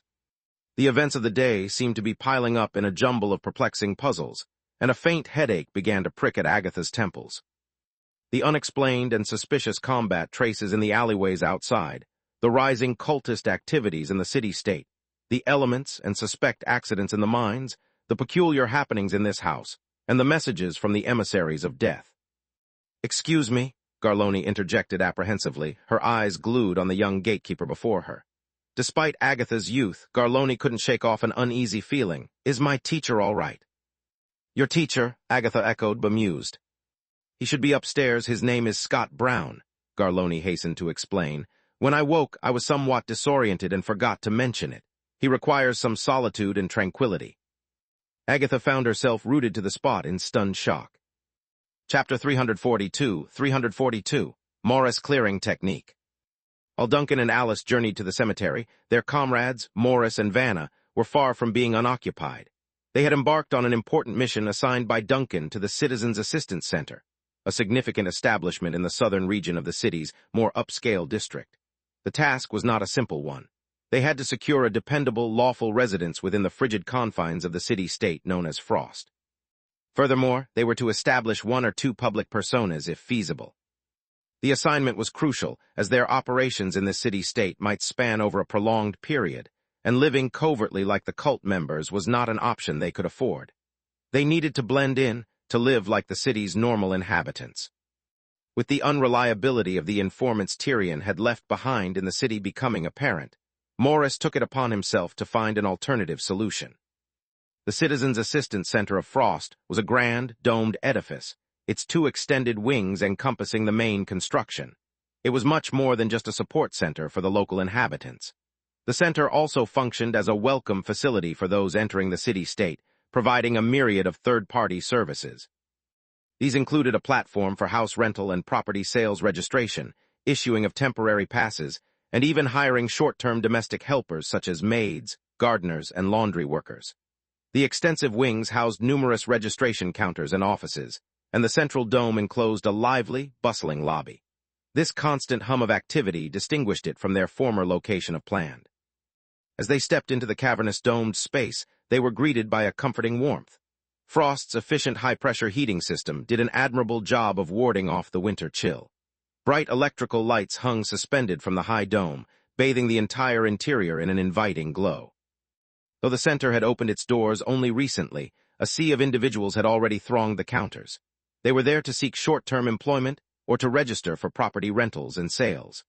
Amid the clamor of the crowd and the mechanical sounds of air transport, pipes constantly in operation, Vanna seemed to struggle with adapting to this new environment. She moved gingerly among the masses, muttering to Morris, "Back in planned, they didn't mix human resources and housing services in the same building." Morris replied with a hint of resignation. "Consider the cost of heating such a vast building and the time and effort needed to retrofit a heat exchange station. Frost has inherited much of its basic municipal infrastructure from the era of the Frost Queen, but those halcyon days are long gone. Following the rebellion, the city regained barely 70–80% of its former vitality, primarily due to the mining industry. Rebuilding the complex network of underground pipelines and steam power systems left by the Queen is a formidable task." Vanna's eyes widened in surprise. "So they'll continue to make do with these antiquated, half-century-old facilities." "What alternatives are there?" Morris expressed a sigh of resignation. "We are grappling with a two-pronged crisis. The city's decline is one aspect. The other is the population pressure, compounded by the loss of habitable space due to the initial landslide. Navigating through the narrow, crowded spaces of these antiquated facilities may indeed be difficult. However, they just about meet the requirements. As long as they are adequate, they will continue to be employed. This challenge is not exclusive to Frost, but is faced by numerous industrial city-states. In contrast, thriving cities like Planned are few and far between." Vanna fell into an uncomfortable silence. Such matters were beyond her usual purview and comprehension. Meanwhile, Morris had successfully located the transient population registration counter on the elaborate guidance map hanging above the hall. Guiding the taller Vanna through the sea of people, they finally reached a relatively serene counter. The elongated wooden counter was nestled against a wall, partitioned into several sections by metallic barriers. Each section housed a staff member in a uniform of gray-blue, their expressions as stern and immovable as the iron fences next to them, an indication of their intent to maintain this demeanor until their shift's end. "We're here for a residence permit and a short-term rental property," Morris addressed a sallow-faced, middle-aged clerk in one of the sections, lowering himself onto a creaky iron chair. "We arrived just today." "Which pier did you dock at?" the clerk asked, barely lifting his lids to look at the older man across from him. He paused momentarily as he noticed the nearly 6-foot-tall woman standing behind the old man. Regaining his official tone, he continued, "Kindly provide your pier documentation and boarding papers." Vanna furrowed her brow, looking down at Morris for a reaction. Yet Morris remained undisturbed, spreading his hands in a gesture of helplessness. "They seem to have been misplaced. They might have been lost during our disembarkment at the pier, and our ship has already sailed." The clerk abruptly stopped his work, raising his head to glare at Morris. His stoic expression now showed a hint of annoyance. "That is unacceptable. You must have the documents, return to the pier and apply for new ones." "But I do have other forms of identification," Morris calmly responded as he fished in his pocket. He produced a folded document and a small booklet with a dark red cover. "These should be sufficient for legal identity verification." The clerk made a dismissive gesture with his hand. "Without the pier documentation, nothing else is." His sentence trailed off as he spotted the amulet on the small book. He proceeded to unfold the document, scanning its contents. His previously stoic expression changed drastically at what he saw. "Passage permit, sanctioned by the Academy of Truth and the Boundless Sea Navigation Council, entitles the bearer to visit and stay in all city-states under the jurisdiction of the true gods. During their stay, the local city-state university affiliated with the Academy of Truth acts as the guarantor," Morris explained, pointing to the red booklet.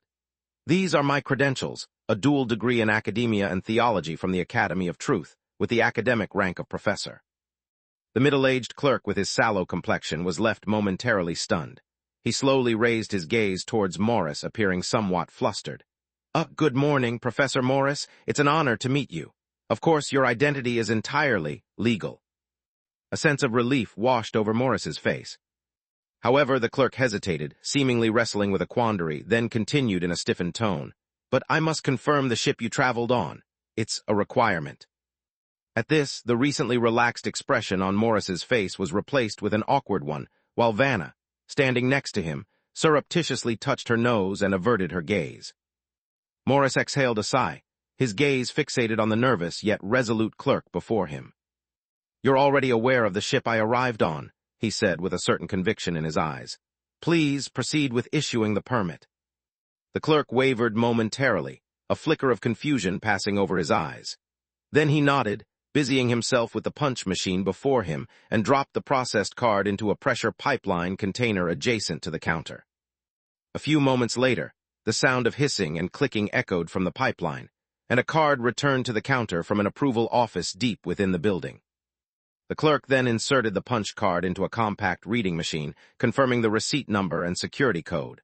Without lifting his gaze, he began to fill out the requisite details on the proof document. "This is only a proof document. You need to take this to window A12 in the West Wing. There you'll find suitable short-term rental accommodations," he instructed. "Thank you." Morris accepted the completed document, paused, and whispered, "I'm sorry." With that, he and Vanna promptly departed from the counter, making their way towards the next window. "This is the first time I've had to resort to something like this," Morris confessed in a hushed tone once they had put some distance between themselves and the counter. "I had intended to handle this through the usual document procedure. We came aboard a phantom ship that doesn't belong to this realm, remember? The usual procedure would never suffice for such a circumstance," Vanna retorted in a whisper, a hint of amusement in her voice. "Unusual situations necessitate unusual methods. What do you think are the odds that Mr. Duncan will manage to secure a legitimate ship registration certificate for the Vanished?" "And what's your take on that?" "Understood," Morris sighed, his gaze focused on the proof document in his hand. "We must keep this from Heidi. Should we encounter a similar situation in the future, I'd prefer to craft a counterfeit ship ticket first." Vanna glanced at Morris, a half-smile playing on her lips as he heaved a sigh. This was the first time she had witnessed such a worried expression on the face of the typically strict and rule-abiding scholar. The sight was rather intriguing.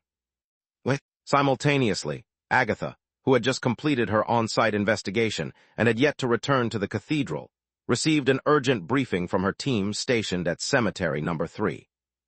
Inside her steam-powered car, Agatha stared at the letter that had just been delivered to her, her eyes gradually clouding over with surprise, an anonymous tip-off from the elusive visitor. The letter had arrived at the cemetery just after she had departed. Was it a case of bad luck that she missed the visitor, or was it the perplexing behavior of the visitor that was more concerning? She tucked the letter away and quickly began to think, over to find a wave of unease washing over herself at the urgent situation. Change course, head towards the Eastport. The team member driving the car looked taken aback. Aren't we headed to the cathedral first? The plan has changed. We're going to the Eastport first, Agatha commanded with conviction. I have a bad feeling something might attempt to land, taking advantage of the current state of affairs. The driver was puzzled, but instinctively obeyed the order. The sleek black steam car decelerated at the next intersection, made a swift turn, and then accelerated towards the port area situated in the eastern part of the city-state. Chapter 343, Return Home. In the management area of the eastern military port of Frost, countless individuals had been working relentlessly throughout the night. The alarm bells had rung for over a day and night since the last contact was made with the naval vessel, the Seagull, and the heightened tension was palpable. Despite desperate attempts by the psychic personnel stationed at the port's chapel to reach out to the ship's spiritual advisor on board the Seagull, all calls fell upon deaf ears, only fueling the mounting dread. Hints and remnants of information they had at their disposal painted a grim picture, each detail suggesting dire circumstances. In the midst of this chaos, the harbor office, normally bustling with activity, was draped in heavy silence. A middle-aged man, clad in the distinguished uniform of a Frost Navy commander, with signs of his hairline receding, sat behind his desk with a stern countenance. Although not especially large, the room was packed with several other high-ranking officials. The atmosphere hung heavy with anxiety, mirroring the tension and anticipation of an impending storm. Yet again, no sign of the Seagull, announced a civilian officer, his light brown hair shaking subtly with the negative gesture of his head. We've conducted thorough searches originating from the Seagull's last reported location towards Frost and repeated them thrice over. Nothing surfaced from the ocean depths. Our most hopeful scenario is a failure of the Seagull's communication system, coupled with a possible accident involving the ship's priest that led to the vessel veering off course and out of control. Another officer sighed heavily before continuing. But truthfully, that's a highly optimistic assumption. A vessel of the Seagull's magnitude, even if adrift, could not have moved out of our search parameters in such a limited span of time. A more plausible explanation is that the Seagull encountered a disastrous event and now lies at the bottom of the sea. Previously, a nearby patrol vessel reported faint sounds of explosions and distant flashes of light piercing the dark sky. It's conceivable that was the Seagull. But a vessel that size would take hours to sink, wouldn't it? We deployed search teams instantaneously when the Seagull ceased communication, countered the light-haired civilian officer, a frown creasing his forehead. Moreover, there would be considerable oil spillage contaminating the sea's surface. How could all traces vanish so abruptly? Could the entire ship have plummeted to the ocean floor in a blink? A search party should be dispatched to Dagger Island to investigate, suggested a female officer. Perhaps the Seagull did not set its course towards Frost as planned, and was instead delayed near Dagger Island due to unforeseen circumstances. Dagger Island is currently in a sensitive state. Any attempt to send personnel there will require a complicated set of procedures. We could simply establish communication. That's a relatively easier process. We could hear from the governor's office within 30 minutes at the earliest. The conversation continued to fill the room with varying theories and plans until a solemn voice from behind the desk brought everyone to a halt. Contingency 22.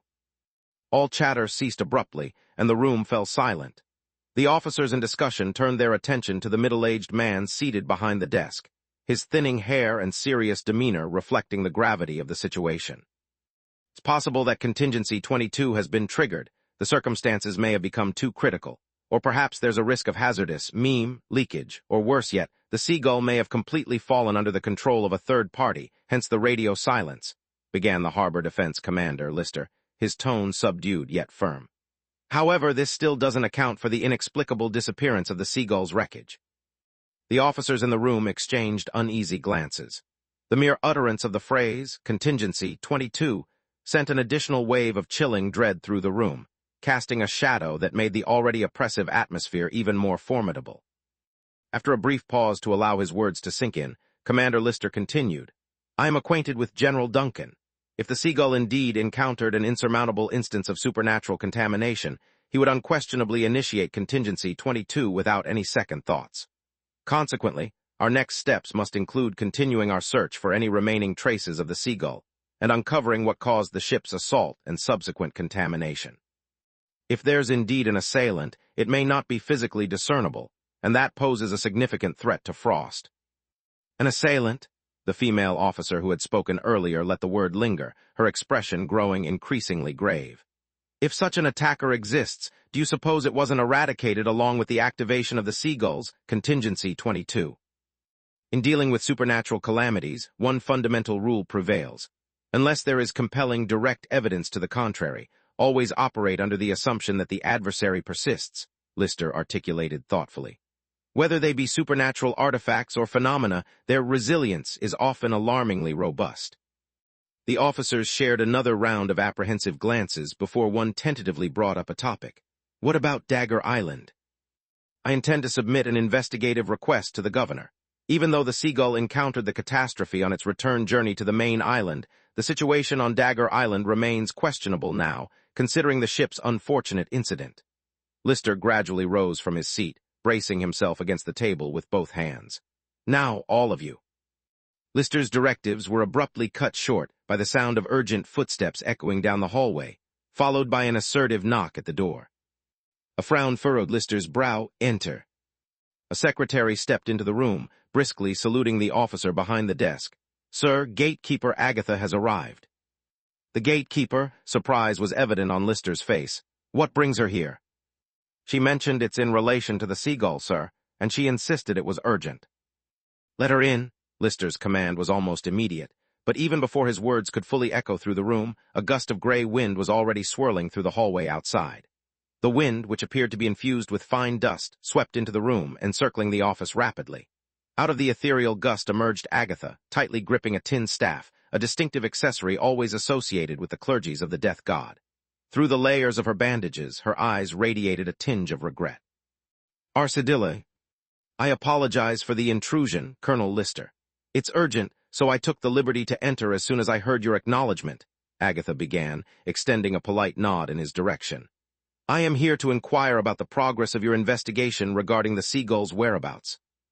Lister did not display any annoyance towards Agatha's sudden entry into his office. A competent military man knows how to prioritize, and as the city-state's gatekeeper, Agatha was granted numerous emergency privileges. If she showed up in such a haste, the matter at hand was clearly urgent enough to override the formalities of etiquette. "As of now, we've yet to locate any traces or debris of the Seagull. Our current suspicion leans towards General Duncan having activated Contingency 22, which might have caused the Seagull to sink," he replied, his countenance stern. "Our subsequent actions will involve expanding the search area, seeking any evidence of the attacker in the open sea, and gearing up to investigate the circumstances at Dagger Island." "Your assumption regarding Contingency 22 is accurate. The Seagull was indeed infiltrated and contaminated by supernatural entities. The ship served with honor, but I would advise against any immediate investigation into Dagger Island," Agatha responded quickly. "There's a chance the island may have slipped entirely out of control." "Dagger Island has lost control?" Lister's facial muscles tensed noticeably. "What evidence do you have to support this?" "The source of the information is inconvenient to disclose at this moment," Agatha conceded with a hint of reluctance. "However, I can assure you of its reliability. I haven't had the opportunity to relay this situation to the Silent Cathedral and City Hall, as any delay might prove costly. Colonel Lister, I urge you to initiate an immediate blockade of all sea routes surrounding Dagger Island, prohibiting vessels from approaching or departing that place, especially preventing them from landfall on Frost." "Miss Agatha, I must remind you this approach does not adhere to protocol." Lister's tone grew serious. "I am willing to place faith in your judgment as Frost's gatekeeper, but you must understand that every regulation is born from the cost of human lives. Mobilizing the Navy to blockade Dagger Island is no trivial task, and I require more precise orders and explanations. Taking this action, at the very least, won't exacerbate the situation. Agatha stepped forward. I have already dispatched a messenger to the Silent Cathedral. Further orders should be arriving shortly.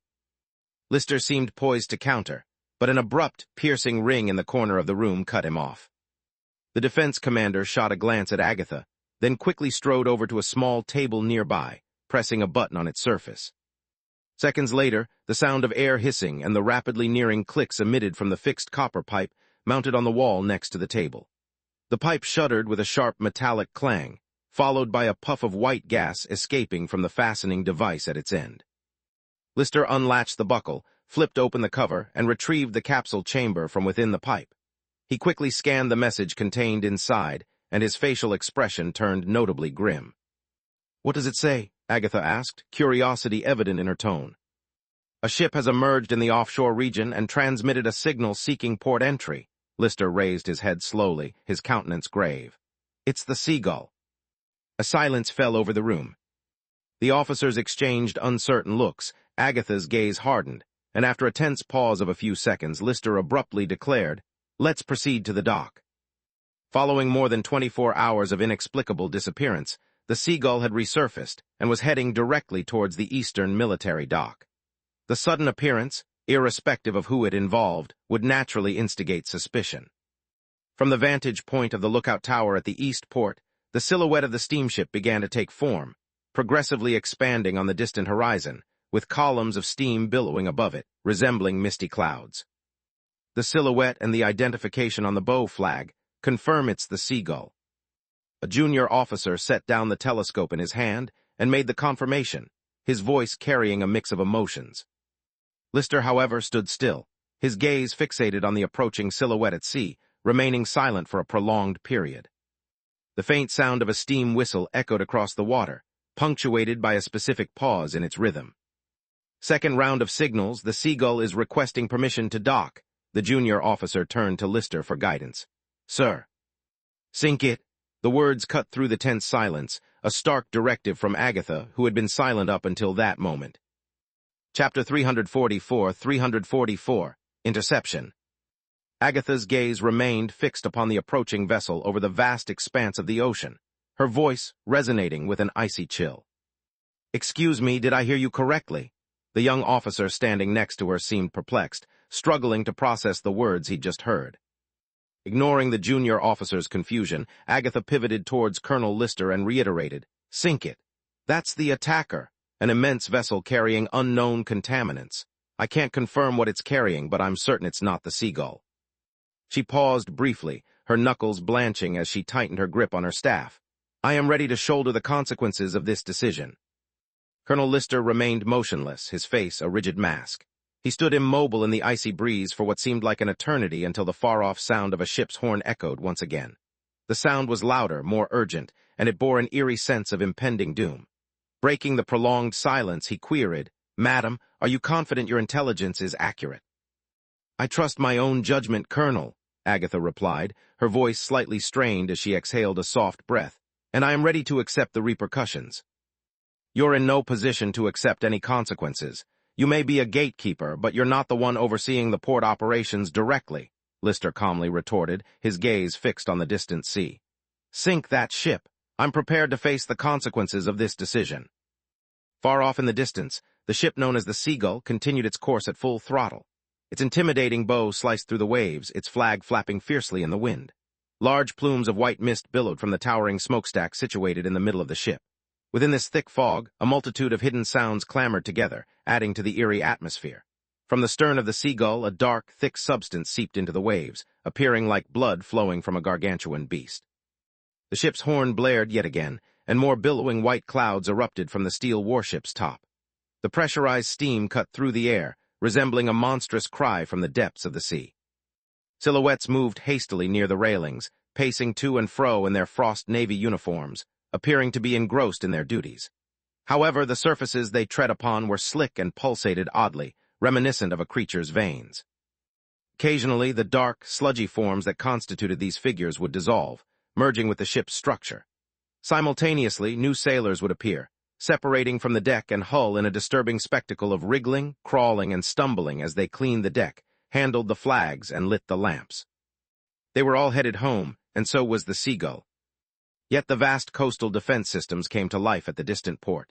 Gates securing the colossal cannons on cliffs, seawalls, and steel-reinforced concrete walls of the port unhinged one after the other. The intimidating gun barrels protruded outwards, their massive turrets rotating slowly, driven by an intricate assembly of gears and levers. Underground elevators groaned under the strain as they laboriously transported shells from the subterranean ammunition stores to the formidable cannons above. Amidst this mechanized orchestration, urgent tolling of bells and blaring of horns echoed within and outside the port, instructing the vessels still at sea to evade swiftly and commanding all facilities within the port to brace for combat. The Seagull, almost as if sensing the impending threat, increased its speed before the alarm even rang out at Frost. Billowing steam erupted out of the ship, and its horn resounded incessantly. The entire vessel roared to life from within, a sound like a beast awakening from slumber. Sailors scurried across the deck, and amidst the clouds of white mist that blanketed the smokestack, streaks of black and red became discernible. The ship's velocity surged, its steam engine pushed to its absolute limit, roaring like a thunderous beast stampeding across the boundless ocean. The waves, colliding with the hull, grew louder and echoed across the sea like the resounding roar of a ravenous beast. It was at this point that the coastal defense cannons of Frost commenced their onslaught, releasing intense flames and explosions. A salvo of conventional armor-piercing shells was discharged, their sharp whistles piercing the air as they traced a fiery arc across the sky before plummeting towards the remote ocean. As the shells made contact with the water, towering columns of water mushroomed around the Seagull, and a fine mist began to blanket the sea. Some shells merely grazed the ship, but its velocity remained unaffected. The powerful vibrations from the coastal defense guns shook the platform beneath Agatha's feet. It felt as though the entire watchtower trembled, buckling under the impact of the relentless barrage. Simultaneously, she heard someone reporting close by. The initial round was mostly misses. The ship's speed exceeds our calculations. Engage at will, switch to armor-piercing incendiary shells, and maintain the assault until the target is sunk, Colonel Lister commanded emotionlessly. The standby fleet should be ready to intercept if the coastal defense line fails to halt the vessel. Even if it necessitates a collision, prevent that ship from reaching Frost. Affirmative, sir. His expression hardened like stone. Colonel Lister focused on the rising water columns and the smoke dispersing in the distance. His gaze locked onto the Seagull as it accelerated towards Frost. There was no longer any indecisiveness in his eyes. From what he had observed so far, it was clear to him that this ship was not the familiar Seagull. Confronting the relentless artillery assault from Frost, the ship didn't display any signs of slowing down or signal its intentions with the necessary flags and lights. On the contrary, it accelerated even more, pushing itself far beyond its intended design capabilities. It was not a Frost warship. It was a monstrosity. It was a monster craftily masquerading as a conventional vessel. All coastal defense guns roared into action, and amidst the thunderous volleys, armor-piercing incendiary shells painted countless bright streaks across the sky. Like a torrential downpour, they rained down on the waters where the Seagull defiantly sailed. Immense columns of water erupted one after another, and amidst the forest of water sprouts, the shrieking, roaring ship pressed forward like a beast in fury. As the distance between the ship and the guns decreased, and the artillery bombardment was adjusted, shells finally began to hit their mark on the Seagull. Tremendous explosions ripped through its armor, decimated its masts, and cleaved large sections of the deck from the ship's hull. A dark, mud-like substance erupted from beneath the false exterior like arterial spray, coating the ocean's surface. By the god of death, what in the world is that? Someone couldn't help but gasp in disbelief. Through their binoculars, the observers on the watchtower could only vaguely discern the strange form emerging beneath the shattered remnants of the Seagull's deck. But Lister remained unflinchingly focused on the unfolding spectacle, his facial muscles taut with tension. The ship didn't slow down even after the coastal defense guns decimated the ship's stern deck, dislodged its chimney and bridge structure, and obliterated the section where ammunition and the steam core were theoretically housed. The coastal defense guns roared in response, unleashing one devastating salvo after another onto the stubborn enemy ship. The innumerable gun turrets focused their lethal fire on the Seagull, dealing a colossal amount of damage in a remarkably short span of time. Such damage would have rendered any conventional ship incapacitated if not sunk. Even if it hadn't sunk, it should have ground to a halt by now. Yet it continued to surge forward at full speed. Before long, others observed the peculiar situation unfolding on the waters, and a palpable sense of apprehension began to permeate the atmosphere. "Maintain the bombardment until it vanishes beneath the surface," Colonel Lister commanded through gritted teeth. He then turned suddenly towards Agatha beside him. "Ma'am, please alert the cathedral at once. If we fail to halt its advance here at the harbor, we might need to." "Don't resign yourself to defeat just yet, Colonel," Agatha interjected, shaking her head. "Our attack is having an effect. It is starting to weaken."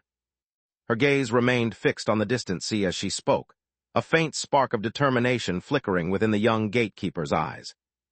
The spectacle captured in her view was not of the tangible world, but that of the ethereal spirit realm. She beheld the distorted, black silhouette disintegrating, its chaotic lines of light and shadow swiftly peeling off from the monstrous figure upon the roiling sea. The relentless bombardment from the coastal defense guns may not have directly annihilated the imposter, but it had effectively nudged it towards the critical brink of self-destruction. Agatha blinked, the brief glimpse into the spirit realm receding from her sight, supplanted by the stark reality unfolding before her. The coastal defense guns persevered in their onslaught, and soon additional volleys of gunfire erupted nearby. The fleet anchored in the harbor had finally completed their battle preparations and joined the effort to repel the attacker. The collective roar of the battleship's primary armaments firing in unison became the terminal burden that shattered the Seagull's resilience. As even more armor-piercing incendiary shells rained down upon the now unrecognizable vessel, it began to crumble. First, large chunks of the deck and outer hull slewed off, revealing the convoluted, dark, and grotesque structure concealed within. Then, the entire ship writhed in agony, tearing itself asunder from bow to stern, as if attempting to rend itself into fragments. The entity that had once mimicked the Seagull spewed innumerable streams of dark muck while swiftly fracturing. In the end, its steam whistle succumbed to silence, and the haunting, grating sounds gradually faded away. In addition, its forward momentum started to dwindle, depositing vast trails of dark impurities as it disintegrated and crumbled on the sea surface. This terrifying, bizarre assailant, which had endeavored to breach the threshold of the civilized world, finally ground to a halt a mere few miles from the shores of Frost. Chapter 345, Touching Down. The ominous entity known as Seagull had been brought to an abrupt halt, coming to a standstill in the midst of a violent turmoil. Following a relentless and ruthless onslaught of attacks, it was left in a horrific state of destruction, nearly obliterated into a heap of scattered debris. The once robust structure of the ship was no more, with every deck and piece of architectural wreckage now completely demolished. Shredded pieces of hulls and the remnants of the ship's interiors were scattered across the surface of the water, signaling the aftermath of an intense battle. Midst the chaos, slow-spreading globs of dark mud floated in the water amongst the remains, along with residual flames that sporadically ignited parts of the wreckage. Thick plumes of filthy, acrid smoke spiraled upwards from the inferno, tainting the surrounding air. The course that the Seagull had traversed was distinctly marked by an uncanny trail of a mud-like substance, which stretched over 10 miles across the sea. This trail eerily mirrored the revolting trail left by a soft-bodied creature emerging from the water, its slime undulating with the rhythm of the sea waves and stubbornly refusing to dissolve away. The previously deafening roar of the coastal defense artillery ceased, and the pungent, lingering aroma of gunpowder smoke permeated the entirety of the nearby coastline. Colonel Lister found himself captivated by the distant sight of the flaming ship wreckage on the water's surface. Only now did he dare to entertain the notion that the monstrous entity had indeed been brought to a complete halt. With a hesitant breath, he dared to shatter the newfound silence, asking, "Is it over?" "It might just be the commencement of something far more complex," replied Agatha, her voice slightly raspy. Her gaze flickered occasionally with an ethereal light as she continued to monitor the spirit realm, cautiously observing for any movement within the wreckage that could indicate a continued advance towards their city-state. "Remember, the troubles with the Seagull began after it returned from Dagger Island." Lister's face darkened at this comment. "When was the last communication we received from the island?" "A few hours ago, a telegram was received assuring everything was normal," Lister shared, a frown creasing his brow. "There were also no reported disturbances in the church's psychic communications." "Colonel, we must quarantine Dagger Island immediately. From this point forward, we can't afford to trust any messages from that island, Agatha advised gravely, releasing a sigh. I must return to the cathedral now. I anticipate a more extensive quarantine mandate will be enacted soon. I appreciate your assistance, Miss Agatha. It's all in the name of preserving our city-state's tranquility, Agatha whispered. She then recited a brief proverb from the Book of the Dead, order in all things. Just half an hour before these events, the distant rumbling of thunderous sounds had steadily increased in intensity, each wave of noise more concentrated than the last. Based on the direction from which these sounds were emanating, it seemed to be located near the eastern coast of the city-state. Duncan lifted his gaze to the sky in the direction of the booming sounds. There, he could vaguely discern the emergence of rising clouds. What's causing that noise? Alice queried nervously, clutching her head in her hands as she turned to Duncan with a look of bewilderment. Could it be thunder? The noise, it's reminiscent of heavy-duty cannons firing, Vanna uttered, her expression betraying a tinge of apprehension. Could those be the sounds of coastal defense artillery? What could be occurring? Why would they be firing in such quick succession? Duncan's features transformed into a contemplative mask. His mind immediately recalled the report he had recently handed to the seasoned guard. The subsequent thought was the direction of Dagger Island, had his prediction been accurate. Abruptly, the sound of fluttering wings pierced the air. A nondescript, rotund dove burst out from the shadows of a nearby building, taking to the skies with rapid speed, its destination out of sight. Don't fret, I've dispatched AI to survey the situation, Duncan reassured, his gaze moving toward the somewhat aged building standing before them. Please, carry on with your description of this house. Morris swiftly composed himself, prepared to resume his interrupted introduction. The ominous rumbling sound from the distance still resonated in the air, but the captain's composure suggested that there wasn't any immediate cause for alarm. Vanna and I selected this house from a pool of 4 potential rentals. The other 3 were either inconveniently situated near the city center, which would make traveling quite cumbersome, or the houses were in such a state of disrepair that they were unfit for habitation. Despite its age, this particular house has been well preserved by the landlord, and the interior is kept exceptionally clean. The residence sits at 44 Oak Street, adjacent to Fireplace Street, where the landlord maintains another property and won't intrude on us during the weekdays. A quaint path connects the 2 blocks, with a charming little church nestled in a square between them, located a comfortable distance away from our place. We've negotiated a short-term rental agreement, which does come with a slightly higher daily rent than a long-term lease, but it offers us the flexibility to vacate at any time. We've already paid half a month's rent up front. Vanna and I have had the chance to meet with the landlord, who is a well-educated and affable lady. After learning of my identity as a traveling scholar, she graciously provided some basic necessities. As Duncan listened to the old man's exhaustive account, his eyes surveyed the temporary dwelling that was to be his home. It was a characteristic northern city home with a coarse grayish-white outer wall covered with insulating porous plaster. In addition, the structure was 2 stories high, featured narrow windows, and had a dark door accompanied by a wall lamp and a mailbox slit. Its roof, constructed in a steep angle and clad with black tiles, was designed for easy snow melting and shedding.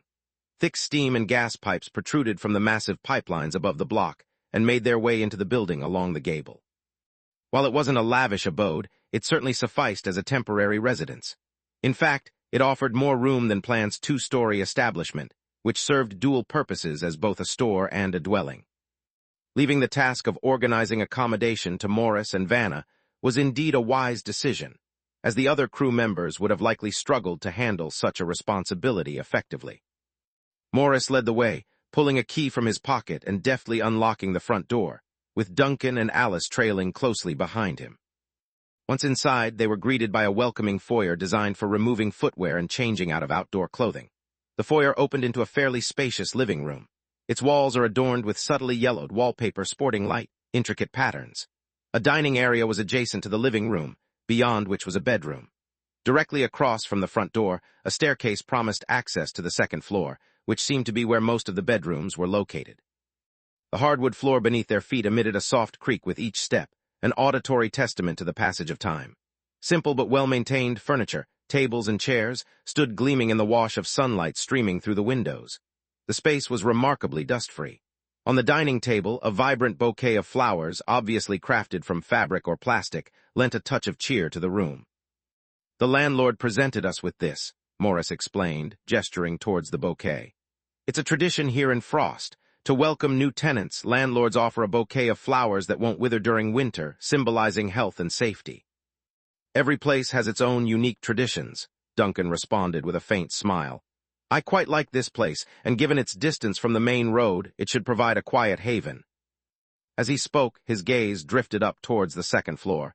It appears we have sufficient space to bring Nina and Shirley here to do their schoolwork. They've already begun voicing their discontent about the monotony on the ship. A subtle twitch played at the corners of Vanna's mouth as she remarked, Shirley might indeed be lamenting her boredom, but I suspect she isn't eagerly awaiting the opportunity to do homework in the city. Duncan waved his hand dismissively. Regardless of her personal motivation, it's important she puts more effort into her academics. Dog is already capable of reading the newspaper with relative ease, while she still grapples with the spelling of a dozen common vegetables. It's a situation that gives me cause for concern about her future. If this continues, she won't even be able to keep pace with Alice. Alice, whose academic performance was not significantly better than Shirley's, scratched her head and offered an innocent, somewhat sheepish grin. He. Duncan responded with a deadpan expression. Don't mistake my comment as praise. The fact that you and Shirley together know fewer words than dog is not something to be proud of. Alice was briefly taken aback, her brows furrowing in contemplation as she tried to gauge whether she and Shirley indeed had a smaller vocabulary than dog. Meanwhile, the distant thunderous rumbling that had subtly underscored their conversation gradually began to dissipate. The sound has ceased, Vanna noted, her ears attuned to the allaying reverberations from afar. Duncan remained silent, but through their unique mental bond, he was already privy to what AI had discovered at the distant source of the commotion. Over a significant period of adjustment and acclimatization, Duncan's connection with AI had developed to an unprecedented level of intimacy and clarity. With sufficient concentration, he could not only share eyes' sight and a range of other senses, but could also channel a portion of his own power without needing to depart from his physical form. In the eastern port area of Frost, a rotund white dove perched atop a tower, its round eyes riveted to the sight of the smoke-veiled sea and bustling port.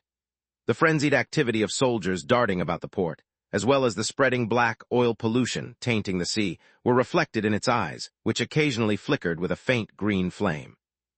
There's no immediate cause for concern, Duncan declared, retracting his focus from the distant scene and offering a slight nod to Morris and Vanna. It was an attempted invasion, but the defenders of Frost have managed to repel it. Vanna's expression shifted perceptibly at the mention of an invasion. Invasion.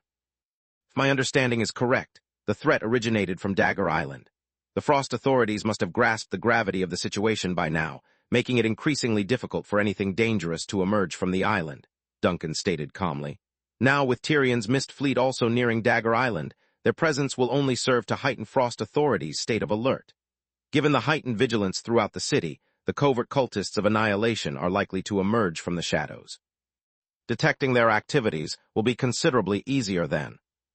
Their conversation was abruptly interrupted by the unexpected knock on the door, prompting a look of surprise to fleetingly cross the ghost captain's face. Could they already be receiving guests this soon after moving in? I'll answer the door, Morris offered, making his way to the entrance. Upon opening the door, he let out a surprised exclamation, "You are." Standing in the doorway was a young girl, bundled in a white, heavy-duty coat and donning a woolen hat. Chapter 346, Blockade. A young girl, barely surpassing the age of 11 or 12, was stationed by the door. She was petite in stature and enveloped in a comforting white coat. Atop her head rested a woolen hat, from which a faint wisp of steam gently rose, suggestive of her brisk journey. The hastiness of her trip was evident in her heavy breaths, still evident as she laid eyes on Morris. Her initially panting expression swiftly transitioned into a radiant smile. "Are you Grandpa Morris?" she inquired. "My mom requested me to deliver this to you." With this, she stretched out her tiny hand, revealing a key. "This is the key to the basement. Mom confessed that she inadvertently omitted to hand it over when she departed." "Oh, thank you, young lady," Morris replied appreciatively, receiving the key with a nod of his head. "Would you care to come inside to get warm?" Just as the girl was poised to respond, a familiar voice resonated from behind Morris. It was imbued with a touch of surprise, Annie. Peering over the old scholar's shoulder, Duncan observed the little girl standing on the doorstep, his face reflecting astonishment. The girl was Annie Babelli, the offspring of Captain Cristo Babelli of the Obsidian. Duncan had encountered her previously at the cemetery gate. With a jolt of realization, Duncan grasped the unfolding situation. Whether it was a simple coincidence or a testament to the compactness of their city-state, Duncan had once again crossed paths with the Obsidian captain's daughter. The dwelling that Morris and Vanna had hastily procured within a single day happened to be the abode of Annie. Upon identifying the towering figure that suddenly materialized before her, Annie's eyes instantly widened in shock. The unexpected turn of events left the young girl somewhat disoriented. It took a few seconds for her to overcome her initial hesitation and awkwardly acknowledge his presence. "Ah, it's the uncle from the cemetery gate? Hello." Her final greeting was steeped in hesitation, as her mind recalled the events that transpired at the cemetery gate. The memory of flames soaring skywards as Duncan made his exit was particularly vivid. Although she hadn't attached much significance to it at that point, the episode had undeniably left a lasting impression on the young girl's psyche. Despite her tender age, Annie was aware that these events were the work of supernatural powers. This knowledge was deeply ingrained in the curricula of all city-states and disseminated among all citizens. Basic comprehension and protective techniques against supernatural forces constituted the fundamental survival skills for ordinary people in their world. However, the precise nature of the power remained elusive to Annie. It wasn't discussed in her textbooks, the cemetery caretaker hadn't elaborated on it, and her mother hadn't furnished any details when she relayed the story upon her return home. The situation seemed shrouded in a mystery, typically concealed from the comprehension of children. Annie found herself transfixed by Duncan, standing opposite her mind slightly muddled. The caretaker's earlier caution echoed in her ears, prompting a sense of unease. The towering figure suddenly stepped aside, his voice carrying a peculiar mix of firmness and softness. "Please come in and take a break. It appears the snow has begun to fall once more." It was only then that Annie turned around to observe the renewed flurry of snowflakes descending from the heavens. A few adventurous flakes found their way onto her neck, carried by the chilly breeze, inducing a shudder. Under the spell of the moment, she meekly stepped inside, her gaze darting around the unfamiliar surroundings. A strikingly beautiful blonde woman, possessing an air of nobility, stood in the living room next to the dining table, casting curious glances in her direction. She had removed her veil to reveal an enchanting visage, arguably the most beautiful face Annie had ever beheld. "My mom asked me not to trouble the tenants unnecessarily," Annie stated tentatively, meticulously wiping the slush and grime off her petite boots onto the doormat. "She told me that Grandpa Morris is a distinguished scholar, and it would be discourteous to bother him unnecessarily." "You're not causing any disturbance. We were merely acquainting ourselves with our new surroundings," Morris interjected, having pieced together the situation by now. "Moreover, with the snowfall outside, it wouldn't be safe for you to venture back via the narrow path. Why don't you take a break here? Vanna will accompany you home later." Annie craned her neck to glance up at the towering figure of Vanna, and nodded almost reflexively. She then turned her attention to Duncan, and after a moment's hesitation, she finally voiced her question. "So, do you also need a house to live in?" "Certainly, I too reside in a house," Duncan responded with a chuckle, leading Annie to the plush comfort of the living room sofa. In a conversational tone, he continued, "Aren't you worried about wandering around alone like this? Doesn't it concern your mother?" From Duncan's perspective, Annie was taking undue risks. Her solo excursion to the cemetery early in the morning, and her navigation through adverse weather conditions to deliver keys to unfamiliar new tenants, seemed incredibly audacious and worrisome. "No worries, everybody around here is familiar with me. My mom always says that half the people residing in these 2 streets are friends of my dad," Annie responded nonchalantly. Perched on the sofa, she swayed back and forth, her hands providing support to her thighs. "Also, Mom tends to be quite occupied. She handles accounting and paperwork for others, and sometimes she assists at the local chapel. I'm accustomed to my independent adventures." After contemplating for a moment, Duncan queried, "So, did you share with your mom what I told you when you returned home?" "I did tell her," Annie confirmed with a nod, her expression morphing into a peculiar one.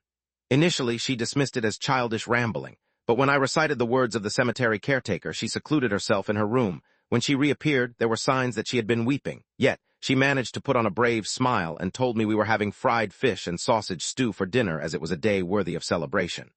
Letter 10342. Annie ceased her rhythmic swaying, her face clouded with confusion. Looking up at Duncan, she voiced her puzzlement with an air of curiosity and uncertainty. I don't quite comprehend.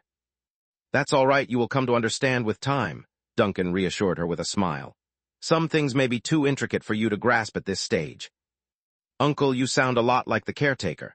He tends to say things like that too, Annie commented, shaking her head in thoughtful contemplation before raising her gaze once more. Uncle, do you prefer not to be disturbed? Duncan, intrigued, inquired, what makes you say that? Based on the way you dress and the way you vanished after leaving, my mom mentioned that the elusive members of the cathedral or reclusive folks in societies behave in such a manner. I believe behave is the term she used. Duncan found himself at a loss for words in response to Annie's insights, but she did not wait for an answer. After mulling it over briefly, Annie abruptly announced, I won't tell a soul. The caretaker issued the same warning to me. He advised me to pretend I've never seen you and refrain from discussing it with anyone except my mom. Duncan couldn't help but break into a smile.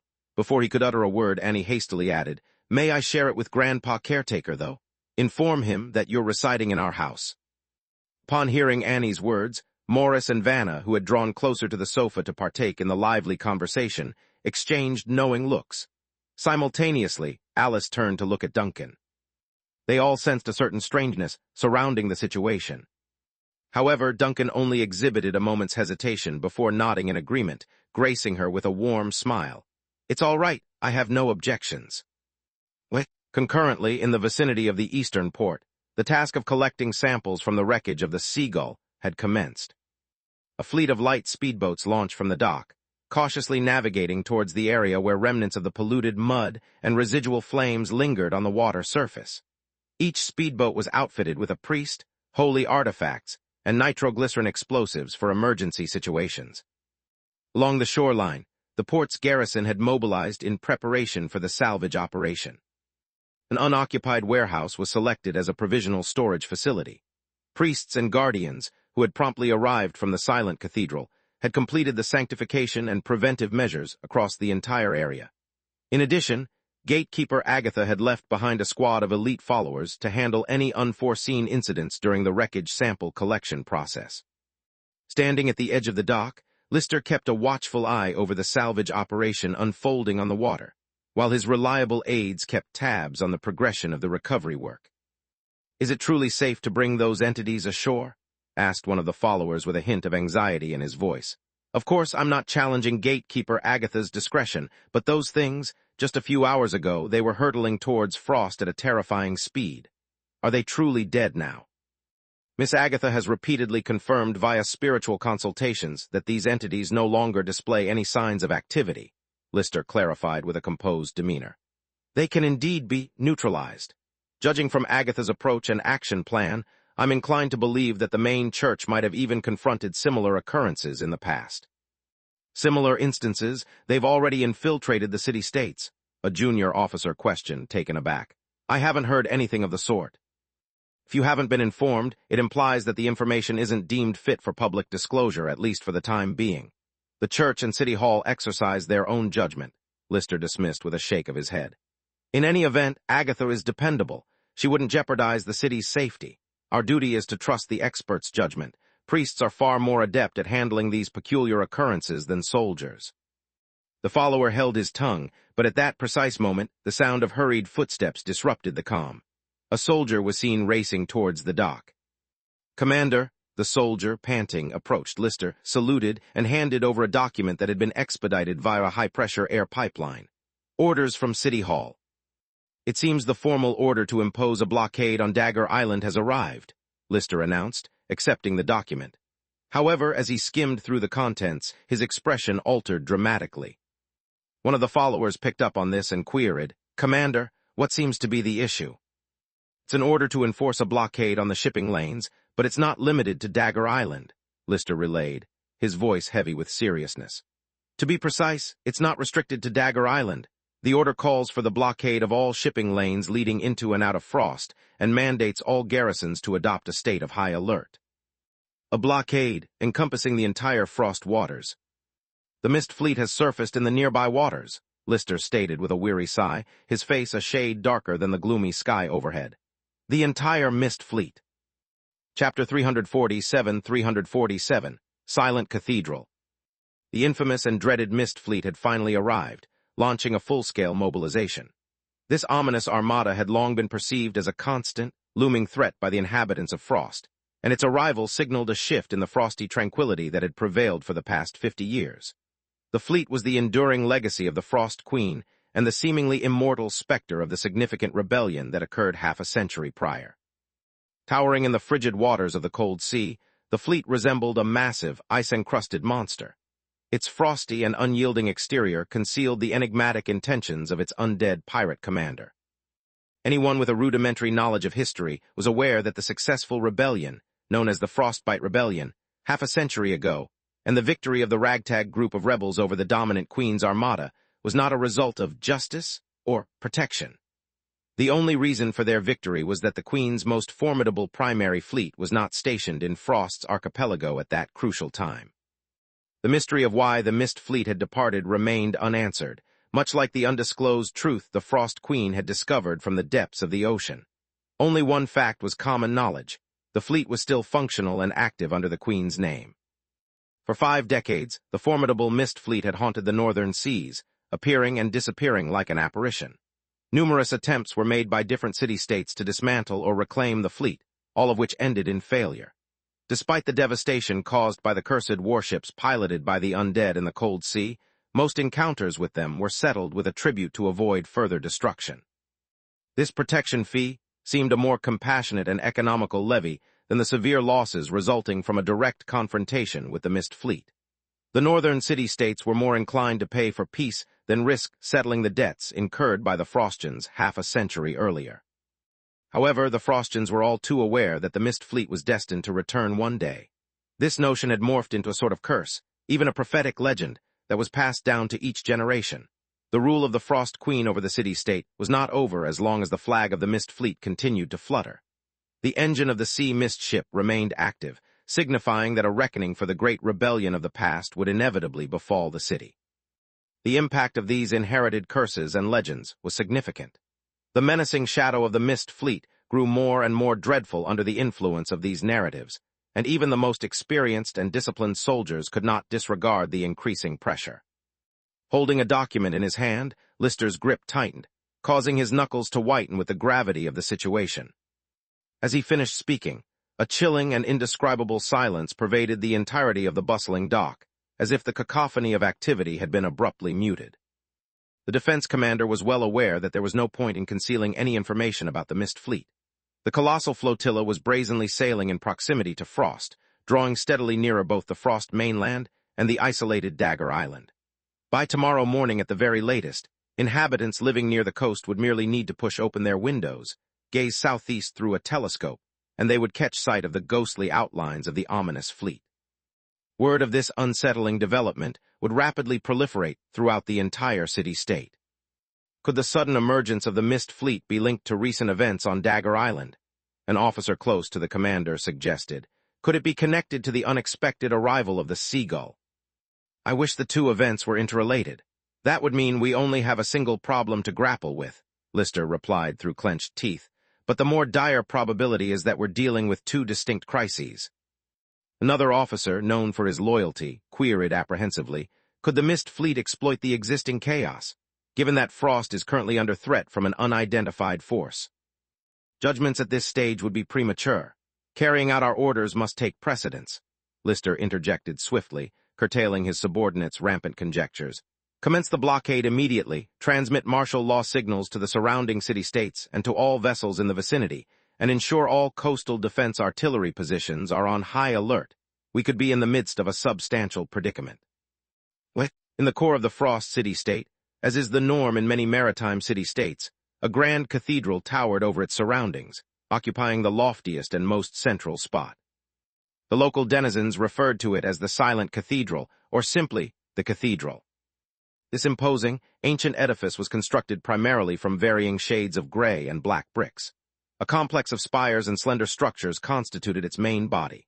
On days when the winter snowfall was particularly heavy, these intricate, overlapping spires created a hazy image against the snowy backdrop, reminiscent of grave markers and obsidian blades shrouded in mist pointed heavenward.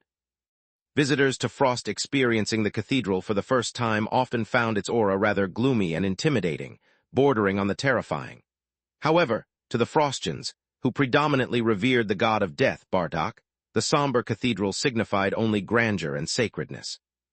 The locals held a belief that the profusion of cathedral spires served as a bridge connecting the realm of the dead and the world of the living. During the days of heavy snow, the envoys of the death god would secrete themselves among these towering spires and rooftops, vigilantly watching over the city-state with their omniscient gaze, guiding the aimlessly wandering souls back to their place of eternal rest. Consequently, the Frostians marked the first day of heavy snowfall as the day of departure for long-lost souls.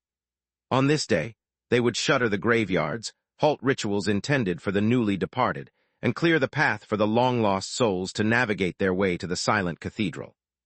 Today was such a day, marked by the relentless onslaught of heavy snowfall. The surrounding burial grounds were shut, and the cathedral became exclusive to the clergy, barring entry to the general populace. As a result, the snow-blanketed paths of the courtyard were unusually silent, so much so that one could distinctly discern the soft sound of snowflakes descending from the tree canopies. Donning a broad-brimmed hat and clad entirely in black, Agatha navigated past the gate of the cathedral's courtyard, proceeded through the audience hall, and journeyed deeper into the hallowed confines, eventually reaching the serene sanctuary of the meditation chapel housing the bishop. In accordance with the religious tradition and planned, Frost also divided the highest ecclesiastical spokesperson's responsibilities into two roles. The gatekeeper was tasked with maintaining the city-state's security and managing worldly matters, while the bishop primarily undertook clerical duties and facilitated communication with higher divine entities. Within the meditation chapel, candles cast their wavering glow from numerous niches densely packed along both walls, the collective illumination from countless such flames rendering the room conspicuously bright. At the far end of the chapel stood an elevated stone platform devoid of statues or seating, hosting only an antique-looking black coffin. This was the residence of the city-state's bishop. Mounting the platform, Agatha cast her gaze downwards and announced, "I have returned." Her words were met with silence from the coffin. After patiently waiting for a few moments, Agatha elevated her voice, "Bishop Ivan, have you been informed about the mist fleet?" Yet the coffin offered no response. Frowning, Agatha cast a sweeping glance around before finally raising her staff to rap on the coffin. "Are you present?" After striking the coffin thrice, a raspy, elderly voice finally emanated from within. "Yes, cease your knocking, exhibit some respect for your elders." Agatha retracted her staff. "Were you slumbering while engrossed in meditation and prayer to the god of death?" "I was so absorbed in my meditation that the voices of the mortal world failed to reach me. Yet your snoring managed to permeate the coffin and resonate in the mortal world." "Ah, was it truly that loud?" Agatha heaved a sigh. "You were undoubtedly asleep, Bishop." The voice inside the coffin abruptly fell awkwardly silent. After a few moments, the stillness was broken by the faint noise of friction as the obsidian coffin lid slid open marginally, revealing only a slim gap. The elderly, grating voice became somewhat more audible. "Your mind is awash with tumult, Agatha. It appears that the situation in the city-state is far from ideal. During my return journey to the cathedral, I was notified of the mist fleet's approach towards the city-state." Agatha spoke deliberately. "I fear this news will soon. The predicament of the mist fleet should be left to the concern of the Navy and the municipal administration. Your priority should be to maintain the equilibrium of the supernatural realm and foster tranquility within the city-state." Ivan Romansov, the Bishop of Frost City-State, stated from within the coffin.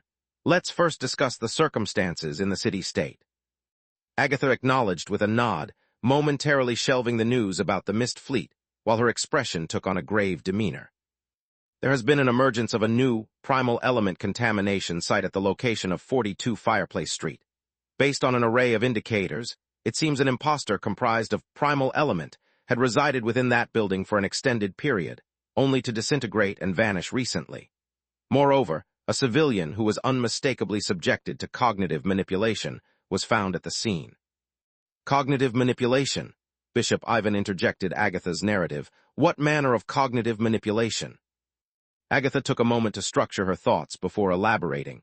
Upon cross-referencing the local residential registry, it was unveiled that the person whom the impostor was impersonating had in fact perished in a shipwreck 6 years prior.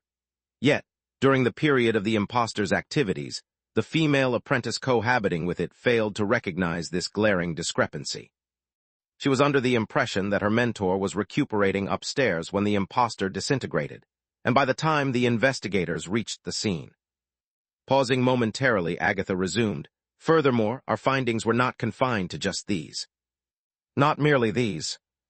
An unidentified third-party force, seemingly possessing tremendous power, appears to be delving into the primal element matter as well. Their warriors eliminated 2 formidable heretical priests in a neighboring alleyway, and their reconnaissance team searched the building prior to the arrival of an elite group of our guardians. Regrettably, we discovered no leads, nor were we able to trace the origins of this third-party entity." The coffin descended into silence, and after an indeterminate duration, Ivan's voice resonated once more. "Is there additional information?" "Yes," Agatha took a gentle breath. "Do you recall the visitor that surfaced in cemetery number 3? Has it manifested itself again?" "Yes, it has reappeared, and not only has it emerged, it also left behind a correspondence of report." Chapter 348, Bishop Ivan's Secret. Agatha gingerly held the dispatch, a seemingly unremarkable piece of parchment slipped inside an envelope made by a local paper mill, inscribed upon with everyday ink. However, the origin of this parcel was far from ordinary, having made its journey from cemetery number 3. If it weren't for her faith in the old guard's inability to toy with her in such a way, Agatha would have questioned whether this missive had actually been transmitted to her by an entity of a higher supernatural order, one that defied human comprehension. She could not detect any spiritual energy radiating from the letter, but after conducting several basic investigative procedures, she verified its otherworldly provenance. A subtle crinkling of fabric resonated from the shadowy recesses of the hefty coffin, and the lid began to creak open, unveiling a distinct, haunting aroma. An entity swathed in bandages, resembling an ancient mummy, gradually arose from the coffin's depths. This spectral figure was none other than Ivan, the Bishop of Frost. Decades prior, a catastrophic event had disfigured his physical body, yet the potent magic of Bardock enabled his spirit to persist. The majority of his existence was spent in the seclusion of the meditation hall's sole coffin, only making appearances in public during significant religious ceremonies. Despite his limited exposure, he remained the most admired and trusted bishop in Frost's history. His deep understanding and significant contributions to the metaphysical field were unquestionable. He ascended from his coffin and accepted the dispatch from Agatha's outstretched hand. His single visible eye, left uncovered by the swathes of bandages, scrutinized the parchment with an intense gaze. He fell into a lengthy silence, causing an eerie quietness to permeate the room. "You," Agatha stammered, attempting to puncture the oppressive silence. "Grant me a moment," the venerable and well-versed bishop requested, his voice muffled and distant. Agatha's impatience eventually took the better of her, and she asked again, "Are you feeling better now?" "Are you certain this is the source?" Bishop Ivan inquired without answering the question, his gaze finally lifting from the letter to meet Agatha's, a hint of bewilderment clouding his yellow-tinted eyes. "Did you?" Agatha, well aware of Ivan's concern, responded promptly. "It seems extraordinarily mundane, yet when I sought to interpret the inscriptions on the parchment through my spiritual lens, I experienced a 15-minute memory lapse."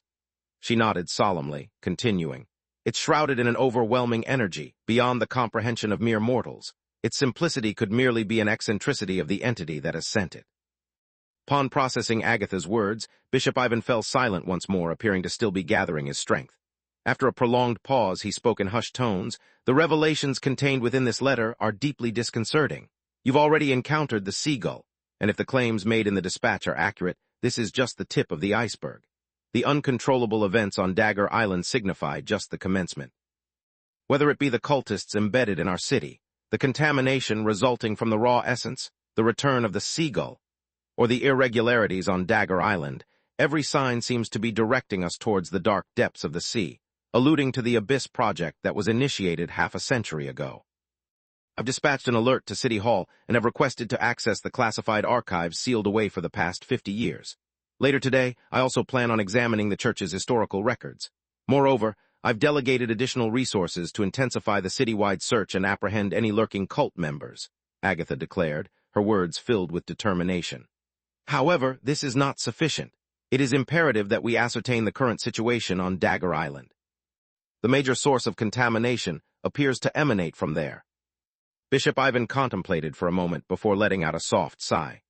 If all the signs indeed lead back to the Abyss Project, then the recent emergence of the Mist Fleet in the vicinity of Frost seems less of a mystery. Agatha furrowed her brow in consternation. Could all these occurrences be part of the Frost Queen's grand scheme from the past?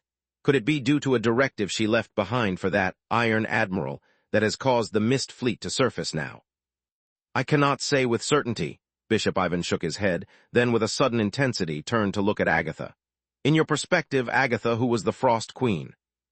Caught off guard by the question, Agatha paused to gather her thoughts before responding. A once great sovereign who, after a short-lived yet glorious reign, was tainted by the abyssal powers of the deep sea and transformed into a perilous, mad queen. Her obstinacy led the erstwhile Frostbite Kingdom into forming ties with the monstrosities lurking in the ocean depths. Even after 50 years, her terrifying plan necessitates being sealed away, hidden from the eyes of the common folk. Her life was a blend of tragedy and danger. Bishop Ivan nodded at her analysis, a conventional response. As a member of the younger generation privy to some classified information from that era, your summary is fairly accurate. He then steered the conversation in a new direction. However, you haven't truly lived through it. Agatha didn't respond, choosing to remain silent, her gaze fixed on the bishop before her. I, on the other hand, have. I was merely 26, serving as an ordinary bishop at a humble chapel in the dock area, you see? That quaint church was situated right next to the Abyss Project testing grounds. I even conducted blessing ceremonies for some of the soldiers and officers. I later discovered that these individuals sought blessings as they were designated to operate the submersibles. As Bishop Ivan narrated his past, his voice took on a nostalgic tone, resembling a small stream flowing from the river of forgotten memories. With each word, he slowly unveiled long-concealed, untold tales hidden beneath his layers of bandages. After the rebels infiltrated the palace, most of the information related to the Abyss Project was classified. The ensuing chaos, triggered by the cliff's collapse at the execution site, resulted in further destruction of valuable records. Thus, even you, a gatekeeper with privileged access, are only privy to the very tip of the iceberg of information. What if I were to reveal to you that on the eve of the City Guard rebellion, the Frost Queen had visited that small church and requested me to conduct a soul-sending ceremony for her? What would your thoughts be? Agatha's eyes grew wide in astonishment. She was labeled the Mad Queen, and truly her actions in her final months could only be described as insanity. She stubbornly drove forward with the project despite it hurtling towards disaster, with individuals disappearing, losing their lives, or succumbing to madness daily.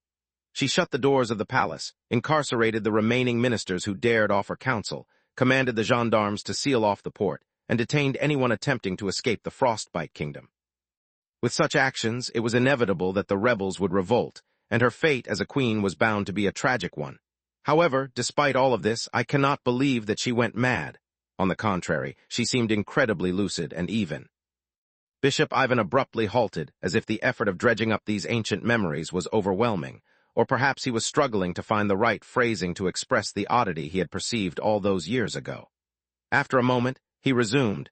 Even amid the chaos, it was as if she was the only one in the city who truly remained awake. Intrigued, Agatha instinctively leaned closer. Why do you say that? She entered the church devoid of any entourage, her gaze lucid, as if she had already accepted her impending fate. She approached the statue of Bardock on her own, lit the incense herself, and then gently patted my shoulder much like this. Bishop Ivan raised his arm, seemingly recreating the encounter from half a century prior. She patted me and said, "Wake up, you're the only one in this city who is truly awake with your eyes wide open. Assist me with something, I'm on the brink of death." Agatha felt her breath hitch suddenly as if caught in a bout of sleep apnea. In the following moment, she instinctively reached up to touch her forehead, feeling her heart thudding violently within her chest. Struggling to digest the revelation, she voiced the confusion foremost in her mind after a few moments of stunned silence. What did she imply by saying you were the only one with your eyes open? I haven't completely unraveled that mystery, Bishop Ivan confessed with a sigh, his voice muffled by his bandages. She told me to awaken, but I was already awake. After that, she offered no explanation and merely instructed me to follow her commands. She lay on the mortuary slab as still as a corpse, and then I performed the rites typically reserved for the deceased. But how can a living person undergo a funeral rite? Agatha gaped in disbelief. Did you actually follow through with the ritual? Certainly, a living person cannot participate in a funeral rite. I simply conducted the entire procedure as she commanded, and naturally, nothing transpired when the ritual was completed. Bishop Ivan shook his head. I assumed the ritual was meaningless, but it appeared that the Frost Queen had accomplished her objective. She departed without further ado, leaving behind a final directive before she exited. One final directive. She instructed me to remain silent about the events of that night, stating that the rebels would surely take my life if they discovered the truth. As she delivered this warning, exactly 24 hours remained until the first city guard launched their attack on the armory. Agatha lapsed into silence, and after a lengthy period of contemplation, she finally murmured, "You never shared any of this with me." "I never disclosed this to anyone," Bishop Ivan said with an air of tranquility. "At the time, I was merely a humble bishop. But subsequently, you rose to the rank of city bishop, and no one could hold you accountable for your actions during that era. This secret. I had resolved to carry this secret to my grave, so why would I unveil it now?" Bishop Ivan raised his gaze, his slightly clouded yellow left eye quietly meeting Agatha's gaze. "I understand the gravity of this revelation. The knowledge that the Queen anticipated the rebels' actions in advance and even faced her impending demise with a calm acceptance could shock many. But aside from its shock factor, it serves no practical purpose. The Abyss Project would remain sealed, and the preservation of the city's stability is paramount to the vast majority of its citizens. The final thoughts or actions of a queen who was executed half a century ago hold little interest for anyone, but there's a more critical reason." Bishop Ivan paused momentarily, then released a soft sigh. "A more pivotal reason, the Abyss Project has concluded. The reign of the Queen has ended, everything has found its resolution, or so I thought, for the past 50 years. Chapter 349. Snow, Fog, and Secrets. In an ancient coffin's dim and confined space, an aged bishop lay swaddled in layers of bandages, reminiscent of an Egyptian mummy from a long past. After years of silence, he finally unveiled a secret that had been closely guarded for 5 long decades. Following his revelation, a period of profound silence engulfed the space, an almost tangible tension hanging in the air until Agatha, unable to bear the quiet any longer, voiced her thoughts. However, it seems evident that this situation is far from over. The old bishop remained quiet, the weight of years apparent in his silence. Undeterred, Agatha pressed further. "In your judgment, do you think the strange incidents happening regularly within the city-state and the ominous shadow cast by Dagger Island are part of the Frost Queen's intricate web of strategies?" "The Queen, she is no deity," began Bishop Ivan, shaking his head with a sense of disbelief. His mind, swirling with fragments of the past, struggled to recall the intricate details of events that occurred 50 years prior. She might have predicted that there would be dissenters seeking to disrupt her perceived reckless actions, but she couldn't have foreseen the events unfolding here half a century later, he confessed, his voice layered with regret and faded memories. "In all honesty, I can't recall with absolute clarity what the Queen uttered to me on that fateful night. During the ritual of soul sending, she appeared to converse with me continually, but you must understand that performing such a ceremony demands unwavering focus, and one must inhale potent incense beforehand, so my recollections are sadly unclear." Taking a brief pause, he spread his hands in a gesture of helplessness. Under normal circumstances, there should be no dialogue between the deceased, lying on the ceremonial platform, and the priest performing the rites concerning the ceremony experience. Agatha was silent, her mind actively processing the information, trying to piece together the puzzle before her. After a moment, she ventured, "Can you expand upon the circumstances of that time? Before the conclusion of the Abyss Project, what else did you witness within that church?" "From what I remember, it was a day of intense snowfall, reminiscent of this year, and for a considerable length of time, the relentless snowfall showed no signs of stopping. The accumulated snow often concealed the roads around the humble chapel, making the boundaries indistinguishable. Many folks slipped and fell," recounted Bishop Ivan in a quiet, slow cadence. His muffled and distant voice drew one's imagination back to that frigid winter half a century ago. Wounded individuals often sought refuge and aid in the church, as the local clinics were already overwhelmed with patients. Back then, the Abyss Project was the source of considerable unease within the city. Unlike today, it was not a topic that was swept under the rug. Even though the core aspect was kept covert, the average citizen was aware of this oceanic exploration project. Thus, individuals frequently visited the church and recounted the unusual phenomena they had observed. "Unusual phenomena?" Agatha interjected, curiosity piqued. Indeed, peculiar occurrences. Some recounted seeing mysterious glimmers emanating from houses long deserted, while others claimed familiar faces of their neighbors abruptly transformed overnight. Some even reported witnessing the graveyard gates creak open under the moonlight, and the dead, interred during daylight, were seen strolling out of the cemetery at night, boldly and without hesitation. Such chilling and uncanny tales were rife, occurring constantly during that time. Naturally, given the city-state's most sinister undertaking was the Abyss Project, people began attributing all these anomalies to it, and eventually, the blame fell on the Frost Queen. People interred in the cemetery boldly emerged, Agatha echoed, listening to the old bishop's tales. Her forehead furrowed in thought as if his words stirred an uncomfortable parallel with the present. And inexplicable lights appearing in abandoned houses, it sounds strikingly similar to. Does bear a striking resemblance to the artificial corpse discovered in Cemetery No. 3 and the eerie room you encountered at 42 Fireplace Street, doesn't it? Interjected the old bishop slowly. But you've seen tangible evidence and even collected what appears to be primal matter. Back then, all we had were scattered rumors.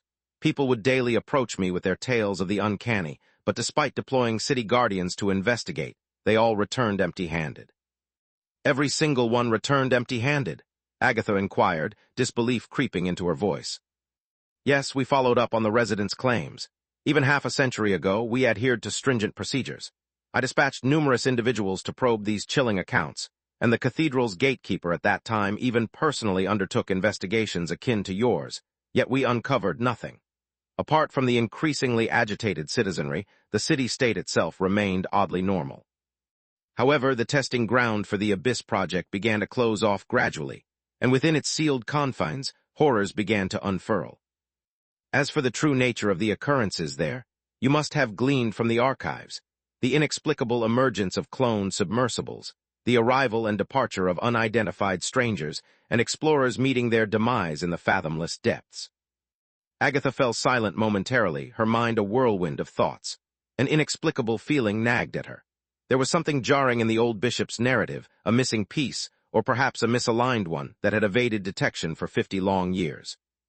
So even though the Abyss Project stirred widespread panic at the time, in reality, all the abnormal incidents were confined within the testing ground, and the city-state, for the most part, carried on as per usual. Despite the citizens being under considerable psychological duress due to the Queen's extreme edicts, the city's operations faced hardships, and people ceaselessly reported strange occurrences.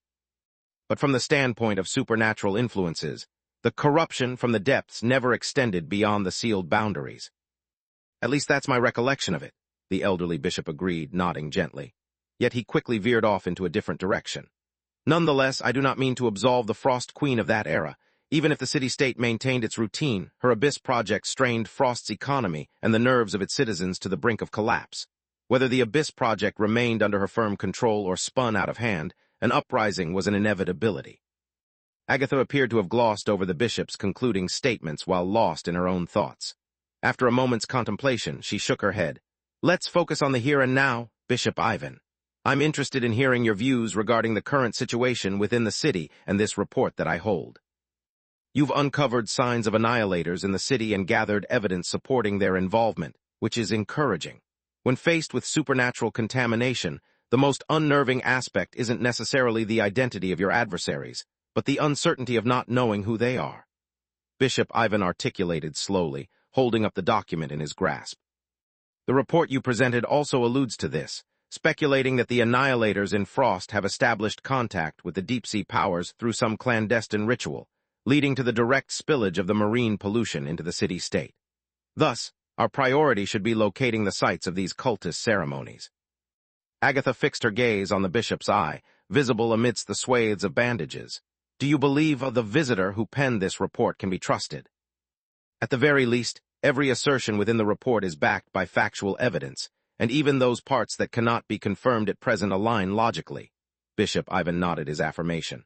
Of course, I can't vouch for the trustworthiness of the writer's existence. The sentiments and viewpoints of higher beings differ vastly from mortal comprehension, thus we can never engage with them through human emotional logic. I can only suggest that when they temporarily display neutrality or amicability, we can cooperate or even proactively collaborate with them.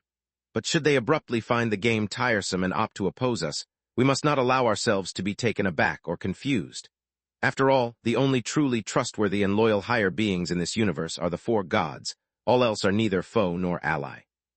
The old bishop's words resonated deeply with the wisdom of 50 long years. Even though their statuses were on par, Agatha felt compelled to offer a respectful nod in acknowledgement. The next time the visitor makes an appearance, I shall endeavor to initiate engagement and gauge their current disposition.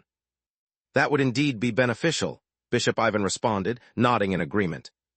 Agatha paused to reflect, her gaze flitting to the document held securely in the aged bishop's grasp. That leaves us now with just one complex problem to unravel. Following her lead, Bishop Ivan's gaze also gravitated towards the report's final section. The entirety of the letter was lucid and comprehensible, save for the final part, which seemed to confound both the cemetery keeper who initially received the correspondence and now Agatha and Bishop Ivan in discerning its underlying implications. The two preeminent representatives of the church's supreme command in the city-state congregated their trio of eyes veiled beneath swathes of bandages, transfixed on the letter's conclusion. The mysterious visitor had encrypted a puzzle into their clandestine message. What could these numerical values signify? Bishop Ivan asked hesitantly. Agatha slowly shook her head. I am equally bewildered. Perhaps we could employ the services of a diviner to infer their significance, or assemble a team of mathematicians and mystics to work in tandem. It could potentially be a cryptic numerical code hinting at the city-state's future. That's a plausible hypothesis. At the fringes of the upper city, adjacent to Fireplace Street, at 44 Oak Street, Duncan stood gazing out of the slender window at the end of the second-floor corridor, transfixed by the encroaching darkness. After a pause, he abruptly swiveled his head, glancing at Vanna, who was lost in a world of her own nearby. Do you reckon they've forwarded the payment by now? Roused from her daydream, Vanna appeared disoriented. What? Drop by the bank for me tomorrow and check if they've processed the payment, Duncan instructed earnestly. In that report, I included an anonymous account number dedicated solely to receiving rewards for my submissions. Vanna in response, what? Chapter 350. See mist surrounding the city. As the dusk gave way to the darkness of the night, a gentle flurry of snow began to whisper down from the heavens. In addition, the ethereal glow emanating from the world's creation bathed the surrounding environment in a chilly luminescence, creating a serene atmosphere that was starkly different from what one would typically experience in planned. Vanna stood by the narrow window as her gaze became lost in the winter tableau outside. After a long moment of silent contemplation, she released a weary sigh. I am convinced that they haven't proceeded with the payment yet, and by now, they have likely assembled a team of experts to decode the secret number you left in the letter. Duncan swiveled his head towards her, his brows furrowed in puzzlement. Is it really such a monumental issue? Turning towards Duncan, Vanna scrutinized her temporary boss with a serious expression. Did you mention in the letter what purpose those numbers served? He replied somewhat confidently, No, but isn't that the usual practice for a report letter? Duncan elaborated. At the conclusion of the report, one simply includes the account number, and the respective city hall will process the payment. That's how it works in planned. I have also heard that many jurisdictions purposefully avoid any remarks before the account number to maintain a sense of discretion and tactfulness. I thought it prudent to follow suit. A long, silent stare was Vanna's response, before she finally let out a resigned sigh. Perceiving her reaction, Duncan pondered for a moment before expressing his doubts, somewhat sheepishly. Is it not quite clear to them? Vanna replied, an undertone of fatigue evident in her voice. As long as you comprehend what you have done, that's satisfactory. The captain lowered his gaze, deep in thought, before hesitantly suggesting, Would it be detrimental if I were to write a second letter now? You should just hope they can decipher the true intention behind the report letter as soon as possible, Vanna replied, rubbing her temples as a sense of exhaustion washed over her. She found it amusing how Captain Duncan, a man of power and fear, had such a peculiar and humorous side to him. Unfazed by Vanna's thoughts, Duncan asked nonchalantly, How did things fare at Annie's house when you took her home today? Vanna promptly responded, Everything at the child's home is normal, with no evidence of any supernatural disturbances. There were no signs of any annihilators or any suspicious individuals in the vicinity. Mrs. Belloni, that is, our current landlady, appears to be. Stop, Duncan interjected, gesturing with his hand. I asked about her home environment and living conditions, not for you to report as if you were investigating heresy. Rein in your professional habits. Vanna was momentarily taken aback. She quickly realized her faux pas and coughed twice to cover her embarrassment. I apologize.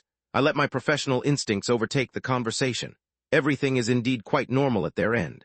I only stayed there for a short while and had a fleeting interaction with Mrs. Belloni, but it was evident that they had managed to move past the haunting shadows of their past after 6 long years. Annie is currently enrolled in a public school within the city-state, and in order to generate some income, Mrs. Belloni rents out rooms. She also undertakes some clerical jobs to supplement their household income. Furthermore, they are, after all, the family of a captain. Just like in other city-states, Frost authorities also look after the dependents of such esteemed personnel.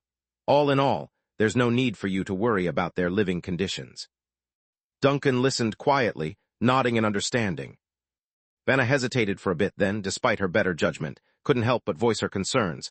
Aren't you worried that Annie might disclose the happenings of this place? Is it really wise? It might not be long before the cemetery caretaker discovers that you are residing openly in the city. If that were to happen, the news would surely be conveyed to the cathedral in no time, raising alarm bells for both the gatekeeper and the bishop. And then what? Duncan asked nonchalantly, his demeanor unaffected. Then there could be some complications, Vanna ventured, her confidence faltering under Duncan's steady gaze. The city authorities might step in. And what form would their interference take? Would they dispatch a team of guardians to apprehend us? Duncan chuckled at the thought. Or would the gatekeeper himself come over for a chat? And why should I be worried about their reactions? Should I fret over my location being disclosed or about potential hostility from the authorities? Duncan shrugged nonchalantly. I didn't bring the vanished here. Vanna opened her mouth to object, but she found herself unable to formulate a counterargument to Duncan's casual dismissal of her concerns. After a lengthy pause, she managed to articulate, I have a sneaking suspicion that you actually find some perverse amusement in this situation. Exactly. Vanna was left speechless. Grin tugged at the corner of Duncan's mouth as he turned his attention back to the mesmerizing vista of the night outside the window. He didn't immediately acknowledge the myriad of emotions playing out on Vanna's face. After a few minutes of silently enjoying the nocturnal panorama, he casually observed, Vanna, I suddenly realize that you're becoming less and less akin to an inquisitor. Shouldn't your primary instinct be to see the city's church and authorities as reliable allies? Vanna's mouth twitched visibly. Words bubbled up within her, aching to be expressed, but in the end she swallowed them all down, choosing to remain silent. Meanwhile, far from the icy clutches of frost, a formidable fleet moved at a measured pace across the expansive, inky expanse of the boundless sea under cover of night. Amidst the cold fog and the ice floes that dotted their path, the fleet maintained a steady, low-speed course.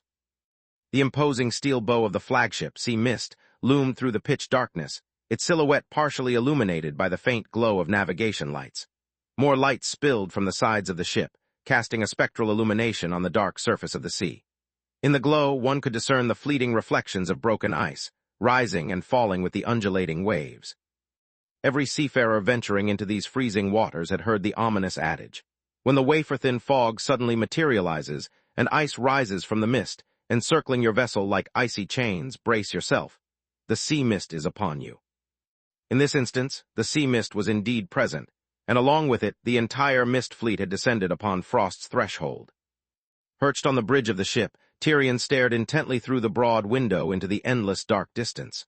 Frost itself was too far away to be seen directly.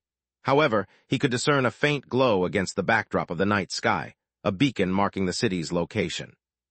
While the Mist Fleet's actual destination was Dagger Island, and Tyrion himself had no plans of setting foot on Frost, the difference was negligible to the anxious inhabitants of Frost, who had been living on edge for the past 50 years. The mere sight of the Iron Admiral's flag on the nearby sea was enough to send a wave of unrest through the city.